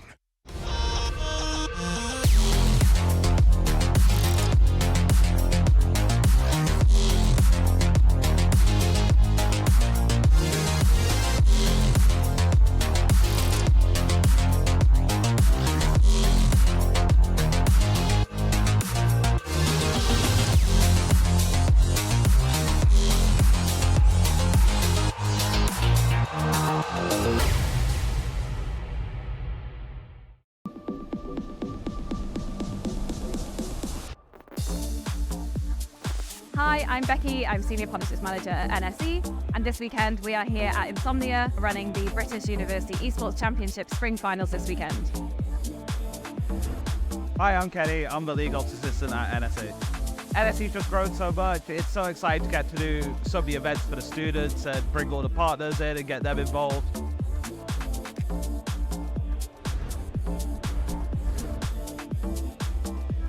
All of those students who made it to our finals, they come here and play on the main stage in front of everyone here at Insomnia. So that's every major esports title you can probably think of: CS, League of Legends, Rocket League, Overwatch, Rainbow Six. So really, really exciting weekend. Let's see how it goes. So we got Valorant going on. It's a massive tactical shooter. The players again super hyped over the games. We got Overwatch 2 coming up. Very fast, very intense. I think that's going to be electric. We're bringing along our fantastic partners with us this weekend. So we've got the Pringles booth where we're sampling the new Hot range. We've got the Uni Days and Samsung Gaming Zone. You can get your hands on some really cool Samsung tech. Across the whole areas, we're supported by Yama monitors and also Draytech routers. We've also got Scan with us. They have amazing interactive Dungeons & Dragons table, but there's so much other stuff going on at the stand as well. They've got their 3XS system, they've got streaming booths. And as always, we've got Monster here with us as well, keeping everyone fueled for the weekend, giving out lots and lots of Monster energy cans. So massive thanks to all of our partners here supporting us. Intel is our headline sponsor. See you next year. And welcome back, everybody, to Game 5 of this Best of 5 series. And you know what? What makes Game 5 worth it is watching it on my Yama monitor, which I do have. I am not just saying this. I mean, it was one of my big 4K monitor, nice and shiny. Fantastic. I can't complain. Bloxer, how are you feeling about this Game 5? What are your expectations? I'm very excited. Yeah. I want it to be close. I want it to be back and forth like we got out of Game 2 and Game 3. Game 2 and Game 3 felt super fun. Game 1 was honestly pretty one-sided up until the point at which the other team wins. And Game 4 was just one-sided. There were a couple of little moments where Bath got back into it, but overall, yeah, it just wasn't their day. This one, though, I'm hoping that we get super back and forth, super exciting. I want some different picks as well. I've seen a lot of Jinx. It's fun, but I'm good. I've seen a lot of Ambessa. It's fun, but I'm good. Come on, let's get something entirely different, super back and forth. That is what I'm hoping for. Another thing we could see tonight is just so far we've had 4 wins, and every single win has been on blue side. So maybe this will just be the curse of League of Legends that blue side wins. Yeah. And Yeah, it would be congratulations, great to Bath. see. You had side select. It might just be that. Who knows what it will come down to? Because first pick can be so strong. So we'll have to see what Bath really decide to use here, as they do rotate in the Ari ban because they don't need to ban the Ashe, which is just a fantastic position for them to be in, knowing that all these strong AD carry bans are going away. So now with no Jinx available, we'll have to see what Bath really prioritize. And they'll go straight for the Viego, one of Maru's most signature picks. I love it. It's been banned for pretty much all of the games that we've had so far. But Maru, the second that it's available, instantly slams it. I think it's also a little bit of a takeaway as well. You don't particularly want to be giving it over to Keitho. Varus will be the pickup. Kindred also going to be locked in. The Kindred looked really good previously. The Varus was a little bit shakier. It wasn't necessarily the strongest thing that we've seen. Viego as well can exploit the Varus pretty heavily. But what do you do about the ADC? Because we can see 3 bans towards Kirby. You can tell where a lot of the prio is. You can tell that we were right pretty much after the first game when we decided it was a bit of a Kirby up against Zoyed battle with how many of the bans have gone. It is going to be the Jhin again. I wasn't a big fan of it in the previous game, but maybe that was just the situation. Maybe everybody just fell behind and the Jhin wasn't able to pick up the slack. Viego does the consistent DPS damage that Jhin doesn't, so they can complement each other quite well. I don't hate it, but I would like to see a lot more than we did in the previous one. Interesting here with Ambessa being open. Is it something that Bath decided to pick because they don't want to give it over? But no, instead they'll take away the Akali, which was once banned away from the side of Imperial, which makes me believe that it's something that Bath, a player from them will enjoy. And I now want to see if Ambessa isn't picked here for King Leinster, it would for sure be banned away in this next rotation. It's been picked every game. Yeah. Will it be picked one last time? I mean, we'll just have to see as they get Can't close get away there. from it. Yeah. Can't get away from it. Top lane Ambessa. I think this champion's good. Possibly. Although in the previous game, it didn't look great. I don't think a build diff. I think it was a build diff. I feel like it may have been a little bit of a build diff, but also potentially Kinderperson just isn't as brushed up on the Ambessa as we've been seeing so far out of Kang Langster. Kang Langster's also been such a great player throughout the entire series that, potentially there's a little bit of that involved as well. We do see the Blitzcrank ban. I love the Blitzcrank respect ban. Don't want to see that paired up. It works well with the Jhin. They can work great in tandem. Stun you up for a very long time, kill you from very, very far away as well. The Braum going to be the ban here. Don't want to pair it with the Varus. Again, working very well with these supports. But as we're seeing a lot of these sort of more utility-based supports being banned out, I wonder if we're going to end up back with the Enchanters potentially, or if we'll finally get to see those proper engaged supports. I think that brings me a bit of hope that there's going to be a Nautilus ban. The Leona could be pretty good in this game for either of these teams. Yeah, Leona, fantastic. Rel, also fantastic here. Like, these champions do exist. We'll just have to see. Maybe it just might not be these supports playstyle, right? And especially in this game, where you have Kindred and Varus, last time we saw unhit Varus, they could easily opt into a poke build. You have all the DPS from range you need with the Kindred. So play for a bit of poke and help just get these champions low. When you have Viego, Jhin, Akali, no one's very tanky from them. Poke Varus could work fantastic. And also, picking the Galio themselves, a great matchup if this Akali is mid for the Galio. So that right there is also a nice pick because it denies it from the side of Bath as well. I'm still not entirely sure where this Akali could go. Now with Yone being hovered, could then be, I mean, again, both these champions can go mid or top if they really want. There's no really locked in position for them. So these guys can happily choose their matchups in whatever they want. Absolutely, they can, but I just like the Yone anyway, whoever it's for, Kinderperson or Ancestor. Such an exciting pickup. It will be the support as the final grab right here, barring some crazy turn of fate that moves somebody around at the moment. Maokai. Now, I've not been a fan of Maokai this year. I don't think it's been anywhere near as strong as it has been in previous seasons. That being said, it's still pretty strong, and the ulti is great. The Nature's Grasp specifically can stop so much of what you're really trying to do as Imperial College right here. They can't just run at you. They can't just get their Galio involved because the Maokai can say no, can push it away pretty effectively. The final response, though, for a composition that wants to run in is going to be the Renata. I love this pickup as much as I like the Maokai. I think the Renata's kind of the perfect pairing because you've got yourself tankiness out of the Ambessa and the Galio, and Kindred can keep you people alive, but Renata Mhm. can do the same thing, bring people back from the dead, and just stops anybody running at you. A composition that wants to walk at you and then is all hitting each other is a great composition for the other team. Yeah, the bailout from Kindred just pales. Sorry, the bailout from Renata just pairs so nicely with the Kindred, right? Yeah. If someone drops low in Kindred ultimate, drop the bailout on them, and if they do inevitably die, they're still not dead. And when you have these hyper carries like Varus, if they go on hit again, or even the Kindred, you can keep them alive for so long. Now, Maokai, however, I'm actually a big fan of Maokai. I even play him in the jungle still, and I really enjoy this champion. I don't think we'll be seeing it in the jungle. We will be seeing it likely in support. Yeah. But in the UKL the other day, it was played top lane 3 times, and this champion did such insane damage and was great at keeping people at distance. And when you have champions like Mbessa that want to trace you down, Maokai has so much nice peel and engage, which will work nicely.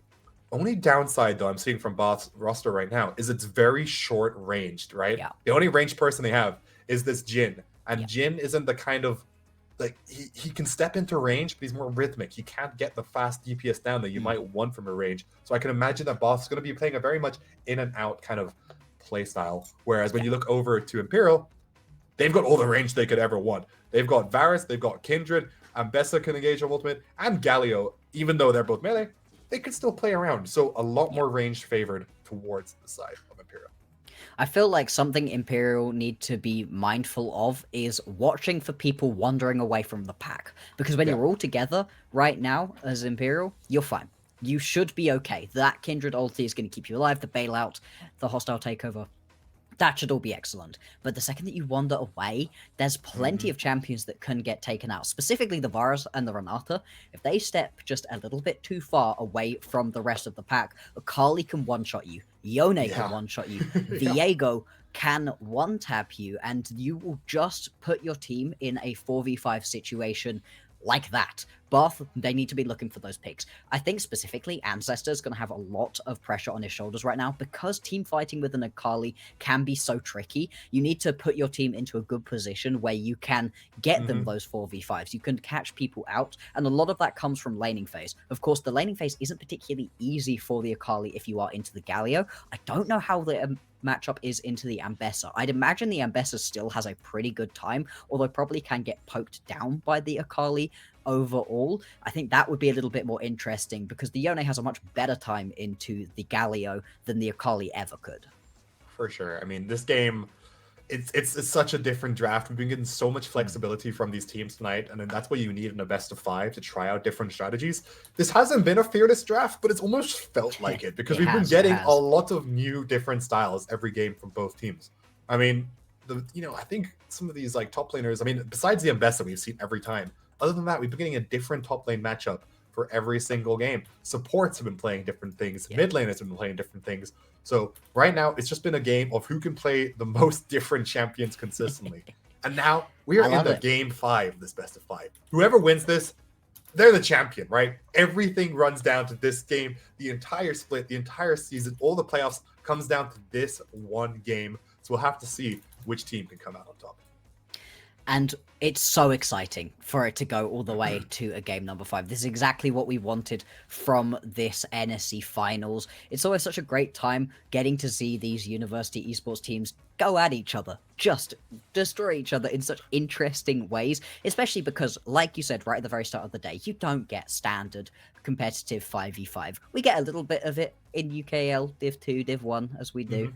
But it's nowhere near as exciting as University Esports, where you really get to see the personalities of these players shine through. And that's where this semi-fearless feel has come from, because these players are just picking up what they're best at, what they absolutely love. And I feel like there's a lot of comfort that has come through in this game 5.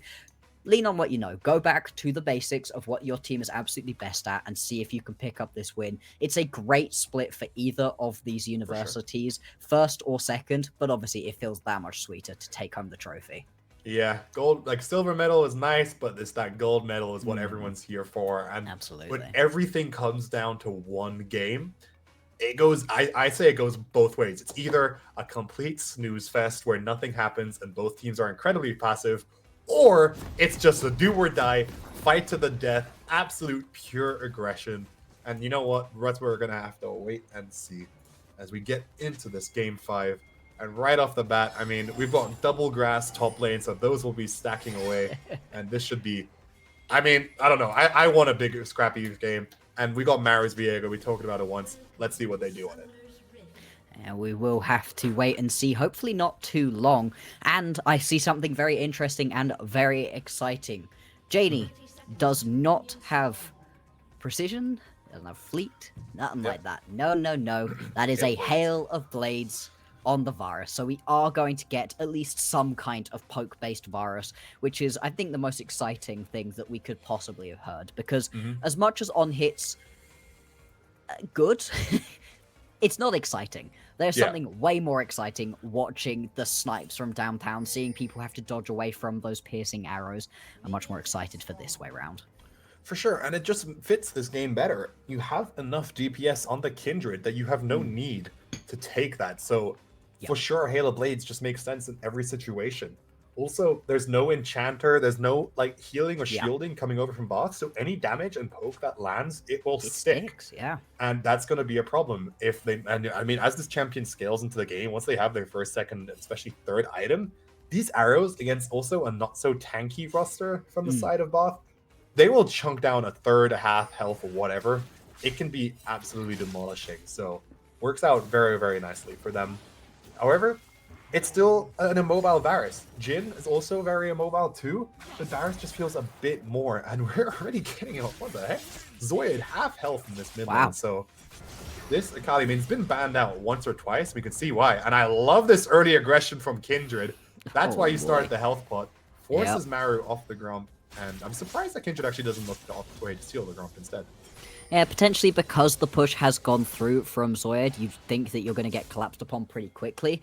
They try to get back right here on top of Ancestor. Ancestor is going to be forced back underneath the tower, and actually it's pushing lanes in the mid lane and in the bottom lane right now over for Imperial. They're going to establish control nice and early on. It's especially good for a Varus because you can start taking these turret plays pretty much in the face of a Jhin. You have to be careful, obviously. The Maokai can get that snap engage off once they're level 3, but for this point, it is a great spot to be able to push this one forward. I don't think the dive is going to be the option right here, though, and indeed, it's just a little bit of a steal away onto a couple of these Krugs. Super aggressive early, though. So far, we've seen Keto step up and just keep pressing the advantage that Kindred has early on. And sure, Viego's no slouch at the scrap early on, but it's just the mobility and the damage that you can do with the Kindred early that makes it so good to do these sort of harassing engages, kind of like a Kayn. Definitely, and then you can also see it just puts Viego off tempo. You know, this is a champion that likes to maybe full clear at the start. Oh, hang on. Speaking of fighting here, top lane, Kinderperson very wait. low. Just wait. I don't think they have an opportunity. They will snap back and flash, trading flash for flash, but the grass stack having enough damage. Kinderperson will give over the first blood to Kang Lannister in a nice 1v1 fight. And Kang Lannister saying, hey, I saw your Ambessa, I can do it better, and just showing off right now, and that's a death early on to Yone. Now, Yone is interesting. He's a little bit like his brother, right? 0-10 power spike, as much as it's a joke, does still kind of work on the Yone, because once you hit that 2-item point, all of a sudden, it's so difficult to deal with the Yone. No matter how far behind you have put him, he heals so much, he has so much mobility, it's very hard to land all of your skill shots on top of him.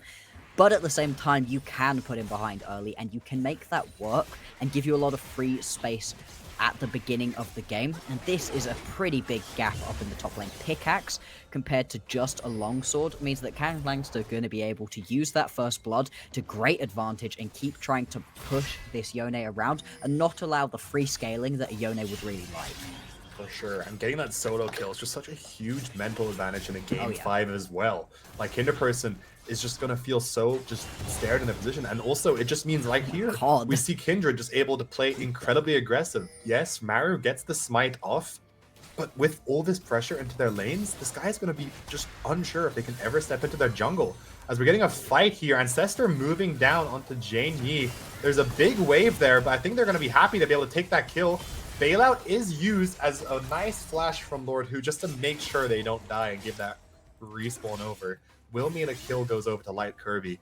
And you know what? I like that because we saw the Zoyed move up top, and a nice counter roam from Ancestor will give them a kill. at the moment, the bot lane is the only lane that you're not getting fully pressured on right now, so it makes a lot of sense to try to play through it, and I like the roam down.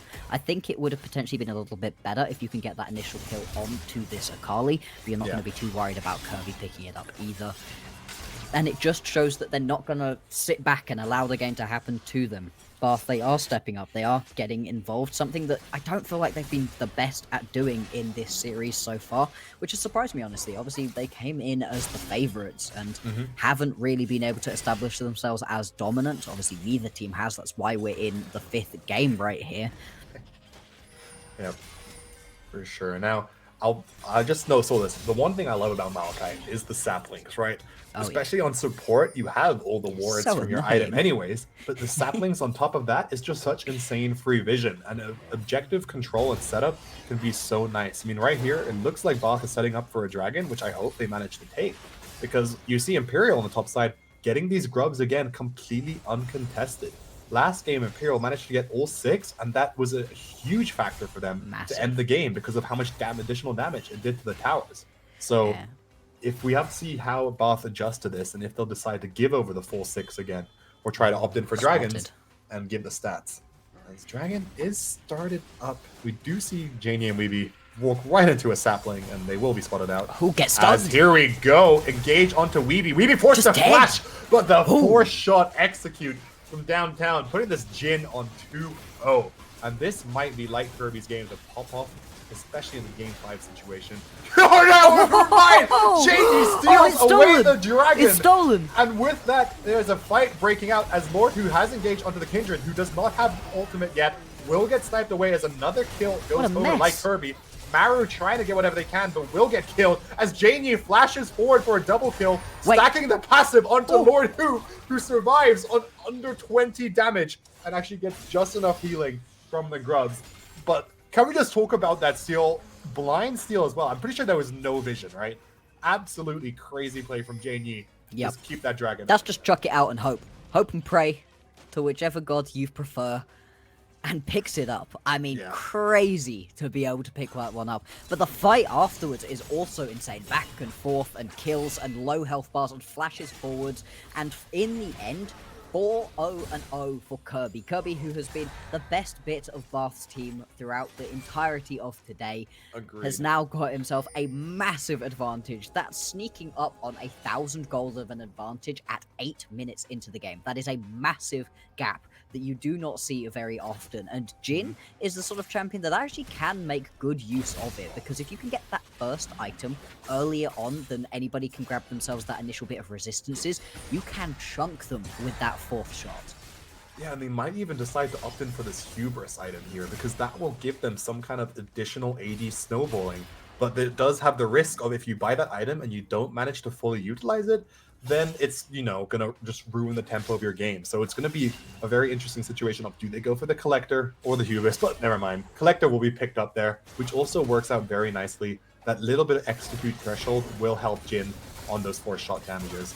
As we're getting a fight onto Zoyed, Lord Hoot there will be able to use the root, knocking Zoyed away from the tower. The execution, not enough damage, but the daggers coming out will get a kill, putting Akali on the map as well with their first kill. Meanwhile, nice hit from Mbessa. We'll get onto Kinderperson, using the ultimate, trying to escape. Flashes away, Mbessa looking for more, and Kindred on the hunt.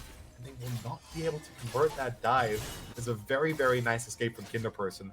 Will mean no additional touches for the side. Still, loses out onto the flash, loses out onto that Fate Sealed as well, so not having a lot of what you would really hope to have picked up, and the teleport isn't quite back available, so he's just going to have to stick around underneath the tower lest they lose this entire minion wave. Langster, it was a great ult, yes, you get away, but I think you're still going to be more than happy with that one as Imperial. Potentially could even look for a redive if you're feeling very, very frisky. Instead, it looks like the base is finally going to come through. You can now do it because Kinder does have that that teleport back up and available. But at the moment, it seems like the proactivity is on Imperial, but it just is kind of working out better for Bath. Yeah. Bath just coming away with a little bit more luck in a lot of these situations. And they're converting these kills nicely, very nicely in the bot lane. I mean, I want to see them play more around this. You know, yes, grubs are spawning very, very soon, so you won't overcommit as Zoya. Maybe getting caught out again. Here comes the CC lock. This Galio is very tanky, but this time Imperial ready for it, setting over the rest of their roster. Weeby looking to try and get into this. Won't be able to catch that. But Maru in the bush will stun off. The Kindred is running away. Will be spotted on that pink ward in case Imperial look for more. As both AD carries are left in the bot lane and grubs are spawned up now, I can definitely see Bath trying to walk in and at least try to get one to deny the full 6. Absolutely, and I love the proactivity we're seeing out of Lord Hu, right? That is 5 assists and 5 kills in the entire game. Has been so proactive, so instrumental to what is happening. Like you said, the Maokai, it maybe isn't as strong as it was a little bit ago, but it's still dang strong. Gonna land that root. Now you get stunned up again, and it's all on hitting these shots. Actually missing quite a lot, and unfortunately, he's just going to get to walk away. Kirby just not got the sniper's aim quite down yet, but still, it's a good amount of damage that you do onto Jane Yi. You're going to at least be able to push forwards and get this wave underneath the tower, but you would have really liked to have been able to hit all of those shots, get that kill, get a couple of tower plates. That's the ideal play that you were looking for as Bath's bot lane. And I definitely respect Janie's confidence there in not using the cleanse, right? Like, they just stood there and, you know what, I can tank the first 2 and I'll dodge the second 2. Easy peasy. So, very, very nicely played them to save that. And in doing so, Bath did give over all the grubs. So we're getting another 6-0 grubs games. And whenever I'm seeing grubs, it's the teams that get 5, 4, 3, nothing really happens. But it's the teams that get 6 seem to really, really snowball and control the game. So we'll have to see how this works out. Bath looking over to move to their dragon, but also this is only their first dragon because the first one got stolen away. So this should be a 2-0 dragon start, but after that amazing steal from Janie, just buys so much time for the roster of Imperial. And Akali here completing their first item as well, going into full burst assassin mode. Storm Surge. Yeah, it's like AP collector basically at that point, right? It is indeed. I mean, if you get low health up against this Bath composition, you just die. You don't get to walk away on a sliver of HP, unless, of course, the Kindred or the Bailout come to your help, and then that's the way you can actually survive these ones. It's going to be very crucial seeing there's Lamb's Respite or the Bailout. Does it land? Does it actually hit onto the people it needs to? Are you able to stay alive? Some small bit of tech that I think it's worth highlighting is if Lord Hu can bob somebody back out of the Lamb's Respite and then you can kill them, that's a huge play right there. It's pretty tricky to do. It relies on you having everything up as the Lamb's Respite happens and somebody standing a little bit too close to the edge. But in big, messy team fights, it's not an impossibility. Ooh. Kinder person in danger here. They do know that he's recalling, so they're going to try and stop it. There we go. The more used, so they have no more escape tools as Kinder person is going to try to do whatever they can. Not able to get the recall. Meanwhile, Lord Hu getting engaged onto Weeby. Weeby flashing away as Lord Hu drops in very low and will get four-shotted by Kirby there. Absolute executed. Meanwhile, Maru unable to convert on the dive as well. Will die as a nice flash forward from Kirby. Looking for something here. Is on the run away from Janie. Barrier used to buy themselves some time. Auto track is not there. As they'll trade 1-for-1. Getting a double kill for double kill. And very, very nicely played from the side of Imperial. And it's not every day you see your own AD carry just four-shot you in the face and take down their own support. That was beautiful. I love that. Oh, there was so much anti-synergy to start off that fight. The Deadly Flourish was going to land, but Lord Hu pushes back Janie and just allows the survival right there. And then to add insult to injury, I guess as comeuppance for stopping Kirby's Deadly Flourish from landing, Kirby just turns around and fourth shots him. Like you said, fourth shots his own support right in the face. It was a great hostile takeover. But then I love these ADCs. They were out for blood. They were not going to walk away with their lives. Go in all the way, just find that last little shot, and the barrier was huge out of Kirby to make that one a little bit more even. That's now 6 kills on this Jhin right here for the University of Bath, but the kills are relatively spread over for Imperial. They've got 2 in the top lane, 4 in the bot lane. We can see it reflected in the gold. There's actually an advantage in terms of gold over to Janie. That's crazy. That's actually... Ow! There's like 300 gold. Plating? I mean, because potentially, that's absolute absurdity. There's only about 10 CS. But that's the big thing. I mean, this is a 7-7 game, but we see 3k gold lead over to Imperial. And that's enough right there for them to, like, maybe not feel like they're as ahead as they are. It was Janie who will spot out the entire roster of Bath. They will blast cone over, leaving Ancestor on their own. Here comes the ultimate from Maokai, and an early ultimate from Kindred there. Not able to save anyone yet. Here comes the ultimate from Galio, will chunk down. And very, very nicely, the bailout used to keep them alive. Snipes down from Kirby, will take one as a flash forward from Ancestor. Gets the kill. Kindred drops the Herald in the meanwhile. And here comes Kang Lanster on the Ambassador. Takes down one, flashes away, and the mid-top duo from Bath is the last one standing as they will try to get onto here though. Won't be able to take them down. Here comes the Akali. Will just barely be able to use the Storm Surge damage there to get the execute as an absolute scrappy fight goes 4 for 5. But with this Herald and the 6 scrubs, Kang Lanster will have an absolutely free opportunity to take on Smith and Tower. And that's going to extend the gold lead a little bit more, but a 9-death team fight is crazy, especially considering these top laners joined so late. Kang Lanster now going to get jumped, has a lot of mobility, and the TP coming in from the rest of the team, and is going to be able to survive this one. Yeah, TP there, absolute clutch factor to kind of keep Bath at respectful distance. But this does mean that Kang Lanster is quite low before this helps, but with the Chemtech map here, there will be those upgraded plants and also extra fruits that will heal them even more, so they can opportunity to use that. We're seeing Ancestor TP in there. Dragon spawning about 5 seconds is for sure something they want to get, as they do spot out Kang Lanster recalling. Don't let them go away. And with that, I think there should be a free dragon over to the side of Bath. But I said that before and it was stolen away. So we'll have to see how that works out. But I don't see Varus anywhere near. They don't see Janie, so I think they're safe to take this dragon. Put them on... It should have been 3, but it's only 2. Because Janie, that could be haunting them at the end. Yeah. Meanwhile, here, King Lancer... Just takes him down. Yeah, Kinderperson stepping up way too far here. Here comes the ultimate from Maokai. Oh, no. Will connect onto Renata here, as they should be able to get that hostile takeover not used as it's on cooldown. Won't be able to use as it just comes off cooldown. And the bailout won't buy them enough time. But here comes the rest of Zoyet and Kang Lanster getting 1 kill and forcing Barth to retreat back to the base. As we're at 12 and 14 of this scrap fest. Maru hiding in the stealth, looking for something. Here comes the rest of the roster. Torrent won't connect. Maru's forced to ult out of there. And just the damage that this Kindred can do. It was a really odd decision overall from Kinderperson going in there onto the Kindred, because if you're both very low, Kindred wins it because Kindred can keep herself alive. Yeah. Odd decision, and the rest of the friends arrived to make it so that the Lamb's Respite wasn't even necessary. Like you said, the hostile takeover not being available to Weeby at the end of that fight as well was pretty huge, because there was a moment where everybody was stacked on top of each other, and it would have been some huge hostile takeover damage if you were able to use it. They're not able to, so it's not the end of the world. Like you said, Scrapfest is definitely the way to describe this one. After we've had a lot of these games be very slow overall, we've now got a game that's well over a kill a minute. Exactly what you want to see for Game 5 of these Winter Finals right here.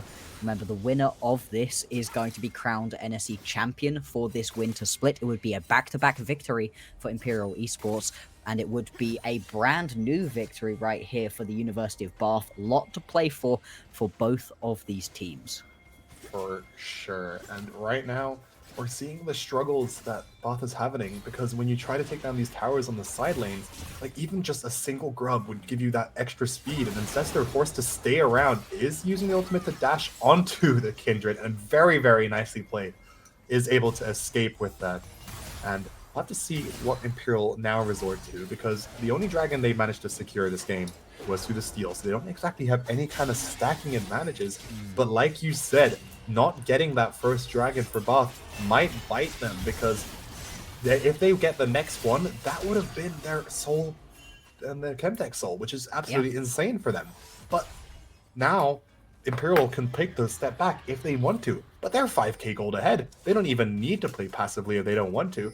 Baron's also a label up on the map, and sure, you don't have the double DPS 80 carry like you did last time, but Kindred and Mbessa, more than enough damage to take down these Barons relatively fast if they get 1-2 kills. So Imperial for sure looking very, very strong, and I think Bath need to find some kind of pick, some kind of fight to really use their comp to the best they drafted. Absolutely. Seems like we will just have to wait and see, as the teams aren't going to fight each other right now. The Baron has spawned about 30 seconds ago, but still, it would be a very, very early take. Like you said, 1 or 2 kills definitely necessary to make it into a Baron potential play. Top lane is the place that I'm looking at the moment, because this is just such a gap between who's strong and who isn't. The Ambessa is in such a good position, and it feels like every single person that Kinder person tries to fight just bodies them at the moment. You will still get to a point where you're useful as the Yone, and the Fate Sealed is always a great ability. But at the same time, this Ambessa is so strong, is 4,000 gold ahead of you, and is just in a much better position to be able to carry. Kind of like a Renekton at this point in the game, where you just want to get into the backline, grab somebody, and sort of beat them to death. Same sort of ideal as the Cassante. They're very similar in the playstyle they want to go for once you get to this point in the game. Trying to jump onto Maru. Ooh, here comes all the ultimates being burned as Kindred playing so aggressively there because they know here comes the ultimate from this is a full-on fight as they will be able to take down Keto. 1 kill over there. However, Janie on the side will now get collapsed on by Ancestor, dodges the first shuriken and is able to get them side. It's a bit more time. Will flash out there. Meanwhile, Kang Lancer on the side tearing the rest of Bath apart, and that is 4 for 1. Came off so close for Ancestor there, trying to get the pick onto JD, but they weren't able to get it. Like you said, this is Baron as the top lane. This has just been a game of Ambessa tonight. Oh yeah, it's been looking so strong on Kang Lancer. I didn't. You know what? At the start of this whole series, I was like, will we see Ambessa? I don't know. I fully wasn't expecting it, but tonight showing this champion is good. Yeah, it's real strong at the moment, as the Baron is picked up right here. And I am surprised that the Ambessa didn't hit the ban table at any point this evening, because it has just been so strong. It's been taking over. Kang Lancer definitely has had the better end of it, but the person still was able to use it to okay effect. It's just such a strong champion at the moment. He's going to be here, spot out Maru attempting to take this Drake, and I think Kang Lancer could just step up. Everybody is back here. They're going to get forced away of Bath. And Imperial, they're just going to take this one over for their own. Take it to 2 apiece in terms of the Drakes. Got Baron empowered minions ready for them. They don't have pushing lanes top or bot lane. They do have a push in the mid lane, though, that's, you know, an attempt being made from Bath to stop that one from pushing forwards. But with Ambessa bot lane, with a push going through into the middle lane, this base could well be cracked open. Yeah, Kinder person looking aggressively onto the Kindred. Gets them down to half. Meanwhile, Zoya jumping into 4. Incredibly tanky Galio still not taken down. Ultimate from Yon goes wide as Kindred safely over the wall. Will not get taken down as Kang Lancer will get their kill and is them in the midst of Bath. Ancestor on the side isn't able to help anyone after they did get a nice execute onto Keto. Trading this 1 for 1, which when you're in these positions, when you're behind about 7k gold, it's something. 1 for 1 is exactly, it's definitely something. And a nice shutdown, I think, even going over to the Akali is very, very good, as Akali's now on 9 stacks in this Dark Seal, right? They are in a potential place right here to burst out anyone, but this roster from Imperial is incredibly tanky. I mean, when you look how much health this Ambessa has with only these 3 bruiser items, it's ridiculous. So Galio also opting into full tank, and you also have this Renata with the Locket, with the Knight's Vow, and just their entire kit. This is not a squishy team for Imperial Esports. No, it's very, very difficult to get that initial pick, which you need for a Viego to pop off, or to get the Akali into the backline to just execute somebody as she so much wants to do. But 2 items compared to the 3 completed on the opposition is so very difficult. There's Banshee's Veils, there's sorry, there's Knight's Edge, there's all sorts as well to stop you from being able to get that first initial little bit of damage down too. It's just so tricky for them to play this one out right now. And the push is going to carry on. Not too much of the Baron power going to be left available. And that will be falling off relatively soon. And it didn't grab as much as I was expecting Imperial to be able to take over. That being said, they are still in a great position in this game, 7,000 gold in the lead, and they're going to be able to keep pushing their advantage around these fights. That's an early Lamb's Respite, a good decision though, otherwise that was very likely to be a dead keeper. Look at the mid-top from Bath, are looking to take down Ambessa, but King Lancer is just too strong, doesn't even fall, and now with the rest of Imperial showing up, they will get the kill. Bath on this side do pick up Weeby, but it's a bit more of a consolation prize as they trade 1 for 2. But look at your base, you lose that 1 tower, and it's not enough. You get the support, it's something. But, you know, it's just so sad to see these players dive everything. And then you see the absolute strength from Kang Lancer tonight. Just every time this player has been on Ambessa has just looked absolutely phenomenal. Dominant. And yes. I mean, there's so many words you could use to describe this. As they now siege down this top lane with the 6 grubs, are able to just easily take down these towers. Don't even need to extend for the inhib because there's no need. Imperial has been doing absolute textbook League of Legends of not overextending, and that's been a huge problem for Bath because it just limits their opportunity to get back in these games. I mean, after you get bit by over-pushing, kind of, in the bottom lane and end up losing that first game, it doesn't feel like Imperial have stepped too far forwards a single other time. They've been so good about not over-pushing their advantages. Sure, Bath have been able to pick themselves up another game and have played some of these other ones out pretty well, but it still has felt like the big oversteps, the big over-aggressions have come from Bath pretty much every time, and that's a good part of why this whole series has gone the way that it has. Very close, but it's felt like Imperial has had the advantage, the upper hand in a lot of these plays. 1 minute until the next Drake is going to spawn, 1 minute 30 until the Baron. Both are going to be very impactful. It's soul point, though, not a full soul, so you can potentially give this one up. Individual Chemtechs are not the strongest, you know, not the end of the world to give away. The Baron is going to be much more important for Imperial to try to get, and for everybody from Bath to do their best to defend. Now, you know what? Watching games like these, when you have players like Zoyed that show they can play these carry mid laners like Ari, but also opting in to play champions like this Galio and not be scared to just build this guy with tank items is so good, because Galio has the damage and they have enough damage with tank items, but also their team will carry them through enough damage, which just shows a lot of trust in the rest of this roster, and it just gives a huge opportunity for just these big, just beefy champions to just cause problems, and I love this kind of respect for the team. As we're seeing Ancestor trying to trade onto Kindred with Jin on the side as well. Jin here also opting in for has to build the LDR third just because of how tanky this is. I mean, Ambessa is only tanky through health, doesn't exactly have that many resistances outside of armor, but it's the problem for the Akali this game is trying to get into a position to hit this Ambessa. And just like that, an easy third dragon for the side of Imperial will just put them in such a huge position to close out this game with Baron spawning in now. It looks like maybe there was an idea from Bath to try to go steal away the Baron, but there's so much vision. The setup has been pretty much immaculate so far from Imperial. They're well aware of what would have been going down, and you don't really have the time, you don't really have the shred through a Baron. It's not a slow Baron, but really compared to what Imperial can do to it, it's nothing to really look at. Stealing it away works great when you've got the kind of composition that just melts a Baron. That isn't this, so instead they're just going to have to settle for getting some vision back, at least knowing when it is Imperial are going to look to start this one up. Kang Lannister pushing through the bottom lane does have the teleport available and has drawn Kinderperson down towards this bot lane as well. Needs to deal with the push, otherwise this Abeshta could totally just end the game whilst the rest of the team is drawing people up towards the Baron. For the minute though, is going to TP up. Interesting, going to go straight towards this Baron, not looking for the reactive play. It looks like right here Imperial want to be proactive, although they haven't started up yet. There we go. I mean, that makes sense. You can TP up there to be in a position, why not? Start the Baron. We see Yone TPing up to this top lane wave to try and answer that. as actually they call off the Baron to no, face check Kinderperson. Kinderperson having Q3 available will dash away, so does impressively live. And you know what, I want to say surprised that Imperial moved off the Baron there. I don't think they needed to pick Kinderperson. They could have just happily taken it away.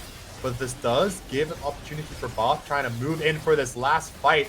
Here comes the ultimate from Malachi. Won't hit on anyone as the Baron drops down to 1K, and Baron steals the Baron! Now they just need to get out alive and use this Baron to buy themselves some time. As 3 members from Bothful, Kirby and Kinderperson on the run, as a very, very nice steal from Maru, will buy themselves some time. I mean, that Baron was definitely game if Imperial secure it. And we'll have to see if Bath can now defend. Curtain call used to clear the wave. It's absolute quality. I mean, they are tanking tower here, so there's no minions. 2 inhibitors will fall. Grubs. Actually, the second minion wave is now showing up. This could still be the end. Actually, with the minion wave spawning from... They should be able to, and it's only if Imperial step up too far. They're looking to end this game here. Comes Lord Who, and Imperial will back off now. And yeah, that steal from Maru has definitely just bought them a few more minutes.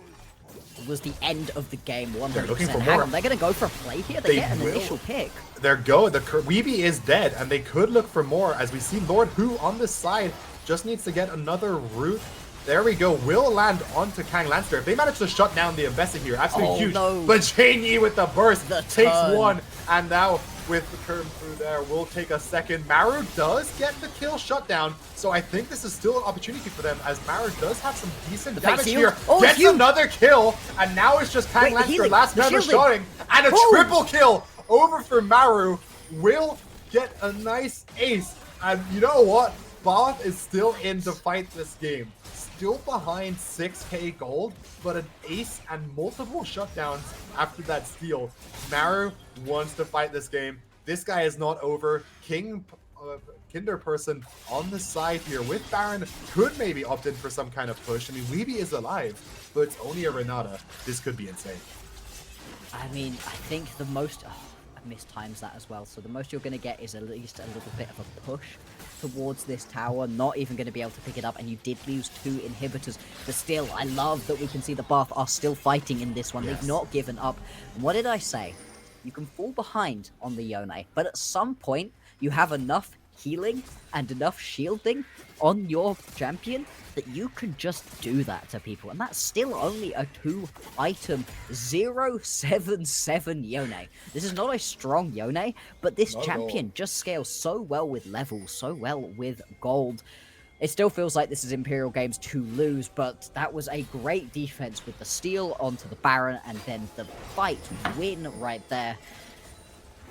It's not done, but it's still quite the mountain to climb. I mean, 30 seconds until now Soul spawns for Imperial, and you see these super minions in this top side, which no one has cleared yet from Both, which does mean that if they don't get back to their base in time, they will start losing towers. So we'll have to see how Both decides to play around this, and if they just, you know what, maybe just leave Maru there to steal, because this has been a game of steals for Maru. I mean, actually from both sides, Janie taking on one rejected as well. As we get a nice dash in to kind of bait out a bit. Here comes Malachi ultimate from the side, rooting up a lot.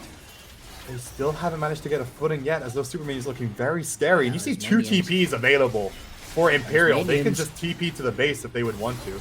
As the Baron, the Dragon will be focused. Kinderperson buying loads of time. Maru will take down that Drake, as Ambessa will dash into the backline. Here comes the ultimate from Renata. By a huge time as a shutdown. Maru is dead. Okay. So is everyone else from the side of Both. And with that, here come the double TPs. And Imperial, after an impressive best-of-5 series, come in strong into this game 5.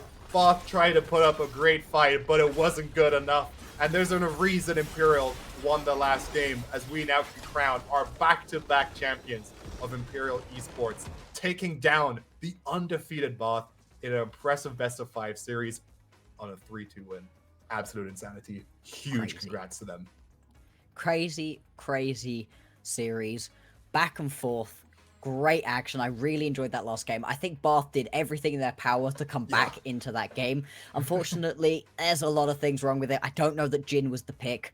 I don't know what was the pick, but the Jin just didn't do what it really needed to, and the Ambessa was so strong. The Ambessa was pop off performances. Kang Lannister, honestly, the entire day was looking amazing, was just schooling kids on whatever pick we saw. Zoyed also had a crazy day, especially on the Ahri. Didn't have quite as explosive performances once the Ahri was banned out, but still was never a slouch in these games either. Massive, massive congratulations to Imperial College London for their victory here, and what an incredible event it has been. For sure. I mean, them coming in to beat these undefeated Bath and just put, reminding them, say, hey, they lost 0-2 before in a best of 3. Yeah. They came got in smashed. strong today and absolutely fantastic. And we will have a short interview coming in a moment with one of their players. So we will be right back and we'll see you guys then. And yeah.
At SteelSeries, we make gaming gear so you can be anything you want, except one thing: ordinary. Fight the biggest bad guy you can find. Create something nobody's seen before. Now that's beautiful. Why waste your ammo on this guy?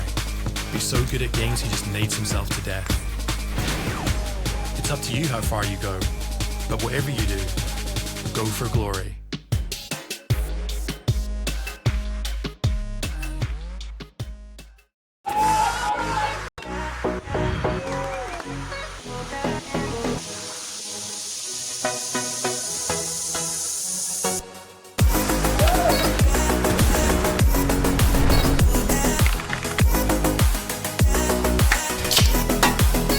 Let's go! Monster Black. Monster Blade! Let's go! Nice. Monster Black. Monster Black. That right there, Monster plays of the week. Okay. Monster Energy is doing a monster site giveaway.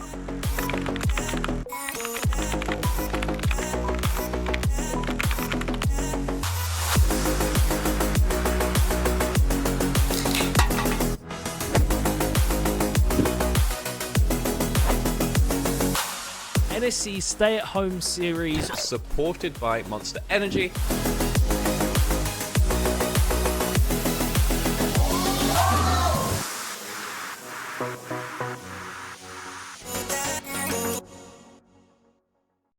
Many years ago, a supercomputer designed a perfectly shaped chip, Pringles.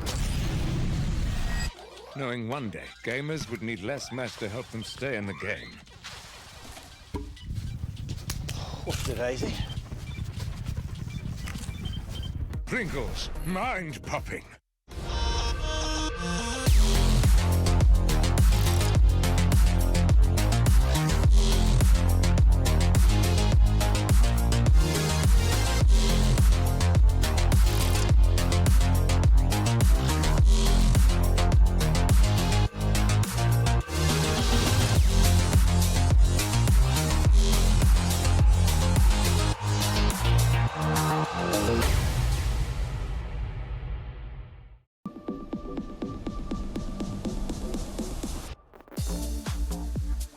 Hi, I'm Becky. I'm Senior Partnerships Manager at NSE, and this weekend we are here at Insomnia running the British University Esports Championship Spring Finals this weekend.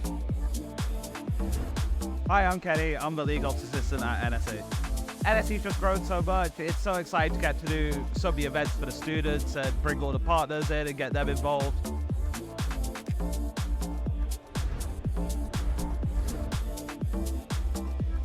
All of those students who made it to our finals, they come here and play on the main stage in front of everyone here at Insomnia.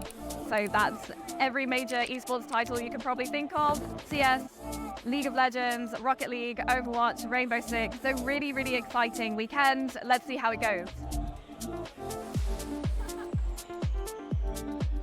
So we got Valorant going on. It's a massive tactical shooter. The players again super hyped over the games.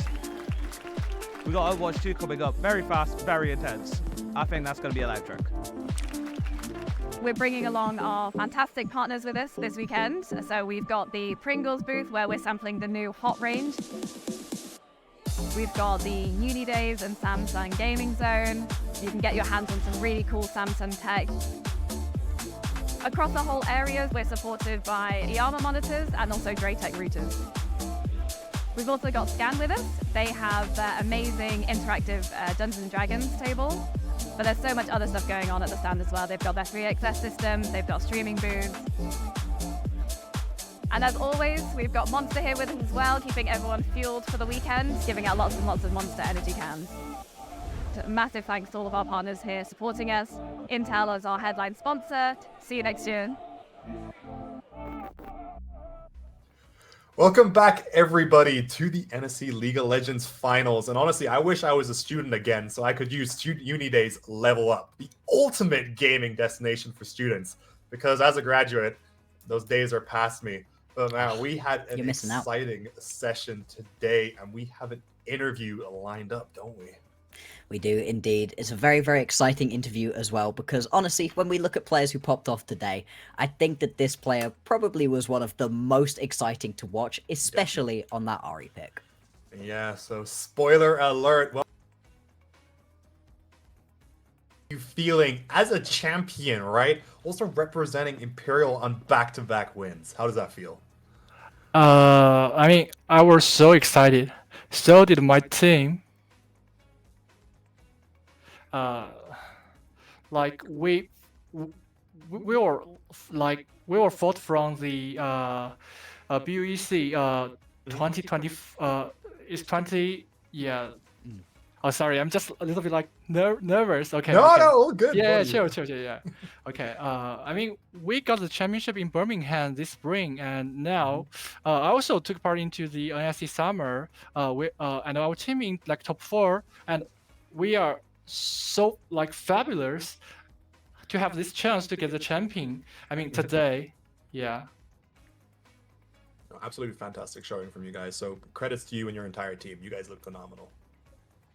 It really was a great performance. And I mean, I want to ask a bit specifics. The Ari for you in the first couple games looked so good. It was clearly something you're very practiced on. Is that your favorite champion to play, or what was the story behind that one? Yeah. So Ari, I'm not like one champion OTP, but I love this champ very much.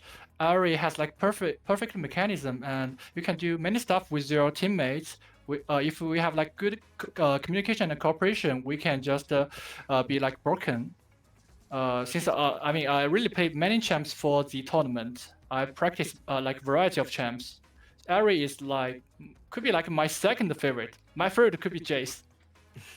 Yeah, I got Jace Panda Q in last grand final. Oh my god. Yeah. Crazy performance. And I mean, yeah, the Ari looked great. Everything that you played today looked good. Was there ever any worry that you guys weren't going to win it? Obviously, it went all the way to that game 5. How were the nerves? How were you feeling?